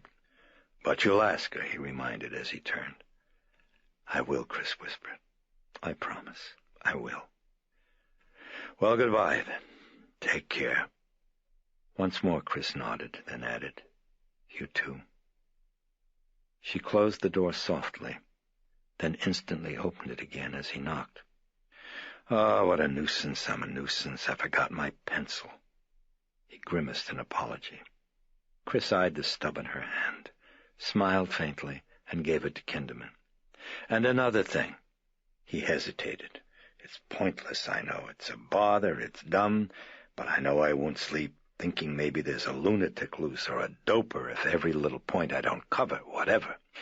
Do you think I could... No, it's dumb. Yes, I should. I have to. Could I maybe have a word with Mr. Engstrom, do you think? The deliveries, the question of deliveries. I really should. Sure, come on in, Chris said wearily. No. You're busy enough. I can talk to him here. This is fine. Here is fine. He had leaned against a railing. If you insist. Chris smiled thinly. He's with Reagan. I'll send him right down. Oh, I'm obliged. Quickly, Chris closed the door, and a minute later Carl opened it. He stepped down to the stoop with his hand on the doorknob, holding the door slightly ajar. Standing tall and erect, he looked at Kinderman with eyes that were clear and cool.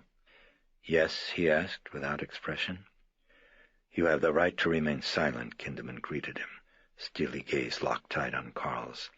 "If you give up the right to remain silent," he intoned rapidly in a flat, deadly cadence, "anything you say can and will be used against you in a court of law. You have the right to speak with an attorney and to have the attorney present during questioning. If you so desire and cannot afford one, an attorney will be appointed for you without charge prior to questioning. Do you understand each of these rights I've explained to you?" Birds twittered softly in the branches of the elder tree, and the traffic sounds of M Street came up to them, muted, like the humming of bees from a distant meadow. Carl's gaze never wavered as he answered, "Yes." "Do you wish to give up the right to remain silent?" "Yes." "Do you wish to give up the right to speak to an attorney and have him present during questioning?" "Yes." "Did you previously state that on April 28th, the night of the death of Mr. Dennings, you attended a film that was showing at the Crest?" "Yes." "And what time did you enter the theater?" "I do not remember." "You stated previously you attended the 6 o'clock showing. Does that help you to remember?" Yes, 6 o'clock show, I remember." "And you saw the picture, the film, from the beginning?" "I did." "And you left at the film's conclusion?" "I did." "Not before?" "No, I see entire film." "And leaving the theater, you boarded the D.C. Transit bus in front of the theater, debarking at M Street and Wisconsin Avenue at approximately 9:20 p.m.? "Yes." "And walked home?" "I walk home, and we're back in this residence at approximately 9:30 p.m. "I am back here exactly 9:30, Carl answered. "You're sure?" "Yes, I look at my watch. I am positive." "And you saw the whole film to the very end?" "Yes, I said that." "Your answers are being electronically recorded, Mr. Engstrom. I want you to be absolutely positive." "I am positive." "You're aware of the altercation between an usher and a drunken patron that happened the last 5 minutes of the film?" "Yes." "Can you tell me the cause of it?" "The man, he was drunk and was making disturbance." "And what did they do with him finally?" "Out. They throw him out." "There was no such disturbance." "Are you also aware that during the course of the 6 o'clock showing, a technical breakdown lasting approximately 15 minutes caused an interruption in the showing of the film?" "I am not." "You recall that the audience booed?" No, nothing. No breakdown." "You're sure?" "There was nothing." "There was, as reflected in the log of the projectionist, showing that the film ended not at 8:40 that night, but at approximately 8:55, which would mean that the earliest bus from the theater would put you at M Street and Wisconsin, not at 9:20, but 9:45, and that therefore the earliest you could be at the house was approximately 5 before 10, not 9:30, as testified also by Mrs. McNeil. Would you care now to comment on this puzzling discrepancy?"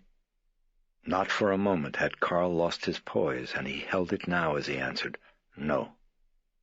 The detective stared at him mutely for a moment, then sighed and looked down as he turned off the monitor control that was tucked in the lining of his coat. He held his gaze down for a moment, then looked up at Carl. "Mr. Engstrom," he began in a tone that was weary with understanding, "a serious crime may have been committed. You are under suspicion.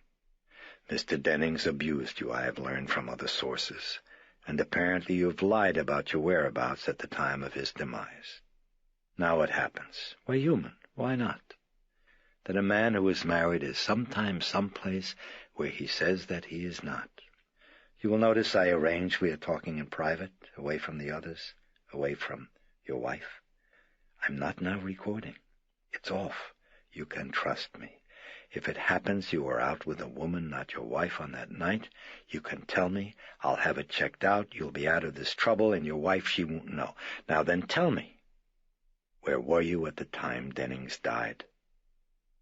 For a moment something flickered in the depths of Carl's eyes, and then was smothered. "At movies," he insisted through narrowed lips.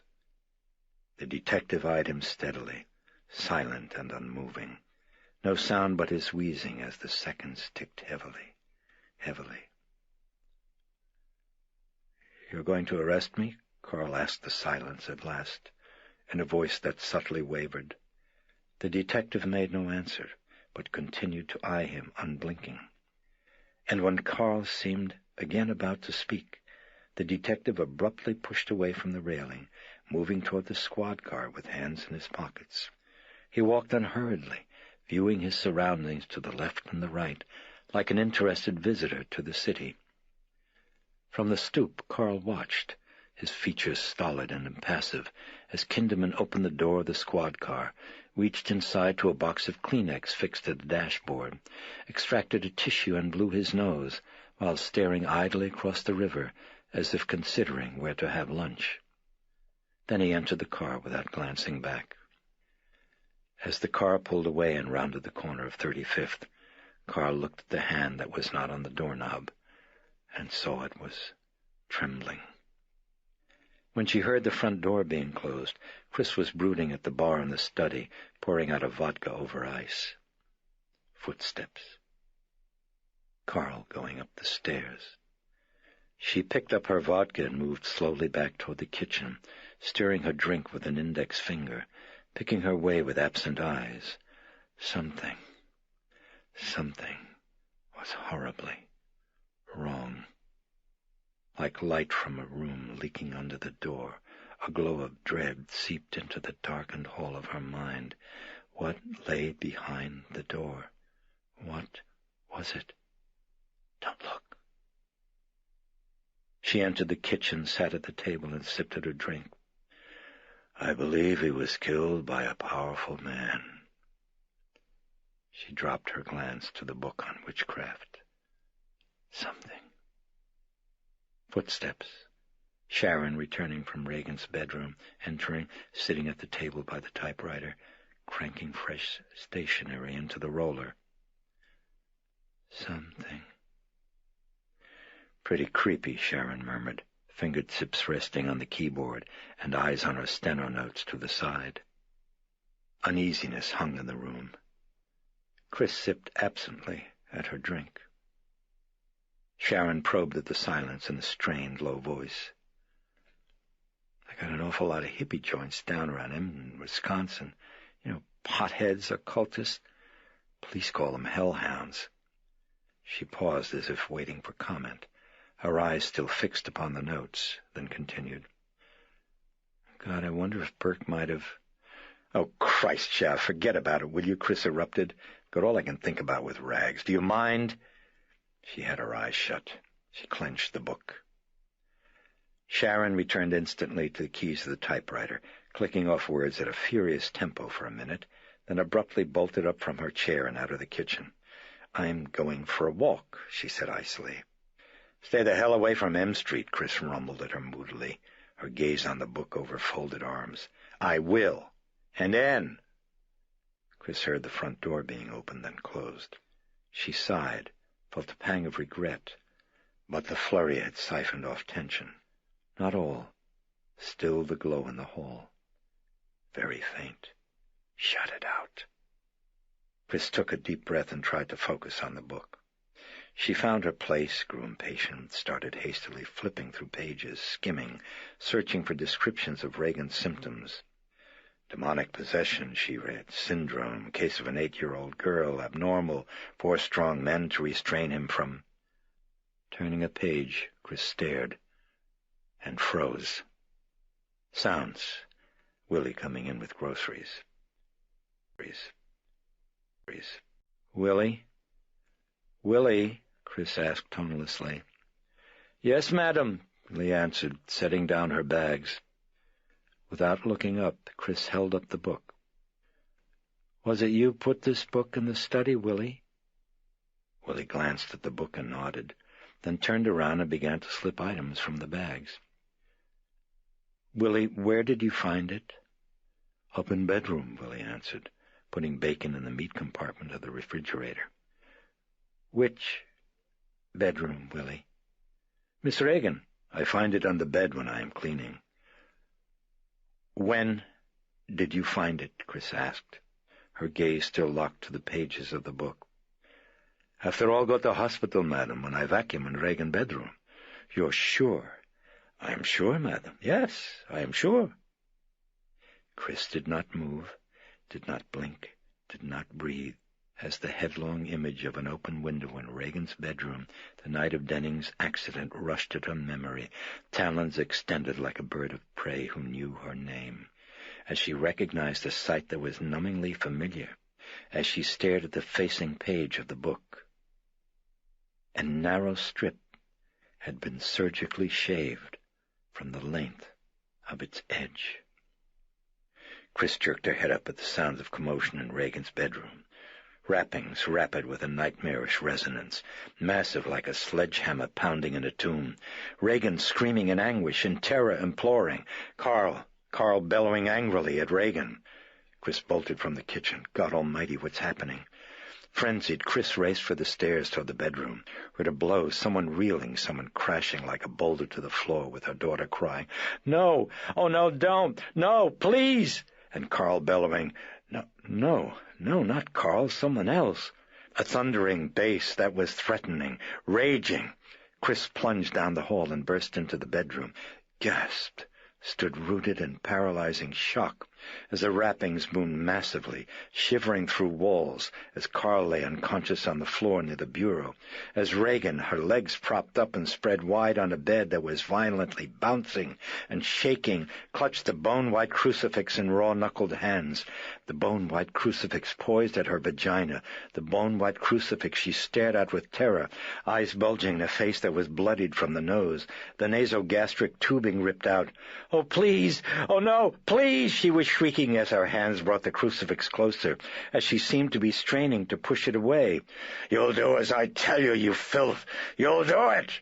The threatening bellow. The words came from Regan, her voice coarse and guttural, bristling with venom, while in an instantaneous flash her expression and features were hideously transmuted into those of the feral demonic personality that had appeared in the course of hypnosis. And now faces and voices, as Chris watched, stunned, interchanged with rapidity. "No! You'll do it! Please! You will, you bitch, or I'll kill you! Please! Yes, you're going to let Jesus fuck you! Fuck you!" Regan, now eyes wide and staring, flinching from the rush of some hideous finality, mouth agape, shrieking at the dread of some ending. Then abruptly the demonic face once more possessed her, now filled her, the room choking suddenly with a stench in the nostrils, with an icy cold that seeped from the walls as the rappings ended, and Regan's piercing cry of terror turned to a guttural, yelping laugh of malevolent spite and rage triumphant, while she thrust down the crucifix into her vagina and began to masturbate ferociously, roaring in that deep, coarse, deafening voice, "Now you're mine! You're mine, you stinking cow! You bitch! Let Jesus fuck you!" Chris stood rooted to the ground in horror, frozen, her hands pressing tight against her cheeks, as again the demonic loud laugh cackled joyously, as Regan's vagina gushed blood onto sheets, with her hymen the tissues ripped. Abruptly, with a shriek clawing raw from her throat, Chris rushed to the bed, grasped blindly at the crucifix, was still screaming as Regan flared up at her in fury, features contorted infernally, reached out a hand, clutching Chris's hair, and yanked her head down, pressing her face hard against her vagina, smearing it with blood while she frantically undulated her pelvis. "Ah, little pig mother," Regan crooned with a guttural, rasping, throaty eroticism. "Lick me! Lick me! Lick me! Ah." Then the hand that was holding Chris's head down jerked it upward, while the other arm smashed her a blow across the chest that sent Chris reeling across the room and crashing to a wall with stunning force, while Regan laughed with bellowing spite. Chris crumpled to the floor in a daze of horror, and a swirling of images, sounds in the room, as her vision spun madly, blurring, unfocused, her ears ringing loud with chaotic distortions as she tried to raise herself, was too weak, faltered, then looked toward the still blurred bed, toward Regan with her back to her, thrusting the crucifix gently and sensually into her vagina, then out, then in, with that deep bass voice crooning, Ah, there's my sow. Yes, my sweet honey piglet. The words were cut off as Chris started crawling painfully toward the bed, with her face smeared with blood, with her eyes still unfocused, limbs aching, past Carl. Then she cringed, shrinking back in incredulous horror, as she thought she saw Hazily in the swimming fog, her daughter's head turning slowly around on a motionless torso, rotating monstrously, inexorably, until at last it seemed facing backward. "Do you know what she did, your cunting daughter?" giggled an elfin, familiar voice. Chris blinked at the mad-staring, grinning face, at the cracked, parched lips and fox-like eyes. She screamed until she fainted. This audiobook has been broken into multiple parts to make the download faster. You have reached the end of a part, but not the end of the complete audiobook. So please check your library for the next part of this audiobook. Audible hopes you have enjoyed this program. This is Audible.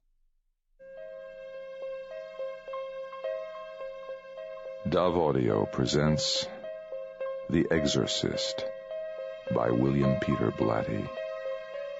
Read by the author.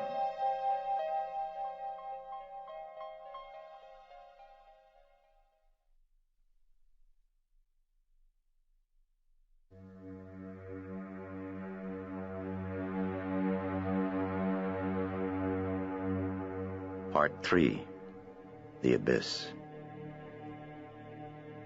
Chapter 1. She was standing on the Key Bridge walkway, arms atop the parapet, fidgeting, waiting, while homeward-bound traffic stuttered thickly behind her, while drivers with everyday cares honked horns and bumpers nudged bumpers with scraping indifference. She had reached Mary Jo, told her lies. "Oh, Reagan's fine, by the way, Mary Jo.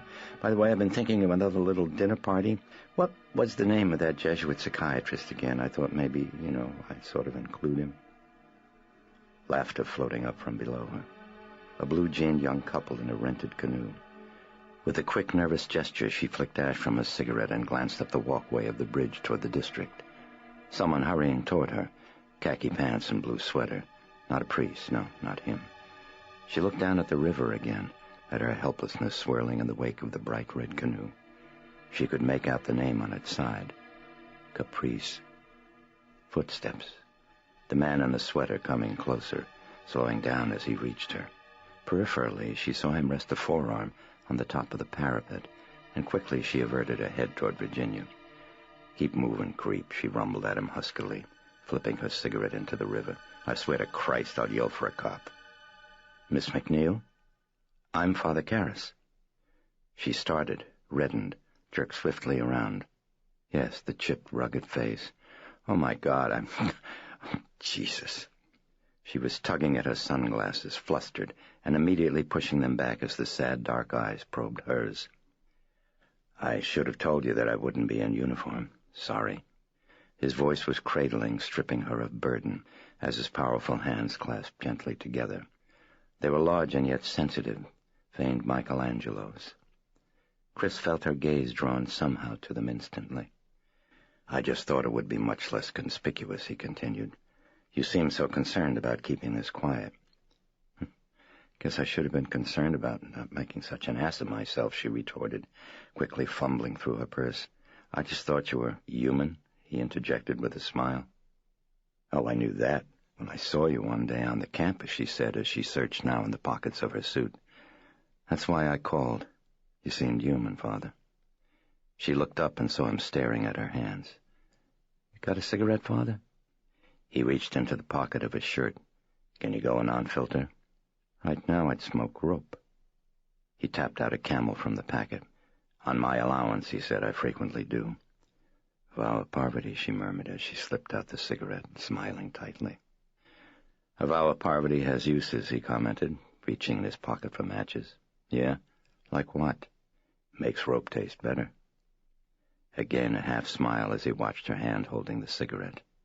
It trembled. He saw the cigarette wavering in quick, erratic jumps, and without pausing he took it from her fingers and put it up to his mouth. He lit it, his hands cupped around the match. He puffed, gave the cigarette back to Chris, his eyes on the cars passing over the bridge. "Lots easier. Breeze from the traffic," he told her. "Yeah, thanks, Father." Chris looked at him appraisingly, with gratitude, even with hope. She knew what he'd done. She watched as he lit up a Camel for himself. He forgot to cup his hands. As he exhaled, they each leaned an elbow on the parapet. "So, where are you from, Father Karras?" Originally. "New York." "Ah, me too. Wouldn't ever go back, though. Would you?" Karras fought down the rise in his throat. "No, I wouldn't." He forced a smile. "But I don't have to make those decisions." "God, I'm dumb," said Chris. "You're a priest. You have to go where they send you." "That's right." "How does Shrink ever get to be a priest?" she asked. He was anxious to know what the urgent problem was that she'd mentioned when she telephoned. She was feeling her way, he sensed. But toward what? He must not prod. It would come. It would come. "It's the other way around," he corrected her gently. "The Society—" "Who?" "The Society of Jesus. Jesuit is short for that." Oh, I see. "The Society sent me through medical school and through psychiatric training." "Oh, where?" "Oh, well, Harvard, Johns Hopkins, Bellevue." He was suddenly aware that he wanted to impress her. Why, he wondered. And immediately saw the answer in the slums of his boyhood, and the balconies of theaters on the Lower East Side. Little Dimmy with a movie star. "Not bad," she said appraisingly, nodding her head. "We don't take vows of mental poverty." She sensed an irritation, shrugged, turned front, facing out to the river. "Look, it's just that I don't know you," she said, and she dragged on the cigarette long and deep, and then exhaled, crushing out the butt on the parapet. "You're a friend of Father Dyer, is that right?" "Yes, I am." "Pretty close?" "Pretty close." "Did he talk about the party, Father?" "You mean at your house?" "Yeah, at my house." "Yes, he said you seemed human." She missed it, or ignored it. "Did he talk about my daughter?" "No, I didn't know you had one." "Yeah, she's 12. He didn't mention her?" "No." "He didn't tell you what she did?" "He never mentioned her." "Priests keep a pretty tight mouth, then, is that right?" "That depends," answered Karras. "On what?" "On the priest." At the fringe of his awareness drifted a warning about women with neurotic attractions to priests who desired unconsciously, and under the guise of some other problem, to seduce the unattainable. "Look," she said, "I mean like confession. You're not allowed to talk about it, right?" "Yes, that's right." "And outside of confession?" she asked him. "I mean, what if some—" Her hands were now agitated, fluttering. "I'm curious.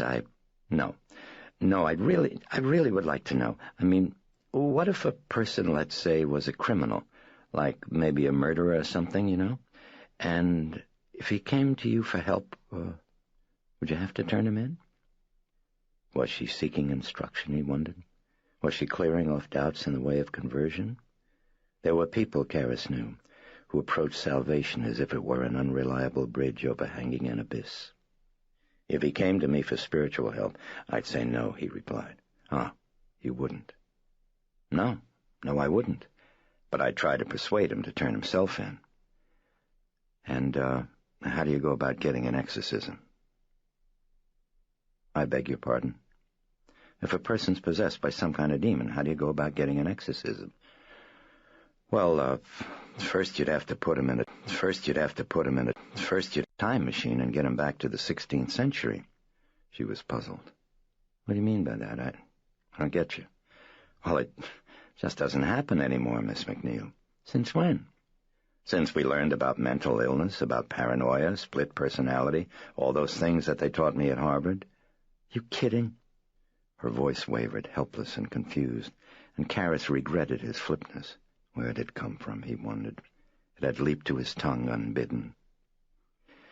"Many educated Catholics, Miss McNeil," he told her in a gentler tone, "don't believe in the devil anymore. And as far as possession is concerned, since the day I joined the Jesuits, I've never met a priest who's ever in his life performed an exorcism. Not one." "Are you really a priest?" she demanded with a bitter, disappointed sharpness. "Or from central casting? I mean, what about all those stories in the Bible about Christ driving out all those demons? Again he was answering crisply, unthinking. Look, if Christ had said those people who were supposedly possessed had schizophrenia, which I imagine they did, they would probably have crucified him 3 years earlier. Oh, really? Chris put a shaking hand to her sunglasses, deepening her voice in an effort at control. Well, it happens, Father Karras, that someone very close to me is probably possessed. She needs an exorcism. Would you do it? To Karras it suddenly seemed unreal. Key Bridge, across the river the hot shop, traffic, Chris MacNeil the movie star. As he stared at her, groping for an answer, she slipped off the sunglasses, and Karras felt momentary, wincing shock at the redness, at the desperate pleading in those haggard eyes. The woman was serious, he realized. Father Karras, it's my daughter, she told him huskily. My daughter. Then all the more reason, he at last said gently, to forget about exorcism. And why? God, I don't understand, she burst out in a voice that was cracking and distraught. He took her wrist in a comforting hand. In the first place, he told her in soothing tones, it could make things worse. But how? The ritual of exorcism is dangerously suggestive. It could plant the notion of possession where it didn't exist before, or if it did, could tend to fortify it. And secondly, Miss MacNeil, before the Church approves an exorcism, it conducts an investigation to see if it's warranted. That takes time. In the meantime, couldn't you do the exorcism yourself, she pleaded, her lower lip starting to tremble. Her eyes were filling up with tears. Look, every priest has the power to exorcise, he said, but he has to have church approval, and frankly, it's rarely ever given. Can't you even look at her? Well, as a psychiatrist, yes, I could, but she needs a priest, Chris suddenly cried out, her features contorted with anger and fear. I've taken her to every goddamn fucking doctor psychiatrist in the world, and they sent me to you. Now you send me to them? But you're Jesus Christ, wouldn't somebody help me? The heart-stopping shriek bolted raw above the river. Startled bird shot up screeching from its banks. Oh, my God, someone help me, Chris moaned as she crumpled to Karras's chest with convulsive sobs. Please help me, please, please, help. The Jesuit looked down at her, lifted up comforting hands to her head as the riders in traffic-locked automobiles glanced out windows to watch them with passing disinterest. It's all right, Karras whispered as he patted her shoulder. He wanted only to calm her, to humor her, to stem hysteria. My daughter? It was she who needed psychiatric help. It's all right. I'll go see her, he told her. I'll see her. He approached the house with her in silence, with a lingering sense of unreality, with thoughts of the next day's lecture at the Georgetown Medical School. He had yet to prepare his notes. They climbed the front stoop. Karras glanced down the street at the Jesuit residence hall and realized he would now miss dinner. It was 10 before 6. He looked at Chris as she slipped the key in the lock. She hesitated, turned to him. Father, do you think you should wear your priest clothes? The voice. How childlike it was. How naive, he thought. And too dangerous, he told her. She nodded and started opening the door, and it was then that Karras felt it. A chill, tugging warning. It scraped through his bloodstream like particles of ice. Father Karras. He looked up. Chris had entered. She was holding the door for him. For a hesitant moment, he stood unmoving.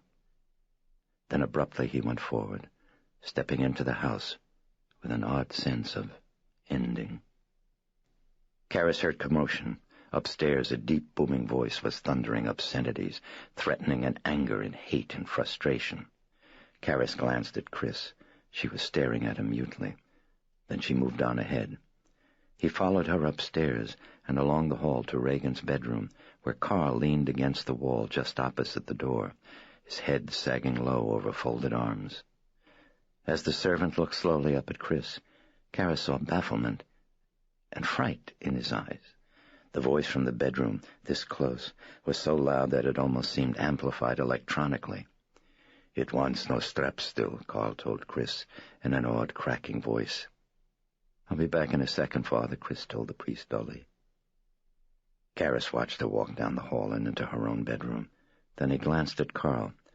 The Swiss was looking at him fixedly. "You are a priest?" Carl asked. Karis nodded, then looked quickly back to the door of Reagan's room. The raging voice had been displaced by the long, strident lowing of some animal that might have been a steer. Something prodding at his hand. He looked down. "That's her," Chris was saying. "That's Reagan." She was giving him a photograph. He took it. Young girl, very pretty, sweet smile. "That was taken 4 months ago," Chris said numbly. She took back the photo and motioned with her head at the bedroom door. "Now you go and take a look at her now." She leaned against the wall beside Carl. "I'll wait here." "Who's in there with her?" Karis asked her. "No one." He held her steady gaze and then turned with a frown to the bedroom door. As he grasped the doorknob, the sounds from within ceased abruptly.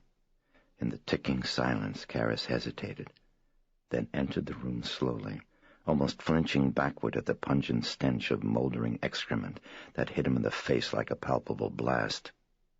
Quickly reining back his revulsion, he closed the door. Then his eyes locked, stunned, on the thing that was Reagan, on the creature that was lying on his back in the bed, head propped against the pillow while eyes bulging wide, their hollow sockets shone with mad cunning and with burning intelligence, with interest and with spite, as they fixed upon his, as they watched him intently, seething in a face shaped into a skeletal, hideous mask of mind-bending malevolence. Karis shifted his gaze to the tangled, thickly matted hair, to the wasted arms and legs, the distended stomach jutting up so grotesquely, then back to the eyes. They were watching him. They were watching him. They were watching, pinning him, shifting now to follow him as he moved to a desk and chair near the window. "Hello, Reagan," said the priest in a warm, friendly tone. He picked up the chair and took it over by the bed. "I'm a friend of your mother's. She tells me that you haven't been feeling too well." Karis sat down. "Do you think you'd like to tell me what's wrong? I'd like to help you." The eyes gleamed fiercely, unblinkingly, and the yellowish saliva dribbled down from a corner of her mouth to her chin. Then her lips stretched taut into a feral grin, into bow-mouthed mockery. "Well, well, well," gloated Reagan sardonically. And hairs prickled on the back of Karis's neck, for the voice was an impossibly deep bass, thick with menace and power. "So it's you. They sent you. Well, we've nothing to fear from you at all." "Yes, that's right. I'm your friend, and I'd like to help," said Karis. "You might loosen these straps, then," Reagan croaked. She had tugged up her wrists so that now Karis noticed they were bound with a double set of restraining straps. "Are they uncomfortable for you?" he asked her. "Oh, extremely. They're a nuisance, an infernal nuisance." The eyes glinted slyly with secret amusement. Karis saw the scratch marks on her face, the cuts on her lips where apparently she'd bitten them. "I'm afraid you might hurt yourself, Reagan." "I'm not Reagan." She rumbled the words, still with that hideous grin that now seemed to Karis to be her permanent expression. How incongruous the braces on her teeth looked, he reflected. "Oh, I see. Well, then, maybe we should introduce ourselves." "I'm Damien Karis," said the priest. "Who are you?" "I'm the devil." "Oh, good, very good," Karis nodded approvingly. "Now we can talk." A little jet, if you like." "Oh, very good for the soul. However, you will find that I cannot talk freely while bound with these straps. I'm accustomed to gesturing," Reagan ruled. "As you know, I've spent much of my time in Rome, dear Karis. Now kindly undo the straps." What precocity of language and thought, mused Karis. He leaned forward in his chair with professional interest. "You say you're the devil?" he asked. "Oh, I assure you." "Then why don't you just make the straps disappear?" "That's much too vulgar a display of power, Karis. Too crude. After all, I'm a prince." "I much prefer persuasion, Karis. Togetherness, community involvement. Moreover, if I loosen the straps myself, my friend, I deny you the opportunity of performing a charitable act. But a charitable act, said Karras, is a virtue, and that's what the devil would want to prevent. So, in fact, I'd be helping you now if I didn't undo the straps. Unless, of course, he shrugged, unless, of course, you're really not the devil. In that case, perhaps I would undo the straps. How very foxy of you, Karras. If only dear Herod were here to enjoy this. Which Herod? Asked Karras with narrowed eyes. Was she punning on Christ calling Herod that fox, he thought. There were two. Are you talking about the king of Judea? The Tetrarch of Galilee!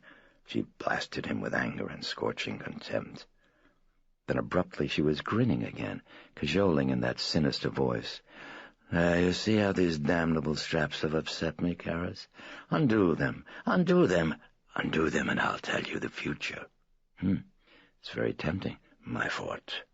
But then how do I know that you can read the future? I'm the devil. Yes, you say so, but you won't give me proof. You have no faith. Karras stiffened. No faith in what? In me, dear Karras, in me. Something mocking and malicious danced hidden in those eyes. All these proofs, all these signs in the sky. Well, now something very simple might do, offered Karras. For example, the devil knows everything, correct? No, almost everything, Karras. Almost. You see, they keep saying that I'm proud. I'm not. Now then, what are you up to, fox? The yellowed, bloodshot eyes gleamed craftily. I thought we might just test the extent of your knowledge. Ah, yes. The largest lake in South America, japed Reagan, eyes bulging with glee, is Lake Titicaca in Peru. Will that do it?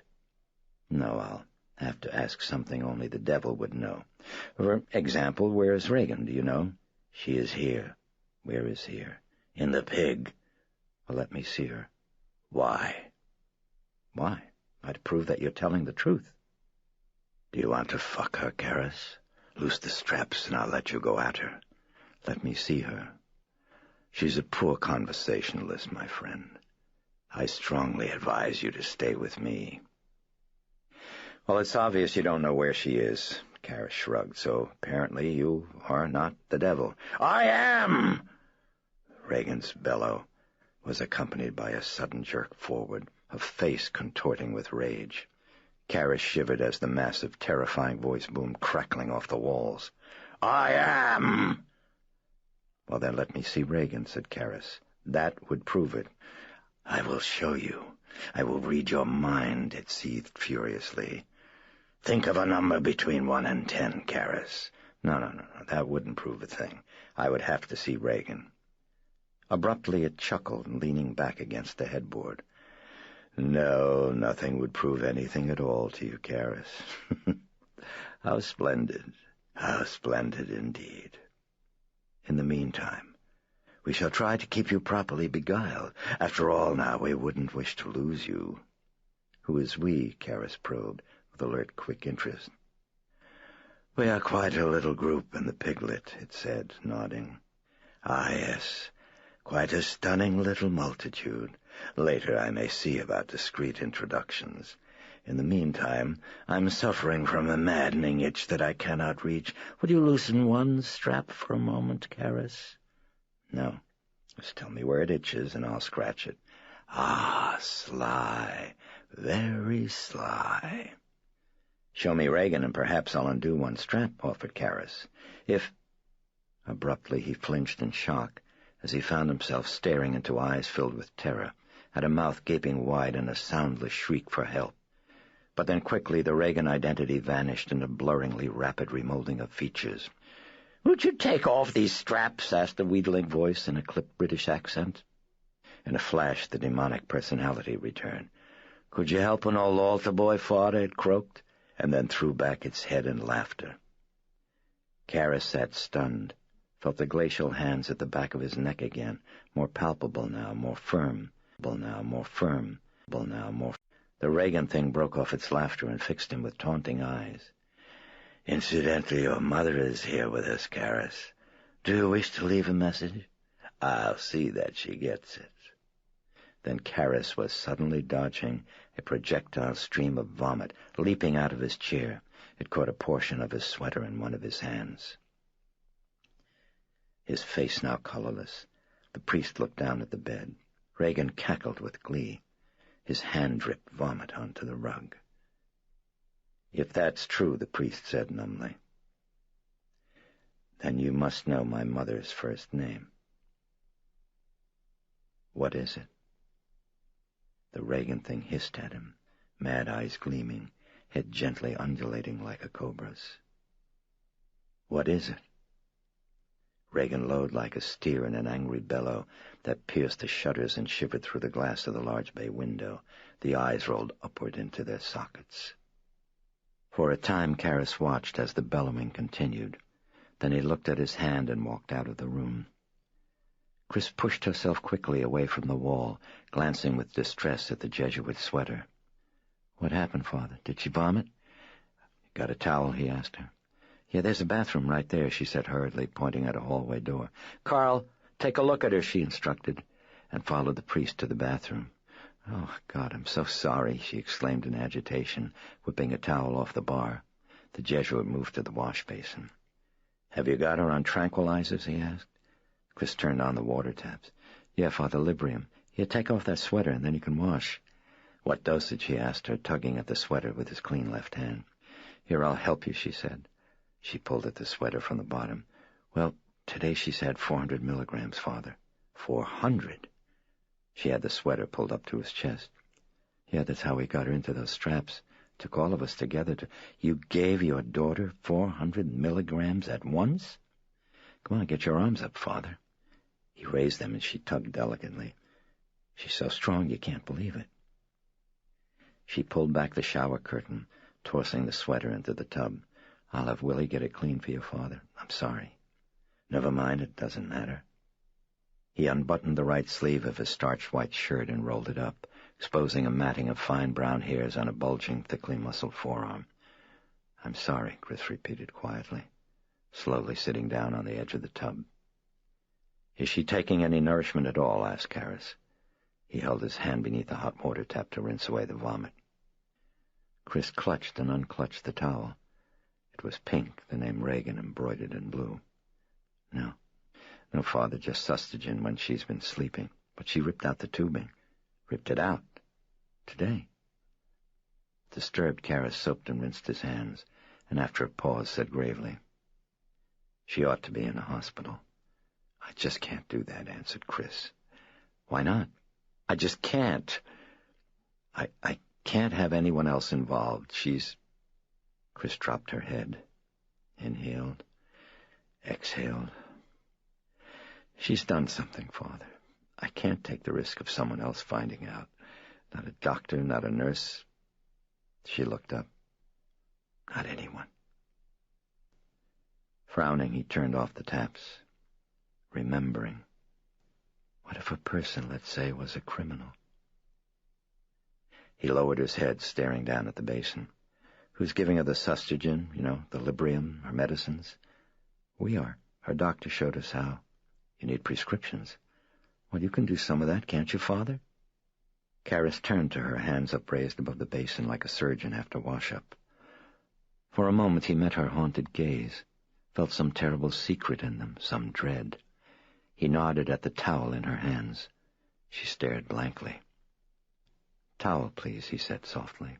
Oh, I'm sorry. Very quickly she fumbled it out to him, still watching him with a tight expectancy. The Jesuit dried his hands. Well, Father, what's it look like? Chris finally asked him. Do you think she's possessed?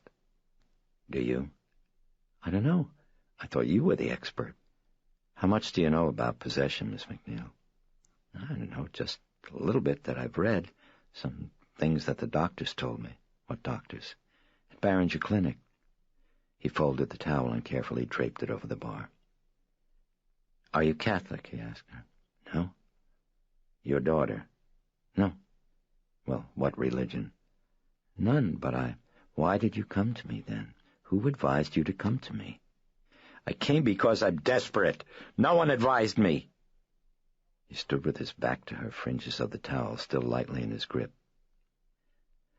You said earlier a psychiatrist advised you to come to me. I don't know what I was saying. I've been practically out of my head. Look, I couldn't care less about your motive, he answered with a carefully tempered intensity. All I care about is doing what's best for your daughter. But I'll tell you right now, if that you're looking for an exorcism as an autosuggestive shock cure, you're much better off calling Central Casting, Miss McNeil, because the church won't buy it, and you'll have wasted precious time. Karras clutched at the towel rack to steady his trembling hands. What's wrong with me, he wondered. What's happened? Incidentally, it's Mrs. McNeil, he heard Chris telling him dryly. He lowered his head and gentled his tone. Look, whether it's a demon or a mental disorder, I'll do everything I possibly can to help, but I've got to have the truth. It's important. It's important for Reagan. At the moment, I'm groping in a state of ignorance, which is nothing supernatural for me or abnormal. It's just my usual condition. Now, why don't we both get out of this bathroom and go downstairs where we can talk? He had turned back to her with a faint, warm smile of reassurance and reached out his hand to help her up. I could really use a cup of coffee. I could use a drink, she said. While Carl and Sharon looked after Reagan, they sat in the study, Chris on the sofa, Karras in a chair beside the fireplace, and Chris related the history of Reagan's illness, though she carefully withheld any mention of phenomena related to Dennings. The priest listened, saying very little, an occasional question, a nod, a frown. Chris admitted that at first she'd considered exorcism as shock treatment. "No, I don't know," she said, shaking her head. Freckled, clasped fingers twitched in her lap. I just don't know. She lifted a look to the pensive priest. What do you think, Father? Compulsive behavior produced by guilt, perhaps, put together with split personality? Father, I've had all that garbage. Now, how can you say that after what you've just seen? If you've seen as many patients in psychiatric wards as I have, you can say it very easily, he assured her. Come on now. Possession by demons, all right. Let's assume it's a fact of life, that it happens. But your daughter doesn't say she's a demon. She insists she's a demon. She insists she's a demon. She's the devil himself. That's the same thing as saying you're Napoleon Bonaparte. Do you see that? I haven't heard them. Well, they heard them at Barron's, your father, so it wasn't just here in the house. Well, perhaps, but we'd hardly need a devil to explain them. So explain them, she demanded. Psychokinesis. What? Well, you've heard of poltergeist phenomena, haven't you? Ghosts throwing dishes and things? Karras nodded. It's not that uncommon, and usually happens around an emotionally disturbed adolescent. Apparently, extreme inattention of the mind can sometimes trigger some unknown energy that seems to move objects around at a distance. There's nothing supernatural about it. Well, like Reagan's abnormal strength. Again, in pathology, it's common. Call it mind over matter, if you will. I call it weird, she said. Well, in any case, it happens outside of possession. Boy, isn't this beautiful, she said wearily. Here I am an atheist, and here you are a priest, and the best explanation for any phenomenon, Karras overrode her, is always the simplest one available that accommodates all the facts. Well, maybe I'm dumb, she retorted, but telling me an unknown gizmo in somebody's head throws dishes at a ceiling tells me nothing at all. So what is it? Can you tell me what, for Pete's sake, it is? No, we don't understand. What the hell's split personality, Father? You say it, I hear it. What is it? Am I really that stupid? Would you tell me what it is in a way that I can finally get it through my head? In the red-veined eyes was a plea of despairing confusion. Look, there's no one in the world who pretends to understand it, the priest told her gently. All we know is that it happens, and anything beyond the phenomenon itself is only the purest speculation. But think of it this way, if you like. The human brain contains, 17 billion cells? Chris leaned forward, frowning intently.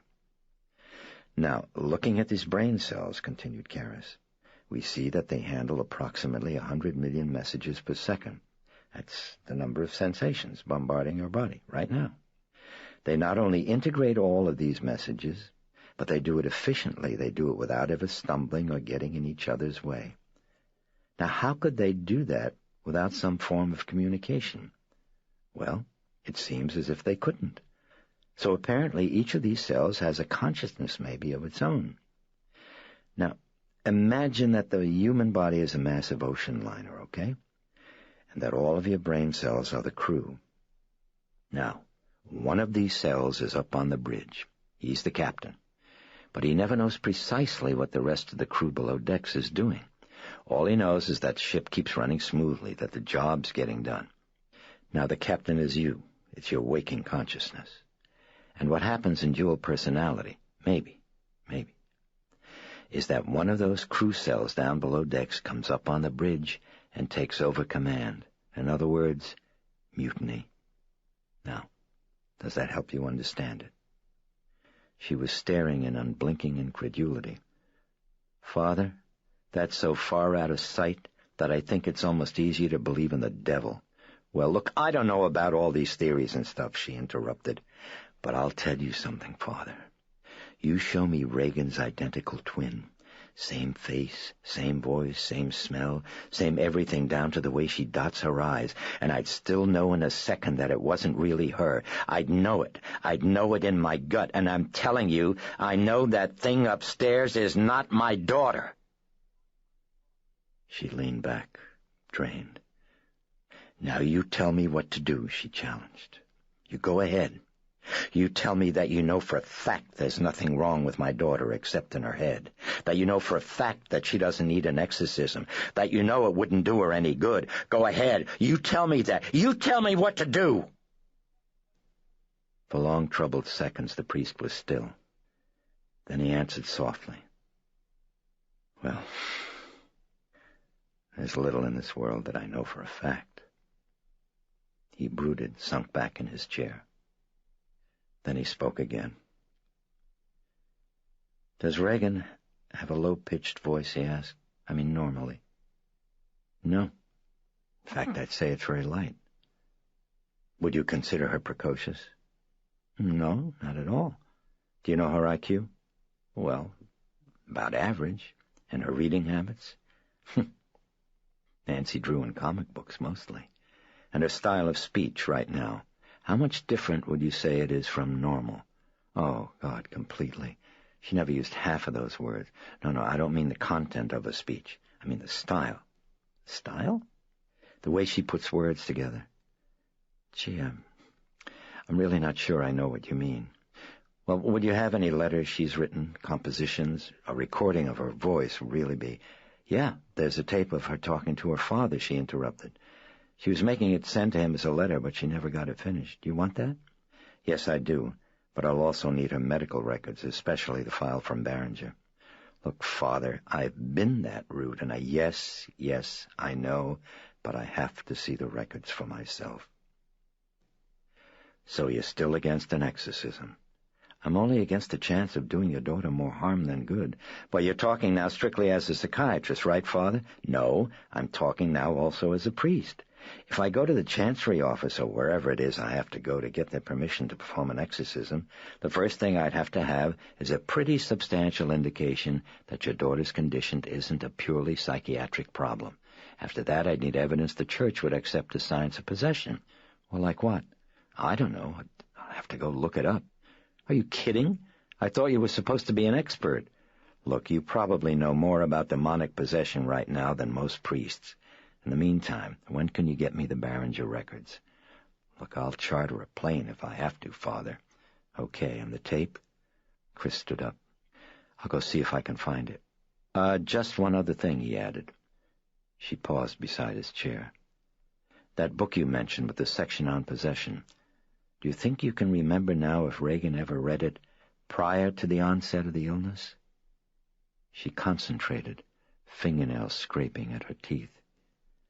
Gee, I seem to remember her reading something the day before before the trouble really started. But I really can't be sure. But she did it sometime, I think. I mean, I'm sure. I'm pretty sure. I'd like to see it. May I have it? It's yours. It's overdue at your library. I'll get it. She was moving from the study. That tape's in the basement, I think. I'll look. I'll be right back in a second. Karras nodded absently, staring at a pattern in the rug. And then after many minutes he got up, walked slowly to the entry hall, and stood motionless in the darkness, stood without expression in another dimension, staring into nothing with his hands in his pockets, as he listened to the grunting of a pig from upstairs, to the yelping of a jackal, to hiccups, to hissing. "Oh, you're there." I went looking in the study. Karras turned to see Chris flicking on the light. "Are you leaving, Father?" She came forward with the book and the tape. "Yes, I'm afraid I've got a lecture to prepare for tomorrow." "Oh, where?" "At the med school," he said. He accepted the book and the tape from her hands. "I'll try to get by here sometime tomorrow afternoon or evening," he said. "In the meantime, if anything urgent develops, you be sure that you call me, no matter what time. I'll leave word at the switchboard to let you ring through." She nodded. The Jesuit opened the door. "Now, how are you fixed for medication?" he asked. "Okay," she said. "It's all on refillable prescription." "You won't call your doctor in again?" The actress closed her eyes and very slightly shook her head. "You know I'm not a GP, Karras cautioned. "I can't," she whispered. "I can't." He could feel her anxiety pounding like waves on an unknown beach. "Well, now, sooner or later I'm going to have to tell one of my superiors what I'm up to," he said, "especially if I'm going to be coming by here at various unusual hours of the night." "Do you have to, Father?" She frowned at him worriedly. "Well, otherwise it might look a little bit odd, don't you think?" She looked down. "Yeah, I see what you mean," she murmured. "Do you mind? I'll tell him only what I have to. Don't worry," he assured her. "It won't get around." She lifted a helpless, tormented face to the strong, sad eyes, saw strength, and saw pain. "Okay," she said weakly. She trusted the pain. He nodded. "We'll be talking." He started outside, but then hung in the doorway for a moment, thinking, a hand to his lips. "Did your daughter know a priest was coming over?" "No, nobody knew but me."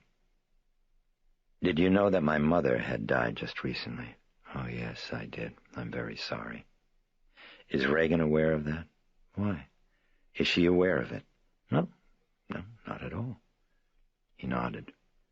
"Why do you ask?" Chris repeated, her brow slightly puckered with curiosity.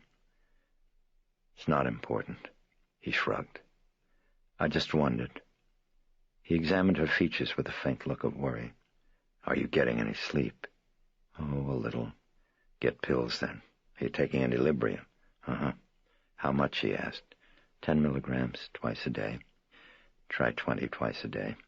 In the meantime, try to keep away from your daughter. The more you're exposed to her present behavior, the greater the chance of some permanent damage being done to your feelings about her. Stay clear. And please slow down. You'll be no help to Reagan, you know, with a nervous breakdown." She nodded despondently, eyes lowered. "Now please go to bed," he said gently. "Will you please go to bed right now?" "Yeah, okay," she said softly. "Okay. I promise." She looked at him with a trace of a smile. "Good night, Father." "Thanks. Thanks a lot." He studied her for a moment without expression, and quickly moved away. Chris watched from the doorway. As he crossed the street, it occurred to her that he'd probably missed his dinner. Then briefly she worried that he might be cold. He was rolling his shirt sleeve down. At the corner of Prospect and 36th, he dropped the book and stooped quickly to retrieve it, then rounded the corner and vanished from sight. As she watched him disappear, Chris abruptly was aware of a feeling of lightness. She didn't see Kinderman sitting alone in the unmarked car. She closed the door. Half an hour later, Damien Karras hurried back to his room in the Jesuit residence hall with a number of books and periodicals taken from the shelves of the Georgetown Library. Hastily, he dumped them on top of his desk and then rummaged through drawers for a package of cigarettes. Finding a half-empty pack of stale Camels, he lit one, puffed deep, and held the smoke in his lungs while he thought about Reagan. Hysteria. He knew that it had to be hysteria. He exhaled the smoke, hooked his thumbs in his belt, and looked down at the books. He had Osterreich's Possession, Huxley's The Devils of Loudun, Parapraxis in the Heisman Case of Freud, McCaslin's Demon Possession and Exorcism in Early Christianity in the Light of Modern Views of Mental Illness, and extracts from psychiatric journals of Freud's A Neurosis of Demoniacal Possession in the 17th Century and the Demonology of Modern Psychiatry. "Could you help an old altar boy, Father?" The Jesuit felt at his brow and then looked at his fingers, rubbing a sticky sweat between them. Then he noticed that his door was open. He crossed the room and closed it, and then went to a shelf for his red-bound copy of the Roman Ritual, a compendium of rites and prayers. Clamping the cigarette between his lips, he squinted through smoke as he turned to the general rules for exorcists, looking for the signs of demonic possession. He scanned and then started to read more slowly. The exorcist should not believe too readily that a person is possessed by an evil spirit, but he ought to ascertain the signs by which a person possessed can be distinguished from one who is suffering from some illness, especially one of a psychological nature. Signs of possession may be the following: ability to speak with some facility in a strange language, or to understand it when spoken by another, the faculty of divulging future and hidden events, display of powers which are beyond the subject's age and natural condition, and various other conditions which, when taken together as a whole, build up the evidence. For a time Karras pondered, then he leaned against the bookshelf and read the remainder of the instructions. When he had finished, he found himself glancing back up at instruction number 8. Some reveal a crime which has been committed and the perpetrators thereof. He looked up at the door as he heard a knock. "Damien, come in." It was Dyer. "Hey, Chris McNeil was trying to reach you. She ever get hold of you?" "When, Joe? You mean tonight?" "No, this afternoon." Oh, yeah. I spoke to her." "Good," said Dyer. "I just wanted to be sure you got the message."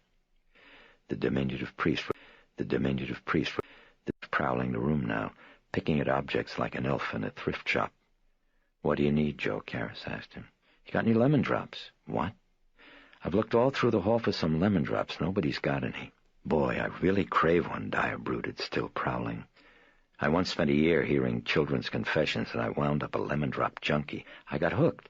Little bastards keep breathing it on you along with all that pot. Between the two, I think it's addictive." He lifted the lid of a pipe tobacco humidor where Karras had stored some pistachio nuts. "What are these?" he said. "Dead Mexican jumping beans?" Karras turned to his bookshelves looking for a title. "Listen, Joe, I've got a little—" "Isn't that Chris really nice?" interrupted Dyer, flopping on the bed. He stretched full length with his hands clasped comfortably behind his head. "Nice lady. Have you met her?" "We've talked," answered Karras, plucking out a green-bound volume called Satan, a collection of articles and Catholic position papers by various French theologians. He carried it back with him toward the desk. "Joe, look, I've really got to plain down to earth. Really unaffected," continued Dyer. "She can help us with my plan for when we both quit the priesthood." "Who's quitting the priesthood?" "Gays in droves. Basic black has gone out. Joe, I've got a lecture to prepare for tomorrow," said Karras as he set down the books on his desk. "Yeah, okay. Now my plan is, we go to Chris McNeil. You got the picture? With this notion that I've got for a screenplay based on the life of St. Ignatius Loyola. The title is Brave Jesuits Marching. Would you please get your ass out of here, Joe?" prodded Karras, tamping out his cigarette butt in an ashtray. "You find this boring, Damien?" "I've got work to do." "What the hell's stopping you?" "Come on now, I mean it." Karras had started to unbutton his shirt. "I'm going to jump in the shower, and then I've got to work."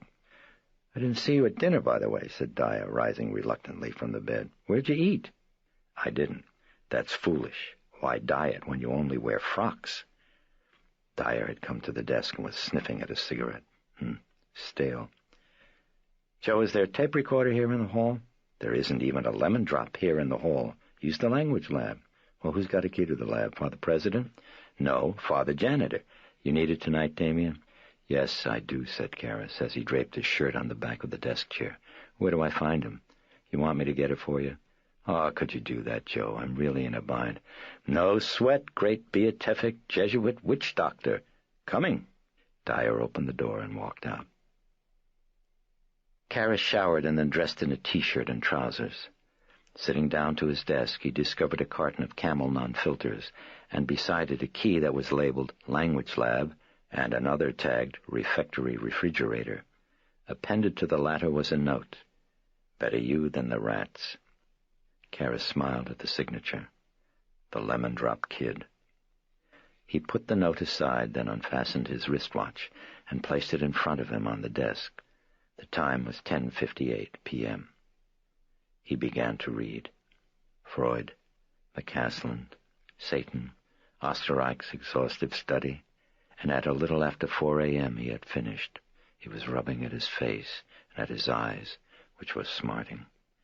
He glanced at the ashtray, ashes in the twisted butts of cigarettes, smoke hanging thick in the air.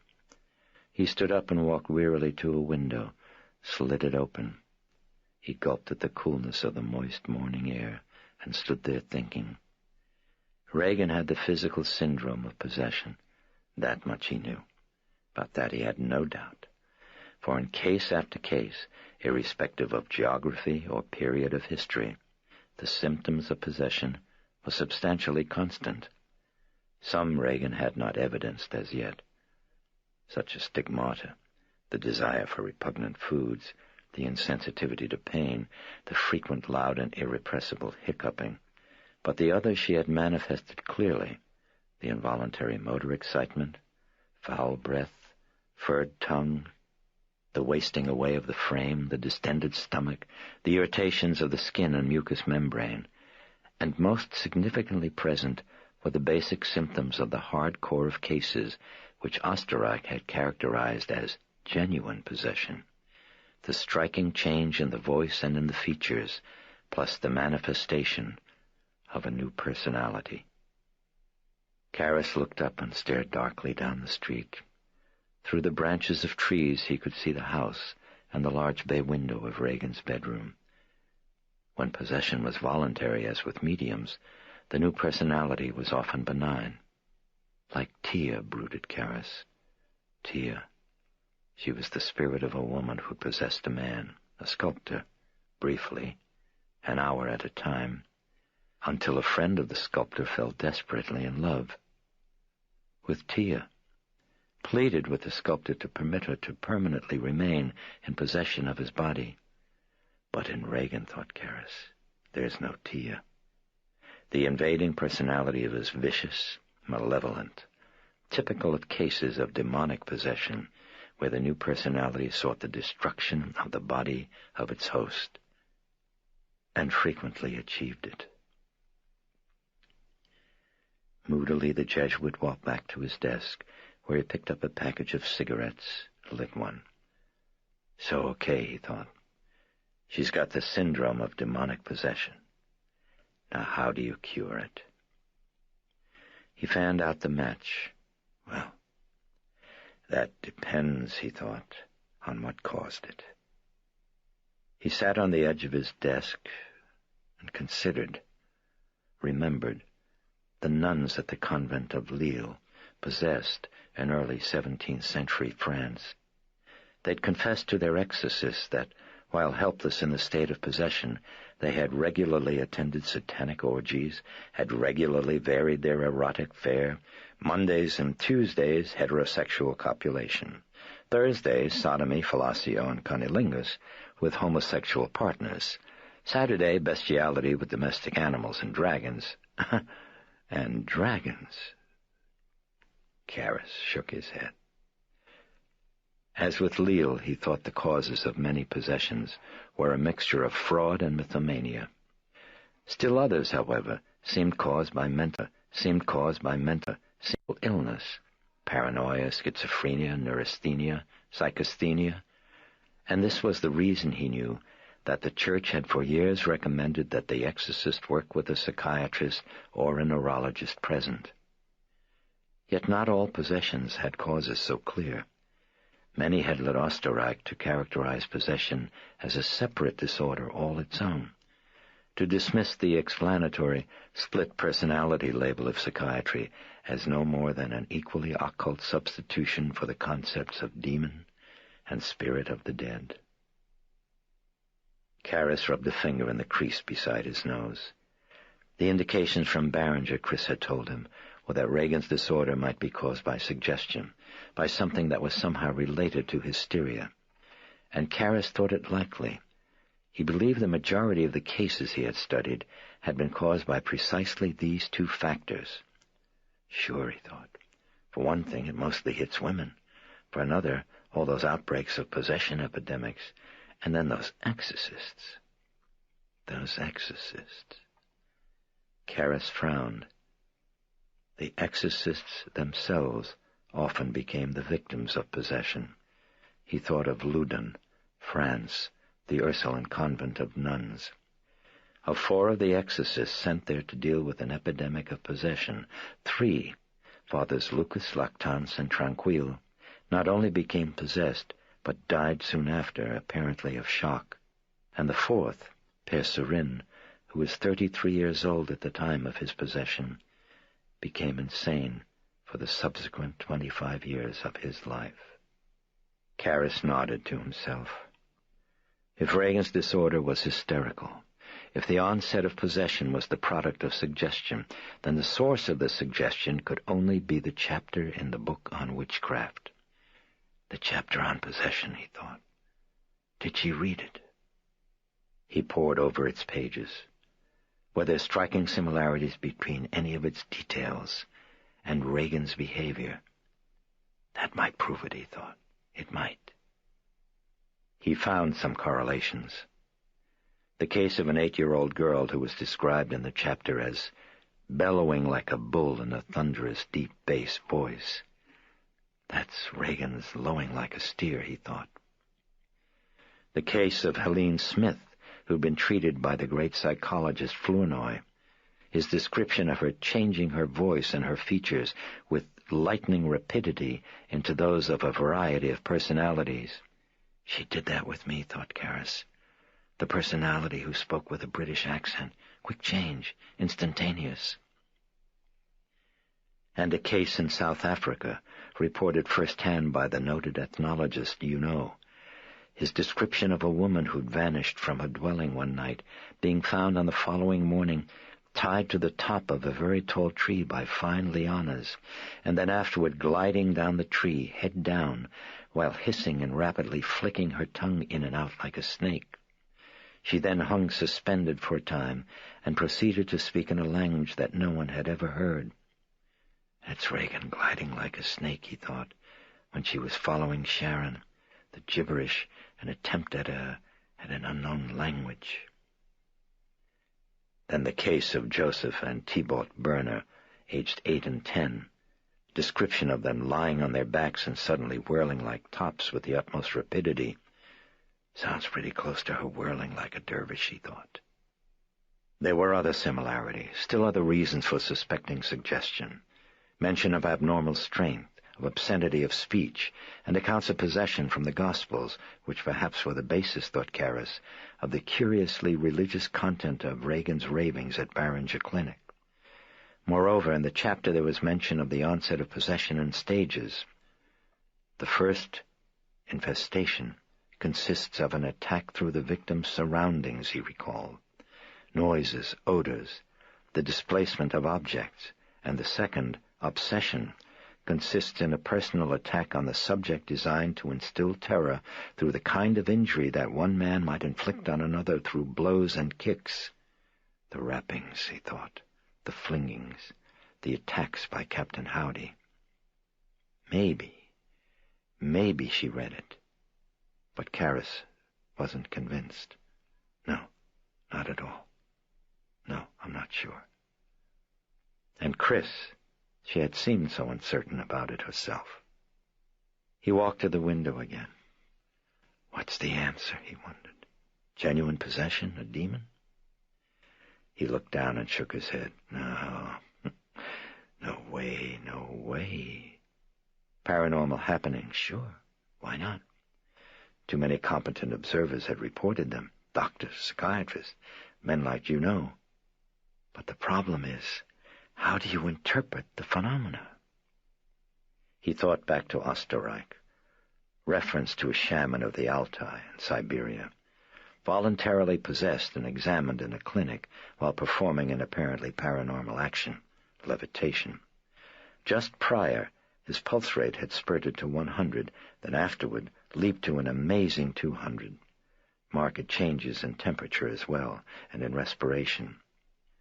So, thought Karras, his paranormal action was tied to physiology. It was caused by some bodily energy or force. But as proof of possession, the Church wanted clear and exterior phenomena that suggested... He'd forgotten the wording, looked it up, traced a finger down the page of a book on his desk, and found it. Verifiable exterior phenomena which suggest the idea that they are due to the extraordinary intervention of an intelligent cause other than man. Was that the case with the shaman, Karras asked himself. No. And is that the case with Regan? He turned to a passage he had underlined in pencil. The exorcist will simply be careful that none of the patient's manifestations are left unaccounted for. He nodded. Okay, then, he thought. Let's see. Pacing, he ran through the manifestations of Regan's disorder, along with their possible explanations. He ticked them off mentally, one by one. The startling change in Regan's features. Partly her illness, partly undernourishment. Mostly, he concluded, it was due to physiognomy being an expression of psychic constitution. Whatever the hell that means, he added wryly. 2. The startling change in Regan's voice. He had yet to hear the original voice, and even if that had been light, as reported by her mother, constant shrieking would thicken the vocal cords, with a consequent deepening of the voice. The only problem here, he reflected, was the massive volume of that voice, for even with the thickening of the cords, this would seem to be physiologically impossible. And yet, he considered, in states of anxiety or pathology, displays of paranormal strength in excess of muscular potential were known to be a commonplace. Might not vocal cords and voice box be subject to the same mysterious effect? Point 3. Regan's suddenly extended vocabulary and knowledge. Cryptomnesia. Buried recollections of words and data she had once been exposed to, even in infancy, perhaps. In somnambulists, and frequently in people at the point of death, the buried data often came to the surface with almost photographic fidelity. Point 4. Regan's recognition of him as a priest. Good guess. If she had read the chapter on possession, she might have expected a visit by a priest, and according to Jung, the unconscious awareness and sensitivity of hysterical patients could at moments be 50 times greater than normal, which accounted for seemingly authentic thought-reading via table-tapping by mediums. But what the medium's unconscious was actually reading were the tremors and vibrations created in the table by the hands of the person whose thoughts were supposedly being read. The tremors formed a pattern of letters or numbers. Thus, Regan might conceivably have read his identity merely from his manner, from the look of his hands, from the scent of sacramental wine. Point 5. Regan's knowledge of the death of his mother. Good guess, he was 46. Point 6. Could you help an old altar boy, Father? Textbooks in use in Catholic seminaries accepted telepathy as both a reality and a natural phenomenon. And 7. Regan's precocity of intellect. In the course of personally observing a case of multiple personality involving alleged occult phenomena, the psychiatrist Jung had concluded that in states of hysterical somnambulism, not only were unconscious perceptions of the senses heightened, but also the functioning of the intellect, for the new personalities in the case in question seemed clearly more intelligent than the first. And yet, puzzled Karis, did merely reporting the phenomenon explain it? Abruptly he stopped pacing and hovered by his desk, for it suddenly dawned upon him that Reagan's pun on Herod was even more complicated than at first it had appeared. When the Pharisees told Christ of Herod's threats, he remembered, Christ had answered them, "Go and tell that fox that I cast out devils." He glanced at the tape of Reagan's voice for a moment, then sat wearily at the desk. He lit another cigarette, exhaled, thought again of the Burner boys, of the case of the 8-year-old girl who had manifested symptoms of full-blown possession. What book had this girl read that had enabled her unconscious mind to simulate the symptoms to such perfection? And how did the unconscious of victims in China communicate the symptoms to the various unconscious minds of people possessed in Siberia, in Germany, and Africa, so that the symptoms were always the same? "Incidentally, your mother is here with us, Karis." He stared unseeing as smoke from his cigarette rose, like whispered curls of memory. The priest leaned back, looking down at the bottom left-hand drawer of the desk. For a time he kept staring. Then slowly he leaned down, pulled open the drawer, and extracted a faded language exercise book. Adult education. His mother's. He set it on the desk and thumbed the pages over with a tender care. Letters of the alphabet over and over, then simple exercises. Lesson 6, my complete address. Between the pages, an attempt at a letter.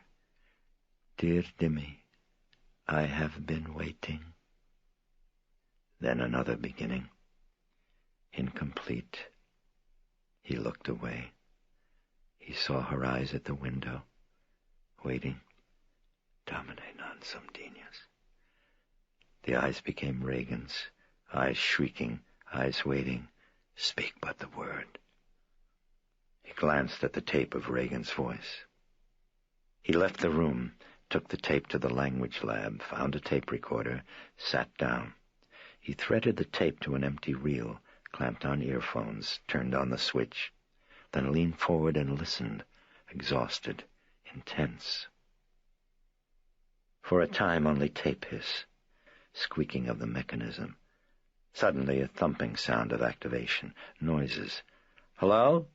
Then a whining feedback. Chris McNeil, tone hushed in the background. Not so close to the microphone, honey. Hold it back. Like this? No, more. Like this? Yeah, okay, that's good. Go ahead now, honey, just talk. Giggling, the microphone bumping a table. Then the sweet, clear voice of Reagan McNeil. Hello, Daddy? This is me.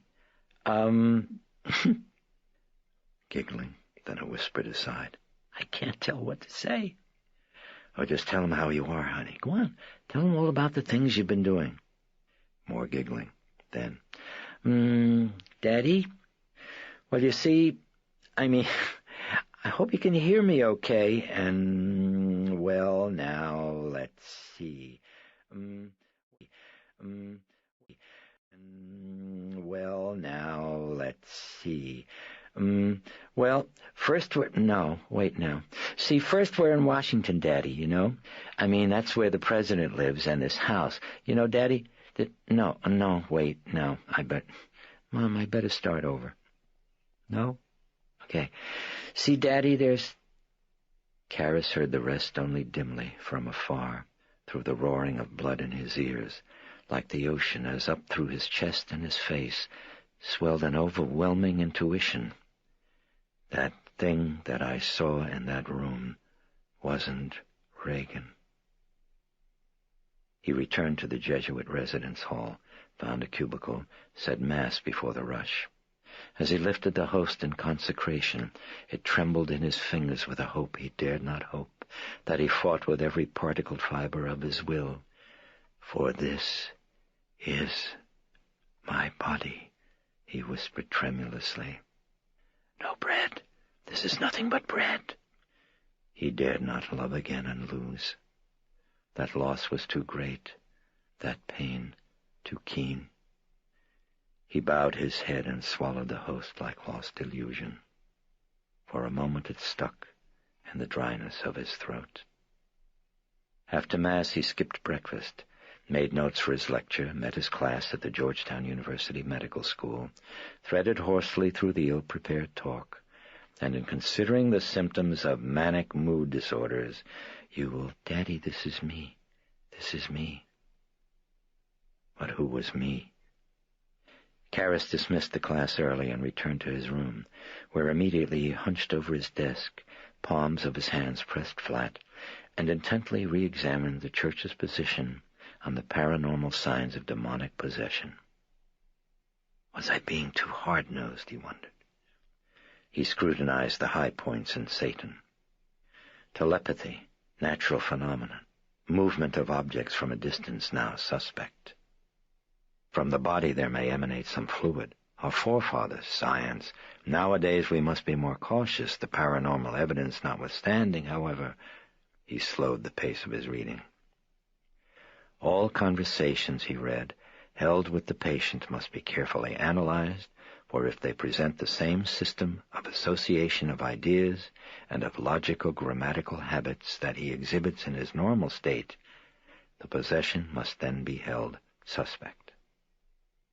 Karras breathed deeply, exhausted, then exhaled, dropped his head. Oh, no way.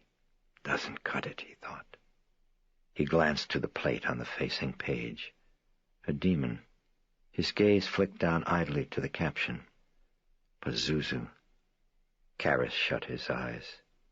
Something wrong. Tranquille, he thought of Tranquille. He envisioned the Exorcist's death, the final agonies, the bellowing, the hissing, the vomiting, the hurlings to the ground from his bed by his demons, who were furious because soon he would be dead and beyond their torment. And Lucas. What about Lucas? Lucas kneeling by the bedside, praying, but the moment Tranquille was dead, Lucas instantly assumed the identity of his demons, began viciously kicking at the still warm corpse, at the shattered, clawed body reeking of excrement and vomit, while 6 strong men were attempting to restrain him, would not stop until the corpse had been carried from the room. Karras saw it clearly. Could it be? Could it possibly, conceivably be? Could the only hope for Regan be the ritual of exorcism? Must he open up that locker of aches? He couldn't shake it. He couldn't leave it untested. He must know. But how to know? He opened his eyes. Conversations with the patient must be carefully... Yes, he recalled. Right. Why not? If discovery that speech patterns of Regan and the demon were the same ruled out possession even with paranormal occurrences, then certainly, sure, strong difference in the patterns should mean that there probably is possession. He paced. What else? Something quick. Wait a minute. He paused, staring down, hands clasped behind his back. That chapter in the book on witchcraft. Had it mentioned... Yes, it had, that demons invariably reacted with fury when confronted with the consecrated host, with relics, with holy water. Right, that's it. I'll go up there and sprinkle her with tap water, but tell her it's holy water. Right, if she reacts the way demons are supposed to react, then I'll know she's not possessed, that the symptoms are suggestive that she got them from the book. But if she doesn't react, it would mean... genuine possession? Maybe. Feverish, he rummaged for a holy water vial. Willie admitted him to the house. In the entry he glanced toward Regan's bedroom. Shouts, obscenities, and yet not in the deep, coarse voice of the demon. Raspy, lighter, a broad British... Yes, the manifestation that had fleetingly appeared when he'd last seen Regan. Karras glanced down at the waiting Willie. She was staring, puzzled, at the Roman collar, at the priestly robes. "Where's Mrs. McNeil, please?" Karis asked her. Willie motioned upstairs. "Thank you." He moved to the staircase, climbed, saw Chris in the hall. She was sitting in a chair near Regan's bedroom, head lowered, her arms folded on her chest. As the Jesuit approached her, Chris heard the swishing of his robes.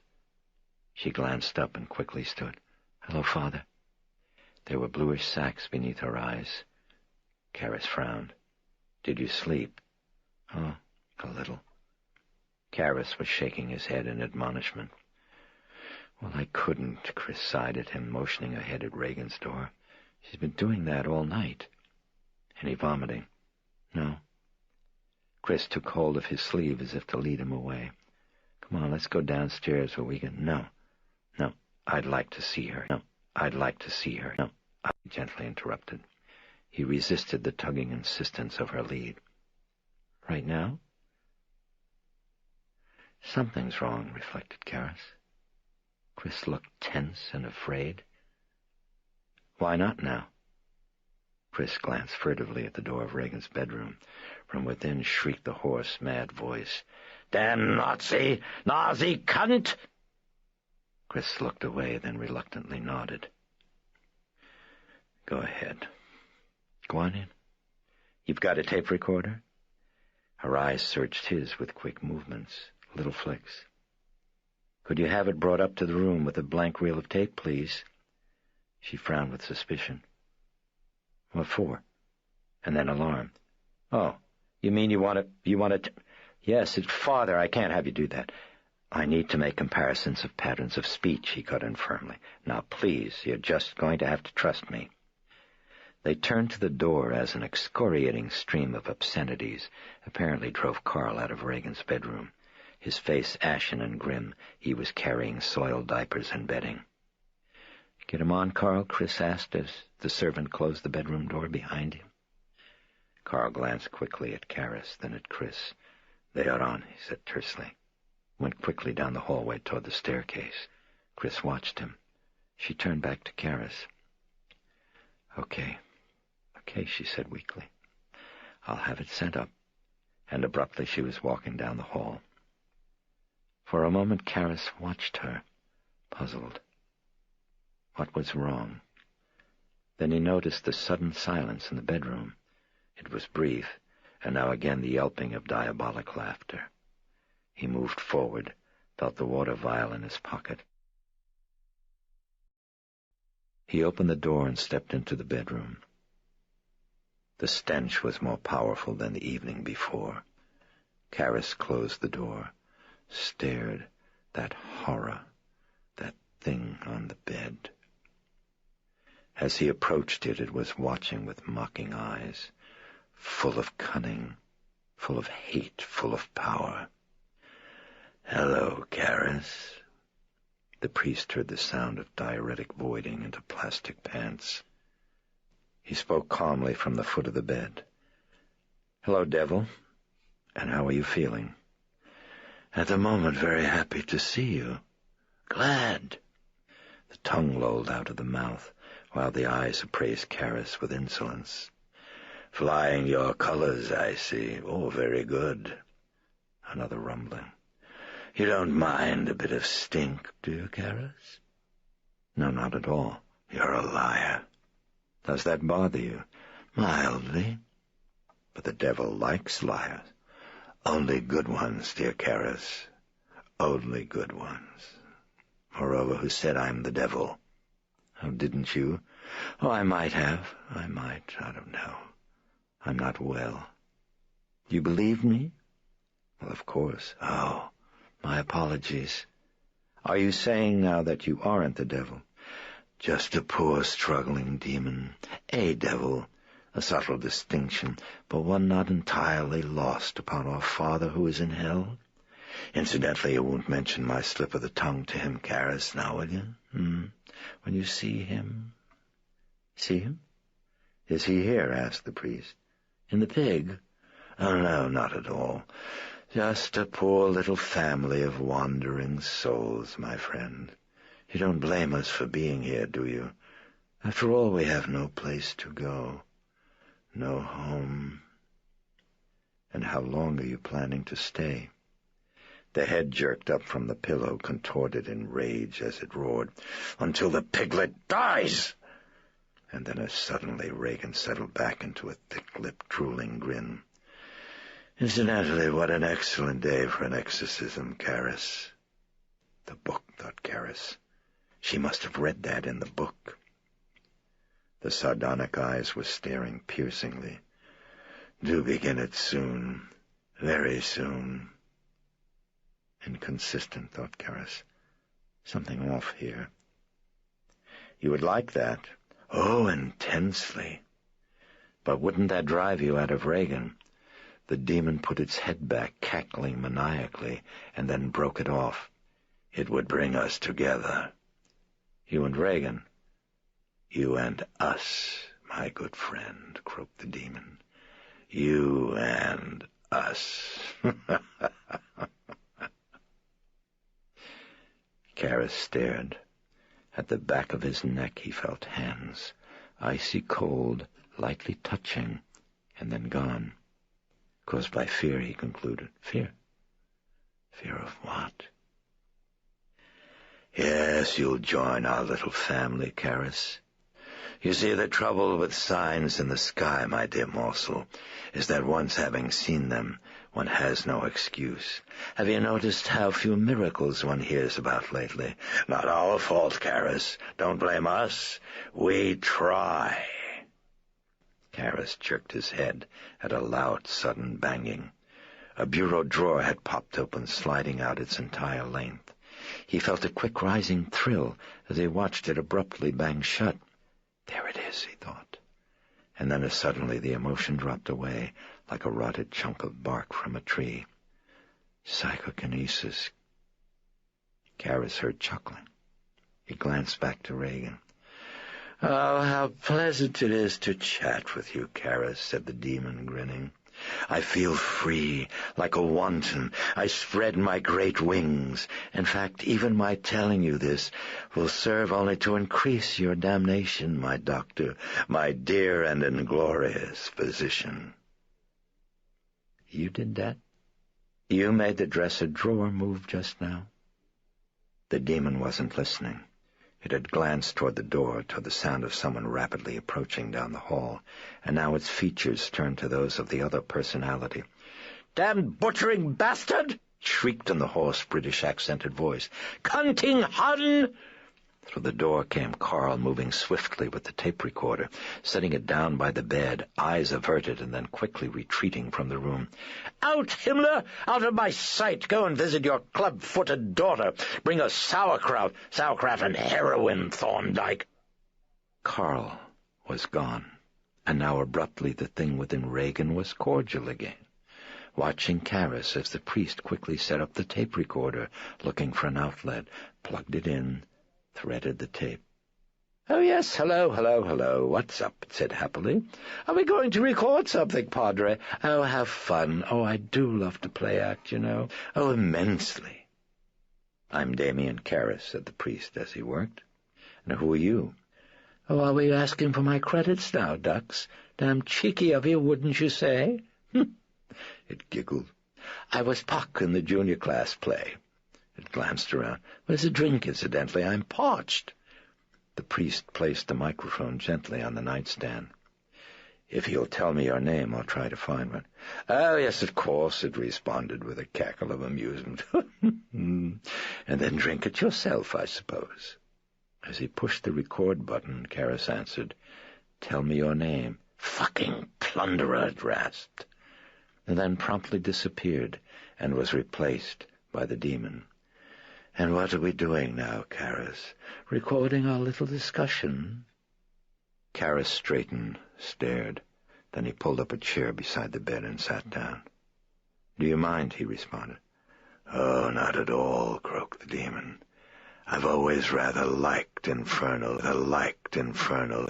engines."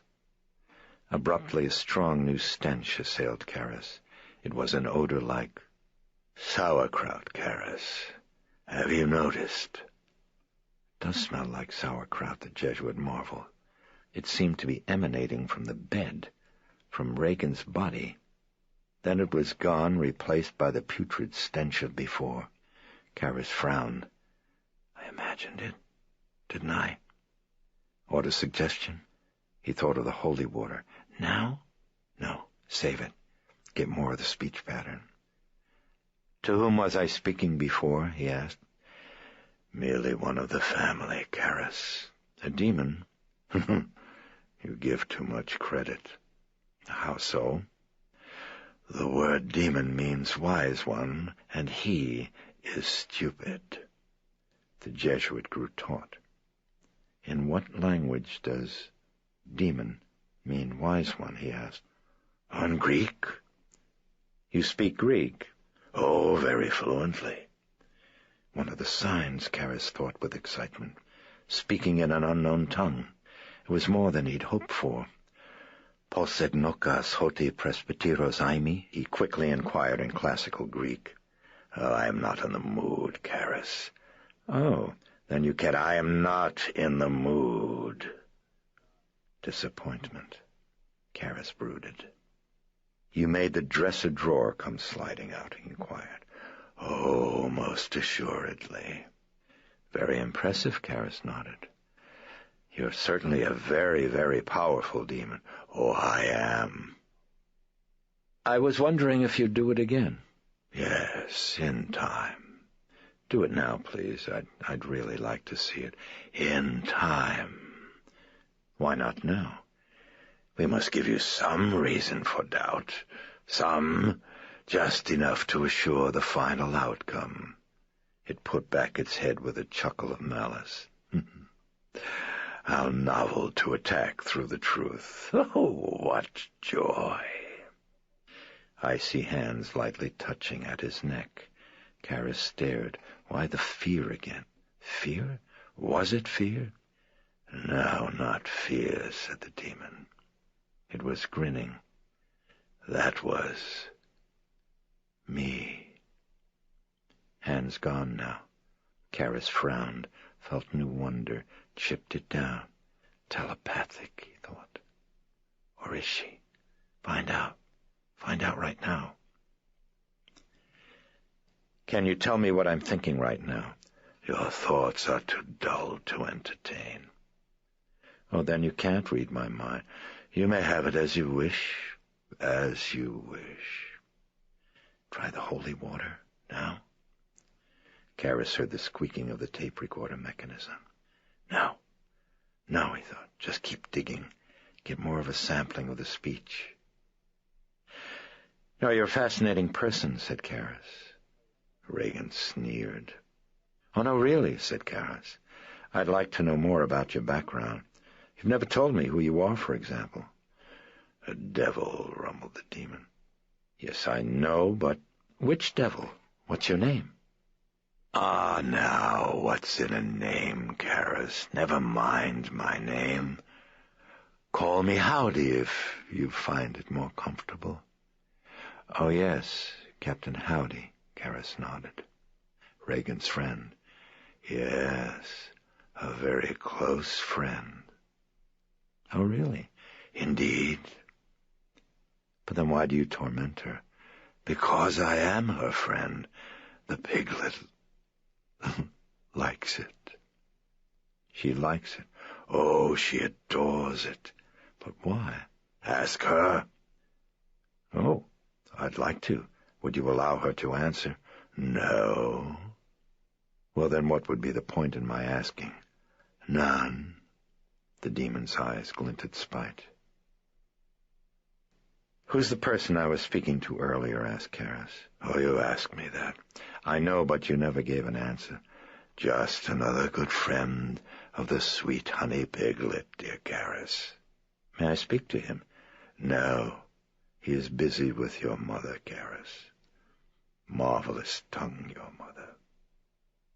It was gleaming at him mockingly, and Karras felt a rage sweeping through him, a tremor of hatred that the priest quickly realized with a start was directed not at Regan, but at the demon. The demon? The hell is the matter with you, Karras? The Jesuit gripped calm by its edges, breathed deep, and then stood up and slipped the vial of water from the pocket of his shirt. He uncorked it. The demon looked wary. "What is that?" "Don't you know?" asked Harris, his thumb half covering the mouth of the vial as he started to sprinkle its contents on Reagan. "It's holy water, devil." Immediately the demon was cringing, writhing, bellowing in terror and in pain. "It burns! It burns! Oh, stop it! Cease, priest bastard! Cease!" Expressionless, Karis stopped sprinkling. It's hysteria, suggestion. She did read the book. He glanced at the tape recorder. Why bother, he thought. He noticed the silence and looked at Reagan, knit his brows. What's this? What's going on? The demonic personality had vanished, and in its place were other features which were similar, yet different. And the eyes had rolled upward into their sockets, exposing the whites. Now it was murmuring, slowly, a feverish gibberish. Karis came around to the side of the bed, leaned over to listen. What is it? No, it's nothing. And yet, it's got cadence, thought Karis, like a language. Could it be? Could it be? He felt the fluttering of wings in his stomach, gripped them hard, held them still. Come on, don't be an idiot. And yet, he glanced to the volume monitor on the tape recorder. It wasn't flashing. He turned up the amplification knob and then listened, intent, ear-low to Reagan's lips. The gibberish ceased and was replaced by breathing, raspy and deep. Karis straightened. "Who are you?" he asked. "Now on my," the entity answered. A groaning whisper, in pain, whites of eyes, lids fluttering. "Now on my." The cracked, breathy voice, like the soul of its owner, seemed cloistered in a dark curtained space beyond time. "Is that your name?" Karis frowned. The lips moved, fevered syllables, slow, unintelligible. Then soon it ceased. "Are you able to understand me?" Silence, only breathing, deep, oddly muffled, the eerie sound of sleep in an oxygen tent. The Jesuit waited, hoping for more. Nothing came. He rewound the tape, packed the tape recorder into its case, picked it up and took the reel of tape. He gave Reagan a last look. Loose ends, irresolute, he left the room and went downstairs. He found Chris in the kitchen. She was sitting somberly over coffee at the table with Sharon. As they saw him approach, they looked up at him with a questioning, anxious expectancy. Chris said quietly to Sharon, "Better go check on Reagan, okay?" Sharon took a final sip of coffee, nodded wanly at Karis, and left. He sat down wearily at the table. "So what's doing?" Chris asked him, searching his eyes. About to answer, Karis waited as Carl entered quietly from the pantry and went over to the sink to scrub pots. Chris followed his gaze. "It's okay," she said softly. "Go ahead. So what's the drill?" There were two personalities I hadn't seen before. Well, no, one I guess I'd seen for just a moment, the one that sounds British. Is that anyone you know? Is that important? Chris asked. He saw again the special tension in her face. Yes, it's important. She looked down and nodded. Yeah, it's someone I knew. Who? She looked up. Burke Dennings. The director? Yes. The director, yes. The Jesuit considered her answer for a moment in silence. He saw her index finger twitching. Would you like some coffee or something, Father? Karis shook his head. No, thanks. He leaned forward, elbows on the table. Was Reagan acquainted with Dennings? Yes. And a clattering sound. Startled, Chris flinched, turned, and saw that Carl had dropped the roasting pan to the floor and was stooping to retrieve it. As he lifted it, he dropped it again. God almighty, Carl! Sorry, madam. Go on, Carl, get out of here. Go see a movie or something. We can't all stay cooped in this house. She turned back to Karis, picking up a cigarette packet and slamming it down on the table when Carl protested. No, Carl, now, I mean it. Chris snapped at him nervously, raising her voice but not turning her head. Get out. Just get out of this house for a while. We've all got to start getting out. Now just go. Yes, you go, echoed Willie as she entered and snatched away the pan from Carl's grasp. She pushed him irritably toward the pantry. Carl eyed Karis and Chris briefly and then left. Sorry, Father, Chris murmured in apology. She reached for a cigarette. He's had to take an awful lot lately. No, you were right, said Karis gently. He picked up the matches. You should all make an effort to get out of the house. He lit her cigarette. You too. So, what did Burke say? Chris asked. Just obscenities, Karis said, shrugging. And that's all. He caught the faint pulse of fear in her tone. Pretty much, he responded. Then he lowered his voice. Incidentally, does Carl have a daughter? Daughter? No. Not that I know of. Or if he does, he's never mentioned it. You're sure about that? Willie was scouring at the sink. Chris turned to her. You don't have a daughter, do you, Willie? Oh, she'd die, madam, long, long before. Oh, I'm sorry, Willie. Chris turned back to Karis. That's the first I ever heard of her, she whispered. Why'd you ask? How did you know? Reagan. She mentioned it, said Karis. Chris stared. Has she ever shown signs of having ESP, he asked. I mean, prior to this time. Well, Chris hesitated. Well, I don't know. I'm not sure. I mean, there have been lots of times when she seems to be thinking the same things that I'm thinking, but, I mean, doesn't that happen with people who are close? Karis nodded and thought. Now, this other personality that I mentioned, he began. That's the one that emerged in hypnosis once? You mean that talks gibberish? Uh-huh. Right. Who is it? I don't know. It's not familiar at all? No, not at all. Have you sent for the medical records? Yeah, they'll be here this afternoon. They're being flown down. They'll be coming straight to you. She sipped coffee. That's the only way I could get them loose, and even at that I had to raise hell. Yes, I thought there might be trouble. There was, but they're coming. She took another sip. Now, what about the exorcism, Father? He looked down and then sighed. Well, I'm not very hopeful I can sell it to the bishop. What do you mean, not very hopeful? She set down the coffee cup, frowning anxiously. He dipped into his pocket and extracted the vial, holding it out to show Chris. Do you see this? She nodded. I told Reagan it was holy water, Karis explained, and when I started to sprinkle her with it, she reacted very violently. So? It's not holy water. It's ordinary tap water. So maybe some demons just don't know the difference. You really believe there's a demon inside her?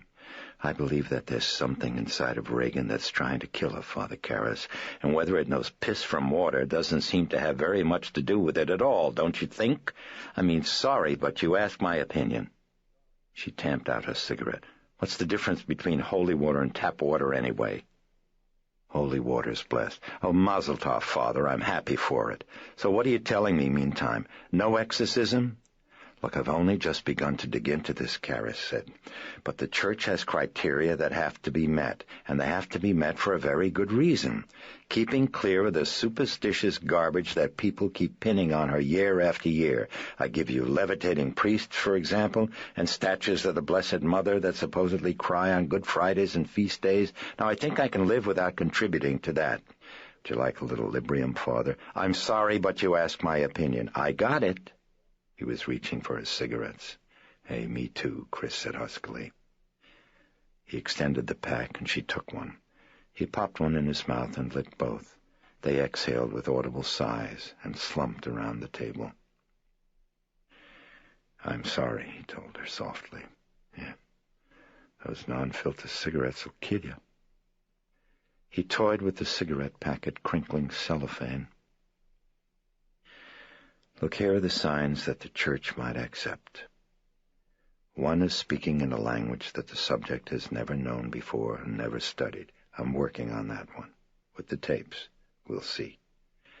Then there's clairvoyance, although nowadays telepathy or ESP, it might nullify that one. You believe in that stuff? He looked at her. She was serious, he decided. He continued. And the last one is powers beyond her ability and age. That's a catch-all, anything occult. Well, now what about those poundings in the wall? Well, by itself it means nothing. And the way she was flying up and down off the bed? Not enough. Well, then, what about those things on her skin? What things? I didn't tell you? Tell me what? Oh, it happened at the clinic, Chris explained. There were, well, she traced a finger on her chest. You know, like writing, just letters. They'd show up on her chest and disappear, just like that. Karis frowned. You said letters, not words? No words. Just it's an M once or twice, then there was an L. And you saw this, he asked her. Well, no, but they told me. Who told you? The doctors at the clinic. Look, you'll see it in the records. It's for real. Yes, I'm sure. But again, that's a natural phenomenon. Where? In Transylvania? Karis shook his head. No, I've come across cases of that in the journals. There was one I remember where a prison psychiatrist reported that a patient of his, who was an inmate, could go into a self-induced state of trance and make the signs of the zodiac appear on his skin. He made a gesture at his chest. Made the skin raise up. Boy, miracles sure don't come easy with you, do they? There was once an experiment, he explained to her gently, in which the subject was hypnotized, put into trance, and then surgical incisions were made in each arm. He was told that his left arm was going to bleed, but that the right arm would not. Well, the left arm bled and the right arm didn't. The power of the mind controlled the blood flow. We don't know how, of course, but it happens. So in cases of stigmata, like the one with the prisoner I mentioned, or with Reagan, the unconscious mind is controlling the differential of blood flow to the skin, sending more to the parts that it wants raised up. So then you have drawings, or letters, or whatever. It's mysterious, but hardly supernatural. You're a real tough case, Father Karis. Do you know that?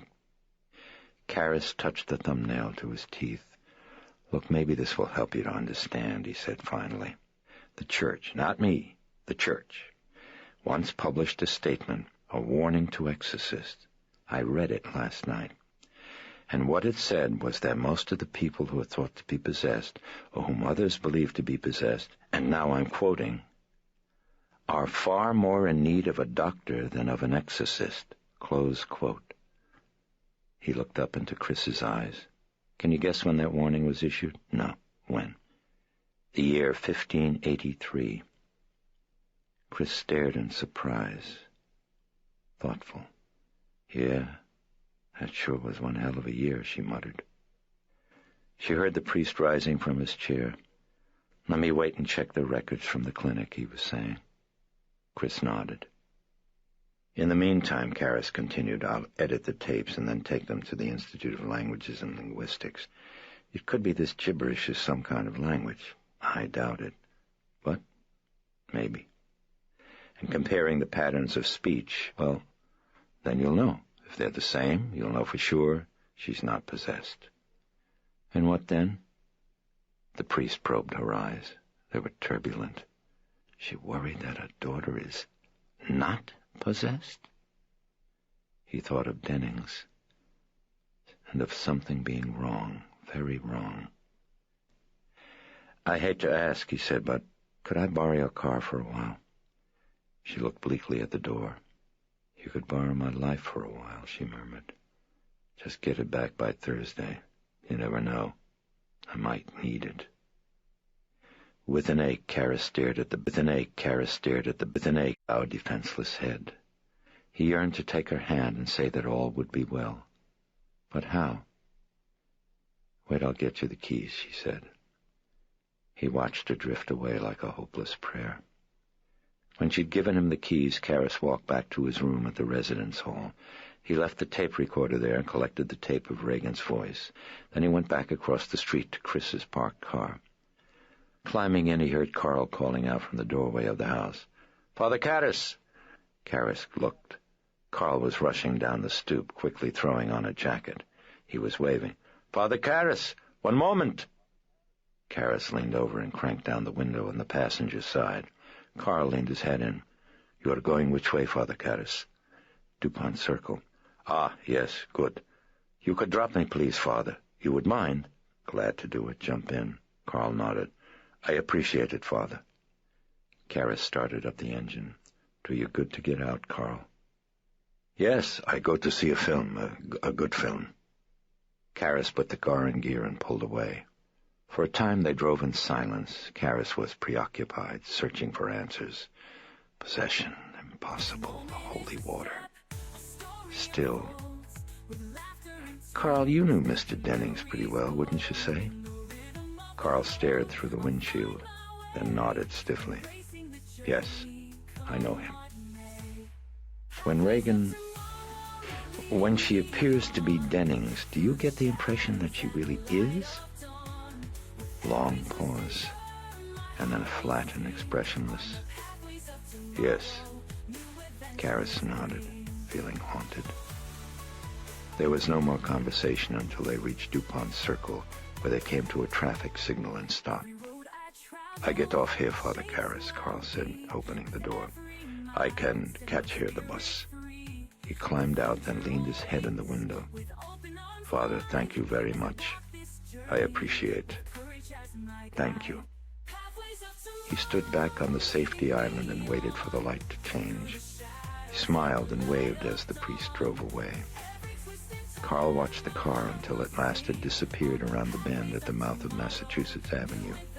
Then he ran for a bus, boarded it, took a transfer, changed buses, rode in silence until finally he debarked at a northeast tenement section of the city, where he walked to a crumbling apartment building and entered. Carl paused at the bottom of the gloomy staircase, smelling acrid aromas from efficiency kitchens. From somewhere the sound of a baby crying. He lowered his head. A roach scuttled quickly from a baseboard and across a stair in jagging darts. He clutched at the banister and seemed on the verge of turning back, but then shook his head and began to climb. Each groaning footfall creaked like a rebuke. On the second floor, Carl walked to a door in a murky wing, and for a moment he stood there, a hand on the door frame. He glanced at the wall, peeling paint. Nicky and Ellen, in penciled scrawl, and below it a date and a heart whose core was cracking plaster. Carl pushed the buzzer and waited, head down. From within the apartment a squeaking of bed springs, irritable muttering. Then someone approaching, a sound that was irregular, the dragging clump of an orthopedic shoe. Abruptly the door jerked partly open, the chain of a safety latch rattling to its limit, as a woman in a slip scowled out through the aperture, a cigarette dangling from the corner of her mouth. "Ah, it's you," she said huskily. She took off the chain. Carl met the eyes that were shifting hardness, that were haggard wells of pain and blame, glimpsed briefly dissolute bending of the lips and the ravaged face of a youth and a beauty buried alive in 1,000 motel rooms in 1,000 awakenings from restless sleep with a stifled cry at remembered grace. "Come on, tell him to fuck off," a coarse male voice from within the apartment slurred the boyfriend. The girl turned her head and snapped quickly, "Oh, shut up, jerk, it's Pop." The girl turned to Carl. "He's drunk, Pop. You better not come in." Carl nodded. The girl's hollow eye shifted down to his hand as he reached to a back trouser pocket for a wallet. "How's Mama?" she asked him, dragging on a cigarette, eyes on the hands that were dipping in the wallet, counting out tens. "She is fine," Carl nodded tersely. "Your mother, she is fine." As he handed her the money, she began to cough rackingly. She threw up a hand to her mouth. "Fucking cigarettes." Carl stared at the puncture scabs on her arm. "Ah, thanks, Pop." He felt the money being slipped from his fingers. "Jesus, hurry it up," growled the boyfriend from within. "Listen, Pop, we better cut this kind of short, okay? You know how he gets." "Elvira." Carl had suddenly reached through the door and grasped her wrist. "There is clinic in New York now," he whispered at her pleadingly. She was grimacing, trying to break free from his grip. "Oh, come on. I will send you. They help you. You don't go to jail. Jesus, come on, Pop," she screeched, breaking free from his clutch. No, please, it is." She slammed the door in his face. In the shadowy hall, in the carpeted tomb of his expectations, Carl stared mutely for a moment at the door, and then lowered his head into quiet grief. From within the apartment came muffled conversation, then a cynical, ringing woman's laugh. It was followed by coughing. Carl turned away and felt a sudden stab of shock as he found the way blocked by Lieutenant Kinderman. Perhaps we could talk now, Mr. Engstrom," he wheezed, hands in the pockets of his coat, eyes sad. "Perhaps we could now have a talk." Chapter 2. Karras threaded tape to an empty reel in the office of the rotund, silver-haired director of the Institute of Languages and Linguistics. Having carefully edited sections of his tapes onto separate reels, he was about to play the first. He started the tape recorder and stepped back from the table. They listened to the fevered voice croaking its gibberish. Then Karras turned to the director. "What is that, Frank? Is it a language?" The director was sitting on the edge of his desk. By the time the tape ended, he was frowning in puzzlement. "It's pretty weird.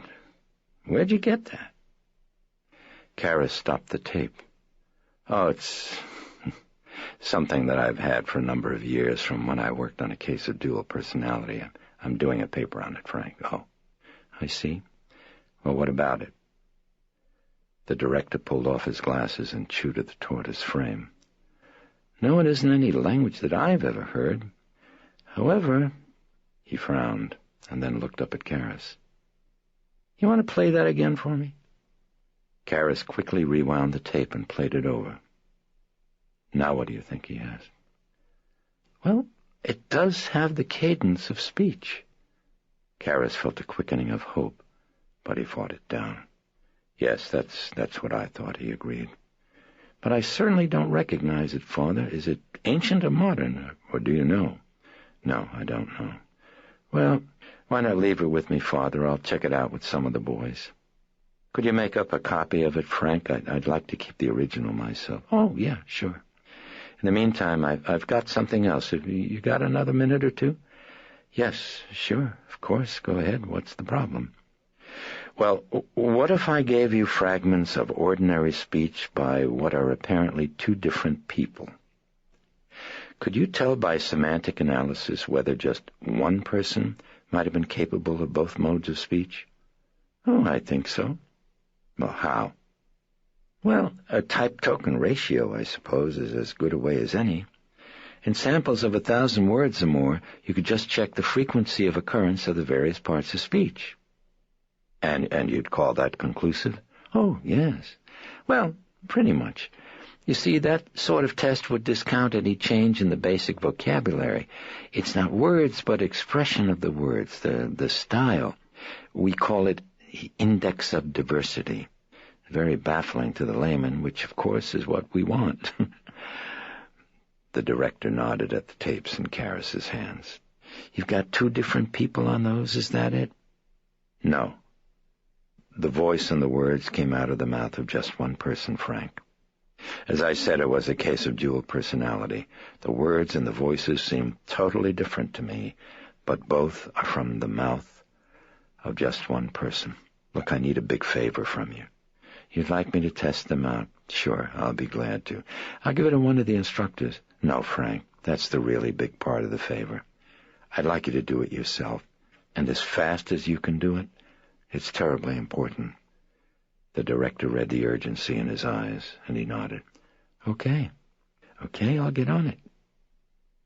The director made copies of both the tapes, and Karras returned to the Jesuit residence hall with the originals. He found a message slip in his room. The records from the clinic had arrived. He hurried to reception and signed for the package. Back in his room, he began to read immediately, and was soon convinced that his trip to the Institute had been wasted.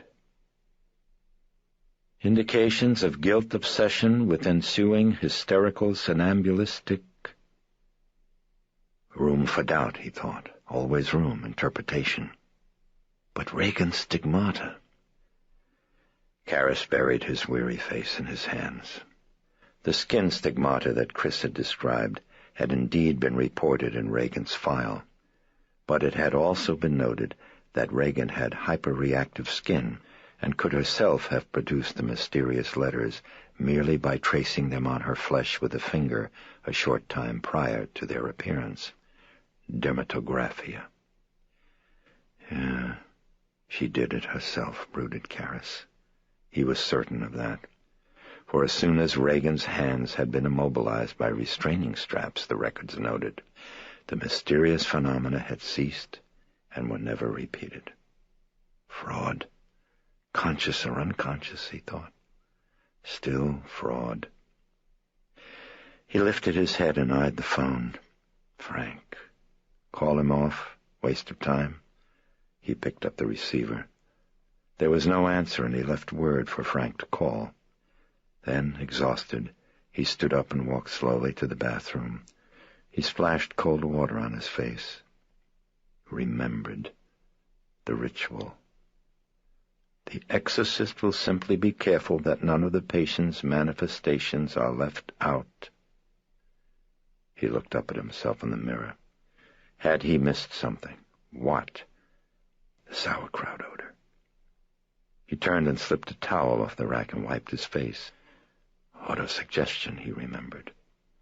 And the mentally ill in certain instances seemed able unconsciously to direct their bodies to emit a variety of odors. Karras wiped his hands. The poundings, the opening and the closing of the door. What about that? Psychokinesis? Really? You believe in that stuff? He remembered Chris saying. He paused as he set back the towel, grew aware that he wasn't thinking clearly. Too tired. Yet he dared not give Reagan up to guess, to opinion, to the savage betrayals of the mind. He left the hall and went to the campus library. He searched through the guide to periodical literature. P.O., P.O.L.O., P.O.L.O., P.O.L.T.E. He found what he was looking for and sat down with a scientific journal to read an article on poltergeist phenomena investigations by the German psychiatrist Dr. Hans Bender. No doubt about it, he concluded when he finished. Psychokinetic phenomena existed and had been thoroughly documented, filmed, observed in psychiatric clinics. And in none of the cases reported in the article was there any connection to demonic possession. Rather, the hypothesis was mind-directed energy unconsciously produced and usually, and significantly Karras saw, by adolescents in stages of extremely high inner tension, frustration, and rage. Karras rubbed his tired eyes. He still felt remiss. He ran back through the symptoms, touching each like a boy going back to touch slats on a white picket fence.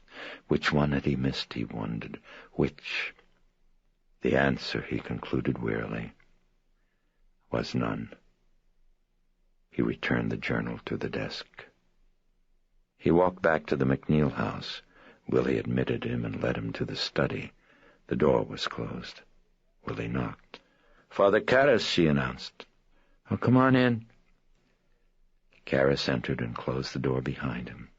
Chris was standing with her back to him, brow in her hand, an elbow on the bar. "Hello, Father." Her voice was a despairing whisper. Concerned, he went over to her. "You okay?" he asked softly. "Yeah, I'm fine." Her voice held tension, and he frowned. Her hand was obscuring her face. The hand trembled. What's doing?" she asked him. "Well, I've looked at the records from the clinic." He waited, but she made no response. He continued, "I believe... Well, my honest opinion right now is that Reagan can best be helped by intensive psychiatric care."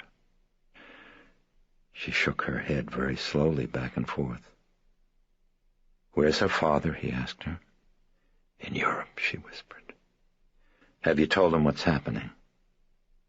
She had thought about telling him so many times, had been tempted. The crisis could bring them back together. But Howard and priests... For Reagan's sake, she'd decided he mustn't be told. "No," she answered. "Well, I think it would help if he were here." "Listen, nothing's going to help except something out of sight," Chris suddenly erupted, lifting a tear-stained face to the priest. "Something way out of sight. I believe you should send for him." "Why?" "Well, it would... I asked you to drive a demon out, goddammit, not ask another one in." She cried at Karras in sudden hysteria. Her features were contorted in anguish. "What the hell happened to the exorcism all of a sudden?" "Well, what in hell do I want with Howard?" "We can talk about it. Talk about it now, goddammit. What the hell good is Howard right now? What's the good?" "There's a strong probability that Reagan's disorder is rooted in guilt over... Guilt over what?" "Well, it could be over the divorce, all that psychiatric bullshit." "Now listen, she's guilty because she killed Bert Dennings," Chris shrieked at him, hands crushing hard against her temples.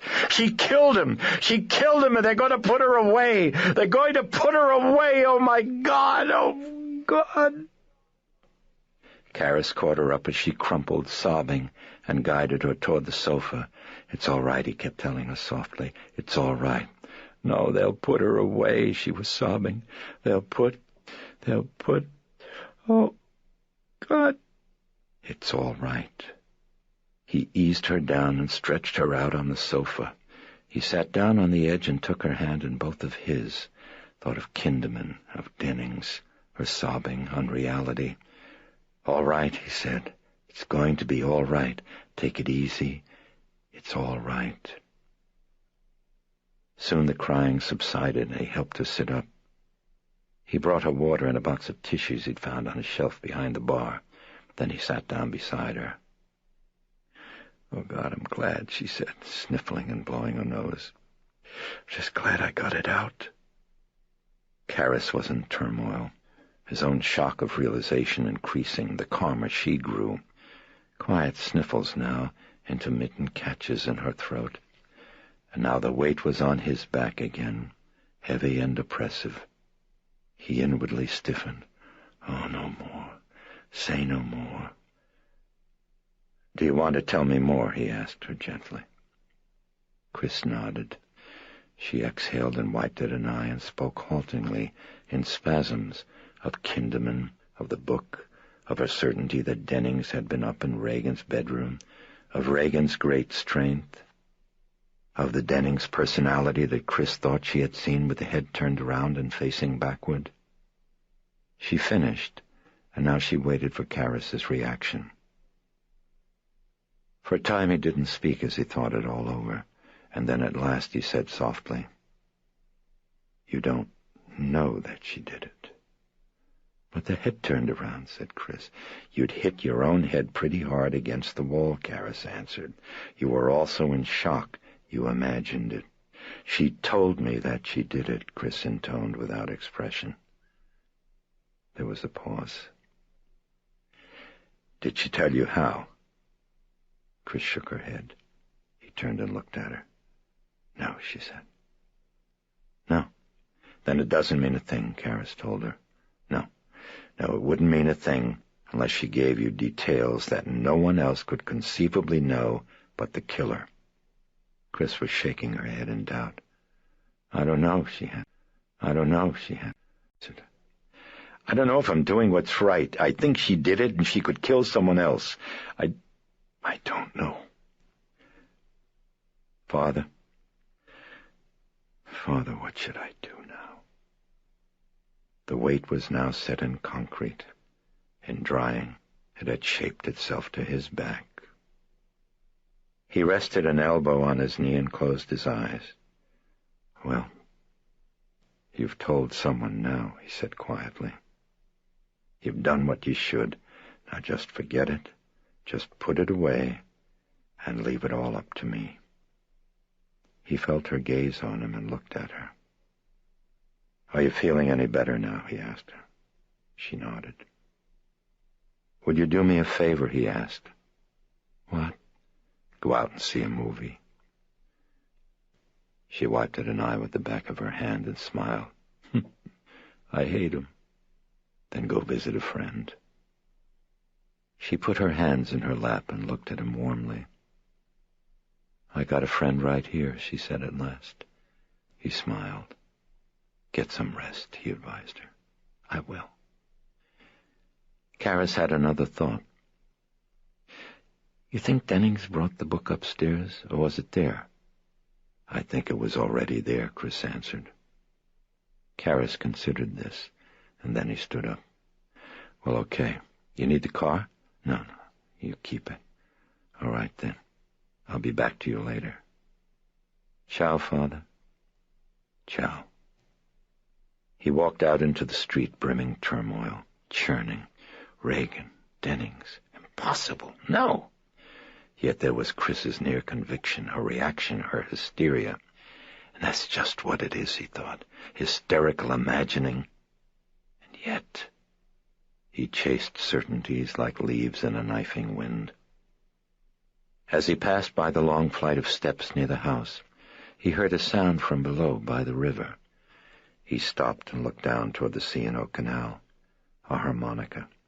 Someone playing Red River Valley, since boyhood Karis's favorite song.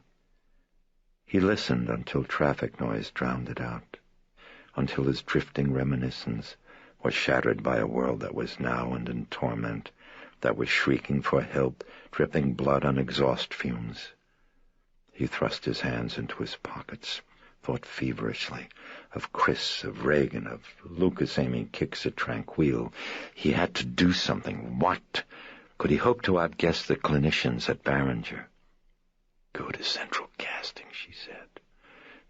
Yes, he knew that was the answer. The hope. He remembered the case of Achille. Possessed, like Reagan, he had called himself a devil. Like Reagan, his disorder had been rooted in guilt, remorse over marital infidelity. The psychologist Janet had effected a cure by hypnotically suggesting the presence of the wife, who appeared to Achilles' hallucinated eyes and solemnly forgave him. Karis nodded. Suggestion could work for Reagan, but not through hypnosis, no. They tried that at Barringer. The counteracting suggestion for Reagan, he believed, was the ritual of exorcism. She knew what it was, knew its effect. Her reaction to the holy water, she got that from the book, he thought. And in the book there were descriptions of successful exorcisms. It could work, he thought. Yeah, it could work. But how to get permission from the Chancery office? How to build up the case without mention of Dennings? Karis couldn't lie to the bishop, and he wouldn't falsify the facts. But you can let the facts speak for themselves. What facts, he thought. He ran a hand across his brow. He knew he needed sleep, but he couldn't sleep. He felt his temples pound and headache. Hello, Daddy? What facts? The tapes at the Institute. What would Frank find? Was there anything he could find? No. But who knew? Reagan hadn't known holy water from tap water, sure. But if supposedly she's able to read my mind, why is it she didn't know the difference between them? Karras put a hand to his forehead. The headache, confusion. Jesus, Karras, wake up. Someone's dying. Wake up! Back in his room, he called the Institute. No Frank. He put down the telephone. Holy water, tap water, something. He opened up the ritual to instructions to Exorcist and read, Evil spirits, deceptive answers, so it might appear that the afflicted one is in no way possessed. Karras pondered. Was that it? What the hell are you talking about, he thought. What evil spirit? He slammed shut the book and saw the medical records. He reread them, scanning quickly for anything that might help with the bishop. Hold it, he thought. No history of hysteria. That's something. But it was weak. Something else, some discrepancy was needed. What was it? He dredged desperately through memories of his studies. And then he recalled it. It wasn't much. It was something. He picked up the phone and called Chris. She sounded groggy. Hi, Father. Was sleeping, I'm sorry. It's okay. Chris, where's this Dr. Karras ran a finger down the records. Dr. Klein? Yeah, he's in Roslyn. Oh, in the medical building there? Yeah. Please call him and tell him Dr. Karras will be by, and that I'd like to take a look at Reagan's EEG. Tell him Dr. Karras, Chris. Have you got that? Yeah, I got it. I'll talk to you later. When he'd hung up the phone, Karras snapped off his collar and got out of his clerical robe and black trousers, changing quickly into khaki pants and a sweatshirt. Over these he wore his priest's black raincoat, buttoning up to the collar. He looked in a mirror and frowned. Priests and policemen, he thought, as he quickly unbuttoned the raincoat. Their clothing had identifying smells one couldn't hide. Karras slipped off his shoes and got into the only pair he owned that were not black, his scuffed white tennis shoes. In Chris's car he drove quickly toward Roslyn. As he waited on M Street for the light to cross the bridge, he glanced right through the window and saw something disturbing. Carl getting out of a black sedan on 35th Street in front of the Dixie liquor store. The driver of the car was Lieutenant Kinderman. The light changed. Karras gunned the car and shot forward and turned onto the bridge, then looked back through the mirror. Had they seen him? He didn't think so. What were they doing together? Pure chance? Had it something to do with Reagan? With Reagan? Forget it. One thing at a time. He parked at the medical building and went upstairs to Dr. Klein's suite of offices. The doctor was busy, but a nurse handed Karras the EEG, and very soon he was standing in a cubicle studying it, the long, narrow band of paper slipping slowly through his fingers. Klein hurried in, his glance brushing in puzzlement over Karras's dress. Dr. Karras? Yes, how do you do? They shook hands. Well, I'm Klein. How's the girl? She's progressing. Glad to hear it. Karras looked back at the graph, and Klein scanned it with him, tracing his finger over patterns of waves. There you see, it's very regular. No fluctuations whatsoever. Yes, I see. Karras frowned. It's very curious. Curious? Well, presuming that we're dealing with hysteria. Don't get it, said Klein. I suppose it isn't very well known, murmured Karras, pulling paper through his hands in a steady flow. But a Belgian, Iteka, that was his name, discovered that hysterics seemed to cause some rather odd fluctuations in the graph, a very minuscule but always identical pattern. I've been looking for it here. I don't find it. Klein grunted noncommittally. How about that? Karras glanced at him. "She was certainly disordered when you ran this graph. Is that right?" "Yes, she was. Yes, I'd say so. She was."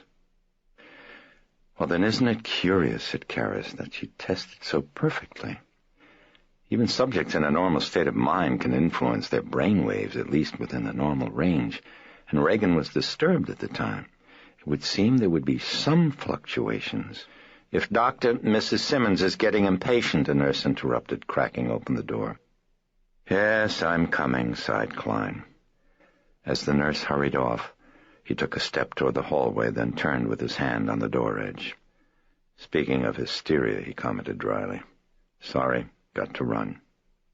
Klein closed the door behind him. Karras heard his footsteps heading down the hall, heard the opening of a door, heard him saying, "Well, now, how are we feeling today?" Closing of the door, Karras went back to his study of the graph, finished, then folded it up and banded it. He returned it to the nurse in reception. Something, he thought. It was something he could use with the bishop as an argument that Reagan was not a hysteric, and therefore conceivably was possessed. And yet the EEG had posed still another mystery. Why no fluctuations? Why none at all? Karras drove back toward Chris's house, but at a stop sign at the corner of Prospect and 35th he froze behind the wheel. Parked between Karras and the Jesuit residence hall was Kinderman. He was sitting alone behind the wheel with his elbow out the window, looking straight ahead. Karras took a right before Kinderman could see him in Chris's Jaguar. Quickly he found a space, parked, and locked the car. Then he walked around the corner as if heading for the residence hall. Is he watching the house? He worried. The specter of Dennings rose up again to haunt him. Was it possible that Kinderman thought Reagan had... Easy, slow down, take it easy. Karras walked up beside the car and leaned his head through the window on the passenger side. "Hello, Lieutenant." The detective turned quickly and looked surprised. And then he beamed. "Father Karras." Off-key, thought Karras. He noticed that his hands were feeling dampish and cold. Play it light. Don't let him know that you're worried. Play it light. "Don't you know you'll get a ticket, Lieutenant? Weekdays, no parking between 4 and 6. Never mind that," wheezed Kinderman. "I'm talking to a priest. Every cop in this neighborhood is Catholic or passing." "How've you been?" "Speaking plainly, Father Karras." "Yourself?" "Can't complain." "Did you ever solve that case?" "Which case?" "The director." "Ah, that one." Kinderman made a gesture of dismissal. Don't ask." "Listen, what are you doing tonight? Are you busy?" "I've got passes for the Crest. It's Othello." "Who's starring?" "Molly Picon Desdemona and Othello Leo Fuchs. You happy? This is freebies, Father Moll in particular. This is William F. Shakespeare. Doesn't matter who's starring, who's not. Now you coming?" "I'm afraid I'll have to pass. I'm pretty snowed under." I can see. You look terrible, you'll pardon my noticing. You're keeping late hours, Father?" "I always look terrible, Lieutenant." "Only now more than usual. Come on, get away for one night. We'll enjoy." Karras decided to test, to touch a nerve. "We'll enjoy." Karras decided to test, to touch a nerve. "Are you sure that's what's playing?" he asked. His eyes were probing steadily into Kinderman's. "I could have sworn there was a Chris McNeil film at the Crest." The detective missed a beat, and then said quickly, No, I'm certain. Othello. No, it's Othello." "What brings you to the neighborhood, incidentally?" "You. I came only to invite you to the film." "Yes, it's easier to drive than to pick up a phone," said Karras. The detective's eyebrows lifted in unconvincing innocence. "Your telephone was busy," he whispered hoarsely, poising an upraised palm in midair. The Jesuit stared at him expressionless. "What's wrong?" asked Kinderman after a moment. Gravely, Karras reached a hand inside the car and lifted Kinderman's eyelid. He examined the eye. "I don't know. You look terrible. You could be coming down with a case of mythomania, Lieutenant." "I don't know what that means," answered Kinderman as Karras withdrew his hand. "Is it serious?" "Not fatal." "What is it? The suspense is now driving me crazy." "Look it up," said Karras. "Listen, don't be so snotty. Should render unto Caesar just a little now and then. I'm the law. I could have you deported, you know that?" "What for?" "A psychiatrist shouldn't piss people off. Plus also the Goyim, plainly speaking, would love it. You're a nuisance to them altogether anyway, Father." "No, frankly, really, you embarrass them. They'd love to get rid of you. Who needs it? A priest who wears sweaters and steekers." Smiling faintly, Karras nodded. "Gotta go. Take care." He tapped a hand on the window frame twice in farewell, and then turned and walked slowly toward the entry of the residence. "See an analyst," the detective called after him hoarsely. Then his warm look gave way to worry. Kinderman glanced through his windshield up at the house, then started the engine and drove up the street.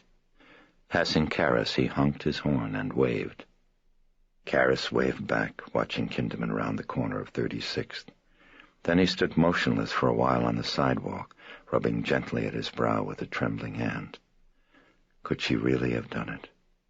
Could Regan have murdered Burke Denning so horribly? With feverish eyes, he looked up at Regan's window. What in God's name is in that house? And how much longer before Kinderman demanded to see Regan, had a chance to see the Dennings' personality, to hear it, how much longer before Regan would be institutionalized? Or die? He had to build the case for the Chancery. He walked quickly across the street at an angle to Chris's house, rang the doorbell. Willie let him in. "Oh, Mrs. taking a little nap now," she said. Karras nodded. "Good. It's very good." He walked by Willie and upstairs to Regan's bedroom. He was seeking a knowledge he must clutch by the heart. He entered and saw Carl in a chair by the window, his arms folded, watching Regan. He was silent and present as a dense, dark wood. Karras walked up beside the bed and looked down. The whites of the eyes like milky fog, the murmurings, spells from some other world. Karras glanced at Carl. Then slowly he leaned over and began to unfasten one of Regan's restraining straps. "Father, no!" Carl rushed to the bedside and vigorously yanked back the priest's arm. "Very bad, Father. Strong. It is strong. Leave on the straps." In the eyes there was a fear that Karras recognized as genuine. Now he knew that Regan's strength was not a theory. It was a fact. She could have done it. Could have twisted Denning's neck around. My God, Karras. Hurry. Find some evidence. Think. Hurry. Ich möchte Sie etwas fragen, Engström.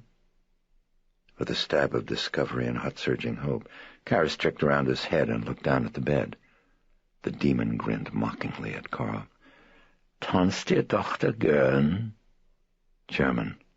It had asked if Carl's daughter liked to dance. His heart pounding, Karras turned and saw that the servant's cheeks had flushed crimson, that he trembled and that his eyes glared with fury. "Carl, you'd better step outside," Karras advised him. The Swiss shook his head, his hands squeezed into white-knuckled fists. "No, I stay." "You will go, please," the Jesuit said firmly. His gaze held Carl's implacably. After a moment of dogged resistance, Carl gave way and hurried from the room.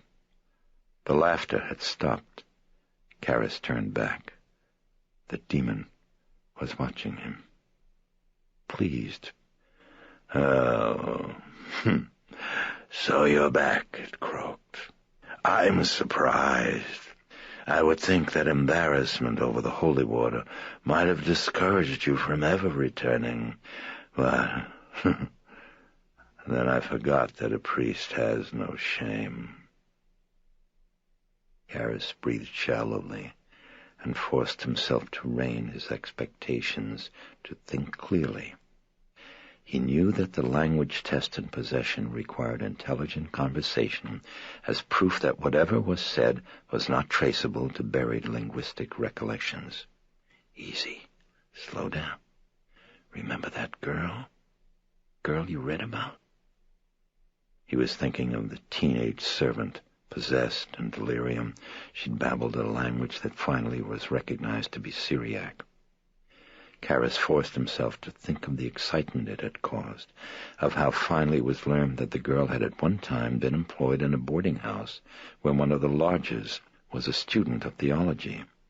On the eve of examinations, he would pace in his room and walk up and down stairs while reciting his Syriac lessons aloud, and the girl had overheard them.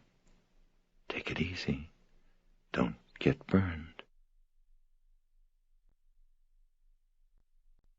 Sprachen Sie Deutsch? Asked Karras wearily. Ah, more games? Sprachen Sie Deutsch? Karras repeated, his pulse still throbbing with that distant hope. Natürlich, the demon leered at him. Mirabile dictu, wouldn't you agree? The Jesuit's heart leaped up. Not only German, but Latin, and in context. Quod nomen mihi est? Karras asked quickly. What is my name? Karras. And now the priest rushed on with excitement. Ubi sum? Where am I? In cubiculo. In a room. Et ubi est cubiculum? And where is the room? In domo. In a house. Ubi est Burke Dennings? Where is Burke Dennings? Mortuus. He is dead. Quomodo mortuus est? How did he die? Inventus est capite reverso. He was found with his head turned around. Quis occidit eam? Who killed him? Regan. Quomodo ea occidit illum? Dic mihi exacte. How did she kill him? Tell me in detail. Ah, well, that's sufficient excitement for the moment, the demon said, grinning. Sufficient altogether. Though, of course, it will occur to you, Karras, I suppose, that while you were asking your questions in Latin, you were mentally formulating answers in Latin. All unconscious, of course. Yes, whatever would we do without unconsciousness? You see what I'm driving at, Karras. I cannot speak Latin at all. I read your mind. I merely plucked the responses from your head. Karras felt an instant dismay as his certainty crumbled, felt tantalized and frustrated by the nagging doubt now planted in his brain. The demon chuckled. Yes, I knew that would occur to you, Karras, it croaked at him. That's why I'm fond of you. That's why I cherish all reasonable men. Its head tilted back in a spate of laughter. The Jesuit's mind raced rapidly, desperately, formulating questions to which there was no single answer, but rather many. But maybe I'd think of them all, he realized. Okay. Then ask a question that you don't know the answer to, he thought. He could check the answer later to see if it was correct. He waited for the laughter to ebb before he spoke. Quam profundus et imus oceanus Indicus? What is the depth of the Indian Ocean at its deepest point? The demon's eyes glittered. La plume de ma tante, it rasped. Responde latine. Bonjour, bonne nuit. Quam... Karras broke off as the eyes rolled upward into their sockets, and the gibberish entity appeared. Impatient and frustrated, Karras demanded, Let me speak to the demon again. No answer, only the breathing from another shore. Qui est tu? He snapped hoarsely, his voice fraying. Still the breathing. Let me speak to Burke Dennings. A hiccup, breathing, a hiccup, breathing. Let me speak to Burke Dennings. The hiccuping, regular and wrenching, continued. Karras shook his head. Then he walked to a chair and sat on its edge, hunched over, tense, tormented, and waiting. Time passed. Karras drowsed, then jerked his head up. Stay awake. With blinking, heavy lids, he looked over at Regan. No hiccuping now. Silent. Sleeping. He walked over to the bed and looked down. Eyes closed, heavy breathing. He reached down and felt her pulse, then stooped and carefully examined her lips. They were parched. He straightened up and waited. Then at last he left the room. Karras went down to the kitchen in search of Sharon and found her at the table eating soup and a sandwich. "Can I fix you something to eat, Father Karras?" she asked him. "You must be hungry." "Thanks, no, I'm not," he answered. Sitting down, he reached over and picked up a pencil and pad by Sharon's typewriter. "She's been hiccuping," he told her. "Have you had any compazine prescribed?" "Yeah, we've been prescribed. Yeah, we've got some." He was writing on the pad. "Then tonight give her half of a 25-milligram suppository, okay? She's beginning to dehydrate," he continued, "so I'm switching her to intravenous feedings. First thing in the morning, call a medical supply house and have them deliver these right away." He slid the pad across the table to Sharon. "In the meantime, she's sleeping, so you could start her on a sustagen feeding." "Okay," Sharon nodded. "I will." Spooning soup, she turned the pad around and looked at the list. Karras watched her. Then he frowned in concentration. "You're her tutor?" "Yeah, that's right." "Have you taught her any Latin?" Sharon was puzzled. "No, I haven't." "Any German?" "No, only French." "What level? La plume de ma tante?" "Yeah, pretty much. But no German or Latin? No." "But the Engstroms, don't they sometimes speak German?" "Oh, yeah, sure." "Around Regan?" Sharon shrugged. "I suppose." She stood up and took her plates to the sink. "As a matter of fact, I'm pretty sure." "Have you ever studied Latin?" Karras asked her. "No, I haven't." "But you'd recognize the general sound." "Oh, well, sure." Sharon rinsed the soup bowl and put it in the rack. "Has she ever spoken Latin in your presence?" Karras asked her. "Regan?" "Yes, since her illness." "No, never." "Any language at all?" probed Karras. Sharon turned off the faucet, thoughtful. "Well, I might have imagined it, I guess, but what?" "Well, I think—" She frowned. "Well, I could have sworn I heard her talking in Russian." Karras stared at her. "Do you speak it?" he asked her, throat dry. She shrugged. "Oh, well, so-so." She began to fold the dishcloth. "I just studied it in college, that's all." Karras sagged. She did pick the Latin from my brain, he thought. Staring bleakly, he lowered his brow to his hand, into doubt, into torments of knowledge and reason. Telepathy more common in states of great tension, speaking always in a language known to someone in the room, thinks the same things I'm thinking. Bonjour, la plume de ma tante, bon nuit, with thoughts such as these. He slowly watched blood turning back into wine. What to do? Get some sleep, then come back and try again. Try again. Try again. He stood up and looked blearily at Sharon. She was leaning with her back against the sink, arms folded, watching him thoughtfully. "I'm going over to the residence," he told her. "As soon as Regan's awake, I'd like a call." "Yeah, sure, I'll call you." "And the compazine," he reminded her. "You won't forget it." She shook her head. "No, I'll take care of it right away," she said. Karras nodded. With hands in hip pockets, he looked down, trying to think of what he might have forgotten to tell Sharon. Always something to be done, always something overlooked when even everything was done. "Father, what's going on?" he heard her ask gravely. "What is it? What's really going on with Rags?" He lifted up eyes that were haunted and seared.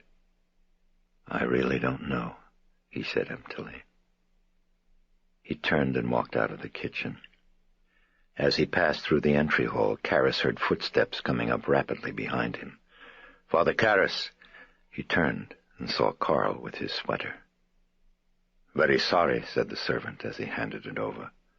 I was thinking to finish much before, but I forget. The vomit stains were gone, and it had a sweet smell. That was thoughtful of you, Carl, the priest said gently. Thank you. Thank you, Father Karras.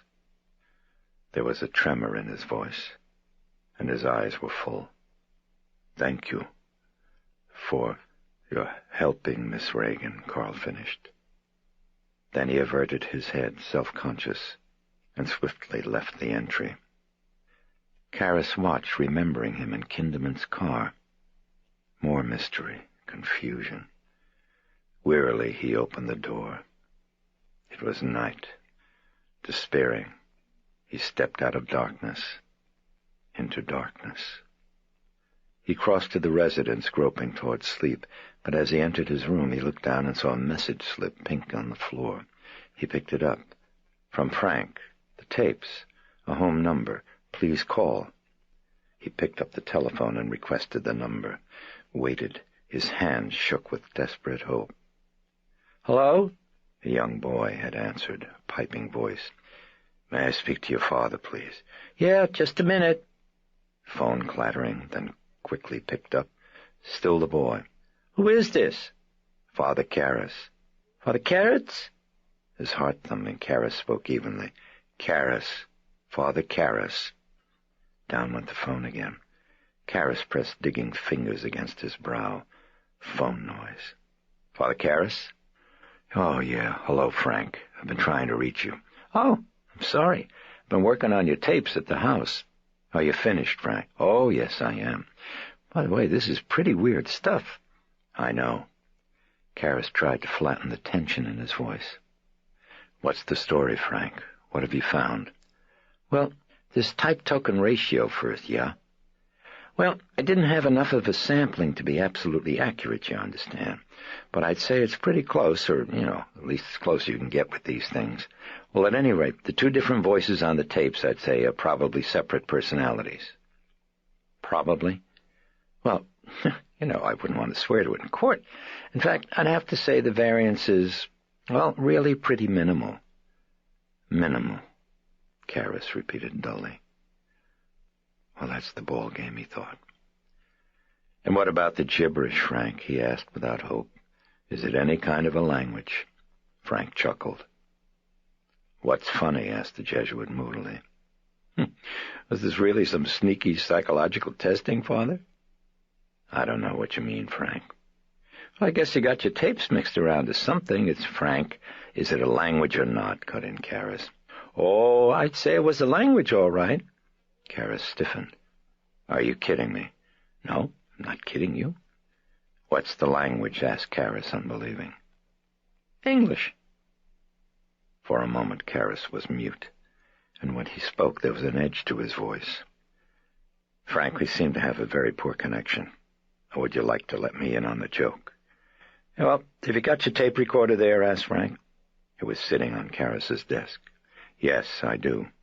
Has it got a reverse play position? Why? Father, has it got one? Just a second. Irritable, Karras set down the phone and took the top off the tape recorder to check it. Yeah, it's got one, Frank. What's this all about? Well, put your tape up on the machine and play it backward. What? You've got gremlins. Hey, look, play it and I'll talk to you tomorrow. Good night, Father. Good night, Frank. Have fun. Karras hung up. He looked baffled. He hunted up the gibberish tape and threaded it onto the recorder. First he ran it forward, listening. Shook his head. No mistake. It was gibberish. He let it run through to the end and then played it in reverse. He heard his voice speaking backward, and then Reagan, or someone, in English. Marin, Karras, be us, let us. English, senseless, But English, how on earth could she do that, he marveled. He listened to it all, then rewound and played the tape through again, and then realized that the order of speech was inverted. He stopped the tape and rewound it. With a pencil and paper, he sat down at the desk and began to play the tape from the beginning while transcribing the words, working laboriously and long with almost constant stops and starts of the tape recorder. When finally it was done, he made another transcription on a second sheet of paper, reversing the order of the words. Then he leaned back and read it. Danger. Not yet. Something indecipherable. Will die. Little time. Now the indecipherable. Let her die. No, sweet. It is sweet in the body. I feel. There is undecipherable. Better than the void. I fear the priest. Give us time. Fear the priest. He is something indecipherable. No, not this one. The other. The one indecipherable. He is ill. How the blood, feel the blood. How it, a word like, sings. Here Karis asked, "Who are you?" with the answer, "I am no one. I am no one." Then Karis, "Is that your name?" And then, "I have no name. I am no one. Many. Let us be. Let us warm in the body. Do not drive us from the body into void. Leave us. Leave us. Let us be. Karis. Marin. Marin." Again and again he read it over, haunted by its tone, by the feeling that more than one person was speaking, until finally repetition itself dulled the words into commonness. He set down the tablet on which he transcribed them and rubbed at his face, at his eyes, at his thoughts. Not an unknown language, and writing backward with facility was hardly paranormal, or even unusual. But speaking backward, adjusting and altering the phonetics so that playing them backward would make them intelligible, wasn't such performance beyond the reach of even a hyperstimulated intellect? The accelerated unconscious referred to by Jung? No, something else. He remembered. He went to his shelves for a book. Jung's Psychology and Pathology of So-Called Occult Phenomena. Something similar here, he thought. What? He found it. An account of an experiment with automatic writing, in which the unconscious of the subject seemed able to answer his questions and anagrams. Anagrams! He propped the book open on the desk, leaned over, and read an account of a portion of the experiment. From the third day. Question: what is man? Answer: Tefi Hassel Esplelius. Question: is that an anagram? Answer: yes. How many words does it contain? 5. What is the first word? Si. What is the second word? E. Si? Shall I interpret it myself? Answer: try to. The subject found this solution. The life is less able.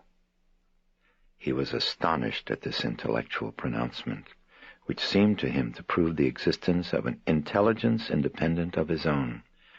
He therefore went on to ask, "Who are you?" Answer: Clelia. Are you a woman? Yes. Have you lived on earth? No. Will you come to life? Yes. When? In 6 years. Why are you conversing with me? Of Clelia el. The subject interpreted this answer as an anagram for I, Clelia, feel. From the 4th day. Question: am I the one who answers the questions? Answer: yes. Is Clelia there? No.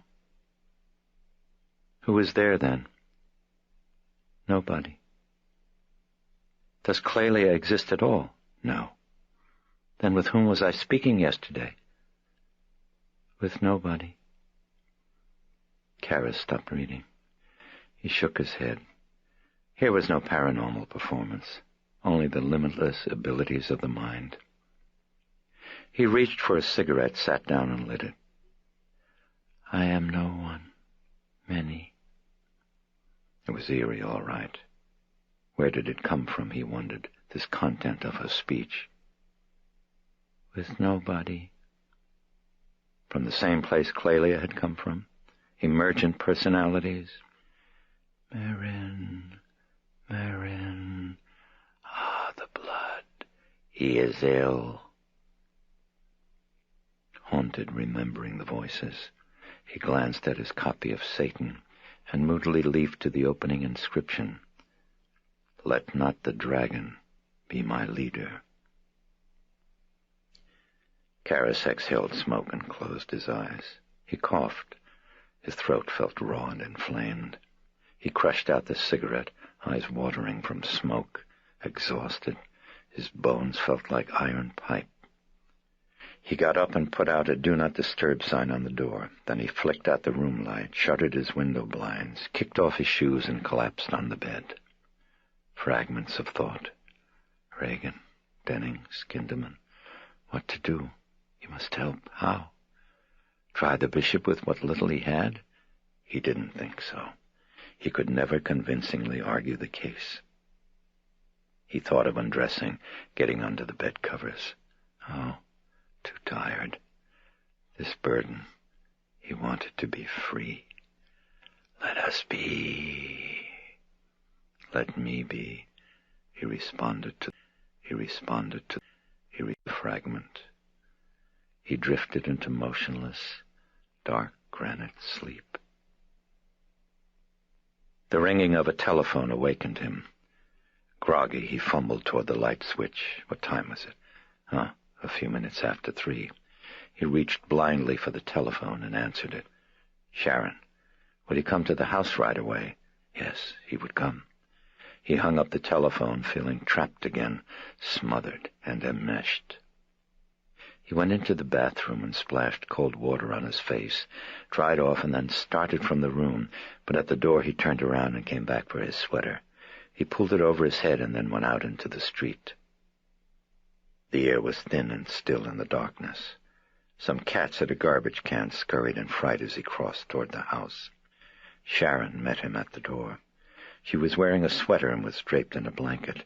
She looked frightened, bewildered. Sorry, Father, she whispered as he entered the house. But I thought you ought to see this. See what? You'll see.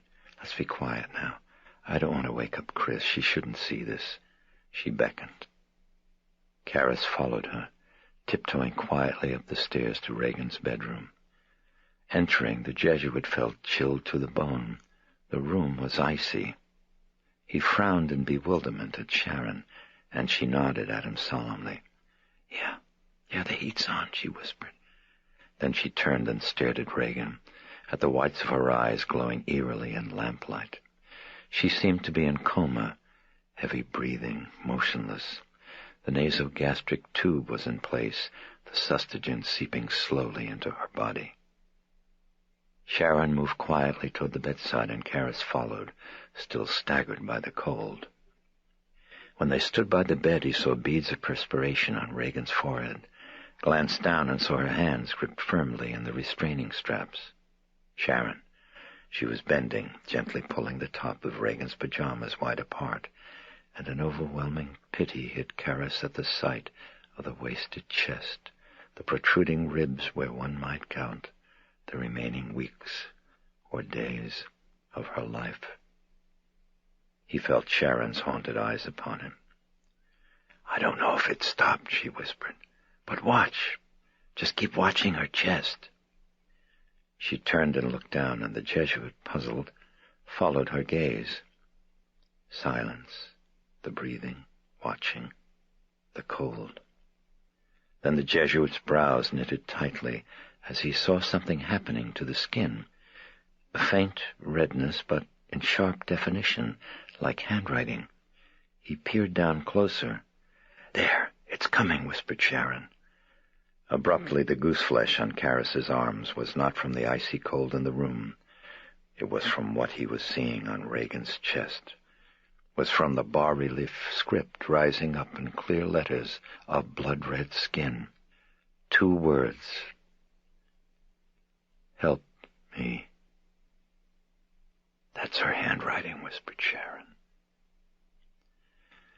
At 9 that morning, Damien Karis came to the president of Georgetown University and asked for permission to seek an exorcism. He received it and immediately afterward went to the bishop of the diocese, who listened with grave attention to all that Karis had to say.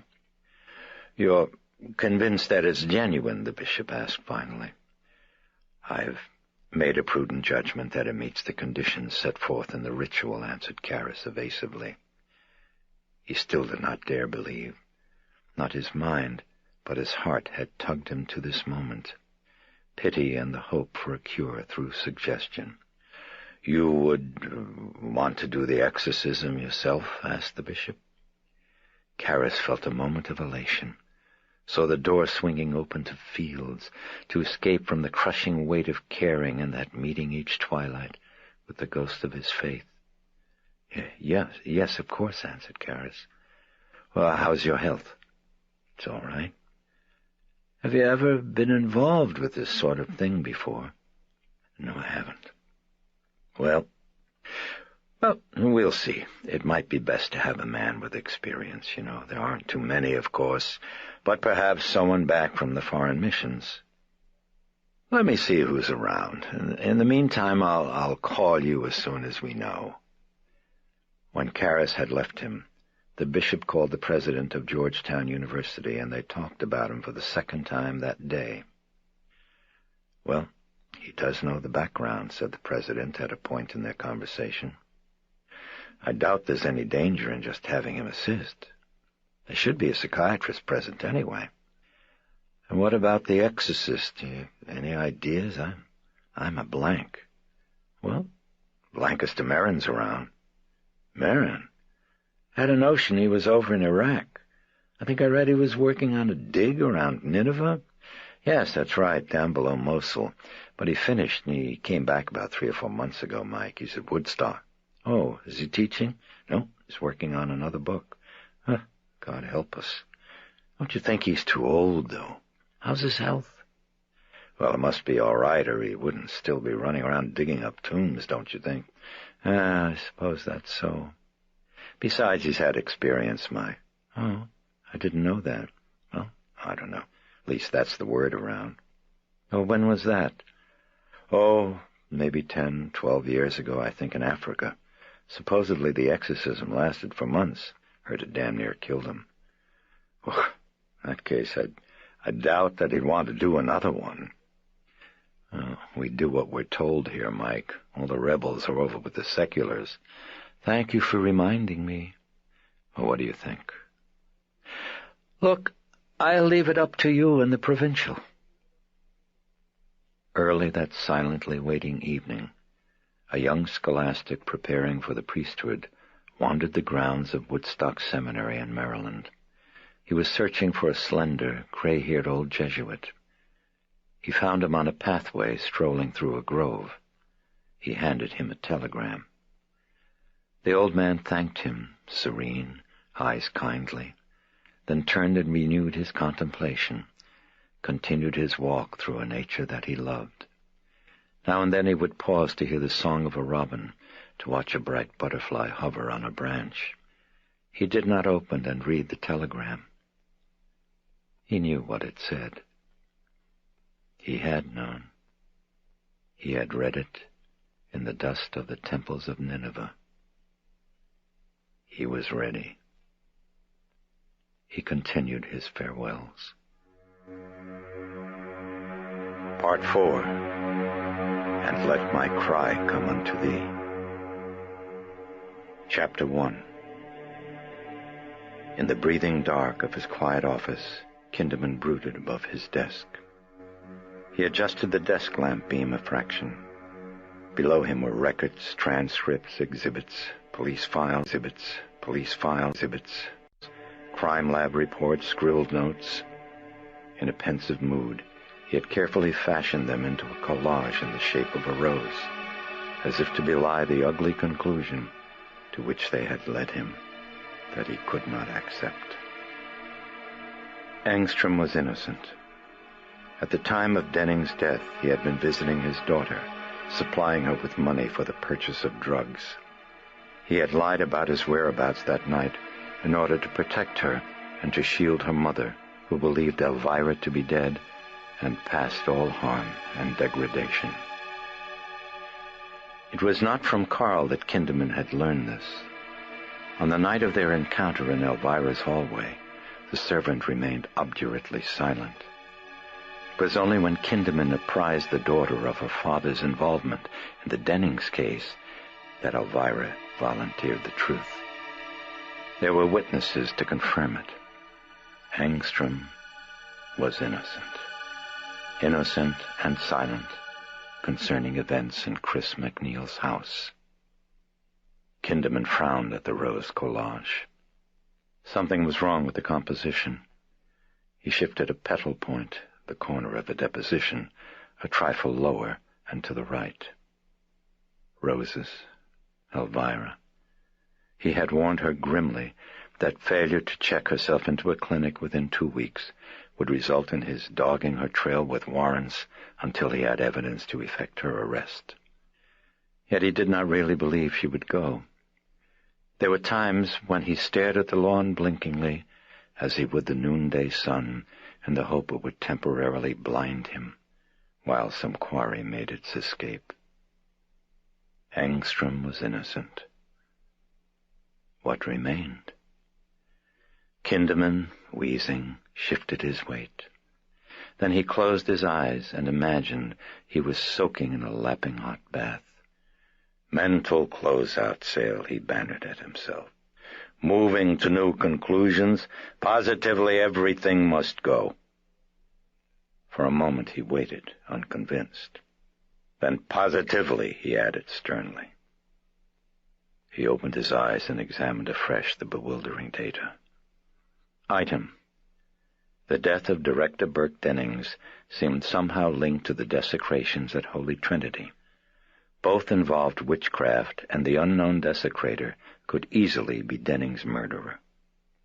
Item: an expert on witchcraft, a Jesuit priest, had been seen making visits to the home of the MacNeils.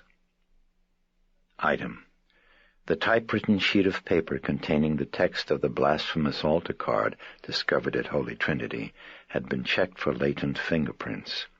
Impressions had been found on both sides.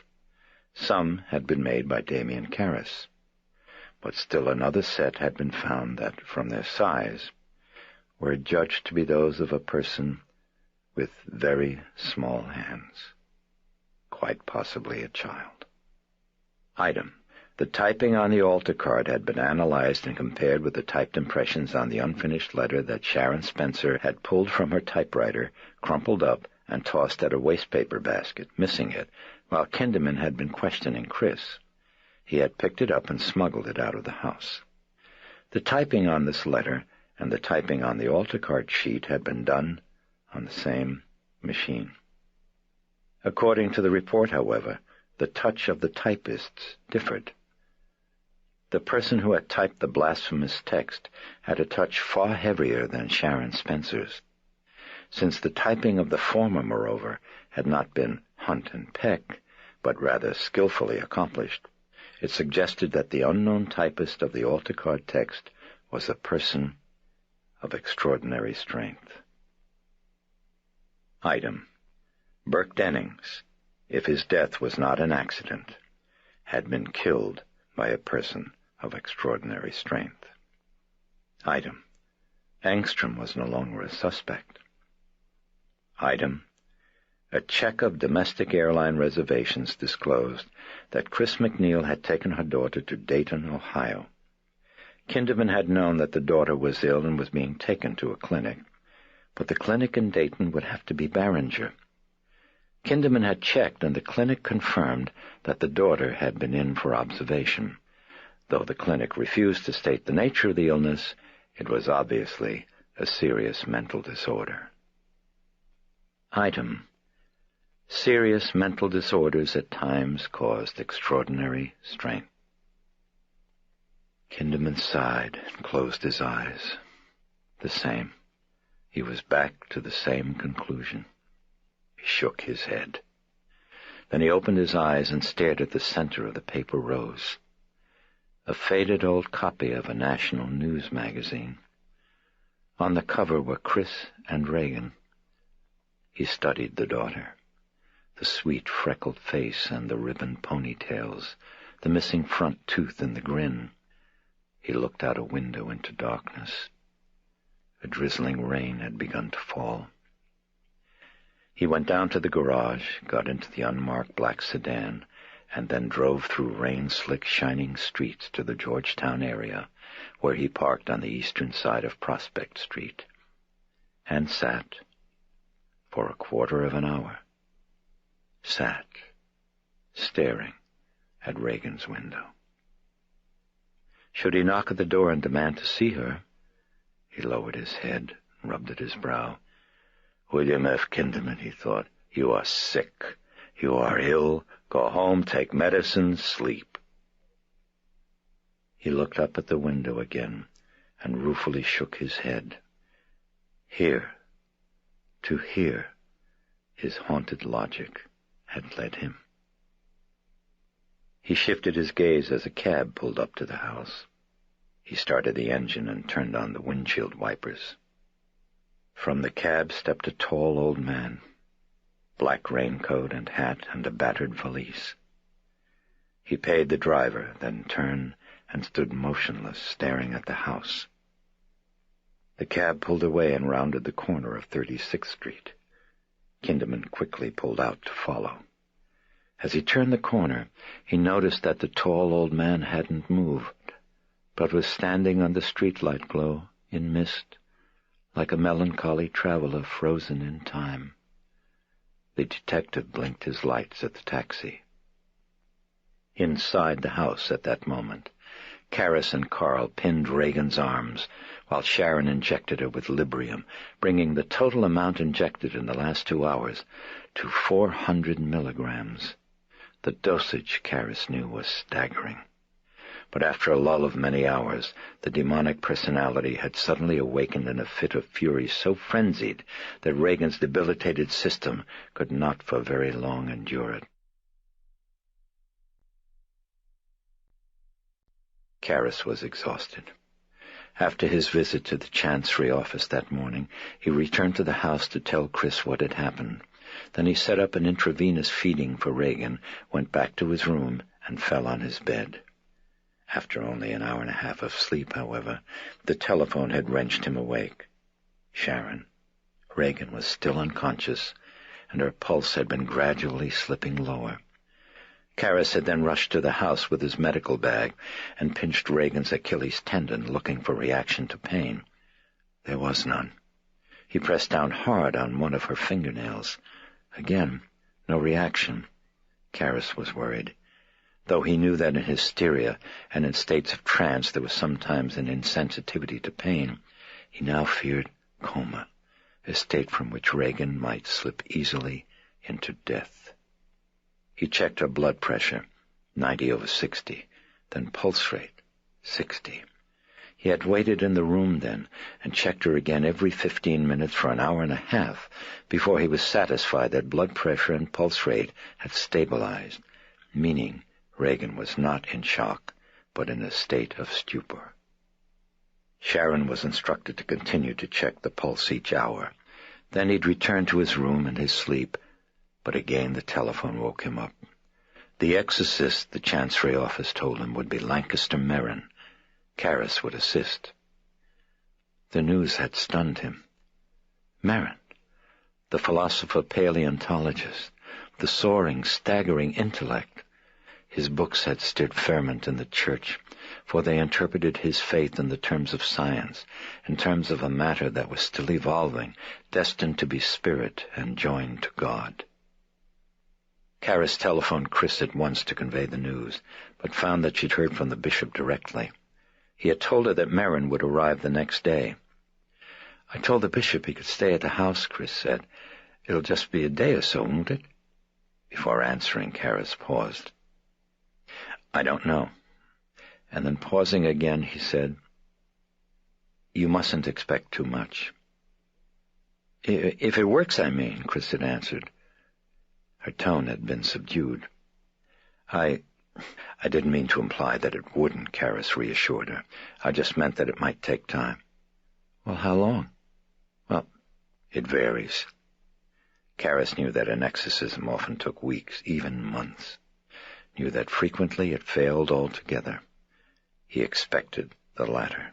Expected that the burden, barring cure through suggestion, would fall once again, and at the last, upon him.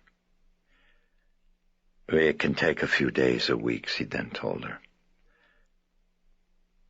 "How long has she got, Father Karras?" When he hung up the phone, he'd felt heavy, tormented. Stretched out on the bed, he thought of Merrin. Merrin! An excitement and a hope seeped through him, but a sinking disquiet followed. He himself had been the natural choice for exorcist. Yet the bishop had passed him over. Why? Because Merrin had done this before? As he closed his eyes, he recalled that exorcists were selected on the basis of piety and high moral qualities, that a passage in the Gospel of Matthew related that Christ, when asked by his disciples the cause of their failure in an effort at exorcism, had answered them, "Because of your little faith." The provincial had known about his problem, so had the president, Karras reflected. Had either of them told the bishop? He had turned on his bed then, damply despondent. He felt somehow unworthy, incompetent, rejected. It stung. Unreasonably, it stung. Then, finally, sleep came pouring into emptiness, filling in the niches and cracks in his heart. But again the ring of the phone woke him. Chris, calling to inform him of Reagan's new frenzy. Back at the house, he checked Reagan's pulse. It was strong. He gave Librium, then again, and again. Finally, he made his way to the kitchen, briefly joining Chris at the table for coffee. She was reading a book, one of Merrin's that she'd ordered delivered to the house. Way over my head, she told him softly. Yet she looked touched and deeply moved. Oh, but there's some of it so beautiful, so great. She flipped back pages to a passage she had marked and handed the book across the table to Karras, and he read. We have familiar experience of the order, the constancy, the perpetual renovation of the material world which surrounds us. Frail and transitory as is every part of it, restless and migratory as are its elements, still it abides. It is bound together by a law of permanence, and though it is ever dying, it is ever coming to life again. Dissolution does but give birth to fresh modes of organization, and one death is the parent of 1,000 lives. Each hour as it comes is but a testimony how fleeting, yet how secure, how certain is the great whole. It is like an image on the waters, which is ever the same, though the waters ever flow. The sun sinks to rise again.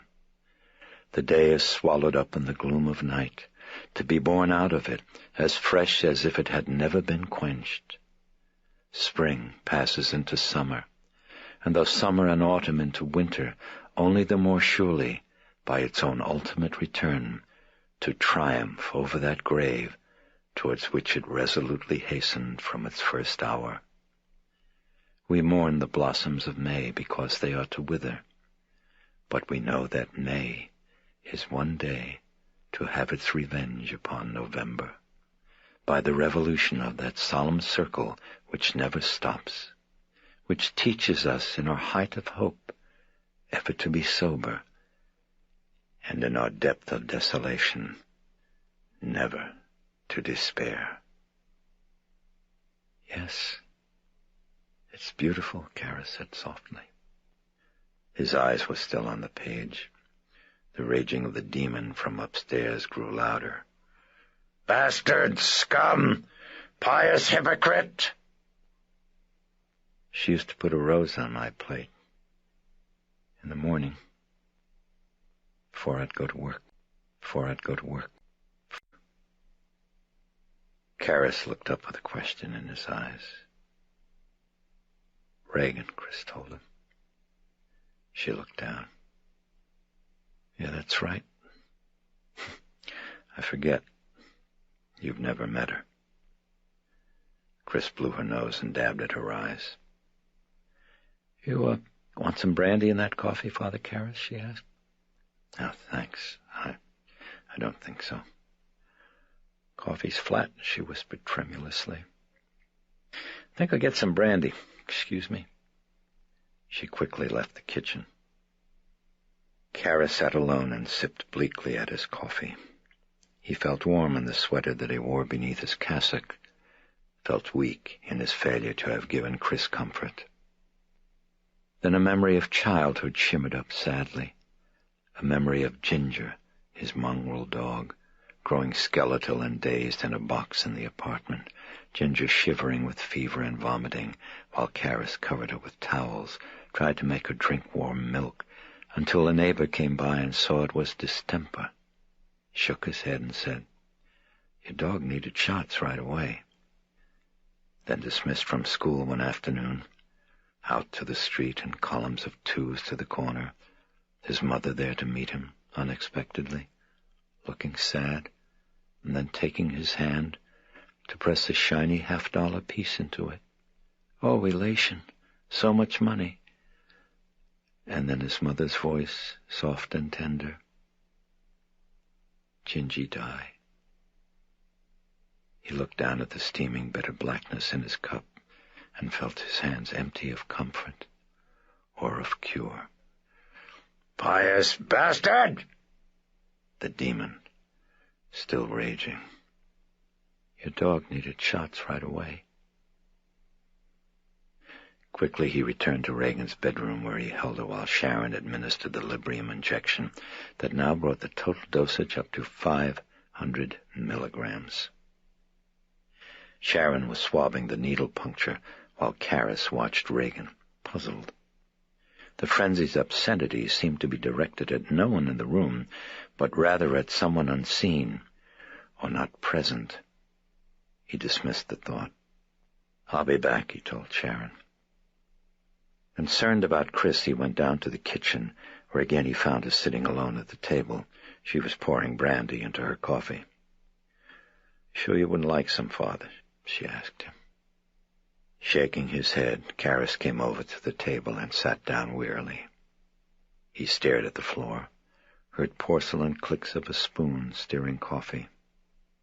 Have you talked to her father?" he asked. Yeah, he called." A pause. "He wanted to talk to Rags." "What did you tell him?" "I told him she was out at a party." Silence. Karras heard no more clicks. He looked up and saw her staring at the ceiling. And then he noticed it too. The shouts above had finally ceased. "I guess the Librium took hold," he said gratefully. Chiming of the doorbell. He glanced toward the sound, then at Chris, who met his look of surmise with a questioning, apprehensive lifting of an eyebrow. Oh, God, Kinderman?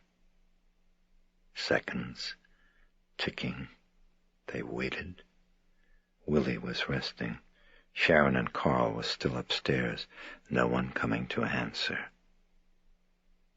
Tense, Chris got up abruptly from the table and went to the living room. Kneeling on a sofa, she parted a curtain and peered furtively through the window at her caller. Oh, thank God, not Kinderman. She was looking and stared at a tall old man in a threadbare raincoat, his head bowed patiently in the rain. He carried a worn, old-fashioned valise. For an instant, a buckle gleamed in street lamp glow as the bag shifted slightly in his grip. The doorbell chimed again. Who was that? Puzzled, Chris got down off the sofa and walked to the entry hall. She opened the door only slightly, squinting out into darkness as a fine mist of rain brushed her eyes. The man's hat brim obscured his face. "Yes, hello, can I help you?" "Mrs. McNeil?" came a voice from the shadows. It was gentle and refined, yet as full as a harvest. As the man reached for his hat, Chris was nodding her head, and then suddenly she was looking into eyes that overwhelmed her, that shone with intelligence and kindly understanding, with serenity that poured from them into her being, like the waters of a warm and healing river, whose source was both in him, yet somehow beyond him, whose flow was contained, and yet headlong and endless. "Mrs. McNeil, I'm Father Merrin." For a moment Chris looked blank as she stared at the lean and ascetic face, at the sculptured cheekbones polished like soapstone. Then quickly she flung wide the door. "Oh, my gosh! Oh, please come in. Come in! Honestly, I don't know where my—" He entered and she closed the door. "I mean, I didn't expect you until tomorrow." "Yes, I know," she heard him saying. As she turned around to face him, she saw him standing with his head angled sideways, glancing upward, as if he were listening. No, more like feeling, she thought, for some presence out of sight, some distant vibration that was known and familiar. Puzzled, she watched him. His skin seemed weathered by alien winds, by a sun that shone elsewhere, somewhere remote from her time and her place. What's he doing, she wondered. "Can I take that bag for your father? It must weigh a ton by now."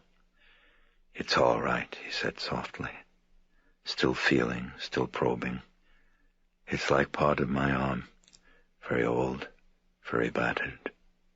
He looked down with a warm, tired smile in his eyes. "I'm accustomed to the weight." "Is Father Karras here?" he asked. "Yes, he is. He's in the kitchen. Have you had any dinner, incidentally, Father?" Merrin flicked his glance upward at the sound of a door being opened. "Yes, I had some on the train." "Are you sure you wouldn't like something else?" A moment, then the sound of the door being closed. Merrin glanced down. "No, thank you. Thank you.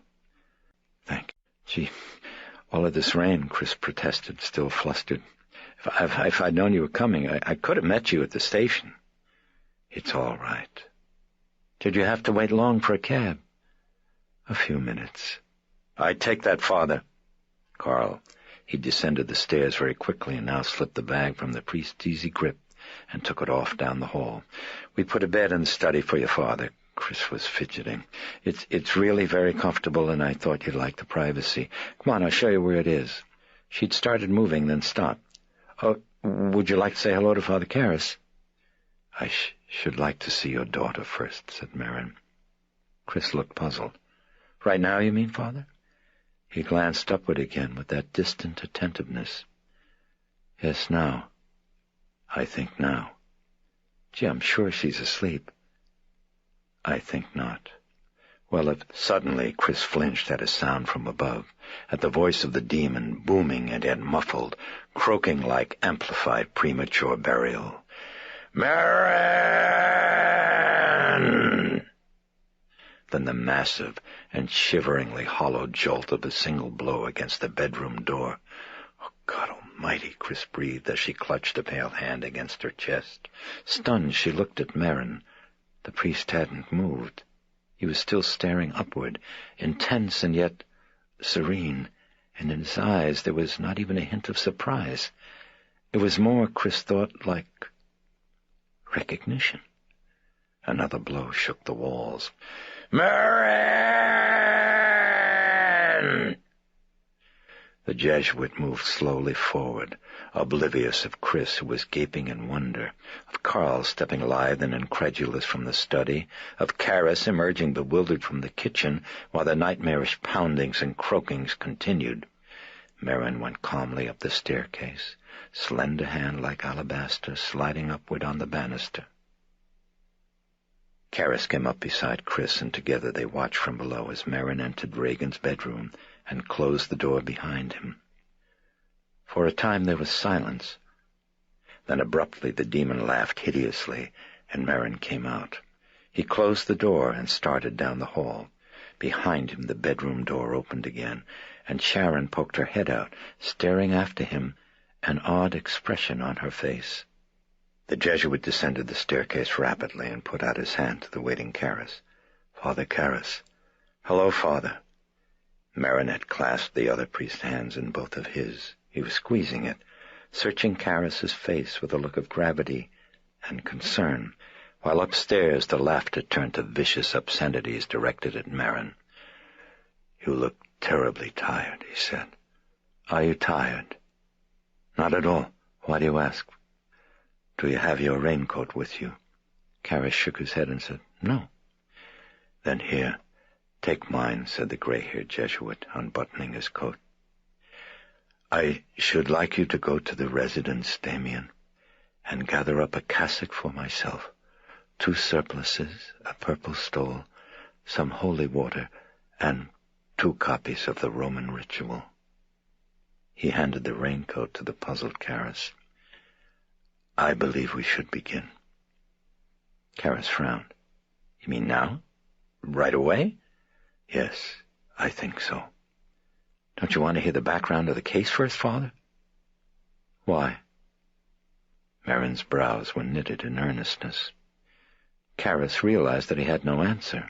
He averted his gaze from those disconcerting eyes. "Right," he said. He was slipping on the raincoat and turning away. "I'll go and get the things." Carl made a dash across the room, got ahead of Karras, and pulled the front door open for him. They exchanged brief glances, and then Karras stepped out into the rainy night. Merrin glanced back to Chris. "You don't mind if we begin right away?" he asked softly. She'd been watching him, glowing with relief at the feeling of decision and direction and command rushing in like a shout in sunlit day.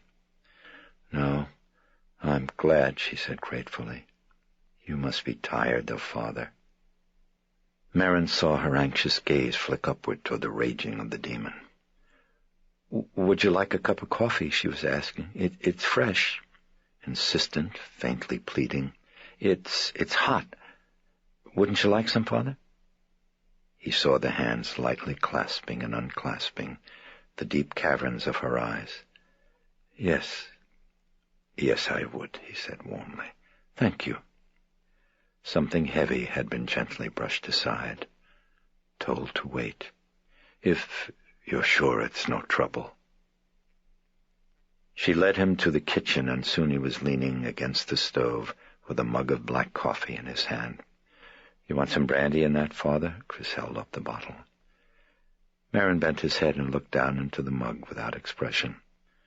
"Well, the doctors say I shouldn't," he said. And then he held out the mug. "But thank God my will is weak." Chris paused for a moment, unsure, then saw the smile in his eyes as he lifted his head. She poured. "What a lovely name you have," he told her. "Chris McNeil. It's not a stage name." Chris trickled brandy into her coffee and shook her head. "No, I'm really not Esmeralda Glutz, Father." "Thank God for that," murmured Merrin. Chris smiled and sat down.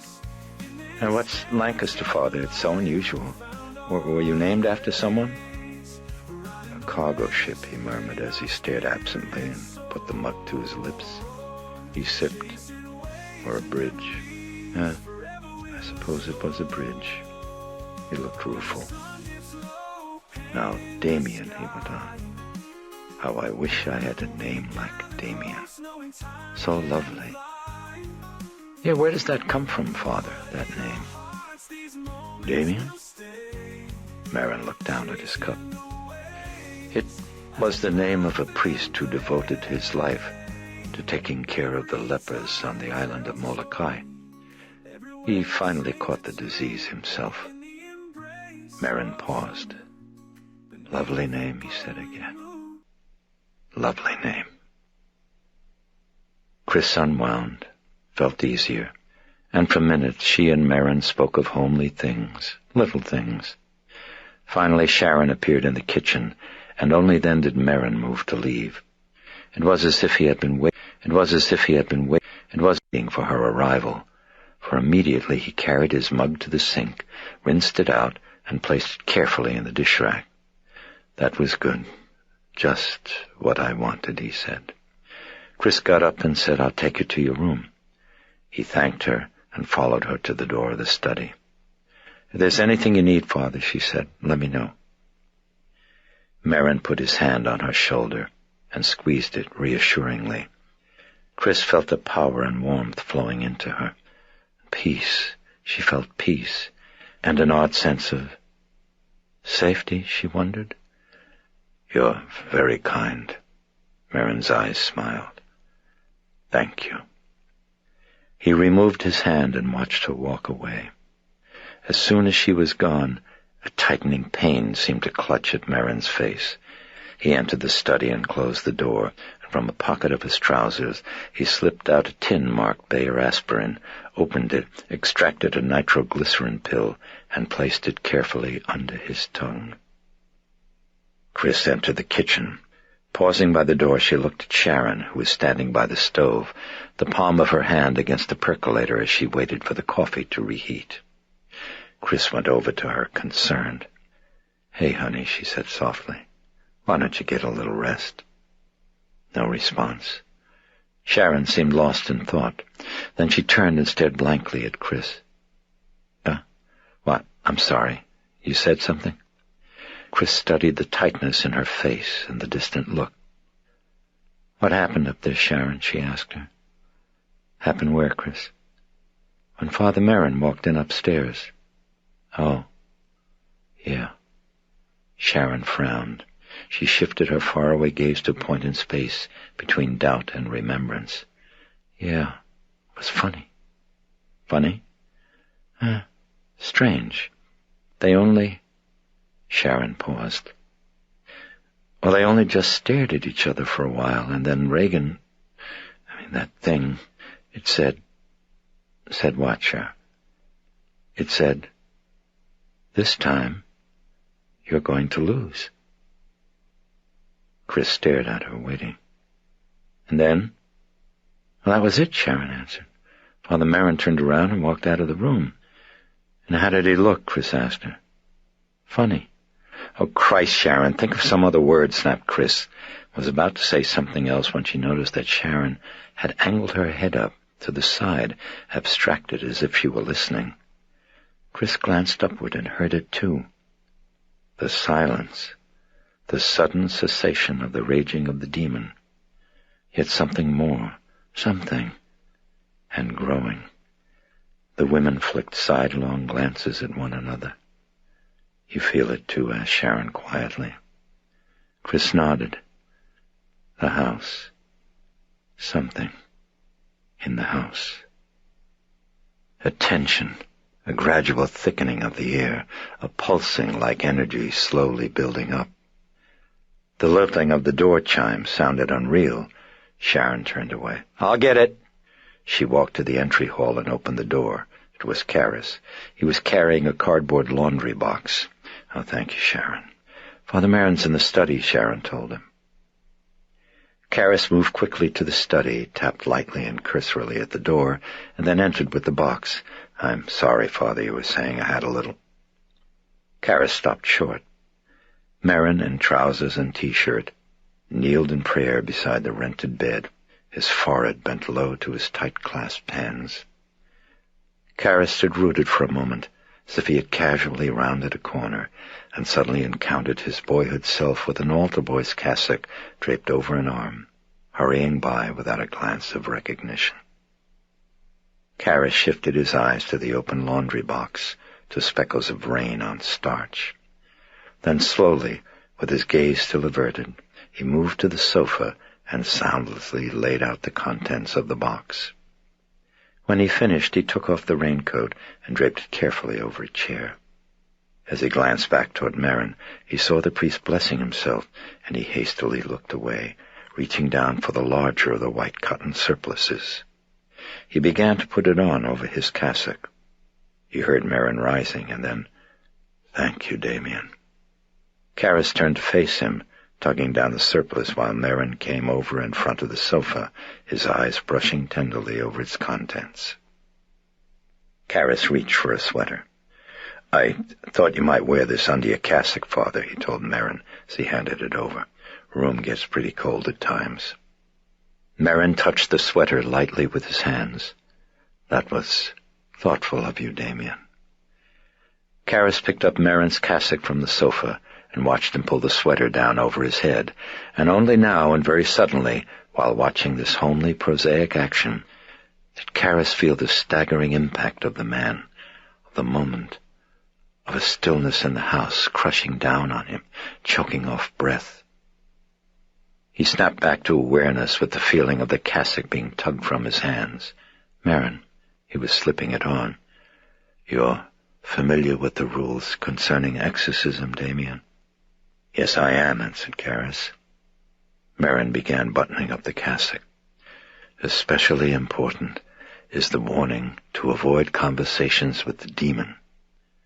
The demon, thought Karras. He'd said it so matter-of-factly. It jarred him. "We may ask what is relevant," said Marin as he buttoned the collar of the cassock. "But anything beyond that is dangerous, extremely." He lifted the surplice from Karras's hands and began to slip it over the cassock. "Especially do not listen to anything he says. The demon is a liar. He will lie to confuse us, but he will also mix lies with the truth to attack us. The attack is psychological, Damien, and powerful. Do not listen. Remember that. Do not listen." As Karras handed him the stole, the exorcist added, "Is there anything at all you would like to ask now, Damien?" Karras shook his head. "No, but I think it might be helpful if I gave you some background of the different personalities that Regan has manifested.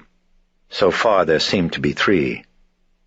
"There is only one," said Marin softly, slipping the stole around his shoulders. For a moment he gripped it and stood unmoving as a haunted expression came into his eyes. Then he reached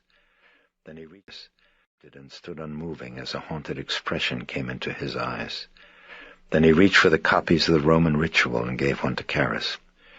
"We will skip the litany of the saints, Damien. You have the holy water."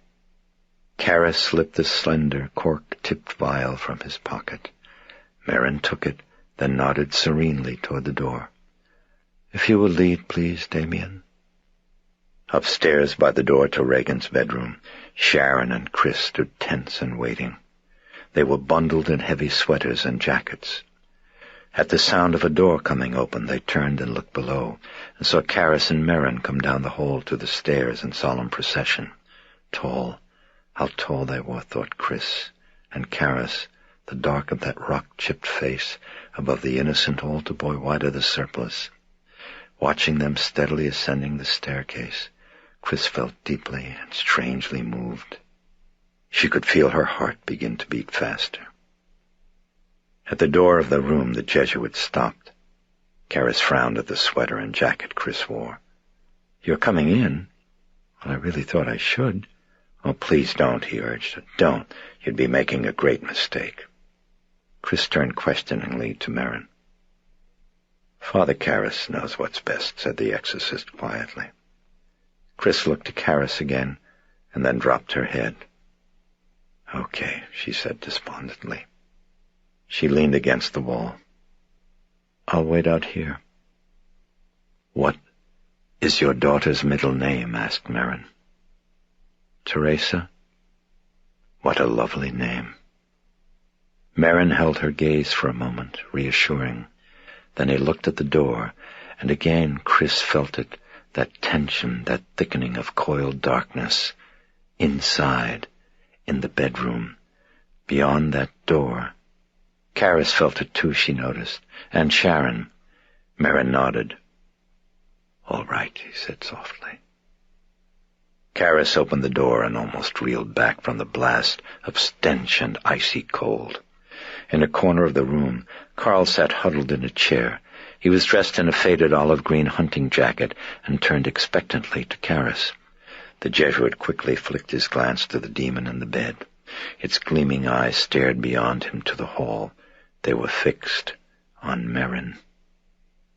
Karis moved forward to the foot of the bed while Merrin walked slowly, tall and erect, to the side. There he stopped and looked down into hate. A smothering stillness hung over the room. Then Regan licked a wolfish, blackened tongue across her cracked and swollen lips. It sounded like a hand smoothing crumpled parchment. "Well, proud scum," croaked the demon. At last you've come."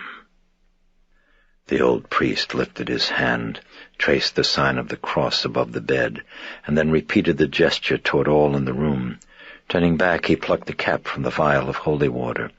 "Ah, yes, the holy urine now," rasped the demon.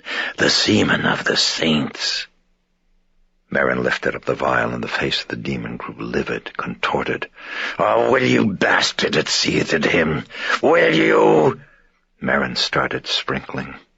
The demon jerked its head up, the mouth and the neck muscles trembling with rage. "Yes, sprinkle, Merrin, drench us, drown us in your sweat.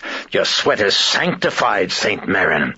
Bend and blow out clouds of incense. Bend and show the holy rump, that we may worship and adore it. Kiss it, lick it, be silent!" The words flung forth like bolts. Karis flinched and jerked his head around in wonder at Merrin, who stared commandingly at Regan, and the demon was silent, was returning his stare, but the eyes were now hesitant, blinking, wary. Merrin capped the holy water vial routinely and returned it to Karis. The psychiatrist slipped it into his pocket and watched as Merrin kneeled down beside the bed and closed his eyes and murmured prayer. "Our Father," he began. Regan spat and hit Merrin in the face with a yellowish glob of mucus. It oozed slowly down the exorcist's cheek. "Thy kingdom come." His head still bowed, Merrin continued the prayer without a pause, while his hand plucked a handkerchief out of his pocket and it hurriedly wiped away the spittle. "And lead us not into temptation," he ended mildly. "But deliver us from evil," responded Karis. Karis looked up briefly. Regan's eyes were rolling upward into their sockets till only the white of the sclera was exposed. He felt uneasy, felt something in the room congealing. He returned to his text to follow Merrin's prayer. "God and Father of our Lord Jesus Christ, I appeal to your holy name, humbly begging your kindness, that you may graciously grant me help against this unclean spirit now tormenting this creature of yours, through Christ our Lord." "Amen," responded Karis. Now Merrin stood up and prayed reverently. "God, creator and defender of the human race, look down in pity on this your servant, Regan Teresa MacNeil, now trapped in the coils of man's ancient enemy, sworn foe of our race." Karis glanced up as he heard Regan hissing, saw her sitting erect with the whites of her eyes exposed, while her tongue flicked in and out rapidly, head weaving slowly back and forth like a cobra's. Once again Karis had a feeling of disquiet. He looked back at his text. "Save your servant," prayed Merrin, standing and reading from the ritual. "Who trusts in you, my God," answered Karis. "Let her find in you, Lord, a fortified tower in the face of the enemy," answered Karis. As Merrin continued with the next line, Karis heard a gasp from Sharon behind him, and turning quickly around, he saw her looking stupefied at the bed. Puzzled, he looked back, and was instantly electrified. The front of the bed was rising up off the floor. Karis stared at it incredulously. 4 inches, half a foot, Then the back legs began to come up. "Gott in Himmel," Carl whispered in fear. But Karras did not hear him or see him make the sign of the cross on himself, as the back of the bed lifted level with the front. "It's not happening," he thought, as he watched transfixed. The bed drifted upward another foot, and then hovered there, bobbing and listing gently, as if it were floating on a stagnant lake. Father Karras, Regan undulating, hissing. "Father Karras." Karras turned. The exorcist was eyeing him serenely, and now motioned his head toward the copy of the ritual in Karras's hands. "The response, please, Damien." Karras looked blank and uncomprehending. Sharon ran from the room. "Let the enemy have no power over her," Merrin repeated gently. Hastily, Karras glanced back at the text and with a pounding heart breathed out the response, "And the son of iniquity be powerless to harm her." "Lord, hear my prayer," continued Merrin, "and let my cry come unto thee.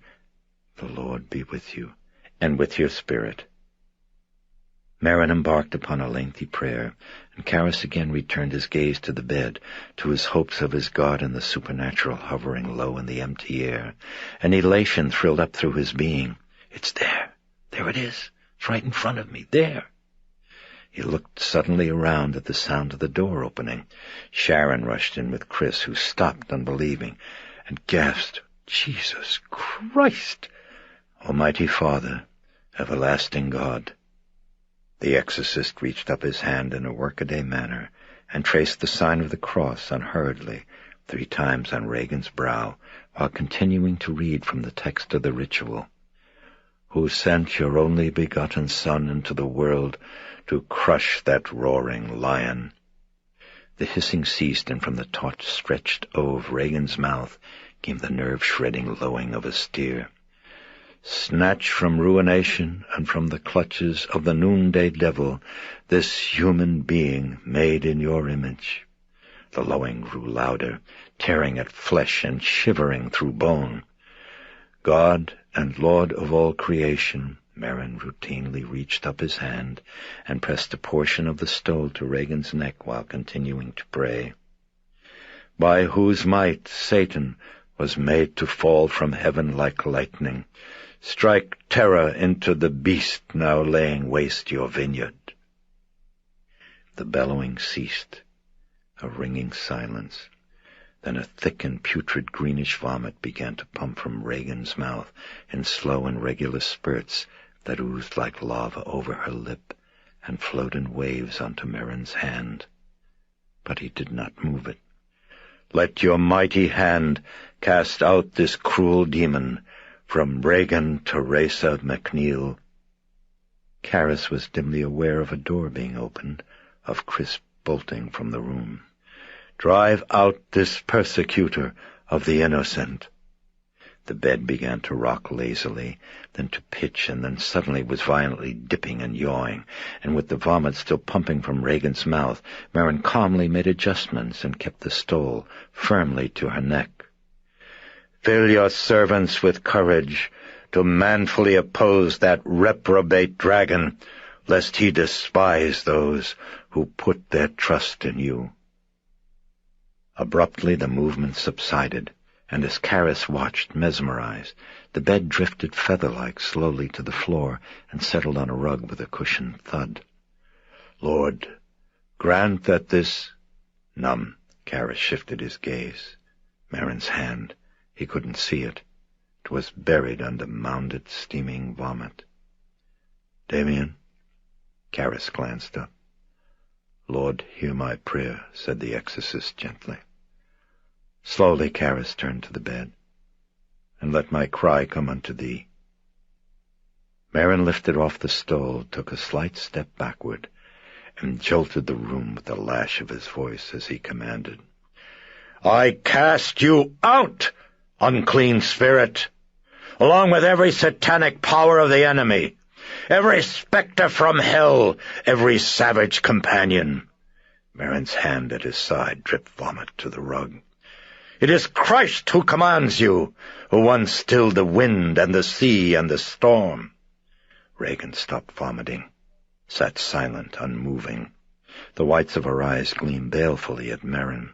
From the foot of the bed, Karis watched her intently as his shock and excitement began to fade, and his mind began feverishly to thresh, to poke its fingers unbidden, compulsively, into corners of logical doubt. Poltergeist, psychokinetic action, adolescent tensions and mind-directed force. He frowned as he remembered something. He moved to the side of the bed, leaned over, reached down to grasp Reagan's wrist, and found what he'd feared. Like the shaman in Siberia, the pulse was racing at an unbelievable speed. It drained him suddenly of sun, and glancing at his watch, he counted the heartbeats now, like arguments against his life. "It is he who commands you, he who flung you headlong from the heights of heaven, from the heights of heaven."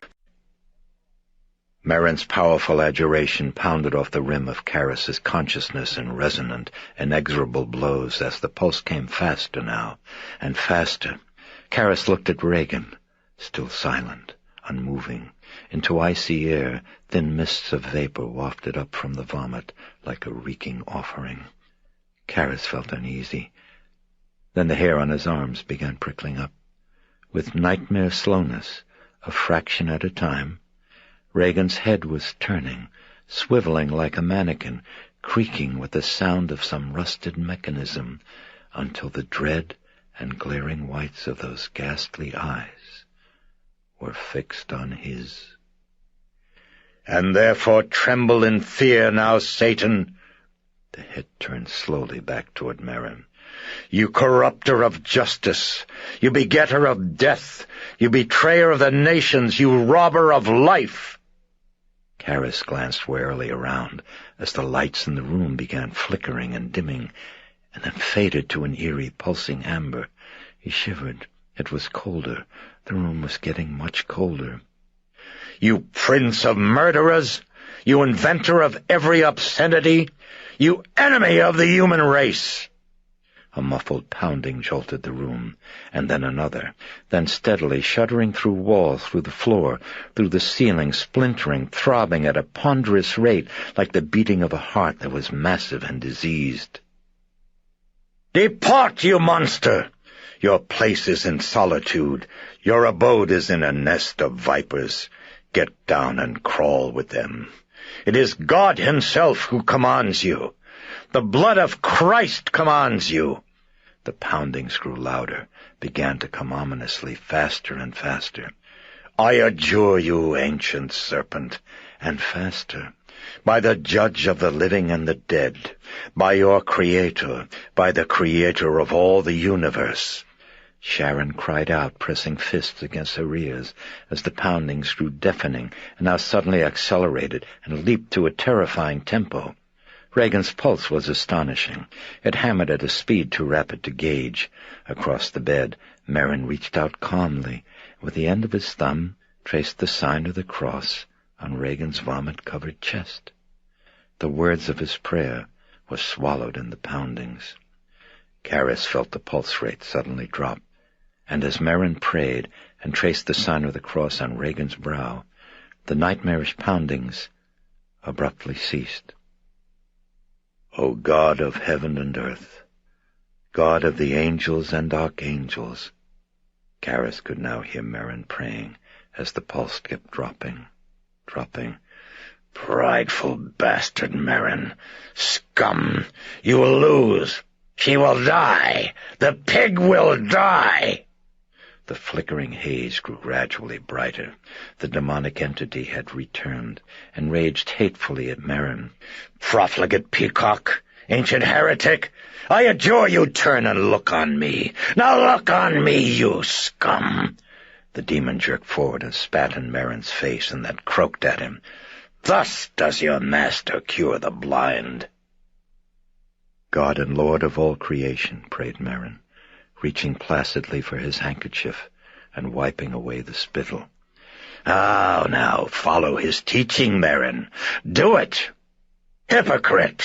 You care nothing at all for the pig. You care nothing. You've made her a contest between us." I humbly, "Liar! Lying bastard! Tell us, where is your humility, Merrin? In the desert? In the ruins? In the tombs where you fled to escape your fellow man? To escape from your inferiors, from the halt and the lame of mind? Do you speak to men, you pious vomit? Deliver. Your abode is in a nest of peacocks, Merrin. Your place is within yourself. Go back to the mountain top and speak to your only equal. Merrin continued with the prayers unheeding as the torrent of abuse raged on. Do you hunger, Saint Merrin?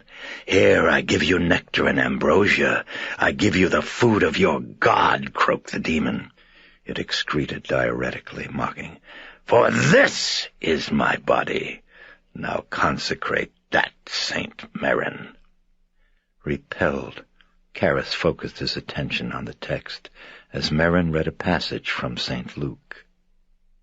My name is Legion, answered the man, for many demons had entered into him, and they begged Jesus not to command them to depart into the abyss.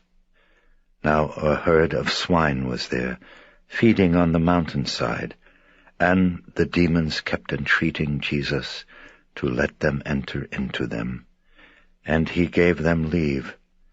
And the demons came out from the man, and entered into the swine, and the herd rushed down the cliff and into the lake, and were drowned.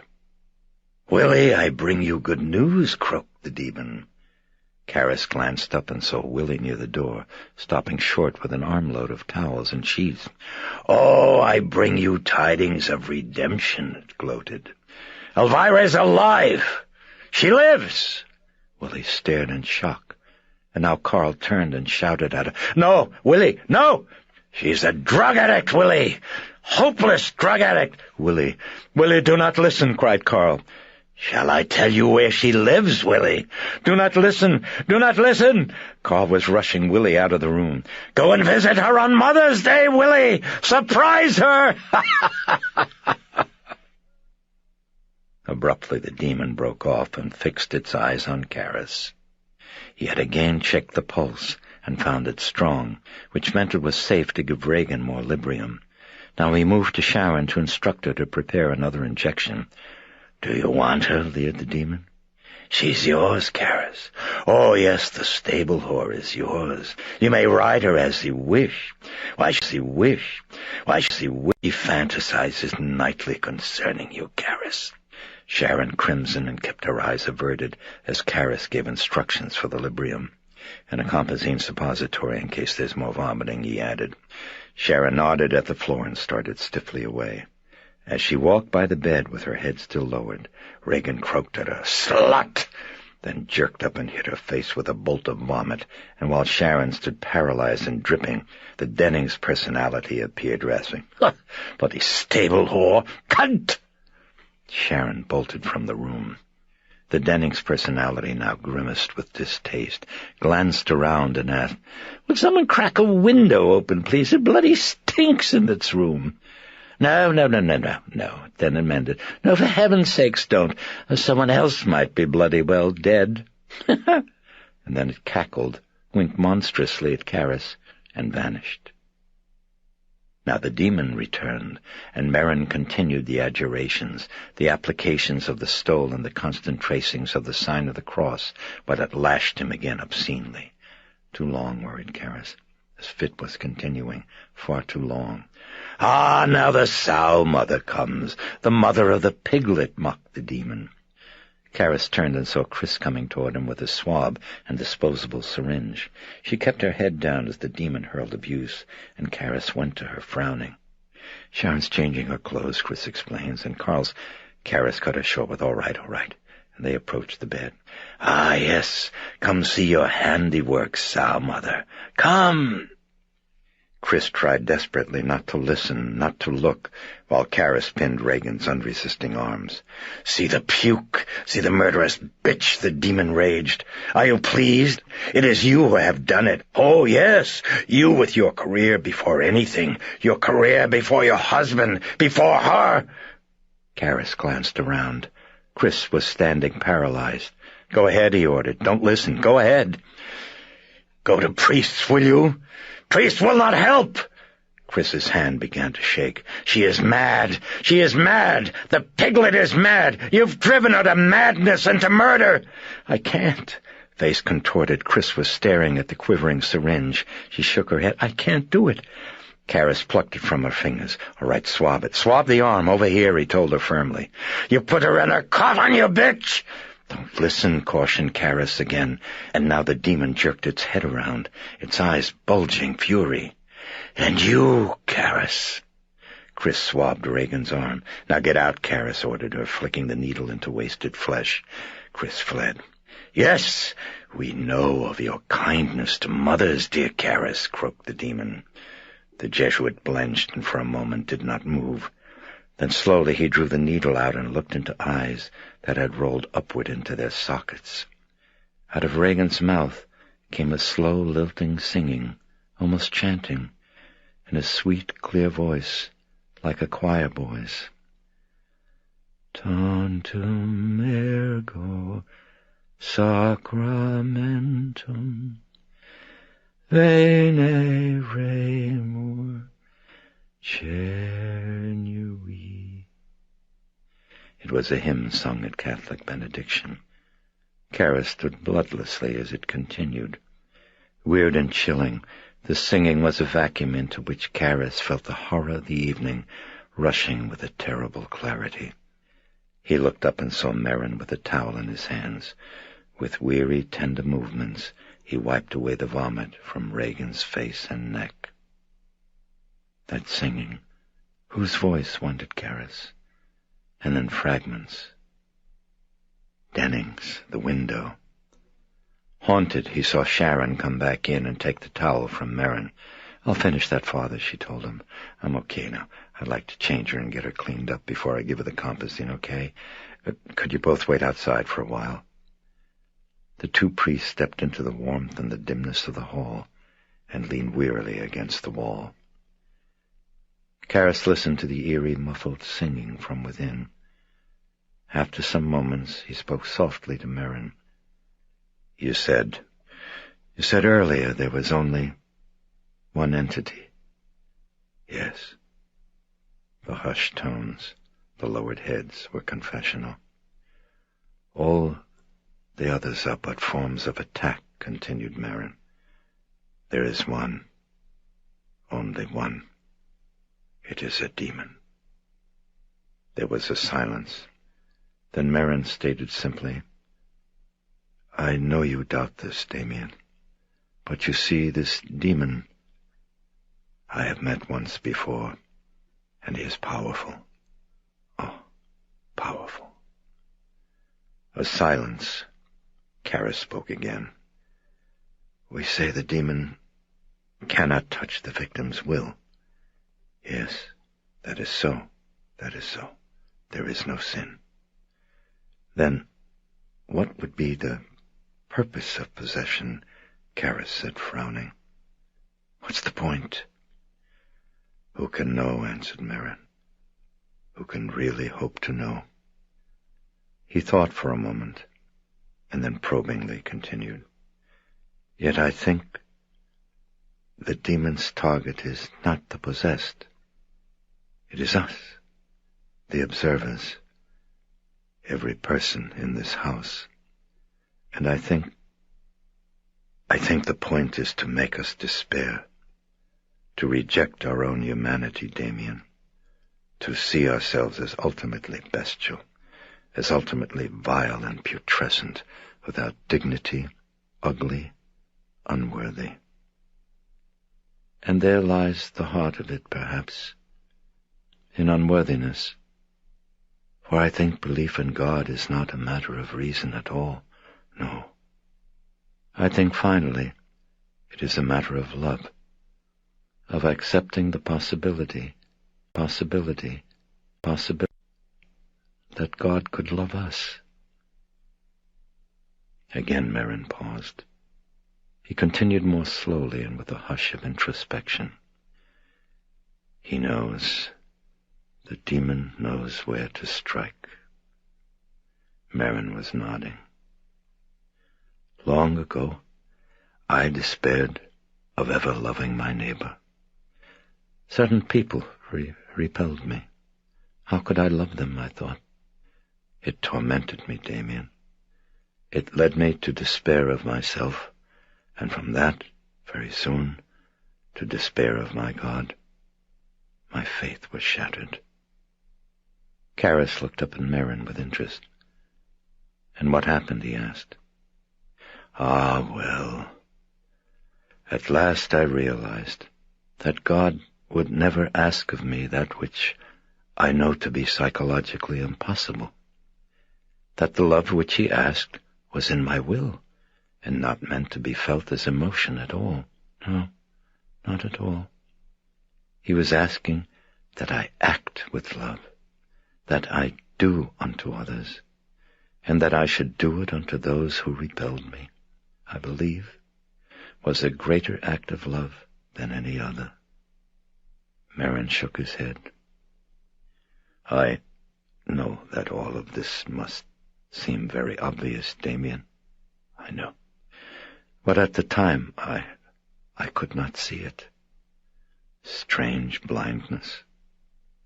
How many husbands and wives," he uttered sadly, "must believe they have fallen out of love because their hearts no longer race at the sight of their beloveds. Ah, dear God." He shook his head and then nodded. "There it lies, I think, Damien. Possession. Not in wars, as some tend to believe. No, not so much. And very seldom an extraordinary intervention such as here. This girl, this poor child. No, I see it most often in the little things, Damien. In the senseless petty spites, the misunderstandings, the cruel and cutting word that leaps unbidden to the tongue between friends, between lovers. Enough of these, Merrin whispered, and we have no need of Satan to manage our wars. These we manage for ourselves. For ourselves." The lilting singing could still be heard in the bedroom. Merrin looked up at the door and listened for a moment. And yet, even from this, from evil, will come good, in some way that we may never understand or ever see. Merrin paused. "Perhaps evil is the crucible of goodness," he brooded. "And perhaps even Satan, yes, Satan, in spite of himself, somehow serves to work out the will of God." Merrin said no more, and for a time they stood in silence while Karras reflected. Another objection came to his mind. "Once the demon's driven out," he probed, "what's to keep it from coming back in?" "I don't know," Merrin answered. "No, I don't know. And yet it never seems to happen. No, never, never." Merrin put a hand to his face, tightly pinching at the corners of his eyes. "Damien, what a wonderful name." Karras heard exhaustion in the voice, and something else, some anxiety, something like repression of pain. Abruptly, Merrin pushed himself away from the wall, and with his face still hidden in his hand, he excused himself and hurried down the hall to the bathroom. What was wrong, wondered Karras. He felt a sudden envy and admiration for the exorcist's strong and simple faith. He turned toward the door. The singing, it had stopped. Had the night at last ended? Some minutes later, Sharon came out of the bedroom with a foul-smelling bundle of bedding and clothing. "She's sleeping now," she said. She looked away quickly and moved off down the hall. Karras took a deep breath and returned to the bedroom, felt the cold, smelled the stench. He walked slowly to the bedside. Regan, asleep, at last. And at last, thought Karras, he could rest. He reached down and gripped Regan's thin wrist, looking at the sweep second hand of his watch. "Why you do this to me, Dimmy?" Karis's heart froze. "Why you do this?" The priest couldn't move. He didn't breathe. He didn't dare to glance over to that sorrowful voice, didn't dare see those eyes really there, eyes accusing, eyes lonely. His mother. His mother!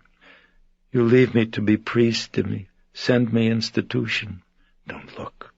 Now you chase me away." "It's not her." "Why you do this, Dimmy?" His head throbbing, heart in his throat, Karis shut his eyes tightly as the voice grew imploring, grew frightened, grew tearful. "You always good boy, Dimmy. Please, I am afraid. Please don't chase me outside, Dimmy. Please." "You're not my mother." "Outside nothing. Only dark, Dimmy. Lonely." "You are not my mother," Karis vehemently whispered. "Dimmy, please."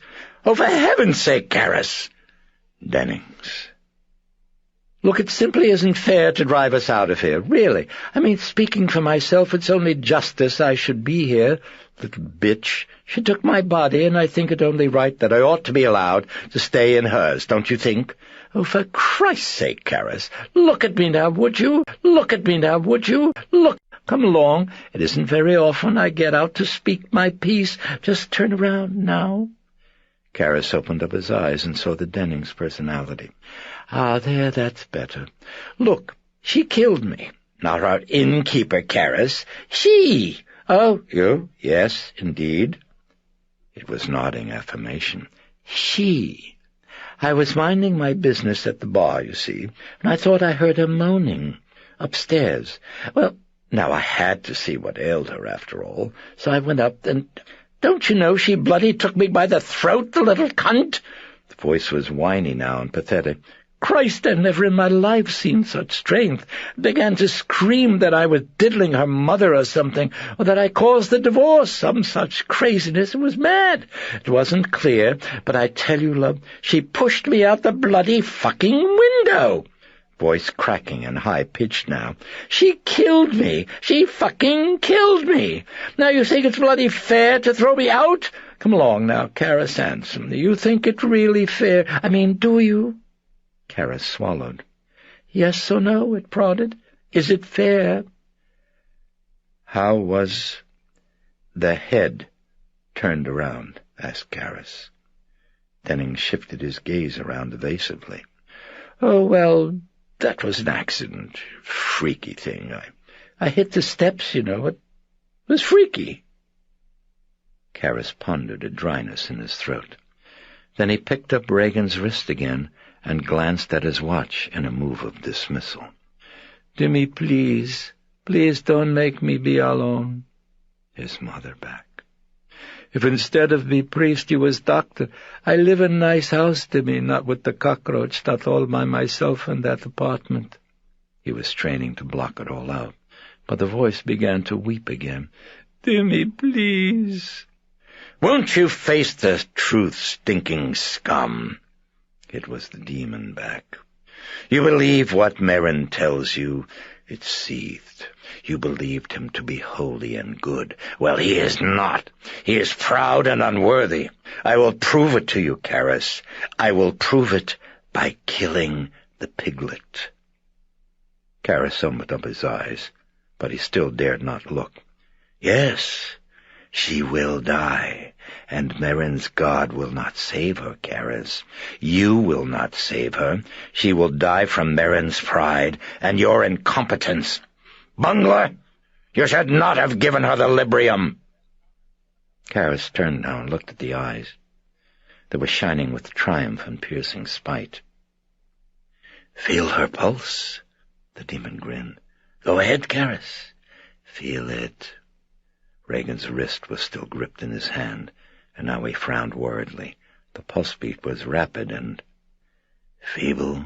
croaked the demon. "Ah, yes, a trifle. For the moment, just a bit." Karis fetched his medical bag and took out his stethoscope. The demon rasped at him. "Listen, Karis. Listen well." Karis listened. The heart tones sounded distant and inefficient. "I will not let her sleep." Karis flicked up his glance to the demon. He felt chilled. "Yes, Karis," it croaked. "She will not sleep. Do you hear? I will not let the piglet sleep." As Karis stared numbly, the demon put his head back in gloating laughter. He didn't hear Merrin come back into the room. The exorcist stood by him at the side of the bed and studied his face. "What is it, Damien?" Karis answered dully. "The demon. He said he wouldn't let her sleep." Karis turned haunted eyes on Merrin. "Her heart's begun to work inefficiently, Father. If she doesn't get rest pretty soon, she'll die of cardiac exhaustion." Merrin looked grave. "Can you give her drugs, some medicine to make her sleep?" Karis shook his head. "No, that's dangerous. She might go into coma." He turned as Reagan clucked like a hen. "If her blood pressure drops any more—" It trailed off. "What can be done?" Merrin asked. "Nothing. Nothing," Karis answered. "But I don't know, maybe new advances." He said abruptly to Merrin, "I'm going to call in a cardiac specialist, Father." Merrin nodded. Karis went downstairs. He found Chris keeping vigil in the kitchen, and from the room off the pantry he heard Willie sobbing, heard the sound of Carl's consoling voice. He explained the need for consultation, carefully not divulging the full extent of Reagan's danger. Chris gave him permission, and Karis telephoned a friend, a noted specialist at the Georgetown University Medical School, awakening him and briefing him tersely. "Be right there," said the specialist. He was at the house in less than half an hour. In the bedroom he reacted with bewilderment to the cold and the stench, and with horror and compassion to Reagan's condition. She was now croaking gibberish. While the specialist examined her, she alternately sang and made animal noises, and then Dennings appeared. "Oh, it's terrible," it whined at the specialist. "Just awful. Oh, I do hope there's something you can do, sir. Is there something? We'll have no place to go, you see, otherwise, and all because—" "Oh, damn the stubborn devil!" As the specialist stared oddly while taking Reagan's blood pressure, Dennings looked to Karis and complained, "What the hell are you doing? Can't you see the little bitch should be in hospital? She belongs in a madhouse, Karis. Now you know that—" "Oh, really? Now let's stop all this cunting mumbo-jumbo. If she dies, you know, it's your fault, all yours. I mean, just because he's stubborn doesn't mean you should behave like a snot. You're a doctor, Karis. You should know better. Now come along. There's just a terrible shortage of housing these days." Back came the demon, now howling like a wolf. The specialist undid the blood pressure cuff. Then he nodded at Karis. He was finished. They went out into the hall where the specialist looked back at the bedroom door for a moment, and then turned to Karis. "What the hell's going on in there, Father?" The Jesuit averted his face. "I can't say," he said softly. "Okay. What's the story?" The specialist's manner was somber. "She's got to stop that activity. Sleep. Go to sleep before the blood pressure drops. Is there anything I can do, Bill?" The specialist looked directly at Karis and said, "Pray." He said good night and walked away. Karis watched him, every artery and nerve begging rest, begging hope, begging miracles, though he knew none could be. "You should not have given her the Librium." He turned back to the room and pushed open the door with a hand that was heavy as his soul. Merrin stood by the bedside, watching while Reagan neighed shrilly like a horse. He heard Karis enter and looked at him inquiringly. Karis shook his head. Merrin nodded. There was sadness in his face, then acceptance, and as he turned back to Reagan, there was grim resolve. Merrin knelt by the bed. "Our Father," he began. Reagan splattered him with dark and stinking bile, and then croaked, "You will lose. She will die." Karis picked up his copy of the ritual, opened it, looked up and stared at Reagan. "Save your servant," prayed Merrin. "In the face of the enemy," responded Karis. In his heart there was a desperate torment. "Go to sleep. Go to sleep, roared his will in a frenzy. But Regan did not sleep.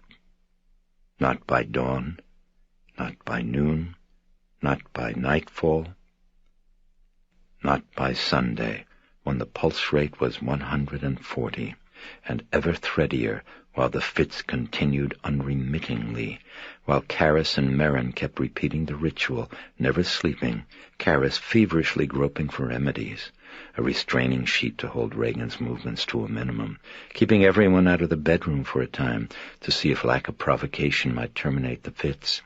It did not. And Regan's shouting was as draining as her movements. Yet the blood pressure held. But how much longer, Caris agonized. "Oh, God, don't let her die," he cried repeatedly to himself.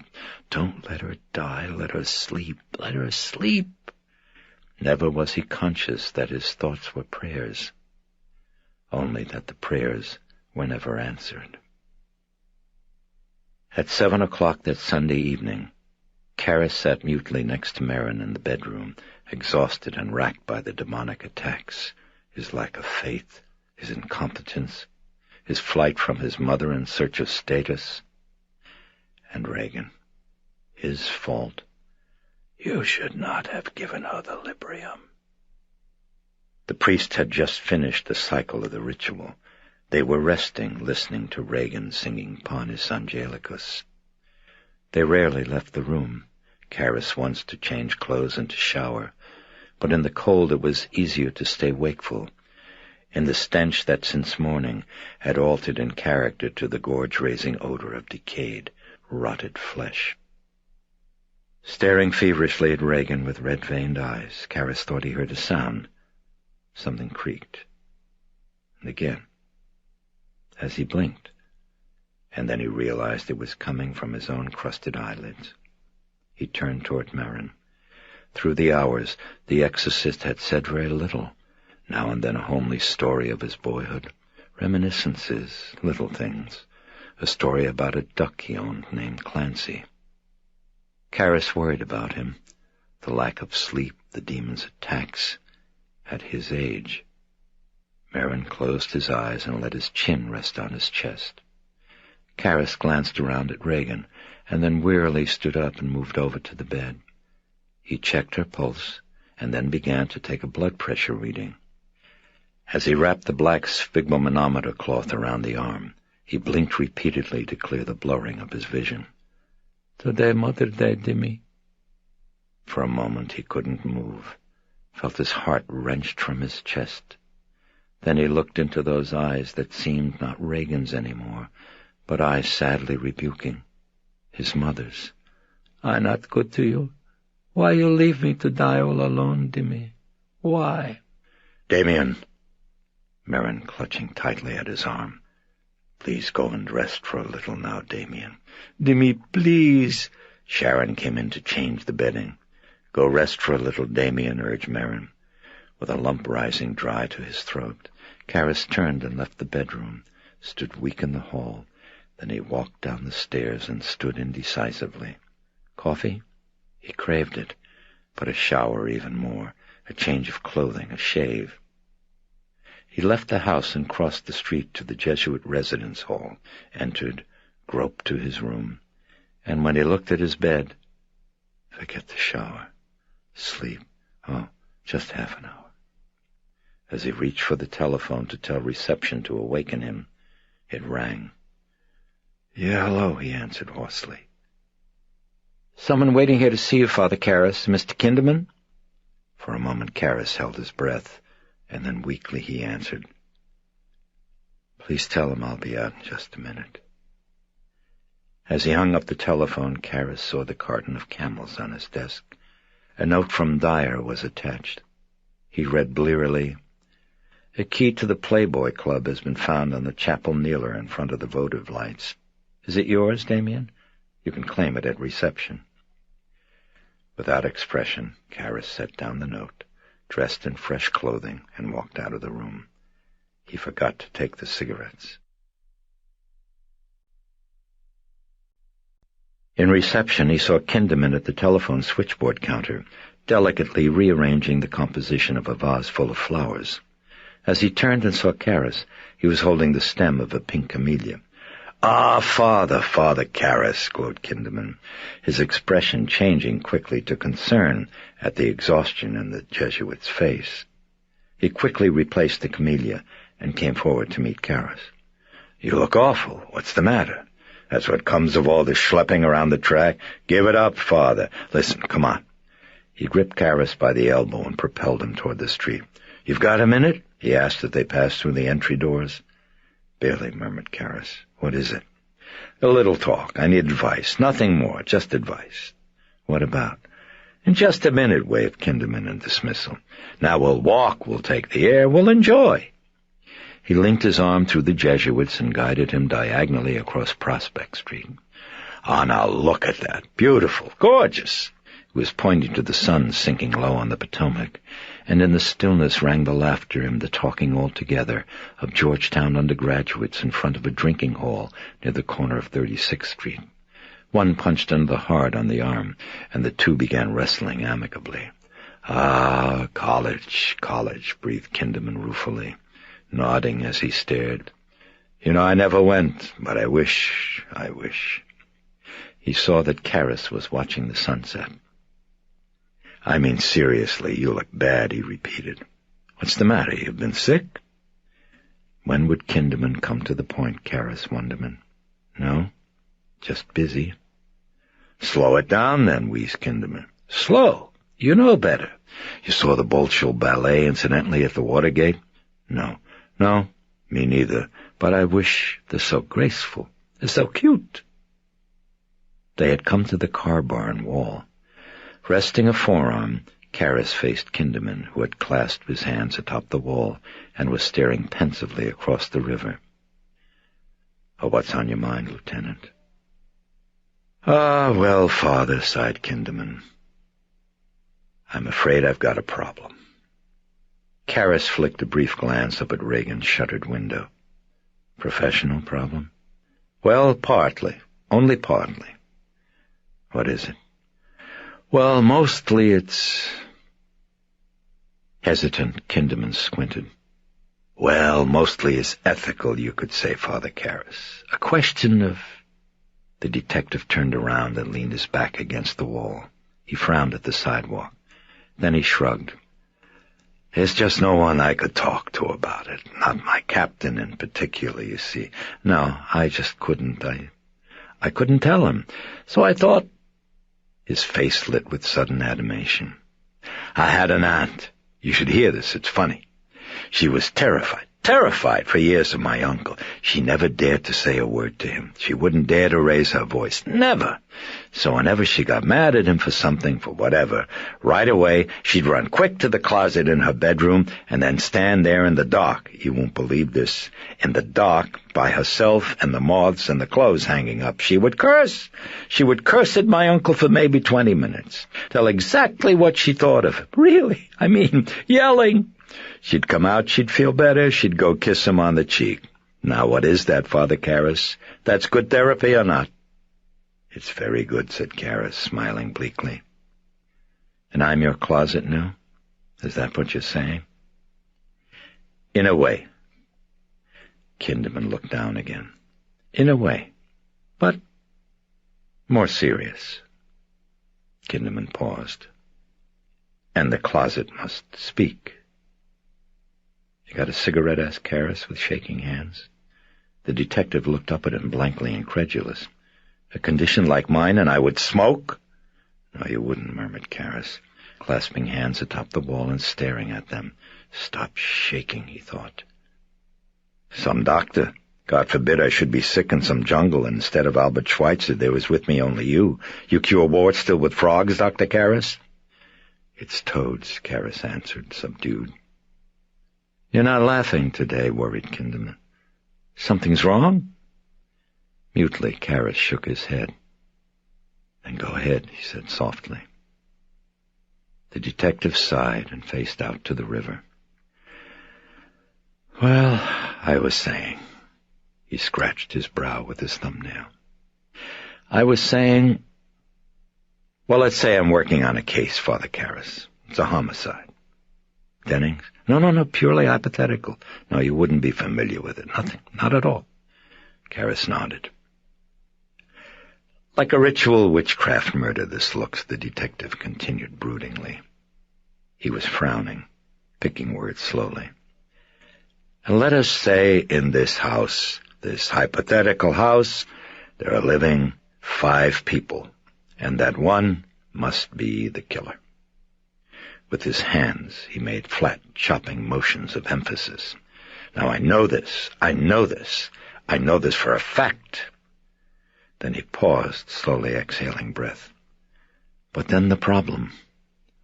All the evidence points to a child, Father Karras. A little girl, maybe 10, 12 years old, just a baby. She could maybe be my daughter. He kept his eyes fixed on the embankment beyond them. Yes, I know, sounds fantastic, ridiculous, but true. Now there comes to this house, Father, a priest, very famous. And this case being purely hypothetical, Father, I learned through my also hypothetical genius that this priest has once cured a very special type illness. An illness which is mental, by the way. Fact I just mentioned in passing for your interest. Karras felt himself turning grayer by the moment. Now, also, Kinderman continued, also there is Satanism involved in this illness, it happens, plus strength. Yes, incredible strength. And this hypothetical girl, let us say, then could twist a man's head around, you see. Yes, she could. He was nodding now. Yes, she could. Now, the question. He grimaced thoughtfully. You see, the girl is not responsible, Father. She's demented. Kinderman shrugged. And just a child. A child! He shook his head. And yet the illness that she has, it could be dangerous. She could kill someone else. Who's to know? He again squinted out across the river. It's a problem. What to do? Hypothetically, I mean. Forget it? Forget it? Forget it? Forget it and hope she gets... Kinderman paused. Gets well? He reached for a handkerchief. Father, I don't know. The detective blew his nose. It's a terrible decision, just awful. He was searching for a clean, unused section of handkerchief. Awful. And I hate to be the one who has to make it. He again blew his nose and lightly dabbed at a nostril. Father, what would be right in such a case? Hypothetically. What do you believe would be the right thing to do? For an instant the Jesuit throbbed with rebellion, with a dull, weary anger at the piling on of weight. He let it ebb. He met Kinderman's eyes and answered softly, I would put it in the hands of a higher authority. I believe, breathed Kinderman, it is there at this moment. Yes, and I would leave it there, said Karras. Their gazes locked. Then Kinderman pocketed the handkerchief. Yes, I thought you would say that. He nodded, then glanced at the sunset. So beautiful. Ah, what a sight. The detective tugged back his sleeve for a look at his wristwatch. I have to go. Mrs. K, she'll be shrying now. The dinner, it's cold. He turned back to Karras. Thank you, Father. I feel better. Much better. Oh, incidentally, you could maybe do a favor. Give a message for me? Yeah. If you meet a man named Engstrom, tell him, well, say Elvira is in a clinic, she's all right. He'll understand. Would you do that? I mean, if you should meet him. Karras was puzzled. Then sure, he said. Sure. Look, we couldn't make a film some night, Father. The Jesuit looked down and murmured, Soon. Soon. You're like a rabbi when he mentions the Messiah, always soon. Listen, do me another favor, please, Father. The detective looked gravely concerned. Stop this running round the track for a little. Just walk. Walk. Slow down. You'll do that. I'll do that. Hands in his pockets, the detective looked down at the sidewalk in resignation. I know, he sighed wearily. Soon.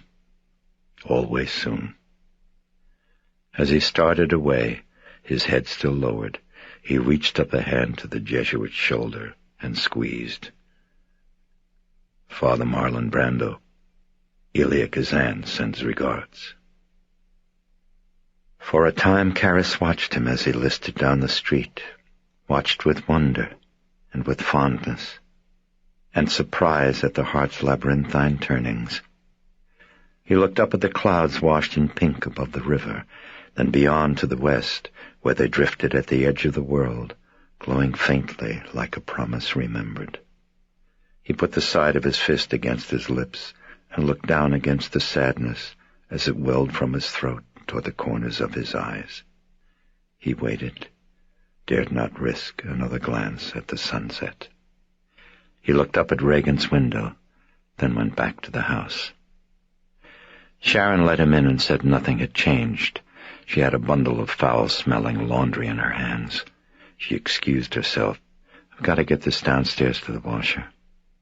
He watched her, thought of coffee, but now he heard the demon croaking viciously at Marin. He started wearily toward the staircase, then remembered the message. Carl, where was he? He turned to ask Sharon and glimpsed her disappearing down the basement steps. In a fog, he went to the kitchen. No Carl, only Chris. She was sitting at the table looking down at, what was it, an album? Yes, pasted photographs, scraps of paper, cupped hands at her forehead obscured her from his view. "Excuse me," said Karis very softly. "Is Carl in his room?" Chris shook her head. "No. He's on an errand," she whispered huskily. Karis heard a sniffle. "There's coffee there, Father," Chris murmured. "Ought to perk in just a minute." As Karis glanced over at the percolator light, he heard Chris getting up from the table, and when he turned, he saw her moving quickly past him with her face averted. He heard a quavery, "Excuse me." She left the kitchen. His gaze shifted to the album. He walked over and looked down. Candid photos, young girl.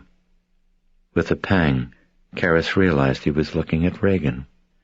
Here, blowing out candles on a whipped creamy birthday cake. Here, sitting on a lakefront dock in shorts and a T-shirt, waving gaily at the camera. Something was stenciled on the front of the T-shirt. Camp. He couldn't make out the second word. On the opposite page, a ruled sheet of paper bore the script of a child. "If instead of just clay, I could take all the prettiest things, like a rainbow, or clouds or the way a bird sings, maybe then, Mother dearest, if I put them all together, I could really make a sculpture of you." Below the poem, "I love you, Happy Mother's Day," the signature in pencil was Rags. Karis shut his eyes. He could not bear this chance meeting. He turned away wearily and waited for the coffee to brew. With lowered head, he gripped the counter and again closed his eyes. Shut it out, he thought. Shut it all out. But he couldn't.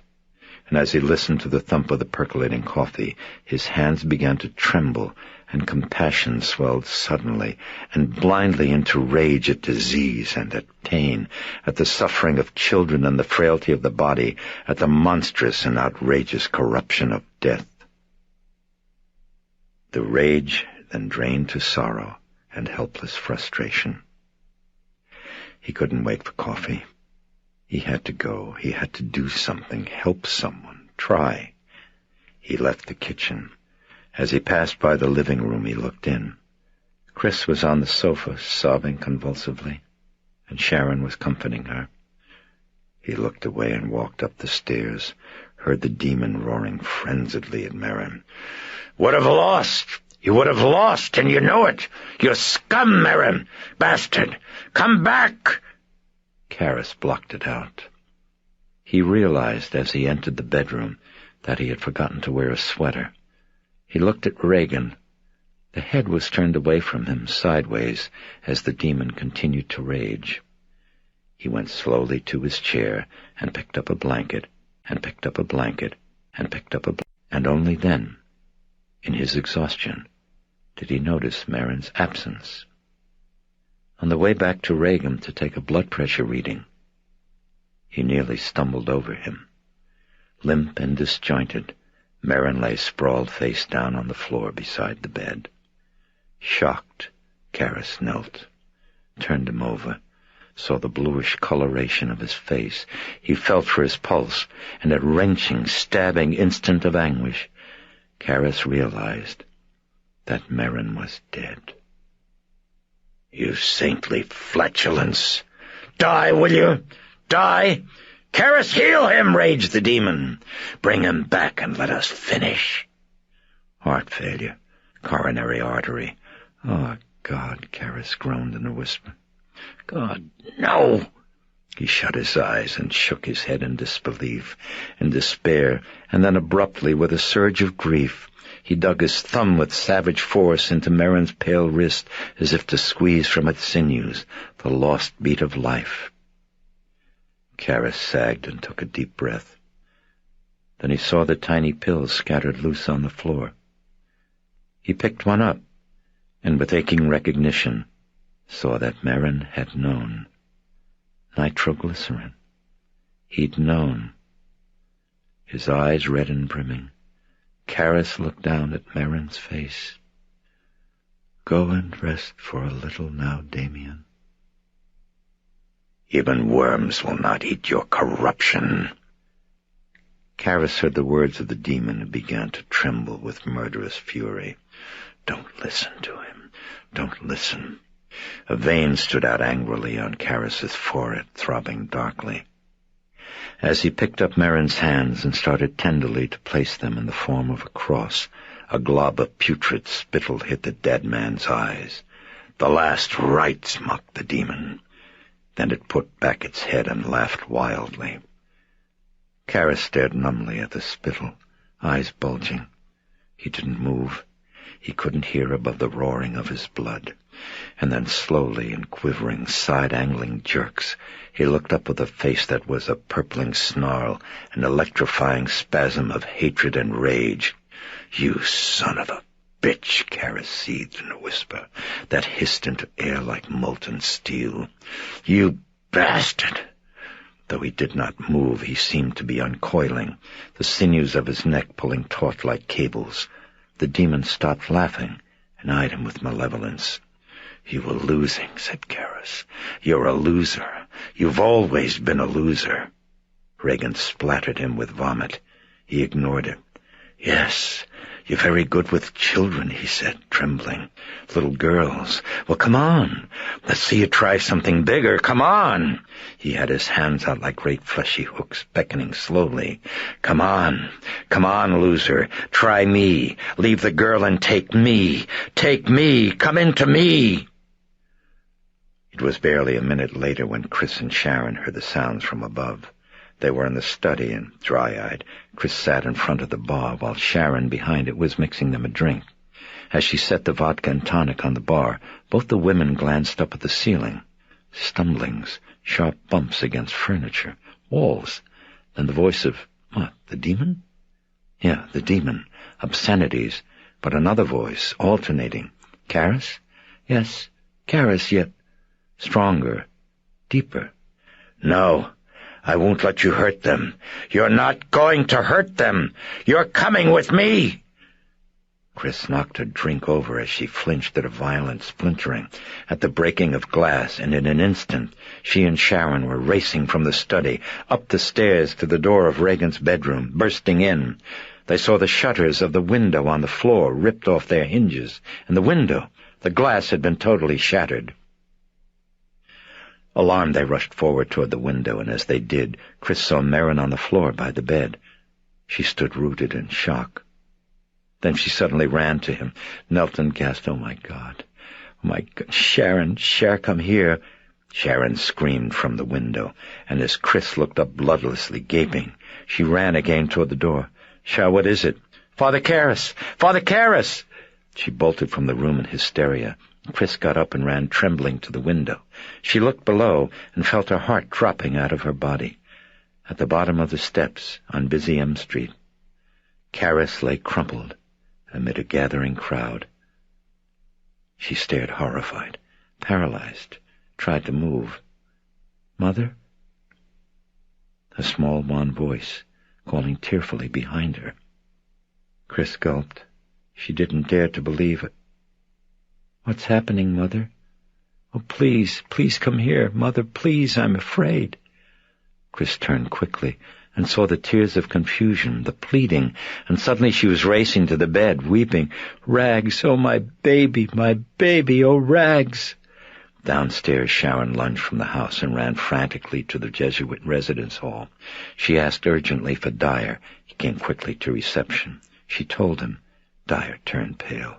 "You called an ambulance? Oh, my God, I didn't think." Swiftly, Dyer gave instructions to the switchboard operator. Then he raced from the hall, followed closely by Sharon, crossed the street, and went down the steps. "Let me through, please. Coming through." As he pushed through the bystanders, Dyer heard murmurs of the litany of indifference. "Hey, what happened?" "I don't know. Some guy fell down the steps." Dyer at last broke through, and for a heart-stopping instant felt frozen in a timeless dimension of grief, in a space where the air was too painful to breathe. Karras lay crumpled and twisted on his back, with his head in the center of a growing pool of blood. He was staring vacantly, his jaw slack, and now his eyes shifted numbly to Dyer, and leaped alive, seemed to glow with an elation and some plea, something urgent. "Come on now, back now, move it back." A policeman. Dyer knelt and put a light, tender hand, like a caress, against the bruised, gashed face. So many cuts.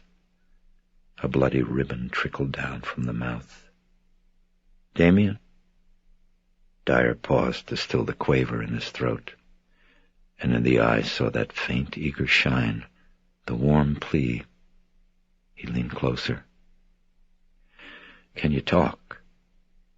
Slowly, Karras reached his hand to Dyer's wrist. Staring fixedly, he clutched it, briefly squeezed. Dyer fought back the tears. He leaned closer and put his mouth next to Karras's ear. "Do you want to make your confession now, Damien?" A squeeze. "Are you sorry for all the sins of your life?"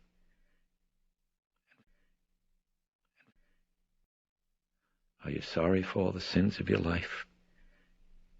And for having offended Almighty God?" A squeeze. Now Dyer leaned back, and as he slowly traced the sign of the cross over Karras, he recited the words of absolution. "Ego te absolvo." An enormous tear rolled down from a corner of Karras's eye, and now Dyer felt his wrist being squeezed even harder, continuously, as he finished the absolution. "In nomine Patris et Filii et Spiritus Sancti. Amen." Dyer leaned over again with his mouth next to Karras's ear, waited, forced the swelling from his throat, and then murmured, "Are you—" He stopped short as the pressure on his wrist abruptly slackened. He pulled back his head and saw the eyes filled with peace, and with something else, something mysteriously like joy at the end of heart's longing. The eyes were still staring, but at nothing in this world, nothing here. Slowly and tenderly, Dyer slid the eyelids down. He heard the ambulance wail from afar. He began to say goodbye, but he couldn't finish. He lowered his head and wept. The ambulance arrived. They put Karras on a stretcher, and as they were loading him aboard, Dyer climbed in and sat beside the intern. He reached over and took Karras's hand. "There's nothing you can do for him now, Father," said the intern in a kindly voice. "Don't make it harder on yourself. Don't go." Dyer held his gaze on that chipped, torn face. He shook his head. The intern looked up to the ambulance rear door, where the driver was waiting patiently. He nodded. The ambulance door went up with a click. From the sidewalk, Sharon watched stunned as the ambulance slowly drove away. She heard murmurs from the bystanders. "Hey, what happened?" "I don't know, buddy. Who the hell knows?" The wail of the ambulance siren lifted shrill into night above the river, until the driver remembered that time no longer mattered. He cut it off. The river flowed quiet again, reaching toward a gentler shore.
Epilogue. Late June sunlight streamed through the window of Chris's bedroom. She folded a blouse on top of the contents of the suitcase and closed the lid. She moved quickly toward the door. "Okay, that's all of it," she said to Carl. And as the Swiss came forward to lock the suitcase, she went out into the hall and toward Reagan's bedroom. "Hey, Rags, how you coming?" It was now 6 weeks since the deaths of the priests. Since the shock, since the closed investigation by Kinderman. And still there were no answers, only haunting speculation and frequent awakenings from sleep in tears. The death of Merrin had been caused by coronary heart disease, but as for Karras, baffling, Kinderman had wheezed. Not the girl, he decided. She had been firmly secured by restraining straps and sheet. Obviously, Karras had ripped away the shutters, leaping through the window to deliberate death. But why? Fear? An attempt to escape something horrible, perhaps? No. Kinderman had quickly ruled it out. Had he wished to escape, Karras could have gone out the door, nor was Karras, in any case, a man who would run. But then why the fatal leap? For Kinderman, the answer began to take shape in a statement by Dyer, making mention of Karras's emotional conflicts, his guilt about his mother, her death, his problem of faith, and when Kinderman added to these the continuous lack of sleep for several days, the concern and the guilt over Reagan's imminent death, the demonic attacks and the form of his mother, and finally the shock of Merrin's death, he sadly concluded that Karras's mind had snapped, had been shattered by the burden of guilt he could no longer endure. Moreover, in investigating Denning's death, the detective had learned from his readings on possession that exorcists frequently became possessed, and through just such causes as might here have been present. Strong feelings of guilt and the need to be punished added to the power of autosuggestion. Karras had been ripe, and the sounds of struggle, the priest's altered voice, heard by both Chris and Sharon, these seemed to lend weight to the detective's hypothesis. But Dyer had refused to accept it. Again and again he returned to the house during Reagan's convalescence to talk to Chris. He asked over and over again if Reagan was now able to recall what had happened in the bedroom that night. But the answer was always a headshake or a no. And finally the case was closed. Now Chris poked her head into Reagan's bedroom, saw her daughter with 2 stuffed animals in her clutch, staring down with a child's discontent at the packed-open suitcase on her bed. "How you coming with your packing, honey?" Chris asked her. Reagan looked up, a little wan, a little gaunt, a little dark beneath the eyes. "There's not enough room in this thing." She frowned. "Well, you can't take it all now, sweetheart. Leave it and Willie'll bring the rest. Come on, baby, hurry, we'll miss our plane." They were catching an afternoon flight to Los Angeles, leaving Sharon and the Engstroms to close up the house. Then Carl would drive the Jaguar cross-country back home. "Oh, okay," Reagan pouted mildly. "That's my baby." Chris left her and went quickly down the stairs. As she got to the bottom, the door chimes rang. She opened the door. "Hi, Chris." It was Father Dyer. "Just came to say, so long." "Oh, I'm glad. I was just going to call you myself." Chris stepped back. "Come on in, Father." "No, that's all right, Chris. I know you're in a hurry." She took his hand and drew him in. "Oh, please, I was just about to have a cup of coffee." "Well, if you're sure." She was. They went to the kitchen where they sat at the table, drank coffee, spoke pleasantries, while Sharon and the Engstroms bustled back and forth. Chris spoke of Merrin, how awed and surprised she had been at seeing the notables and the foreign dignitaries at his funeral. Then they were silent together, while Dyer stared down into his cup, into sadness. Chris read his thought. "She still can't remember," she said gently. "I'm sorry." Still downcast, the Jesuit nodded. Chris glanced to her breakfast plate. Too nervous and excited, she hadn't eaten. The rose was still there. She picked it up and pensively twisted it, rolling it back and forth by the stem. "Funny. He never even knew her," she murmured absently. Then she held the rose still and flicked her eyes at Dyer, saw him staring. "What do you think really happened?" he asked softly. As a non-believer, "Chris, do you think she was really possessed?" Chris pondered, looking down, still toying with the rose. "Well, like I say, Father, as far as God goes, I am a non-believer. I still am. But when it comes to a devil, well, that's something else. Yeah, I could buy that. I do, in fact, I do. It isn't just what happened to Rags. Generally." She shrugged. "You come to God and you have to figure if there is one, then he must need 1,000,000 years sleep every night, or else he tends to get irritable. You know what I mean? He never talks. But the devil keeps advertising, Father. The devil does lots of commercials." For a moment Dyer looked at her. And then he said quietly, "But if all of the evil in the world makes you think that there might be a devil, how do you account for all of the good in the world?" The thought made her squint as she held his gaze. Then she dropped her eyes. Yeah, she murmured softly. "That's a good point." The sadness and shock of Karis's death settled down on her mood like a melancholy haze. Yet through it she saw a speckled point of light, and tried to focus on it, remembering Dyer as he had walked her to her car at the cemetery after Karis's funeral. "Can you come to the house for a while?" she'd asked him. "Oh, I'd like to," said Dyer, "but I can't miss the feast." She'd looked puzzled. "When a Jesuit dies," he'd explained to her, "we always have a feast. For him it's a beginning, so we celebrate." Chris had another thought. "You said Father Karis had a problem with his faith?" Dyer nodded. "Can't believe that," she said. Sure didn't act like it. "Taxi here, madam." Chris came out of her reverie. "Oh, thanks, Carl, okay." She and Dyer stood up. No, you stay, Father. I'll be right down. Just going upstairs to get rags. Dyer nodded absently and watched her leave. He was thinking of Karras's puzzling last words, the shouts overheard from below before his death. There was something there, but what it was, he didn't know. Both Chris's and Sharon's recollections had been vague, but now he thought once again of that mysterious look of joy in Karras's eyes, and something else he suddenly remembered, a deep and fiercely shining glint of triumph? Yes, he wasn't sure yet. Oddly, he felt lighter. Why lighter, he wondered. He walked to the entry hall, hands in his pockets. He leaned against the doorway and watched as Carl helped stow luggage in the cab. It was humid and hot, and he wiped his brow, then turned at the sound of footsteps coming down the staircase. Chris and Regan, hand in hand. They came toward him. Chris kissed his cheek. Then she held her hand to it, probing his eyes tenderly. "It's all right, Chris," he said. Then he shrugged. "I've got a feeling. It's all right."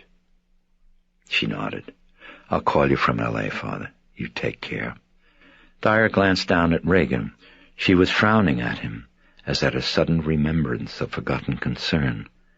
Impulsively, she reached up her arms to him. He leaned over and she kissed him. Then she stood for a moment, still staring at him oddly. No, not at him. At his round Roman collar. Chris looked away. "Come on," she said huskily, taking Regan's hand. "Mom will be late, honey. Come on." Dyer watched as they moved away, returned Chris's wave, and saw her blow a kiss, then pile quickly after Regan into the cab. And as Carl climbed in front beside the driver, Chris waved again through the window. The taxi pulled away. Dyer walked over to the curb and watched, and soon the cab turned a corner and was gone. From across the street he heard a squeal of brakes. He looked, saw a police car, Kinderman emerging. The detective moved slowly around the car and waddled toward Dyer. He waved. I came to say goodbye." "Oh, you just missed them, Lieutenant." Kinderman stopped in his tracks, crestfallen. "They're gone?" Dyer nodded. Kinderman looked down the street and shook his head ruefully. Then he glanced up at Dyer. "So how's the girl?" "Oh, she seemed fine." "Ah, well, that's good. Very good. Well, that's all that's important." Kinderman looked away. "Well, back to business," he wheezed. "Back to work. Bye now, Father." He turned and took a step toward the squad car, then abruptly stopped and turned back to stare speculatively at Dyer. You go to films, Father Dyer? You like movies?" "Oh, yeah, sure." "I get passes." Kinderman hesitated for a moment. "In fact, I've got a pass for the Crest tomorrow night. You'd like to go with me?" Dyer had his hands in his pockets. "What's playing?" "Wuthering Heights." "Oh, who's in it?" "Heathcliff, Jackie Gleason, and in the role Catherine Earnshaw, Lucille Ball. You're happy, Father?" "I've seen it." Kinderman stared limply for a moment, looked away, and murmured, "Another one." Then he stepped to the sidewalk, hooked an arm through Dyer's, and slowly started walking him down the street. "You know, I'm reminded of a line in the film Casablanca, Father," he said fondly. "At the end, Humphrey Bogart says to Claude Rains, 'Louis, I think this is the beginning of a beautiful friendship.' You know, Lieutenant, you look a little bit like Bogart. Oh, you noticed. In forgetting, they were trying to remember."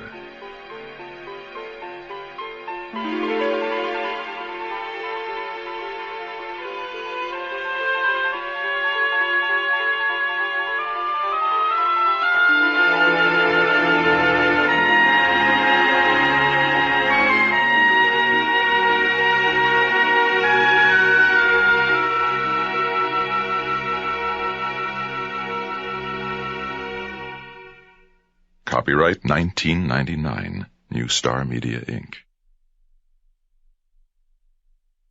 Audible hopes you have enjoyed this program.